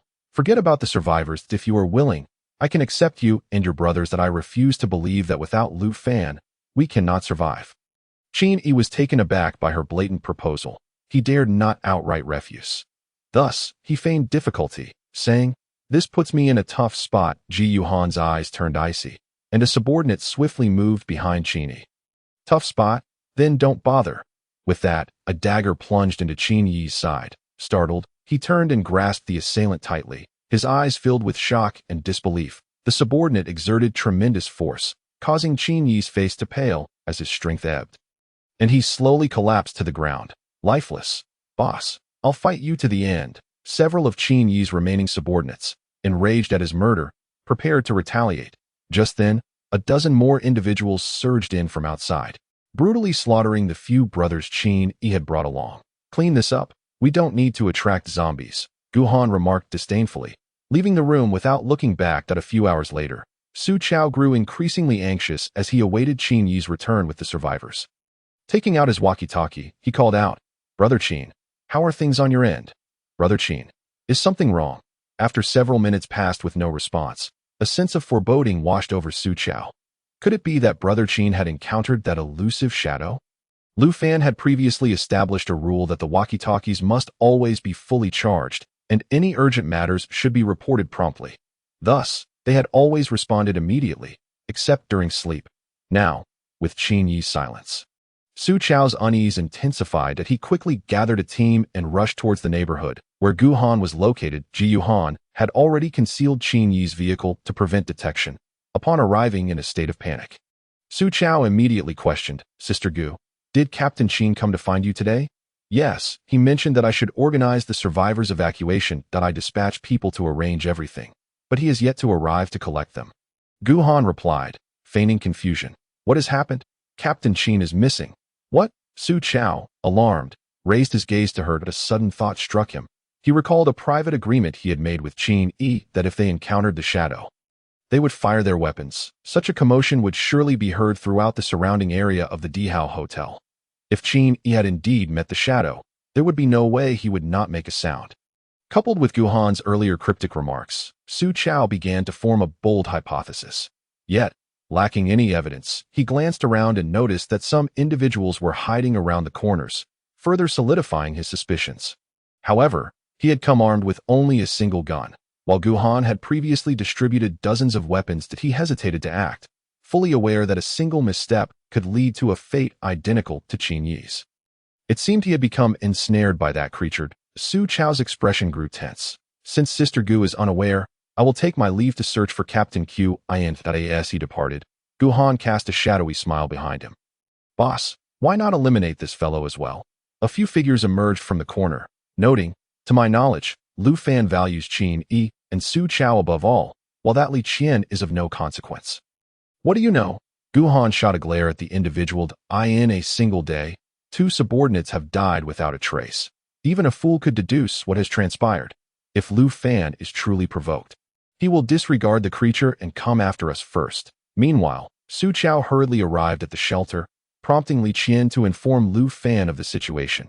"Are you implying that you suspect Sister Gu of betrayal, leading to Captain Qin's death?" Sister Gu's demeanor was entirely different from before, "And I spotted someone lurking around the corner, Mr. Lu.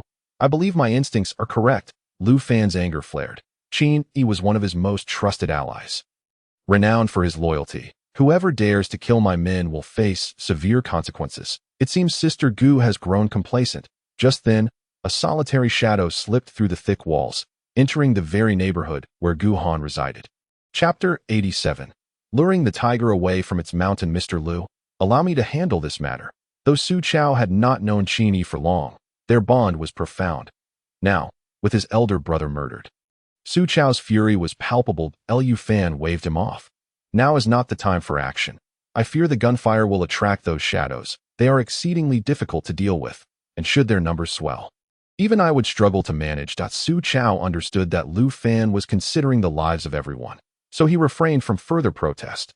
Upon entering the neighborhood, the shadow drifted toward a nearby room where 4 young women sat around a table, engrossed in a game of Mahjong. 3000. Pong. "Oh dear, why do you always pong? I can hardly draw a tile." Laughter filled the room until the shadow, upon sighting the 4, swiftly ensnared them with its tendrils. Tiles scattered across the floor as the women's expressions morphed into terror. They attempted to scream, only to find their throats constricted, unable to produce a sound. Moments later, the 4 succumbed to suffocation, transforming into zombies as the shadow greedily absorbed them, a look of satisfaction overtaking its visage. Even more chillingly, nearly 100 additional shadows began to congregate within the neighborhood, seemingly engaged in some form of discussion before dispersing to invade every room. Gu Han, meanwhile, was in high spirits, sitting in her room sipping cola when a deafening scream echoed throughout the neighborhood, plunging it into chaos. Panic ensued as everyone fled, disregarding any attempts at restraint, frantically distancing themselves from the shadows. Gu Han quickly gathered her subordinates to assess the situation, only to find the streets in disarray. "Stop running. Return to your rooms." Yet, no one heeded her commands. Anger surged within Gu Han. Her authority had clearly been challenged. She seized a fleeing young man, demanding, "What on earth is happening? There are monsters, so many monsters." The youth, utterly terrified, stammered, "They have black tendrils. It's horrifying." "Useless." Gu Han kicked him to the ground and charged forward. Several shadows, ravenously consuming the humans turned zombies, noticed the approaching group and activated their tendrils, ensnaring 5 or 6 individuals. "Open fire." Under Gu Han's orders, her subordinates drew their weapons and shot at the shadows. Yet the firearms proved utterly ineffective, only inciting the creatures further into a frenzy. Back at the shelter, the others suddenly heard gunfire erupting from the neighborhood, causing immediate tension to Mr. Lu. It seems the shadows are back. Su Chao exclaimed, I'll take a team to investigate. Stay here, Lu Fan retorted sternly. You cannot handle those shadows. Remain in the shelter. With that, he swiftly dashed toward the neighborhood. By then, nearly half of Gu Han's 20 or so subordinates had perished. Leaving her in a state of panic, she had not anticipated the shadows to be so formidable, impervious to gunfire. Sister Gu, we must flee. A subordinate attempted to support her away, but at that moment, another black tendril yanked him back. Realizing the danger, Gu Han screamed, abandoning her comrades to escape. Lu Fan arrived in the neighborhood. Spotting Gu Han amidst the chaos, he halted, blocking her path with a cold, piercing gaze. Sister Gu, where do you think you're going? Gu Han stammered, her heart racing at the prospect of being discovered. Brother, there are monsters, many monsters. Lu Fan scoffed. Sister Gu, are you disregarding the lives of your own people? I thought you cared for these survivors. That I can't help it. These monsters are unstoppable, Gu Han pleaded, tears streaming down her face. Brother, please save me. I'll be yours from now on. I can take care of you. Don't be misled by my age. I'm quite nurturing. Smack. Lu Fan struck her sharply across the face. That Ji Yuhan's head jerked to the side, a vivid red mark appearing on her cheek as tears fell. She dared not utter a word of complaint. Her former arrogance had dissipated, leaving her too frightened to resist. I ask you again, how did Qin die? Gu Han hesitated, fearing Lu Fan had uncovered her involvement. Covering her face, she meekly replied, It wasn't my fault. My subordinates forced me into this. As a woman, how could I dare to kill? Don't you dare lie. Lu Fan tightened his grip around her neck, causing her to roll her eyes back in terror as she flailed helplessly. I'll tell you. I'll tell you. Only then did Lu Fan release her. She coughed violently, gasping, My subordinates turned against me. I was truly compelled. If I hadn't complied, I would have become their plaything. At that moment, a shadow floated nearby. Upon seeing it, Lu Fan instructed her, Save those words for my brothers. He then seized her and hurled her toward the approaching shadow. The shadow hesitated briefly upon encountering Lu Fan, only to swiftly eliminate the fallen Gu Han and absorb her essence before fleeing. Trying to escape, Lu Fan shot forward in pursuit, wielding his white rainbow sword to strike down the shadow, which fell in an instant. Without pausing, he continued to chase after the remaining shadows. Those shadows, previously preoccupied with devouring zombies, abandoned their feast upon spotting Lu Fan, scattering in a frenzied retreat from the neighborhood. As Lu Fan pursued them, he remained vigilant, wary of a potential ambush from numerous shadows. Their speed seemed to have increased significantly, though he initially hesitated to utilize his spiritual energy for the chase. Allowing them to escape posed a greater risk. Consequently, he soared into the air, rapidly closing the distance on the shadows. They did not scatter but instead twisted and turned, leading Lu Fan deeper into unknown territory. Approximately 70 to 80 miles away from the neighborhood, only a dozen shadows remained. Pausing and placed at this moment, Lu Fan had already consumed a significant portion of his spiritual energy, beads of sweat dotting his forehead. He paused in confusion, preparing to slay the phantoms surrounding him. However, an unprecedented wave of terror washed over him as countless phantoms drifted ominously from all directions, encircling Lu Fan. While these phantoms posed no direct threat to him, their overwhelming numbers rendered it impossible for him to eliminate them all, even if he exerted every ounce of strength. Chapter 88. Phantom Assault. Simultaneously, in Jing City, an even greater horde of phantoms surged toward the survivors' refuge, their greedy expressions suggesting that these humans were nothing more than a sumptuous feast for them. The entire city appeared shrouded in darkness, with phantoms enveloping the Imperial Hotel and the surrounding neighborhoods. Slowly drifting toward the survivors, a piercing scream shattered the night, awakening the survivors from their slumber. The moment they beheld the phantoms, terror instantly gripped their hearts, whether in the underground parking lot or within the community. Chaos erupted as everyone frantically fled, the base descending into utter disarray, footsteps, cries, and wails intertwining and echoing through the corridors. What was happening? A few individuals remaining in the shelter also heard the commotion outside. Su Chao quickly seized the intercom to call Lu Yue. Miss Lu, what is the situation outside? After a while, crackling sounds emanated from the intercom. Captain Su, It's all monsters. Everyone has fled that you should run too. Accompanied by the sounds of fierce screams, the intercom fell silent. The people in the shelter exchanged anxious glances, unsure of what to do. Wife, Su Chao stood up, ready to leave, but Li Qian urgently grabbed him. Do you want to die? Let go of me. At that moment, Su Chao's eyes were bloodshot. He shook off Li Qian's grasp and rushed out of the shelter. Li Qian stood frozen in place, terrified to make any decisions, fearing her choices might doom everyone. I think that perhaps we should stay in the shelter. Su Yu trembled as she spoke. It looks so dangerous outside, and the shelter seems safe for now. Maybe they can't get in. The others nodded in agreement, and Li Qian could only nervously sit on the sofa, listening to the sounds from outside. That Su Chao, in a frenzy, reached his residence and opened the door. Only to find it empty, he stood there in a daze, repeatedly calling out, "Wife, where are you?" At that moment, the underground parking lot was teeming with phantoms, and the ground was littered with corpses. They operated with chilling efficiency. Some tasked with slaying survivors, while others consumed those who had turned into zombies. The same chaos reigned within the community, where Sanghao's subordinates had mostly perished, everyone fleeing this hellish nightmare, in no matter which direction they ran. Phantoms pursued them relentlessly, as if driven by a primal instinct for blood. Su Chao leaned against the wall, sitting on the ground, tormented by memories of his life shared with his beloved, enduring countless hardships together. In their most trying times, he had not been by her side. Watching the frenzied phantoms devour everything in sight, Su Chao slowly rose, walking toward them. Mr. Lu, your kindness shall be repaid in the next life. Meanwhile, Lu Fan remained encircled by the phantoms, unaware of the calamity unfolding at the Imperial Hotel. His current predicament left him hesitant to act carelessly. After all, should these phantoms become enraged, he too could be consumed.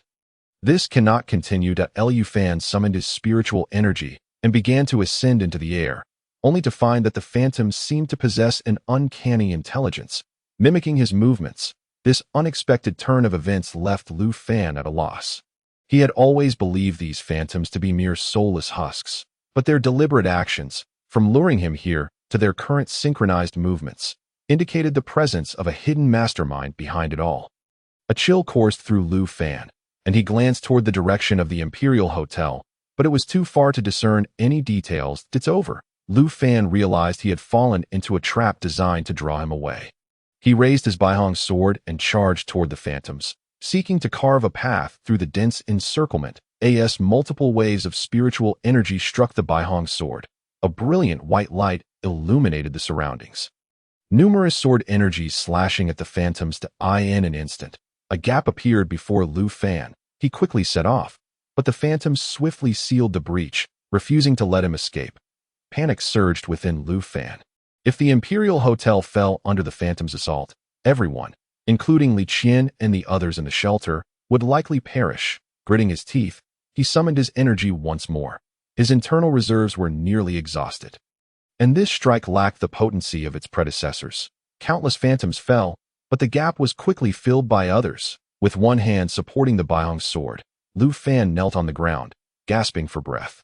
The immense drain of his spiritual energy overwhelmed him, and with the added anxiety over the situation at the Imperial Hotel, fury surged within him, forcing a mouthful of blood from his lips. He realized that with his current strength, breaking free from the encirclement was an impossible feat. Thus, he sat cross-legged on the ground, striving to recover his energy and regain his peak condition as swiftly as possible. In the shelter, Li Qian and the others sat silently in the living room, the atmosphere heavy with tension. Just then, a phantom drifted through the second floor of the underground parking lot, arriving at the entrance of the shelter. The phantom wore a puzzled expression before gradually passing through the thick door, gliding into the living room. Lin Shui, who was sipping water, dropped her cup upon seeing the phantom approach, her hands pointing toward the entrance while no sound escaped her lips. Everyone turned to follow her gaze, and upon seeing the solitary phantom, they were all struck with terror. Rising to their feet, Li Qian stepped protectively in front of the others, staring down the lone phantom. The phantom, upon noticing Li Qian, exhibited a flicker of confusion, hesitating to advance. Unknown to them, there was a faint ripple of spiritual energy within Li Qian, a remnant of what Lu Fan had imparted to her. However, this energy was weak, barely reaching the most basic level of qi refinement. Suddenly, The phantom moved, slowly drifting toward the living room. The others quickly retreated, switching positions to stand at the shelter's entrance. Li Qian's heart raced, and she whispered to the others, "The RV is just outside the shelter. When I say go, you all rush to the RV, and I'll lead everyone away." The group nodded eagerly, gripping the shelter door tightly. The phantom, unaware of Li Qian's abilities, floated toward the other rooms. "Run!" Li Qian shouted, and Suyu, standing at the door, flung it open. The group bolted toward the RV, their fear spurring them on. However, the distance between the shelter and the RV was considerable, and they cared little for appearances, racing ahead as if their lives depended on it, fearing that any delay could mean death at the hands of the phantoms. Along the way, the grim scene in the underground parking lot was horrifying. Yet they understood that there was no time for fear. Stopping meant certain death. As they sprinted, several phantoms surged forward, dark tendrils ensnaring Lin Shui, Gao Ting, and Zhao Xiaoning. Chapter 89. No one survives Lin Shui. Li Qian halted abruptly, desperate to rescue the trapped trio. "Don't bother." Zhu Xiaoya yanked Li Qian back. "Do you not understand how difficult these phantoms are to deal with? They cannot be killed. Help us save me." Lin Shui clutched the black tendrils, despair evident in her eyes as she watched Li Qian and the others retreat. Moments later, their breath ceased, and they collapsed, transforming into zombies. Li Qian and the others hurriedly climbed into the RV, neglecting the plight of others as they swiftly started the vehicle, accelerating to escape the area. Unbeknownst to them, a dozen phantoms had quickened their pace, closely trailing the RV. Meanwhile, Lu Fan sat in meditation. Gradually recovering his spiritual energy, he opened his eyes, a fierce glint gleaming within them as he surveyed the surrounding phantoms.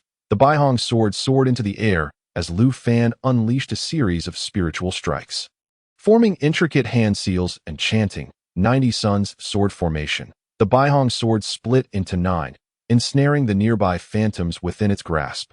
Countless razor-sharp sword energies, bathed in white light, sliced through the phantoms. Lu Fan remained at the center of the formation, continuously channeling energy to sustain its power. Endless phantoms fell to the sword's onslaught, yet more continued to flood. Lu Fan's eyes reddened, teetering on the brink of madness. "I refuse to believe I cannot annihilate you."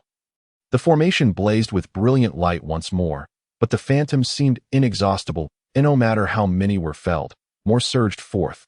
Time slipped by, and Lu Fan recognized that this approach was futile. His energy was rapidly depleting due to the 90 Suns sword formation.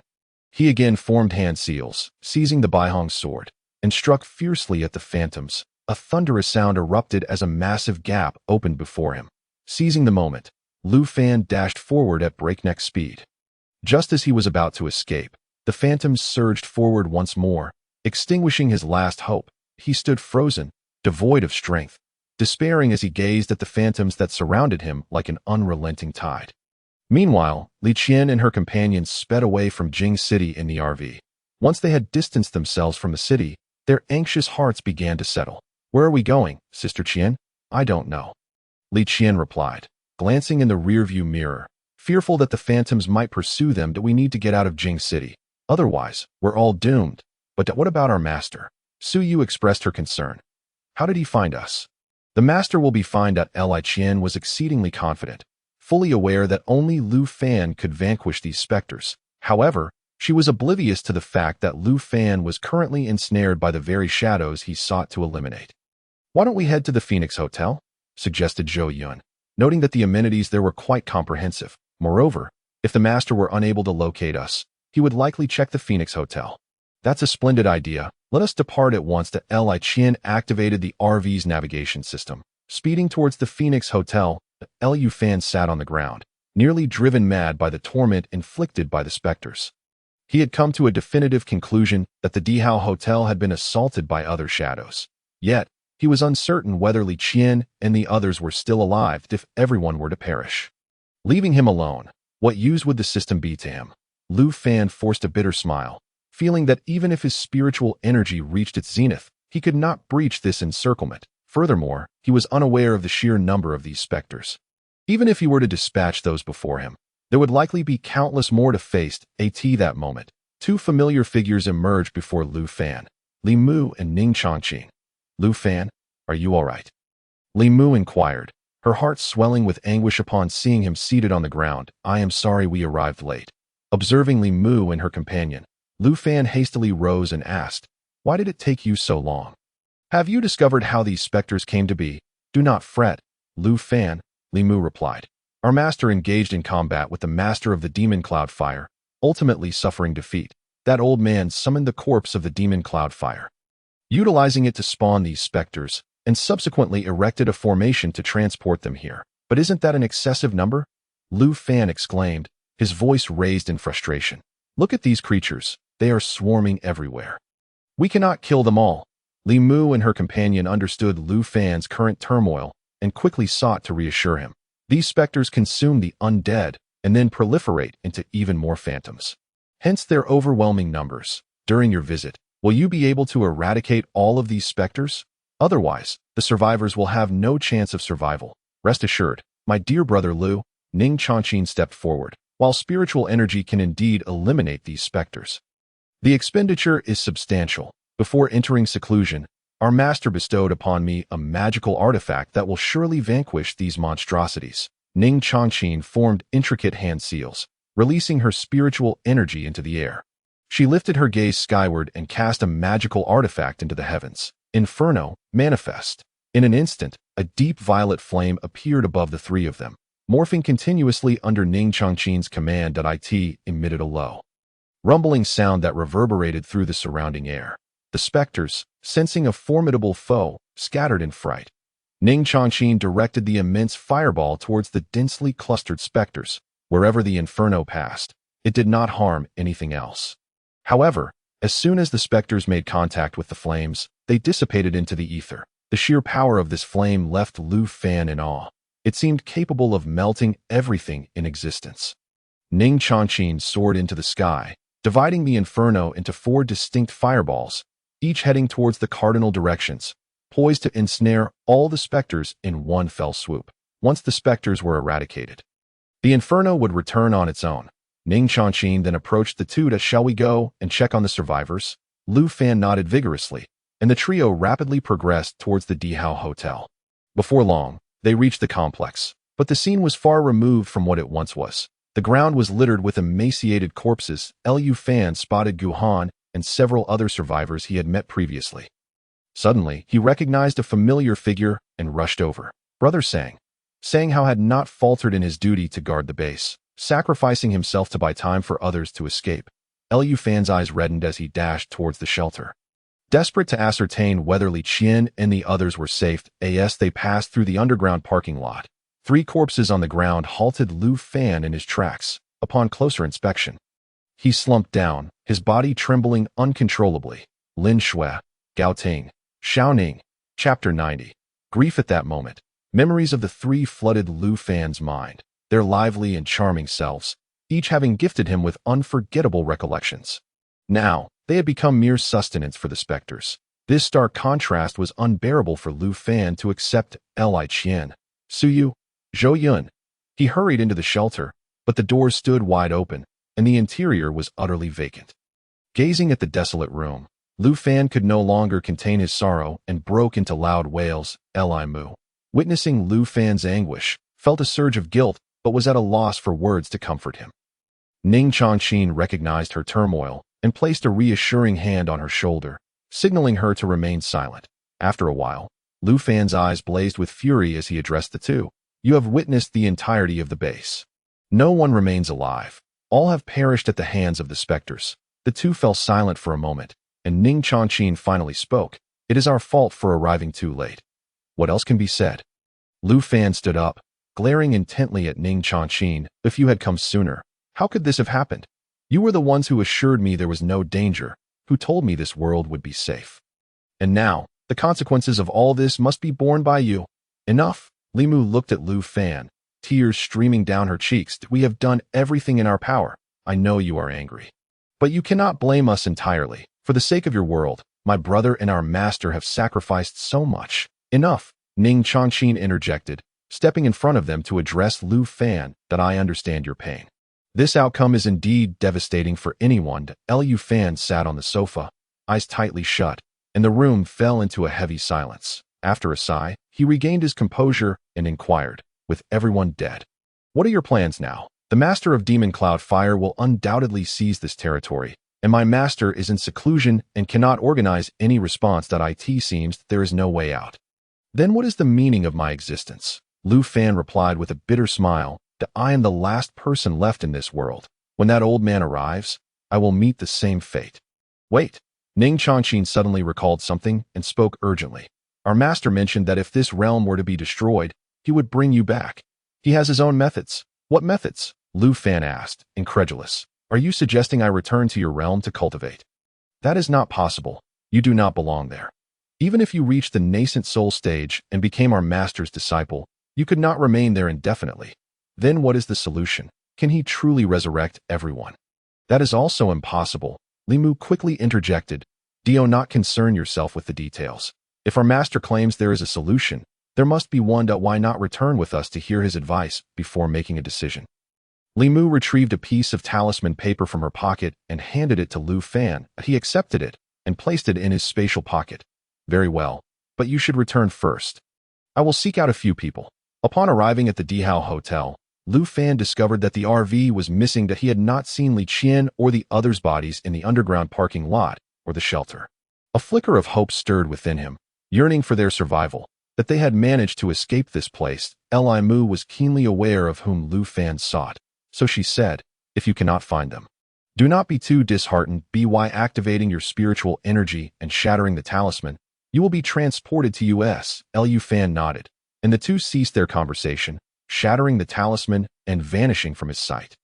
Watching them leave, Lu Fan hurried outside, scouring the underground parking lot for Li Qian and the others' bodies. However, he found nothing in the entire underground parking lot or the Dihao Hotel. He combed through the complex, but still, there were no signs of them. As despair settled within him, he noticed the missing RV and clung to a sliver of hope. Phoenix Hotel. He suddenly recalled those days spent at the Phoenix Hotel. If they had escaped this place, they would undoubtedly wait for him there, for it was equipped with all the necessary amenities. Without delay, he summoned his spiritual energy and soared towards Phoenix Mountain. Although the Phoenix Hotel was not far from the capital, Lu Fan's spiritual energy had been significantly depleted. After more than half an hour, he arrived at the Phoenix Hotel. Upon entering the door, he spotted the RV parked in the courtyard and nearly leapt for joy, calling out, "Li Qian, Su Yu, Zhou Yun, are you there?" Frantically, Lu Fan rushed into the Phoenix Hotel, only to be met with the sight of a corpse lying on the floor. He could hardly believe his eyes as he approached the body, recognizing the familiar bracelet that had graced her wrist. Su. Tears streamed uncontrollably down Lu Fan's face. He lifted his gaze to the corner of the staircase, where he also saw the lifeless forms of Li Qian, Zhou Yun, and Zhu Xiaoya. "Why?" Lu Fan's anguished cries echoed throughout Phoenix Mountain that he loved them dearly, and he loathed himself for lacking the strength to protect those he cherished most, for not being there when they needed him the most. Time lost all meaning as Lu Fan slowly rose, digging a large grave outside the Phoenix Hotel to bury the four of them. Afterward, he lit a cigarette and sat on the ground, the moonlight enveloping him, rendering him desolate and alone. Once he had finished his smoke, Lu Fan retrieved the talisman from his spatial pocket, contemplating for a moment before making a resolute decision. He activated his spiritual energy and crushed the talisman. Suddenly, the surroundings twisted, the world spun, and the spiritual energy within Lu Fan surged uncontrollably. With his eyes tightly shut, he lost consciousness. Lu Fan. He heard someone calling his name and slowly opened his eyes, revealing Li Mu's beautiful face before him. "You're awake. Where am I?" "Of course, you are in our realm," Li Mu said joyfully. "Don't worry. You're fine. It's normal to faint when using talismans for the first time." Lu Fan numbly nodded. "How do you feel now?" "Not bad. Just a bit dizzy." "That's normal. Master has been waiting for you. If you're not seriously harmed, you should go meet him." Lu Fan nodded in agreement. After all, the other party was a prominent figure in the cultivation world, and he had already afforded Lu Fan enough respect. Following Li Mu, they arrived at a bamboo house where an elderly man with white hair sat in a chair, and Ning Chongqing stood respectfully beside him. Lu Fan noticed that there was not a hint of spiritual energy emanating from the old man. He appeared to be an ordinary old man. Suddenly, Lu Fan recalled from the cultivation novels that the more powerful a person was, the more they resembled an ordinary person. Indeed, the disparity in cultivation levels rendered one unable to gauge the other's strength. Upon seeing Lu Fan enter, the old man laughed heartily, exuding warmth that made Lu Fan feel immensely at ease. Young friend Lu, at last we meet. Chapter 91. The origin and development. Y-U to hello. Lu Fan scratched his head awkwardly. Unsure of what to say. Please, have a seat. The old man gestured to a wooden chair beside him. My name is Zhou, and I am honored to be regarded by my fellow Taoists as Shanqing Sanren. You may call me Shanqing, or simply Zhou. Lu Fan quickly waved his hands, feeling 100 times too timid to accept such an honor. Senior, you jest. I'd rather call you Zhou Senior. The look of appreciation crossed Shanqing's face. Do you know why I summoned you today? Didn't you say you had a way to change the outcome there? Indeed, but it is not the kind of resurrection you might envision. Lu Fan, somewhat puzzled, pressed on. What do you mean, Senior? In our world, neither mortals nor immortals can be resurrected. I presume your world is similar. However, I can send you back to before the apocalypse, allowing you to intervene. Back to the very beginning, Lu Fan found himself at a loss. Please, Senior, do not speak in riddles. Just tell me directly. Seeing Lu Fan's anxious demeanor, Shanqing had no choice but to clarify. Are you willing to return to your life before the apocalypse? Lu Fan was taken aback, finally understanding the implication. This old man intended to use a formation to send him back to before the apocalypse, allowing him to prevent its occurrence. The thought of his past life made him want to laugh, and he decisively shook his head. I do not wish to. Shanqing was clearly taken aback by Lu Fan's choice. Have you truly thought this through? Are you certain you won't return? If so, the most important people in your life will no longer appear before you. Lu Fan chuckled self-deprecatingly. Senior Zhou, I genuinely do not wish to live that kind of life again. Moreover, even if I returned as you suggested, I wouldn't have the power to help prevent the apocalypse. What do you mean by that? Li Mu interjected suddenly. You are at the early stage of Golden Core. In your realm, there is no one who can withstand you. Lu Fan then realized. You mean? My cultivation 1T disappear, and the system 1T vanish, right? Of course not. Lu Fan felt a chill wash over him. The cultivation won't disappear, but the system will no longer exist. Could you please finish your sentence in one go? Lu Fan shot a glare at Li Mu, feeling utterly startled. Then, looking back at Shanqing, he said, if that's the case, I can accept it. Humph. Li Mu slapped Lu Fan on the head. Don't think I don't know what you're thinking. I warn you, if I catch you indulging in women like before, I will kill you. What are you doing? Lu Fan rubbed his head, feeling wronged, while Shanqing quickly intervened. All right, Mu, Lu Xiaoyu has done much for us. Your behavior is not in accordance with hospitality. Lu Xiaoyu, please don't mind. My disciple has been spoiled by me and her senior brother. With the prominent figure speaking up, Lu Fan dared not voice any grievances. Senior Zhou, you jest. Miss Li is merely teasing me. Shanqing smiled at the imposing ringtone of a mobile phone shattered the morning silence. Without even glancing, Lu Fan answered the call. Who is it? Lu Fan. It's already past 8. Where's my breakfast? Hurry and bring me 2 portions. Upon hearing the voice, Lu Fan realized it was his former goddess, Lin Yao. The memories of his unparalleled sycophantic behavior sent chills down his spine. I'll send it to your mother. Lu Fan retorted angrily and promptly hung up. On the other end, Lin Yao was momentarily taken aback. She hadn't anticipated this former sycophant would dare to bite back. She redialed, fuming. Lu Fan, have you grown some guts? I'll tell you, if my breakfast isn't delivered within 10 minutes, don't bother showing up again, and don't expect to see me. It was a firm ultimatum. A double delight. You, Lin Yao's chest heaved with rage. Fine, don't contact me again. After hanging up for the second time, Lu Fan's mood remained unperturbed as he briskly headed towards a nearby job market. Eager to find employment. Come take a look, Tianhua Real Estate is hiring. Lu Fan approached the recruitment advertisement and inquired, Big brother, what is the salary like? 3,000 a month, no meals or accommodation provided. 8-hour workdays. What are the job duties? The man, growing impatient with Lu Fan's barrage of questions, replied, just standing guard and patrolling. Our Tianhua Group is a large enterprise. There are plenty of opportunities for advancement. After some contemplation, Lu Fan figured that 3,000 was enough to cover his living expenses, and the 8-hour workday seemed reasonable, so he filled out his information and waited for a call back. With 2 months' rent owed plus this month's, totaling 3,000, he pondered where to procure the funds. Lying on his bed, He considered calling someone for a loan, but realized he had no close friends. In the afternoon, Tianhua Group called, instructing Lu Fan to come in the next day to sign the contract and begin work. With his job secured, only the matter of rent remained. After a brief nap, he felt bored that evening and decided to take a stroll. As he wandered, he passed a bar where upbeat music thumped from within. Outside, three spirited young men were harassing a young woman. "Hey, darling, my brother is the boss of Jiang City. Come play with me, and I'll introduce you."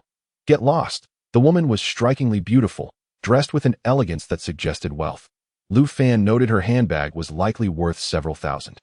Suddenly, one of the men slapped her across the face. "Don't you dare give me attitude." The woman's cheek flushed red as she glared back. "You dare hit me? Do you know who I am?" "I don't care who you are. In Jiang City, I am the law." Lu Fan glanced over but was too preoccupied with his own troubles to intervene. Yet, it seemed trouble sought him out. As he walked by, one of the men pointed at Lu Fan, cursing, "You punk, what are you staring at?" "Huh." Lu Fan thought to himself, "I'm just minding my own business." He replied, "Yeah, I'm just taking a look." The man was momentarily taken aback. "Wow, you've got some guts. Do you know who I am?" "Sure, you're the brother of Jiang City's boss that I heard you bragging just now." The man, thinking Lu Fan was intimidated, puffed out his chest. "Knowing is one thing. Are you planning to play the hero?" Lu Fan feigned innocence. "When did I ever claim to be a hero? I'm just a passerby." You started cursing at me. "Is there no law left?" "Law at this moment." The manager was drenched in sweat, his anxiety palpable. He could hardly believe that such a lowly security guard was acquainted with Mr. Yuan, and seemingly on good terms at that. He hastily explained, "I'm not too familiar with Mr. Yuan.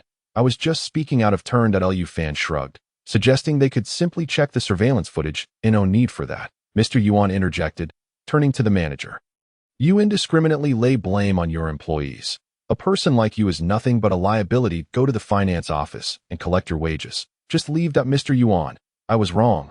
I was wrong," the manager pleaded, dropping to his knees. "I have a family to support. Please have mercy." "Leave," Mr. Yuan snapped, then directed his gaze towards Lin Yao. "My employees are human beings with dignity, not pawns for you to manipulate at will. How I manage my company is my own affair. You need not concern yourself. Since you will no longer be selling your properties, I suggest you vacate immediately." "You." Though Lin Yao was infuriated, she could not compare to the status and identity of her adversary. So she turned to Feng Hanlin with a pitiful expression. "Brother Feng, this woman is going too far." Feng Guanlin, feeling equally discontented, retorted, "Miss Yuan, I purchased this property. Is it really necessary to jeopardize our relationship over a mere security guard?" "I leave," Mr. Yuan asserted, pointing imperiously at him. "You, a mere minnow, think you can associate with me? If you don't leave, I'll have my father destroy your company." Feng Guanlin's face paled in fear, and he dared not utter another word as he pulled Lin Yao away from the scene. Once back in the car, Feng Guanlin slapped Lin Yao across the face. "You wretched woman, I went through great lengths to acquire this property, and because of your momentary folly, you've caused me such trouble." Lin Yao looked at him, aggrieved. "Brother Feng, I had no idea that useless fellow knew Mr. Yuan." "Damn it." Feng Guanlin's anger only grew as he pressed Lin Yao's head down. "Find out what relationship Lu Fan has with Mr. Yuan." "Mr. Yuan, you are truly too kind." Lu Fan was taken aback that this woman would dismiss the manager on his behalf and abandon the property sale, feeling a surge of gratitude. "Stop calling me Mr. Yuan. I am Yuan Shui. And you?"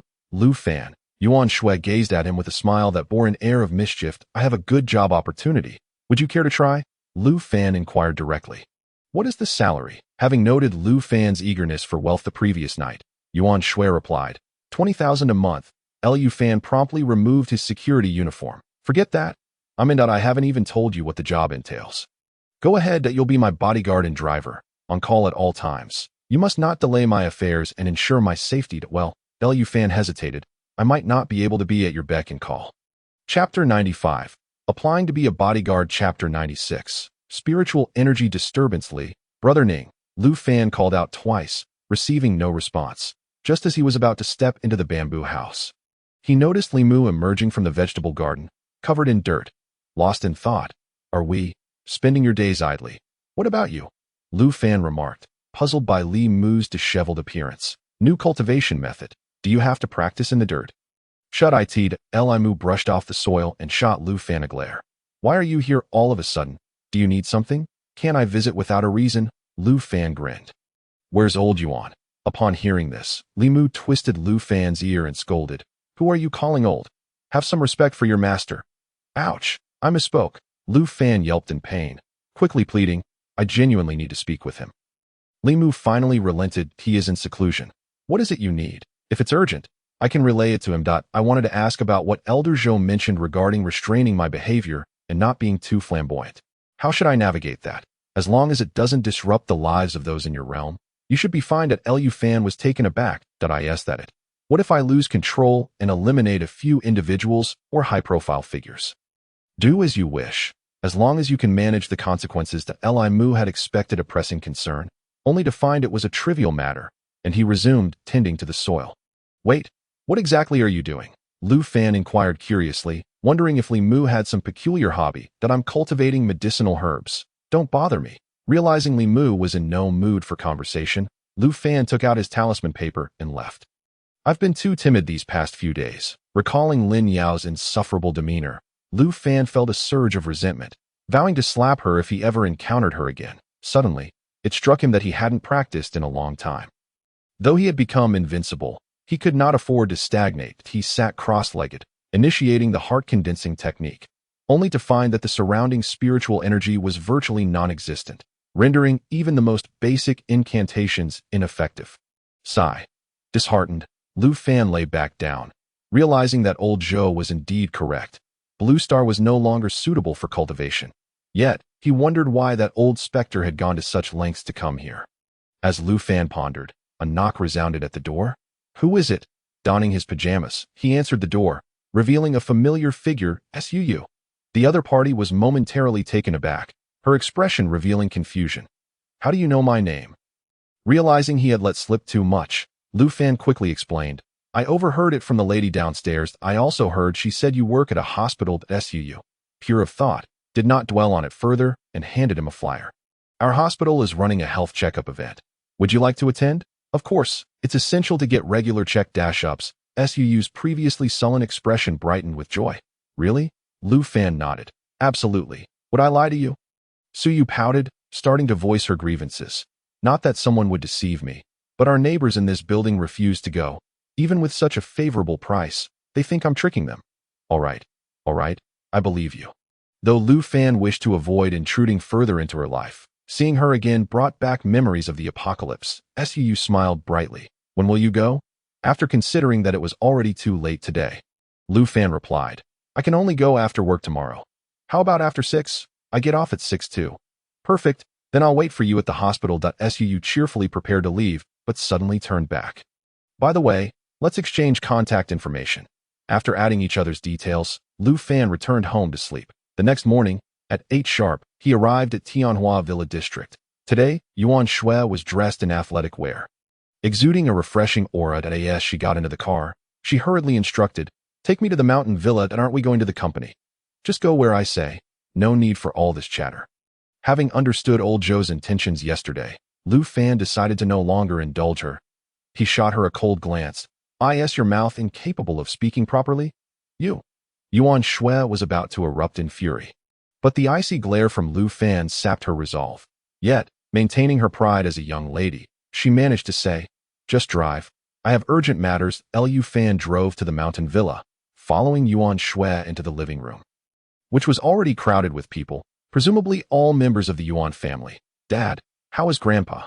Yuan Shui anxiously inquired. Approaching her father, the man was none other than Yuan Wenbin, the chairman of Tianhua Group. Standing at approximately 175 centimeters tall, sporting glasses that lent him an air of authority, unmistakably not an ordinary person.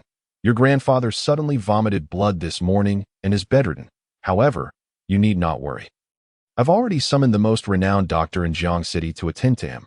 Yuan Shui let out a sigh of relief as she stood beside her father. Before long, several medical personnel descended from upstairs, prompting the gathered crowd to swarm around them. How is the old master? Not optimistic. Upon hearing this, the crowd erupted into a cacophony of murmurs. Silence. Yuan Wenbin scanned the room, and the chatter subsided. He continued. What illness afflicts the old master? The leading doctor hesitated. Mr. Yuan, I have never encountered a condition like this in my years of practice. I regret to inform you that I am unable to provide treatment. At this revelation, everyone present, including Yuan Wenbin, grew unsettled. Some even began to whisper about the family fortune. Leaning against the wall, Lu Fan smirked, thinking to himself, how could a mere doctor determine the cause of such an ailment? Yesterday, he had sensed that dark energy within Yuan Tianhua, but he had no intention of meddling, for the life and death of one individual held little significance for him. Yuan Wenbin quickly instructed his subordinates. Call the hospital in Jing City and request the best doctors to come. Listen up, whoever can cure the old master, I will grant any request, including this mountain villa. I will also offer shares in Tianhua Company. I, Yuan Wenbin, am a man of my word. Lu Fan chuckled, shaking his head as he exited the hall and began to wander through the estate. It must be said that the scenery of this villa is truly remarkable. So much so that even he felt a sense of tranquility at that moment. Lu Fan suddenly discovered that the spiritual energy within him was stirring uncontrollably, an unusual phenomenon that filled him with profound unease. Chapter 97. Devious Pathways. Chapter 98. Dark Fragments. The Taoist was momentarily at a loss for words. Unsure how to explain himself, Lu Fan looked at him with a mocking gaze, suggesting, could it be that this dark energy was deliberately conjured by you, with the intent of seizing the shares of the villa and Tianhua Group? You're talking nonsense, the Taoist exclaimed, his face flushed with anger as he pointed at Lu Fan. What do you know? You little brat, where did you learn such skills? Who was your master? I'm your mother's disciple, Lu Fan retorted, kicking him to the ground, causing him to grimace in pain and hastily plead for mercy. Don't hit me. I'll tell you everything. Yuan Wenbin and Lu Fan escorted the Taoist to a room and locked the door. Lu Fan sat on a chair, observing him. Now, speak. Was it your doing, or were you instructed by someone else? The Taoist, abandoning his previously arrogant demeanor, replied obsequiously, Little brother, I merely learned a few superficial tricks from others. Through the Taoist's account, Lu Fan began to understand the situation. It turned out that this Taoist had always been fascinated by such nefarious practices and had spent considerable money on his masters. After decades, he had only acquired superficial knowledge. Naturally, the masters he studied under were all charlatans. While such dark arts seemed formidable to ordinary people, to Lu Fan, they were utterly insignificant. Driven by desperation and a desire to earn a fortune to continue his studies in the dark arts, he had set his sights on the Yuan family, executing this plan for half a year, only for Lu Fan's appearance to completely thwart his scheme. Yuan Wenbin ordered his subordinates to take the Taoist away for future handling.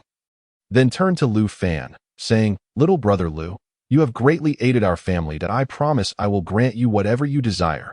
Lu Fan, uninterested in material wealth, had his thoughts fixed on the array in the back mountain.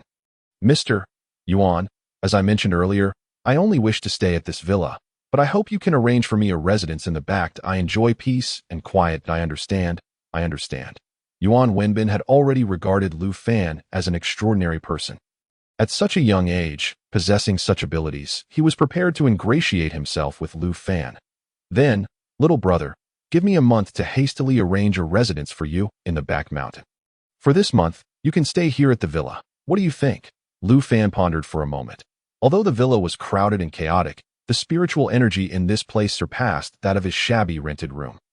Thus, he nodded in agreement. After Yuan Shui finished her conversation with her grandfather, Lu Fan drove her back to the company. Yuan Shui still found it hard to believe that it was Lu Fan who had saved her grandfather. She curiously asked, Lu Fan, are you a disciple of some sect? Not only are you skilled in combat, but your medical skills are also extraordinary. Lu Fan found it difficult to explain and, wishing to avoid the topic, offered a few vague responses before falling silent. At 6 in the evening, Lu Fan went to the hospital for his health check as agreed. Unbeknownst to him, a group of reckless individuals was preparing to confront him. By 8 o'clock that night, after finishing his checkup and having a meal, Lu Fan was ready to return to read his novel. Just as he was about to open the door, 5 people rushed out from the adjacent hallway. Surrounding him, Lu Fan was momentarily stunned, still processing the situation when they aggressively pushed him into a room. Following them was a man and a woman who entered as well. Upon seeing them, Lu Fan realized it was Lin Yao and her idol, Feng Hanlin. He thought to himself that he had yet to seek them out, yet they had come to provoke him. Lin Yao lifted her chin arrogantly and glared at Lu Fan. Lu Fan, kneel before Brother Feng at once, and I might plead for you. Feng Hanlin scoffed derisively. A mere security guard thinks he has become someone important just because he knows the general manager of Tianhua. Exactly. A waste will always remain a waste. Lin Yao spat at Lu Fan, chiming in. Do you really think you can compare with Brother Feng? You're not even worthy to remind him. Slap. Before Lin Yao could finish her sentence, Lu Fan raised his hand and struck her. You dare hit me. Slap. Another slap followed. Damn it. How dare you disregard me? Feng Hanlin fumed. Get him. 2 minutes later, the henchman lay incapacitated on the ground, while Lin Yao and her companion knelt before Lu Fan, their faces swollen and bruised. Slap? Lu Fan calmly inquired. Who is beneath whose shoes? I am beneath your shoes, Feng Hanlin cried out, tears streaming down his face, while Lin Yao trembled in fear, unable to utter a word. After giving them another thorough beating, Lu Fan finally felt relieved, instructing them to tidy up the room and leave. Damn it. Feng Hanlin fumed in his luxury car, filled with rage. He had never endured such humiliation. He was always the one dishing out punishment, and no one dared to strike him. Feng Hanlin pulled out his phone and called his father, embellishing the story as he recounted the events. Dad, my face is swollen. It hurts like hell. Damn it. How dare someone hit my son? Hurry back. Your brother is here too. Get some people and deal with him. Hearing his father's words, Feng Hanlin's spirits lifted, and he sped home. After they left, Lu Fan activated the talisman and returned to Li Mu. Back again so soon. Don't you have anything better to do? Li Mu remarked. Lu Fan didn't he engage in idle chatter.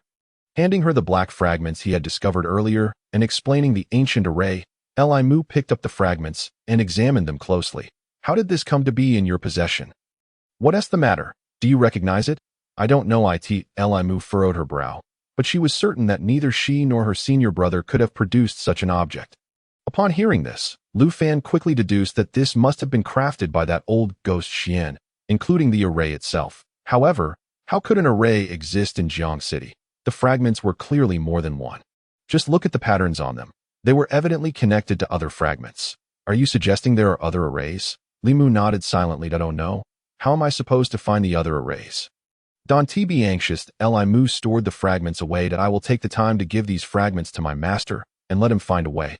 For now, you should continue studying that array and take the opportunity to cultivate as well. Since the other party had already spoken, Lu Fan had no choice but to nod in agreement. After all, there was still time, and he would wait for the old man Zhou to come up with a solution. Is there anything else? Nothing. Nothing. That I'll take my leave now. Lu Fan indeed had another matter on his mind. Due to the thin spiritual energy in his current realm, he wished to learn the art of alchemy, which would allow him to use pills in place of spiritual energy, thus accelerating his cultivation. However, Lu Fan felt that now was not the right time, as he had yet to accomplish anything substantial. Upon returning to his residence, he heard the pleasant sound of his phone ringing. Looking down, he saw it was a call from Lin Yao, and he answered the phone with irritation. Damn it, useless Lu Fan.